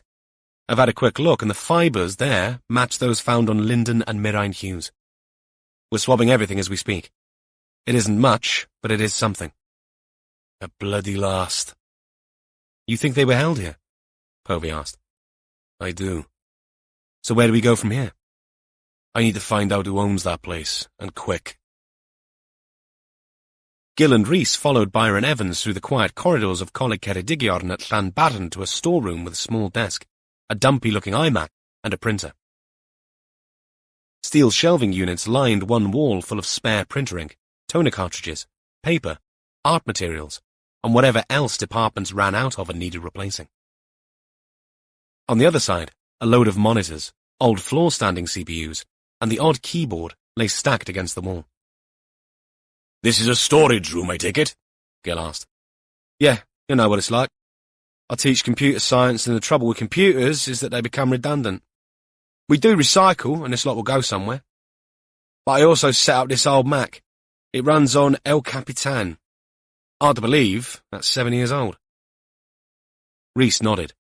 Gil tried not to look too befuddled. "Of course, the RAM in this old one is crap, but good enough for people to come in and type notes or lectures and get them printed off. Don't need bells and whistles for that." "So Alistair Lyndon used to come in here?" Rhys asked. "Him and others. All the time. It's quiet. No kids. And I cannibalised the printer stuff. The manufacturers rigged the cartridges to run out early. They're hackable." "Right," Gil said with a kind of fixed smile that told Rhys he did not know what Byron Evans was talking about. "What have you found?" "I was making room, there." He pointed to the left of the desk. "Shifting that stack of old upright CPUs. "Computer processing units, Sarge." "Knew that," Gil lied. In between a couple of them on the floor, I found this." Byron pointed at a grey lockbox with a Perspex lid, and the word Lyndon stuck onto the surface in Dymo tape. The box looked worn, its corners scuffed, the tinted Perspex lid scratched. Gil put on some gloves and lifted the box. Something rattled inside it, and he placed it on the desk. Rhys leant forward. "I see some papers and... Yes, is that a pink phone?" "Did you find a key?" Gil returned to Evans. "No, but there's a few in the desk drawer. Been there for years." Rhys pulled the drawer open. A plastic inlay had pens, pencils, some old floppy disks, and a few silver keys. He looked up at Gil. "Worth a go?" said the sergeant. The third one did the trick. The key was marked with a red cross, hiding in plain sight. "Open sesame," muttered Gil, lifting the lid. He took out the contents. The papers included a letter from a solicitor confirming a divorce and a folded-up print of an OS map. But the phone interested the police officers the most. "Lyndon's?" Gil asked Evans. "No, I've never seen that. And Alistair, I wouldn't say he was a pink sort of bloke." "What about Mirine Hughes? Was she a pink sort of person?" Byron Evans suddenly looked a little sick. I'll ring Gina, Rhys said. Gil flattened out the folded photocopy of the OS map on the desk. Someone had drawn a circle around a spot with a smudged-out, illegible name. At the top of the sheet were the letters GP. Do you have any A4 plastic covers? Gil asked. Transparent ones. Cellar bags. Loads. Can I have one? Evans disappeared and came back with the covers. Gil put the sheet inside one, and then got Evans to scan the map again. Rhys came back in looking serious. Gil read his expression and retrieved the maps, both original photocopy and the copy of the copy. Thanks, Mr. Evans. You've been very helpful. Can you give us a minute? Evans nodded and made to leave, but turned at the door. Can you tell D.I. Allenby I was helpful? Gil raised his eyebrows. Why does she need to know? Just tell her, please. When he'd gone, Rhys went to the phone. It is hers, Sarge. Heleth told Gina the phone was pink. She also knows the passcode. Gil had the phone in another cello bag. Rhys tried the power button. Battery's dead. Charger? There's one in the car, Sarge. The two officers looked at one another, and Gil nodded. We'd better tell the wolf. Chapter 39. Sometimes you had to wait. Sometimes hours, sometimes days, and not infrequently weeks for a piece of evidence to surface. For a lab inundated by work to come back to you. For the CPS to weigh up relevance or the weight of evidence before you could arrest and charge. But today was not one of those days. Momentum. That was the name for it. A domino falling, or the beat of a butterfly's wings. The snowball that triggers an avalanche. Whatever idiom melted your butter, Warlow could feel it now.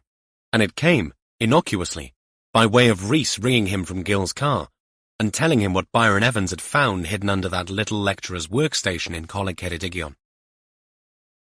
He'd taken the call at his desk, but now he was pacing in the corridor, heading for the entrance, needing to feel fresh air on his face. A few colleagues nodded at him as he walked past, but he didn't see them, didn't hear them. All he could hear was Rhys. He and Gil were on the move. You sure it's her phone? Warlow demanded. How do you know? We don't. We're charging it, sir. But it is pink. And how far are you from the site marked on the map? 20 minutes, sir. Dr. Google says it's an old, abandoned schoolhouse. Right. Let me know what you find. The morning sun lit up the DCI's face as he stood and sucked in the sea air. Jess was still not back, but Povey's call about the caravan and the fibre had been the game changer. Unbelievably, they still hadn't found the person who owned the junkyard or field, or whatever the hell you wanted to call it. He'd put Katrin onto the job, so if someone did own it, they'd find out soon enough. She'd found a number for the nearest farm, but all they'd come up with was a name. And in typical Welsh fashion, it had been a first name and descriptive term. Not quite Jones the Bread, but close enough. Brian Scraps was someone from Capel Seon who dabbled. He owned a few horses, did a bit of subcontracting, and had fields dotted around the area. Some he kept for livestock, others not. One of these not contained the caravans and abandoned tractors. But the helpful farmer did not have a number for Brian Scraps, and Katrin was now tracking him down. Any joy? Warlow asked her when he got back to the instant room. I think so, sir. Real name Brian Williams, and he do have an address for him. He owns several vehicles and has a property at Capel Seon, but no phone number as yet. Any previous? A couple of parking tickets in town, but nothing else. Certainly no drug link. Warlow nodded. Nice to have that little theory confirmed. Alas, not to be. The address will have to do, he said. I'm going out there now. See if we can track this bloke down. Want company, sir? I do, but you're going to be more use here. Katrin nodded. She was being polite. They were both well aware this trip might be a total waste of time. She handed him a torn-off sheet of paper with the address and directions. Back south over the river, and then the A4120. Warlow grunted out a thanks and grabbed his jacket. And if anything else comes in, he waved his phone at her. I will, sir. Straight away. Lledrod was an abbreviated name that, when stretched out, led Llethri Troed, which meant at the foot of a slope. So Rhys explained as he Googled the name. Not much imagination used there then, Rhys, Gill said. That could apply to almost every other village in Wales. We're only driving through, Sarge. The actual building we want is half a mile out. The map sent them northeast of the village and then down a narrow lane to a spot at the bottom of a hollow. That it had once been a school was clear from the sturdy wall and the wrought iron fencing sitting on it. The gates were padlocked, and over the school's name a dilapidated hand-painted sign read Gollum's Pottery, though the wire used to secure it had rusted and given on one side, which meant it hung drunkenly at a comical angle. That'll be the GP on the map then, Gill said. Why would he have a print of a map anyway? Rhys asked. Why not use the map? He was a careful bloke. A touch of OCD even. OS maps are bloody big things. And they have a life of their own once you start to unfold the buggers. And it was a photocopy, remember? He's found the bit on the map he wanted, copied it, and made a spare. That's just 2 seconds at the photocopier. Why not just download that section? No search history on a photocopier, Rhys. The DC nodded. I suppose if you go to the trouble of using one, it makes sense to print a spare. Behind the gates, the building was losing its battle with the elements. Several windows were now glass-free and stared back at the men like empty eye sockets. They'd hammered chipboard against the front door, but this too looked eroded and swollen from the rain, with one side angled away from the wall. Your choice of a bed and breakfast venue is bloody awful, Rhys, Gill said. The local history site I found said it was a private school once, but that closed late 60s and in 1970 it became some kind of art commune. Is that who Gollum was? Gill asked. You're not into Lord of the Rings, Sarge? I know an orc when I see one, but it wouldn't be my chosen subject on Mastermind. Gollum was the chap who wanted the ring back from. Whoever else had it. Bottom line, he thought it should be his. Right. So 70s and Lord of the Rings means they were hippies then. If you say so. Art commune, Gill muttered. I wondered if that was why Lyndon had this marked on a map. Wasn't that what he thought? Art and design? Maybe there was a Lledrod art movement. Local history and all that. Not much art here now, by the look of it. Gill rattled the gate. The rusty padlock looked seized solid. His eyes drifted up to the wall and the spiky wrought iron fence topping it. We're going to have to climb it, aren't we? Go on, you first. Rhys chose the gate, since it had a flat top with no finials or rail spikes. It wobbled alarmingly as Rhys got over it in a half-vault, landed on his toes, and dusted himself down on the other side. It isn't too bad, Sarge, he said. Gill glared at him, but managed, with even more alarming wobbling, to clamber over. They inspected the warped boards over the front door. A sizable gap showed a very dusty and murky interior. Rhys got down on his haunches. We might get through if we crawled on our bellies, Sarge. I'd need prolonged emergency liposuction to get through there. Forget it. Let's have a look around the outside first. Gill stood back and surveyed the grounds which, like the child-sized gap to the side of the door, appeared to be a daunting prospect. The Ceredigion countryside was reclaiming the land from the old school. Bramble and nettle had encroached on all sides, leaving a very narrow gap around the side of the building to the rear. Yes, post. Did you bring a machete, Rhys? No, Sarge. That's the trouble with you. No foresight. There's a joke there about circumcision, Sarge. Gill batted away some branches and muttered, Leave the jokes to me, Detective Constable. At the rear of the property, a yard area of about 30 square meters ended with more overgrown greenery. In the middle of it all stood a grey block constructed of the same stone as the school. I wonder what that is, Rhys asked. If this was a school from way back, then my guess is a toilet block. Outdoor toilets? You don't know the half. Gill peered through the brambles. I can't see us getting through this. Rhys had wandered off. Hang on, Sarge. There's a path of some sort. Gill followed to find Rhys staring at a neatly cut and beaten down area of vegetation that led to the block. Someone has been here, that's certain, Gill muttered. Go on then. After you.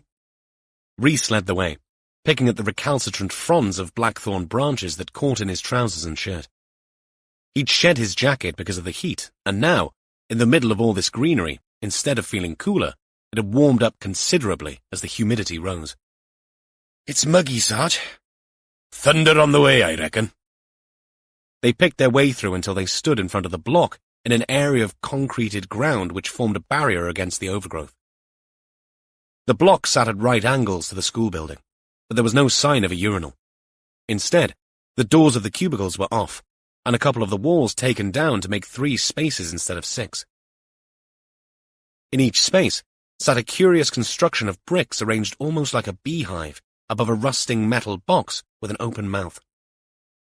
In the third space, bricks removed from the beehive just above the box left a void of 2 feet in diameter.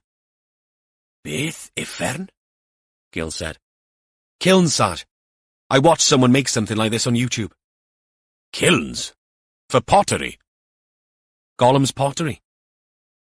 Rhys walked across to the kiln with the wall removed, his brow lowering as he sniffed the air. This one smells a bit of damp burnt wood and something else. And there are smears on the floor here, Sarge. Looks like wax or... Is that fat? Someone been making candles, Gil said, walking over. Don't tell me this is bloody witchy stuff. I hate bloody witchy stuff. He stopped and stared at what Rhys had seen. That's not wax, Rhys. That's burnt fat. Someone's been barbecuing out here. Gil stepped back, almost as if he'd been stung. His face drained of colour as he stared at the kilns. Don't touch it, Rhys. In fact, touch nothing. What, Sarge? What is it? Rhys looked around in panic. Mamvach. This isn't a barbecue. It's a bloody crematorium. Chapter 40. Warlow was halfway to Brian Scrap's address when Povey rang him. This is getting to be a habit, he said as he punched the answer button and brought her voice up through the car's speakers. I know. I'm thinking of emigrating. There's a job going in Florida wrestling alligators. Warlow snorted. Too cushy for you. You'll be bored to crocodile tears. What have you found? Not what. It's who. An electric thrill of fear ran through Warlow. Please don't tell me it's another body, Jesus. No, not a body. Though he has a body, this bloke. And what a body. I mean, he's not some kind of ethereal being. What the hell are you talking about, Allison? You told me earlier you were keen to find the owner of our rural scrapyard. I've just come off the phone with D.S. Richards, and she said you were on the way to find him. Well, I'm saving you a job. He's just turned up here in Ustumtean. What? Warlow immediately checked his mirrors, signalled, and pulled off the road and up onto the verge with his emergency blinkers on. Is he there with you? He's standing right next to 2 of my techs discussing the merits of a battered-looking David Brown tractor with no engine.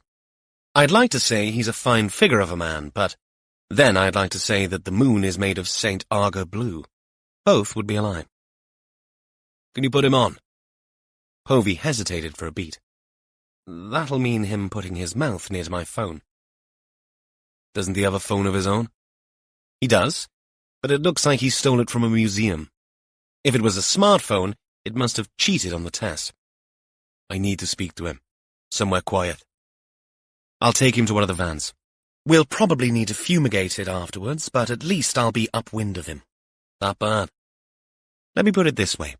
If we left him on a windowsill next to a petri dish, I'm pretty sure we'd discover a new strain of penicillin by the morning. Is that a science joke? Believe me, Evan, Brian Williams is no joke. And I suggest you speak to him in Welsh. He struggles with English. I'll send you a snap and ring you back. Warlow waited for a call, but before that, a 2-tone blip indicated an incoming message. Warlow kept his eyes on the screen as a blurry image appeared and took its time to clear. It showed a man wearing a broad-brimmed bushman's hat over a voluminous waxed coat that extended to his ankles. He'd half-turned to the camera, and the coat lay open to reveal a pair of trousers, undone at the waist, and held up by a too large belt with a flapping over hanging end. The reason for the voluminous coat became obvious in the second side-on view, which revealed a considerable belly. Williams's face remained obscured by the hat. Warlow tapped the wheel as he waited for Povey's return call, and when it came, it made him start. Povey's face appeared on the screen, and then the camera panned around to a close-up of Williams. He'd taken off his hat to reveal wafting skeins of thin grey hair. He hadn't shaved for days, and the lazy man's stubble, combined with several missing teeth and hair, made him look as wild as the countryside that was his habitat. Mr. Williams, should I? Go now. Williams answered, the not bad response automatic in his thick accent, the words machine-gunning out. Povey was right. This would be better in Welsh, and so Warlow did exactly that. You're a hard man to track down, Mr. Williams. Keep busy, you know. So that's your field, correct? Mine, yes. Too small for the horses, see? Okay to keep the old machinery in, though. Why? Why the machinery? I take bits out, see? Sell them sometimes on the eBay. Or my son does. Or I clean them up and use them to fix up old machines. You enjoy that? Oh, yes. I've a big collection of old tractors. His pronunciation of tractor, which was the same word and spelled the same way in both languages, changed the vowel sound of the O from an ER to a pronounced OR. What happens to them when you've taken out what you want? Once every 12 months, we get a man from Birmingham comes and takes all the scraps away, see? We're more interested in your caravans. Yes, the lady was asking about the old Sprite. When was the last time you were there visiting? Williams scratched his chin. The finger he used was stained yellow from tobacco, the nails black with dirt, the noise like sandpaper on a wire brush. Must be 2 months. I just came to get a gear stick from the old David Brown there at the back. But the Sprite, how long has that been there? Not that long. 8 months, I say. Warlow reasoned that whoever held Mirine and Alistair Linden must have known about the caravan in this place. That caravan, the Sprite. Can you remember where you got it from? Williams frowned and then nodded. My son and me, we have a trailer to collect machines, but this one came on a trailer. That place in town, Humphreys and Sons. Young bloke said he was doing his in-laws a favour. Humphreys and Sons, the garage where Joel Rampley worked. Warlow's mind raced. Rampley. But they checked his alibis. He'd been one of the first they'd checked after they'd found Mirine. He'd been cleared, hadn't he? But from what Brian Scraps had said, Joel knew where the caravan was. The silence lasted so long that Povey's quizzical face appeared on the screen. Evan, are you all right? Warlow blinked. No, but we need a formal statement from Mr. Williams. Uniforms on their way? Yep. Okay. Thanks, Alison. He rang off abruptly. Another link in the chain. Warlow's brain formed an image he'd seen in Cadwyn Hughes's house. A family photograph of happier times. All the Hugheses, their daughter Mirine, her partner Joel, and their daughter Heleth in front of a caravan. In his mind's eye, he saw it now. Old, curved in shape, a vintage one. The one in Williams's field. And then he thought about Mirine's Facebook messages and WhatsApp messages and the phone that Rhys and Gill had found. Dominoes all lined up, but still needing that single one to fall to set them toppling. He put the car in gear and drove to a spot where it was safe to turn around. He needed to speak to someone urgently. And she was only 8 years old. No one answered immediately when Warlow knocked on the door of Cadwyn Hughes's property. At the second attempt, it did open, and he stood looking down at Heleth Rampley, dressed in leggings and trainers, a cape, and a tiara. "Hello?" she said with a disarming grin. Behind her, PC Gina Mellings appeared, not in uniform today, but in jeans and a t-shirt. She held a phone to her ear and looked very preoccupied, but on seeing Warlow, beckoned urgently for him to come in. Heleth stepped aside, and Warlow followed Gina through into the kitchen.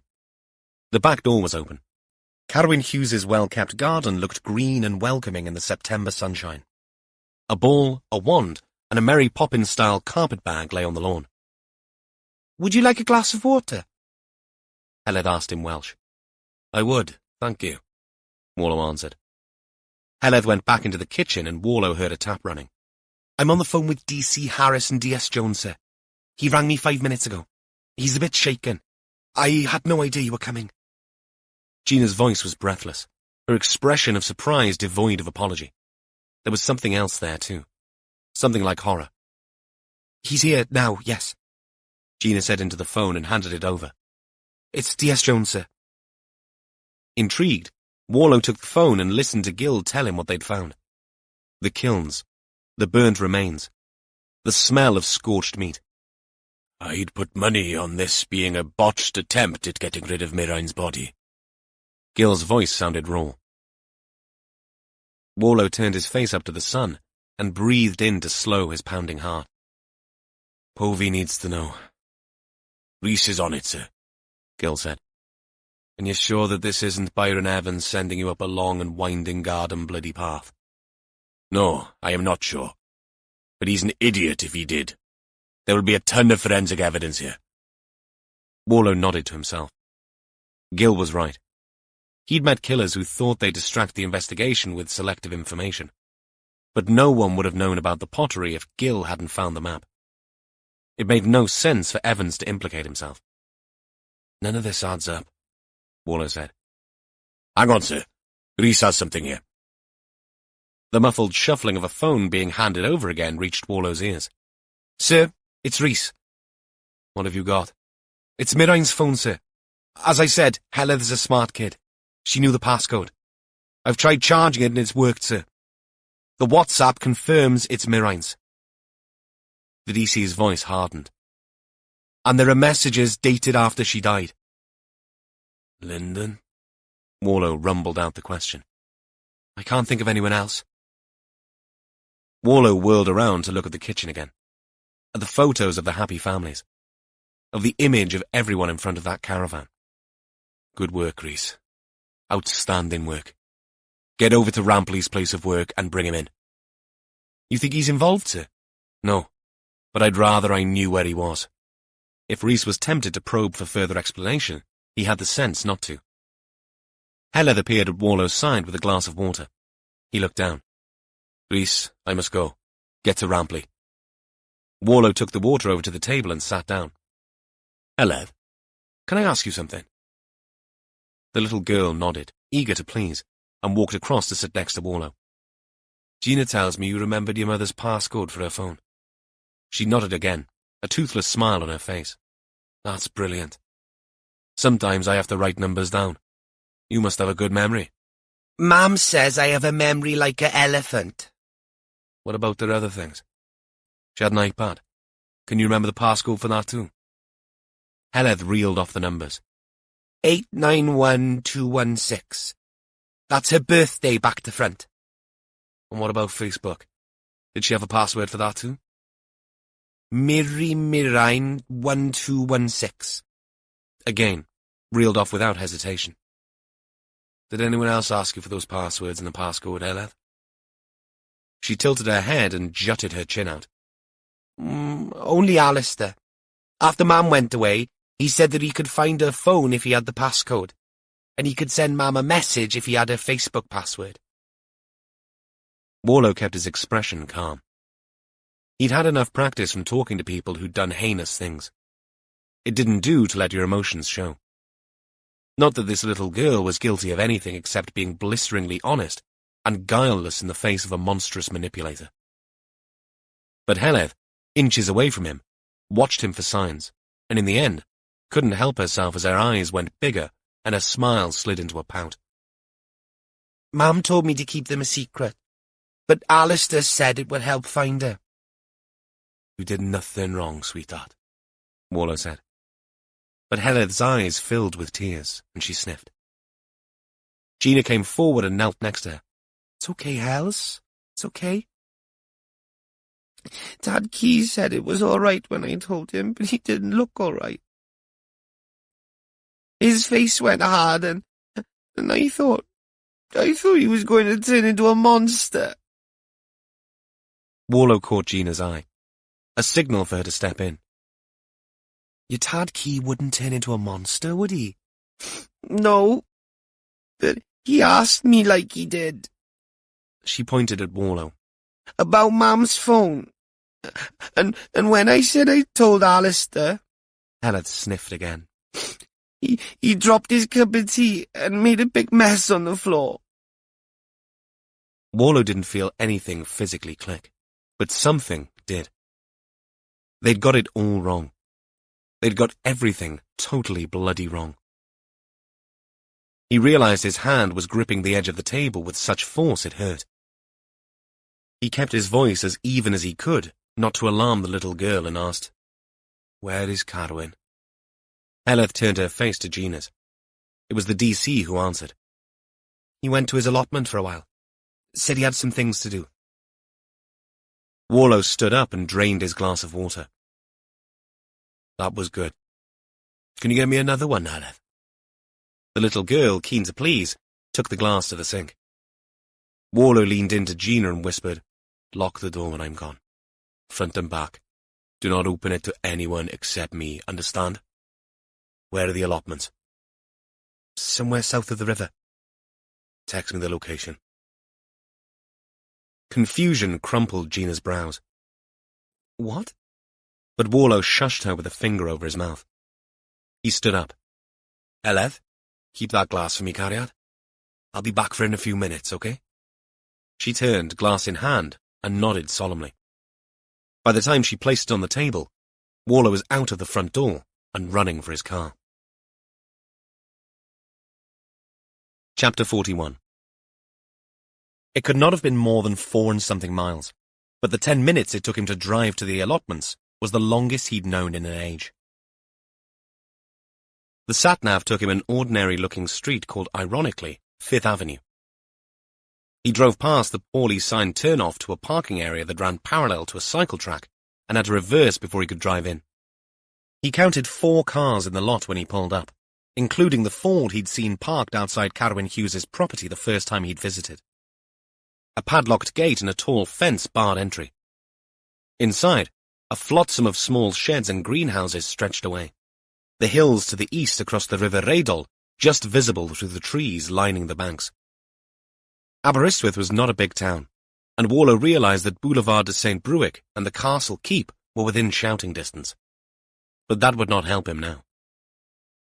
He yanked at the padlocked gate. It clattered under his hand and stayed locked. But the movement and the noise caught the attention of someone, and a head popped up 20 yards away, trowel in hand, bandana around the forehead. Warlow waved frantically. "Police! This is an emergency! Let me in!" The woman, in her 70s at least, looked around just in case Warlow might have been addressing someone else. "Police!" yelled Warlow again. The woman walked over, negotiating the paths between the strips. "You can't come in without a key." Warlow held up his lanyard. "I need to get in. I need to find Carwyn Hughes." "Carwyn? He is here." "I know he's here. Where exactly?" "Far end. His shed has a yellow door." "Good. Now can you let me in, please?" "Good gardener, Carwyn. Nothing's happened, has it? His daughter's missing, you know." "Please open the gate." Flustered, the woman felt in her pocket for a bunch of keys and unlocked the padlock. "Yellow door, you say?" "Far end on the right." Warlow ran. The allotments were in strips. The path took him parallel to the cycle track and then veered right to a broader central path. Another gardener looked up from tending a vegetable patch to watch him run by. He raced past the plots and the little buildings, flicking his eyes from shed door to shed door. Carwyn's little bit of heaven stood 3 from the end. Warlow didn't see the yellow door until he got to the last and, cursing, turned back. The door was positioned on the broader side of a 6x4 creosoted shed which had the sturdy look of something handmade. The plot was tidy and precise, set out in rows, no weeds, minimal mess, the vegetation healthy and verdant, but no sign of Carwyn Hughes. "Carwyn! Carwyn!" Warlow called. He walked towards the shed and noticed 2 things immediately. The door's bolt was not engaged. The padlock hung unclasped. But when he pulled, the door stayed shut. 2 black bins sat on one side. One full of pulled weeds and cut vegetation, ready for a 3-boarded compost heap at the rear. A smaller bin for refuse sat half full of packaging, fertilizer sacks, and scrunched up plastic bags. Warlow picked out the one at the very top of the pile and teased it apart. It bore the logo of a garden centre and inside, a till receipt. 2 items only: weed killer and drain cleaner. Warlow shuddered. No. He turned back to the door and yanked violently at it. Someone had bolted it from the inside. Carwyn! Carwyn! It's Evan Warlow! Carwyn, tell me you're in there, for God's sake! What do you want? The voice was a desperate, subdued grunt.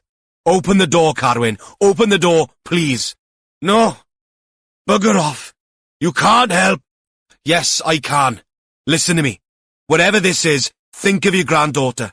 She's the only one that matters now. That stuff you've brought, it's... If you do anything silly, it'll be bad. It'll be awful. That stuff isn't instant. It eats you from the inside out. I've seen it, and believe me, it isn't pretty. It doesn't matter. Yes, it does. We know, Carwyn. We know Alistair Linden killed Mirain.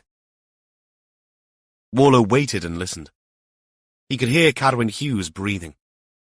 Elsewhere, the only noise came from the distant hum of traffic and birds calling to each other in the trees, the rustling of the leaves, and the rasp of someone hoeing the ground augmented by the rich smell of earth permeating the air. Normality impinging upon unspeakable chaos.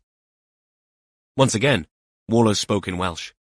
Carwyn, Gwranda, ni'n gwbod am y caravan. He needed to know that they'd found the caravan. Carwyn's heavy breathing paused for a moment. Warlow took his chance. Talk to me, Carwyn.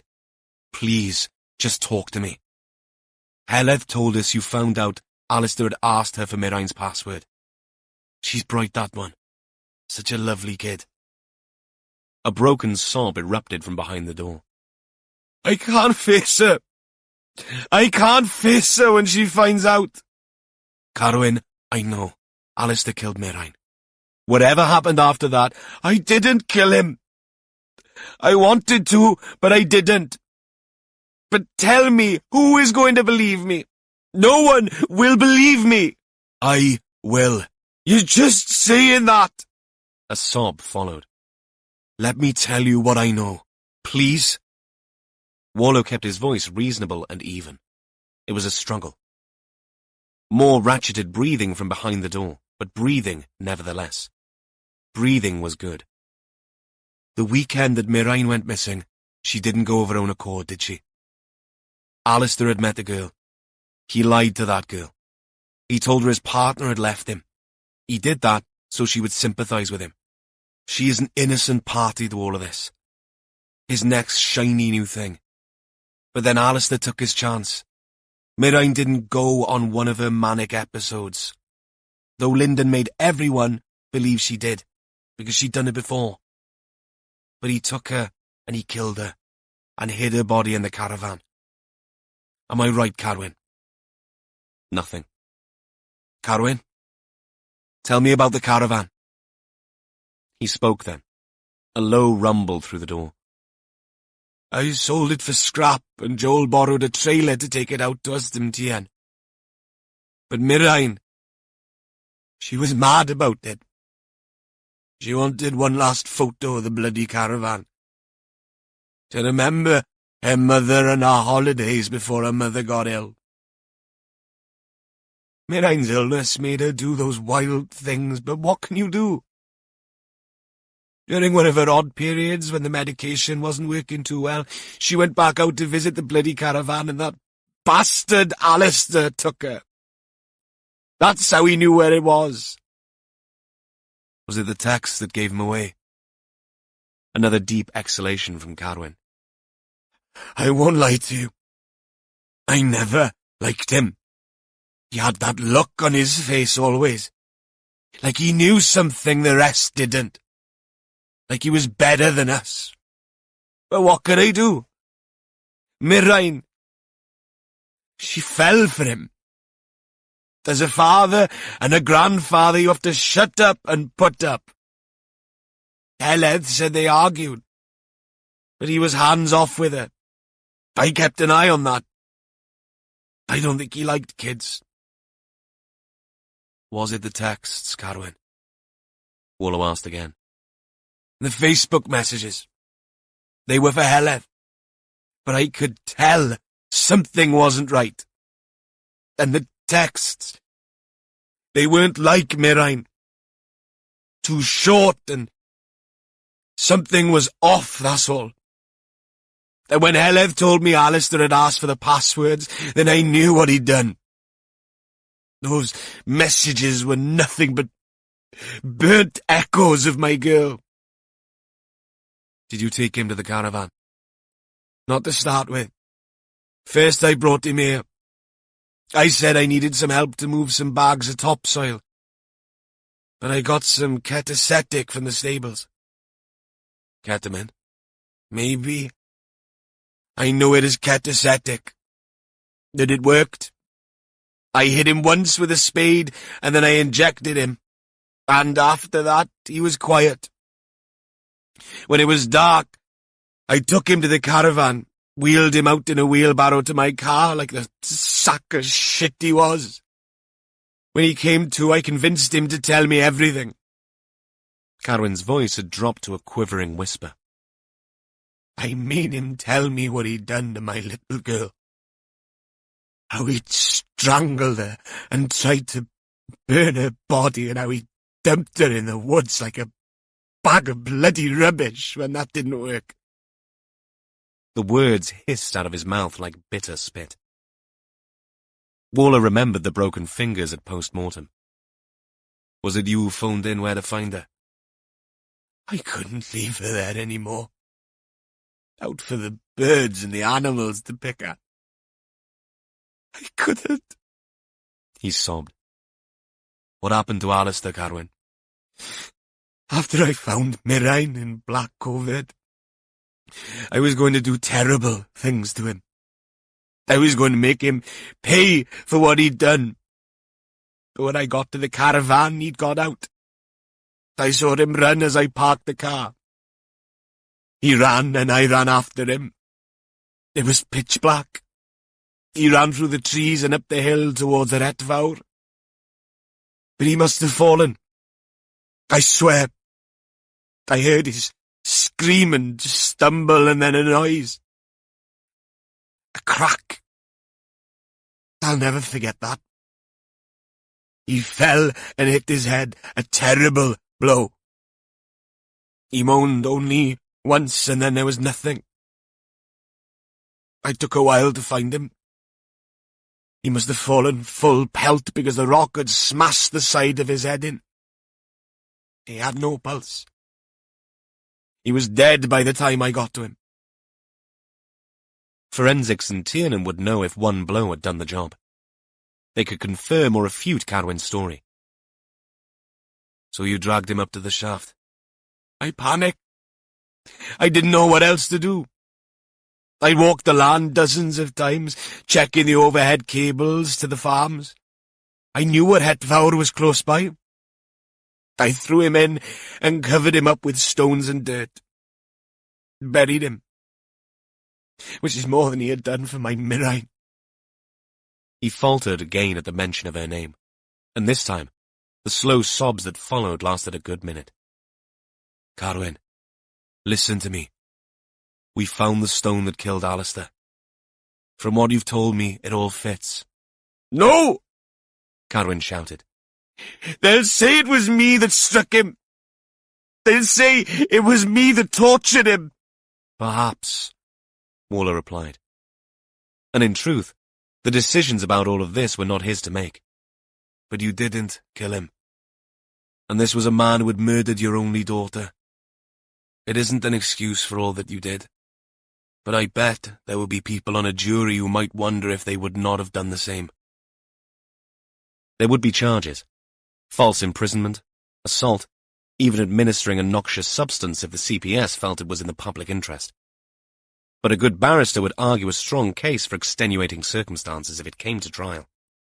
And there would be reasonable doubt. I didn't kill him, Carwyn said again, softly. Waller squeezed his eyes shut. He heard the truth in the denial as well as relief. Confessions could do that. Catharsis was a very underestimated state of grace. I believe you. And Heledd will believe you when she is old enough to understand. She's lost her mother, Cadwyn.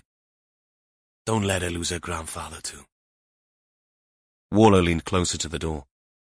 I promise you, I will do everything I can to make sure you don't get punished for something you didn't do.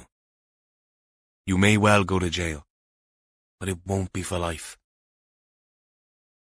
After a long 15 seconds, the metallic sound of a bolt sliding back came through the wood of the door. Warlow stepped back. The door opened. Cadwyn Hughes stood there in front of a rickety chair, some tools, open fertilizer bags, and 2 plastic bottles. One a weed killer, the other a drain cleaner. Both were unopened. He blinked in the light. He looked older than Warlow remembered. Stooped and broken, but intact. He stumbled forwards, and Warlow caught him, and for a moment held him. Good man, Warlow said. good man. Chapter 42. There were, of course, loose ends that needed tying off. Warlow visited Gollum's pottery and met Povey there. It didn't take her long to confirm that the splashes and greasy stains they'd found were human remains. Warlow tried to imagine that scenario. Half a body inside an oven. The smell, the crackle of flesh, the smoke, and quickly filed the imagined image away into the locked cupboard in his head, where he kept such things.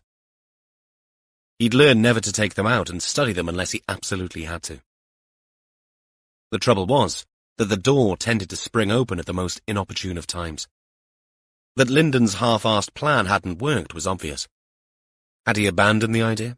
Or had he been disturbed so that he'd panicked and gone to Black Covert Woods? That they might never know. The team went into full throttle in an attempt at dotting as many I's as they could.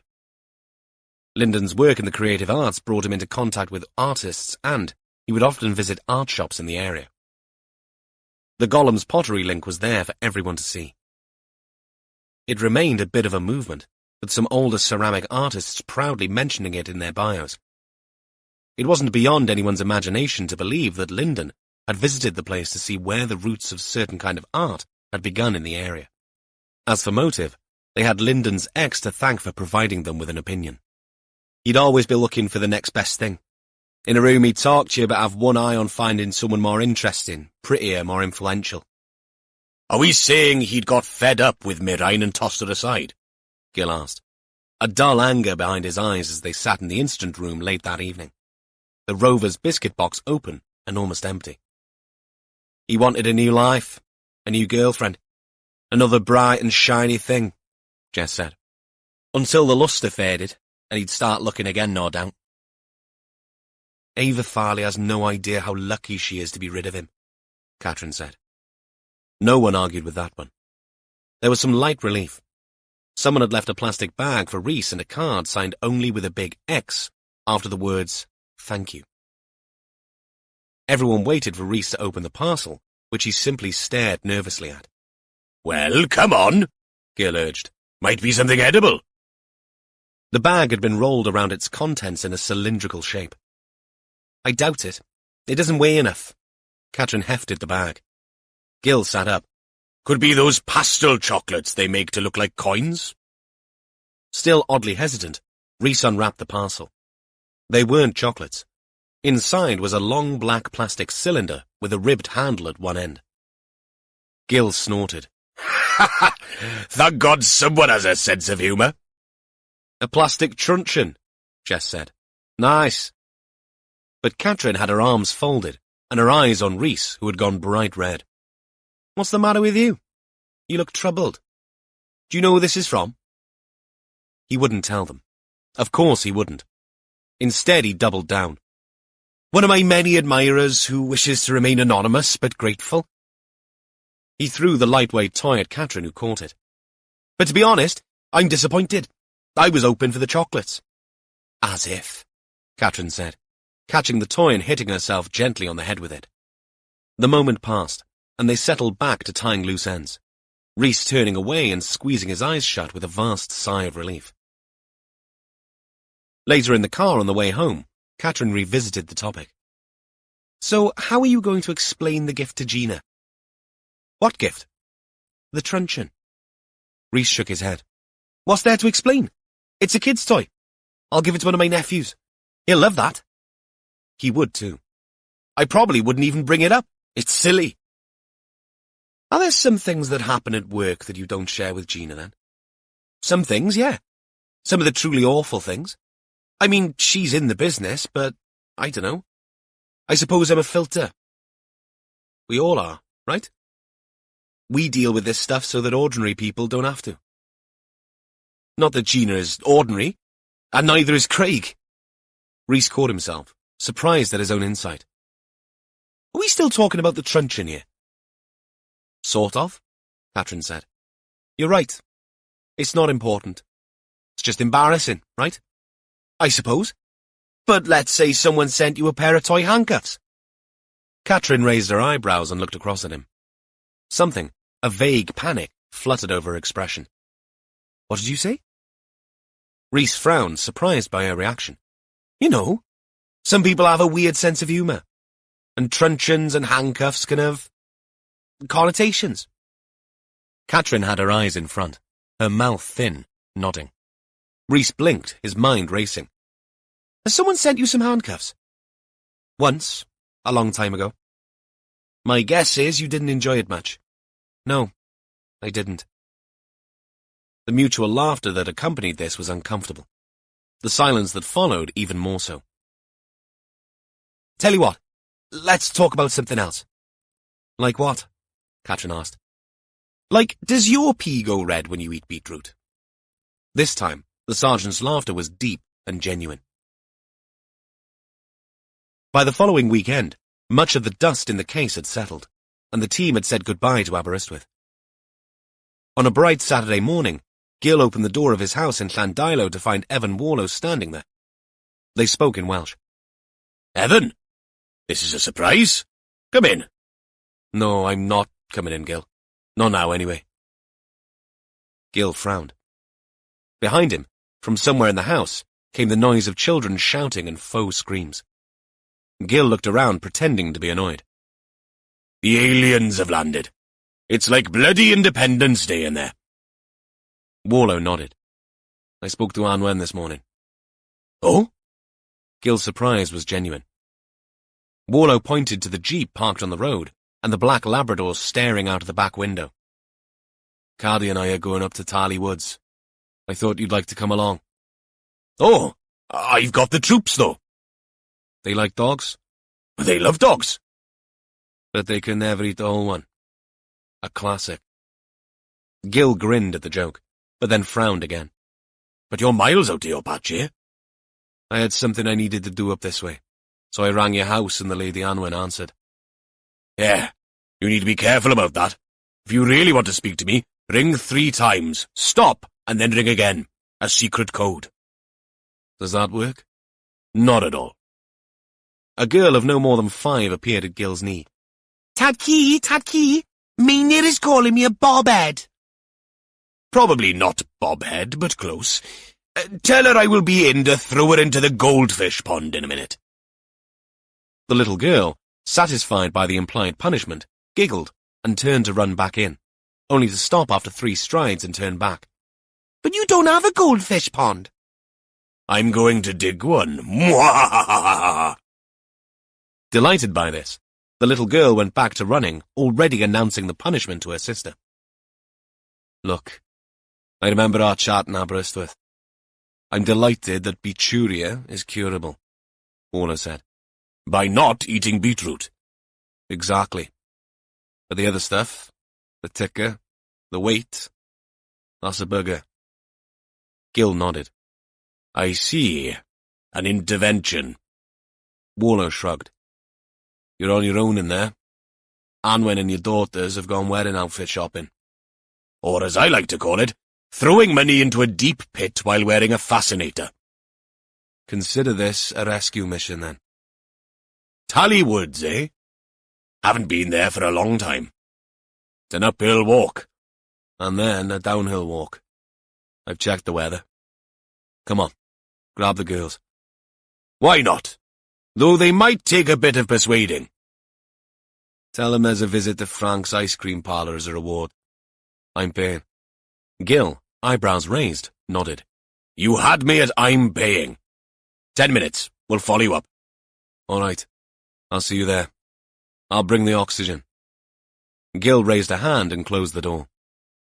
It might have been a wave he gave Warlow. It might have been something far more insulting. Either way, it made the DCI smile as he turned away and headed for his car and the dog waiting patiently for him. We hope that you've enjoyed this Wormwood Media production of Burnt Echo, written by Rhys Dylan and read by Tobias Weatherburn. For more Wormwood Media audio productions, visit rhysdylan.com. Text copyright, Wormwood Books, 2023. Copyright and recording, Wormwood Media, 2024. All rights reserved. The moral rights of the author have been asserted. Thank you for listening.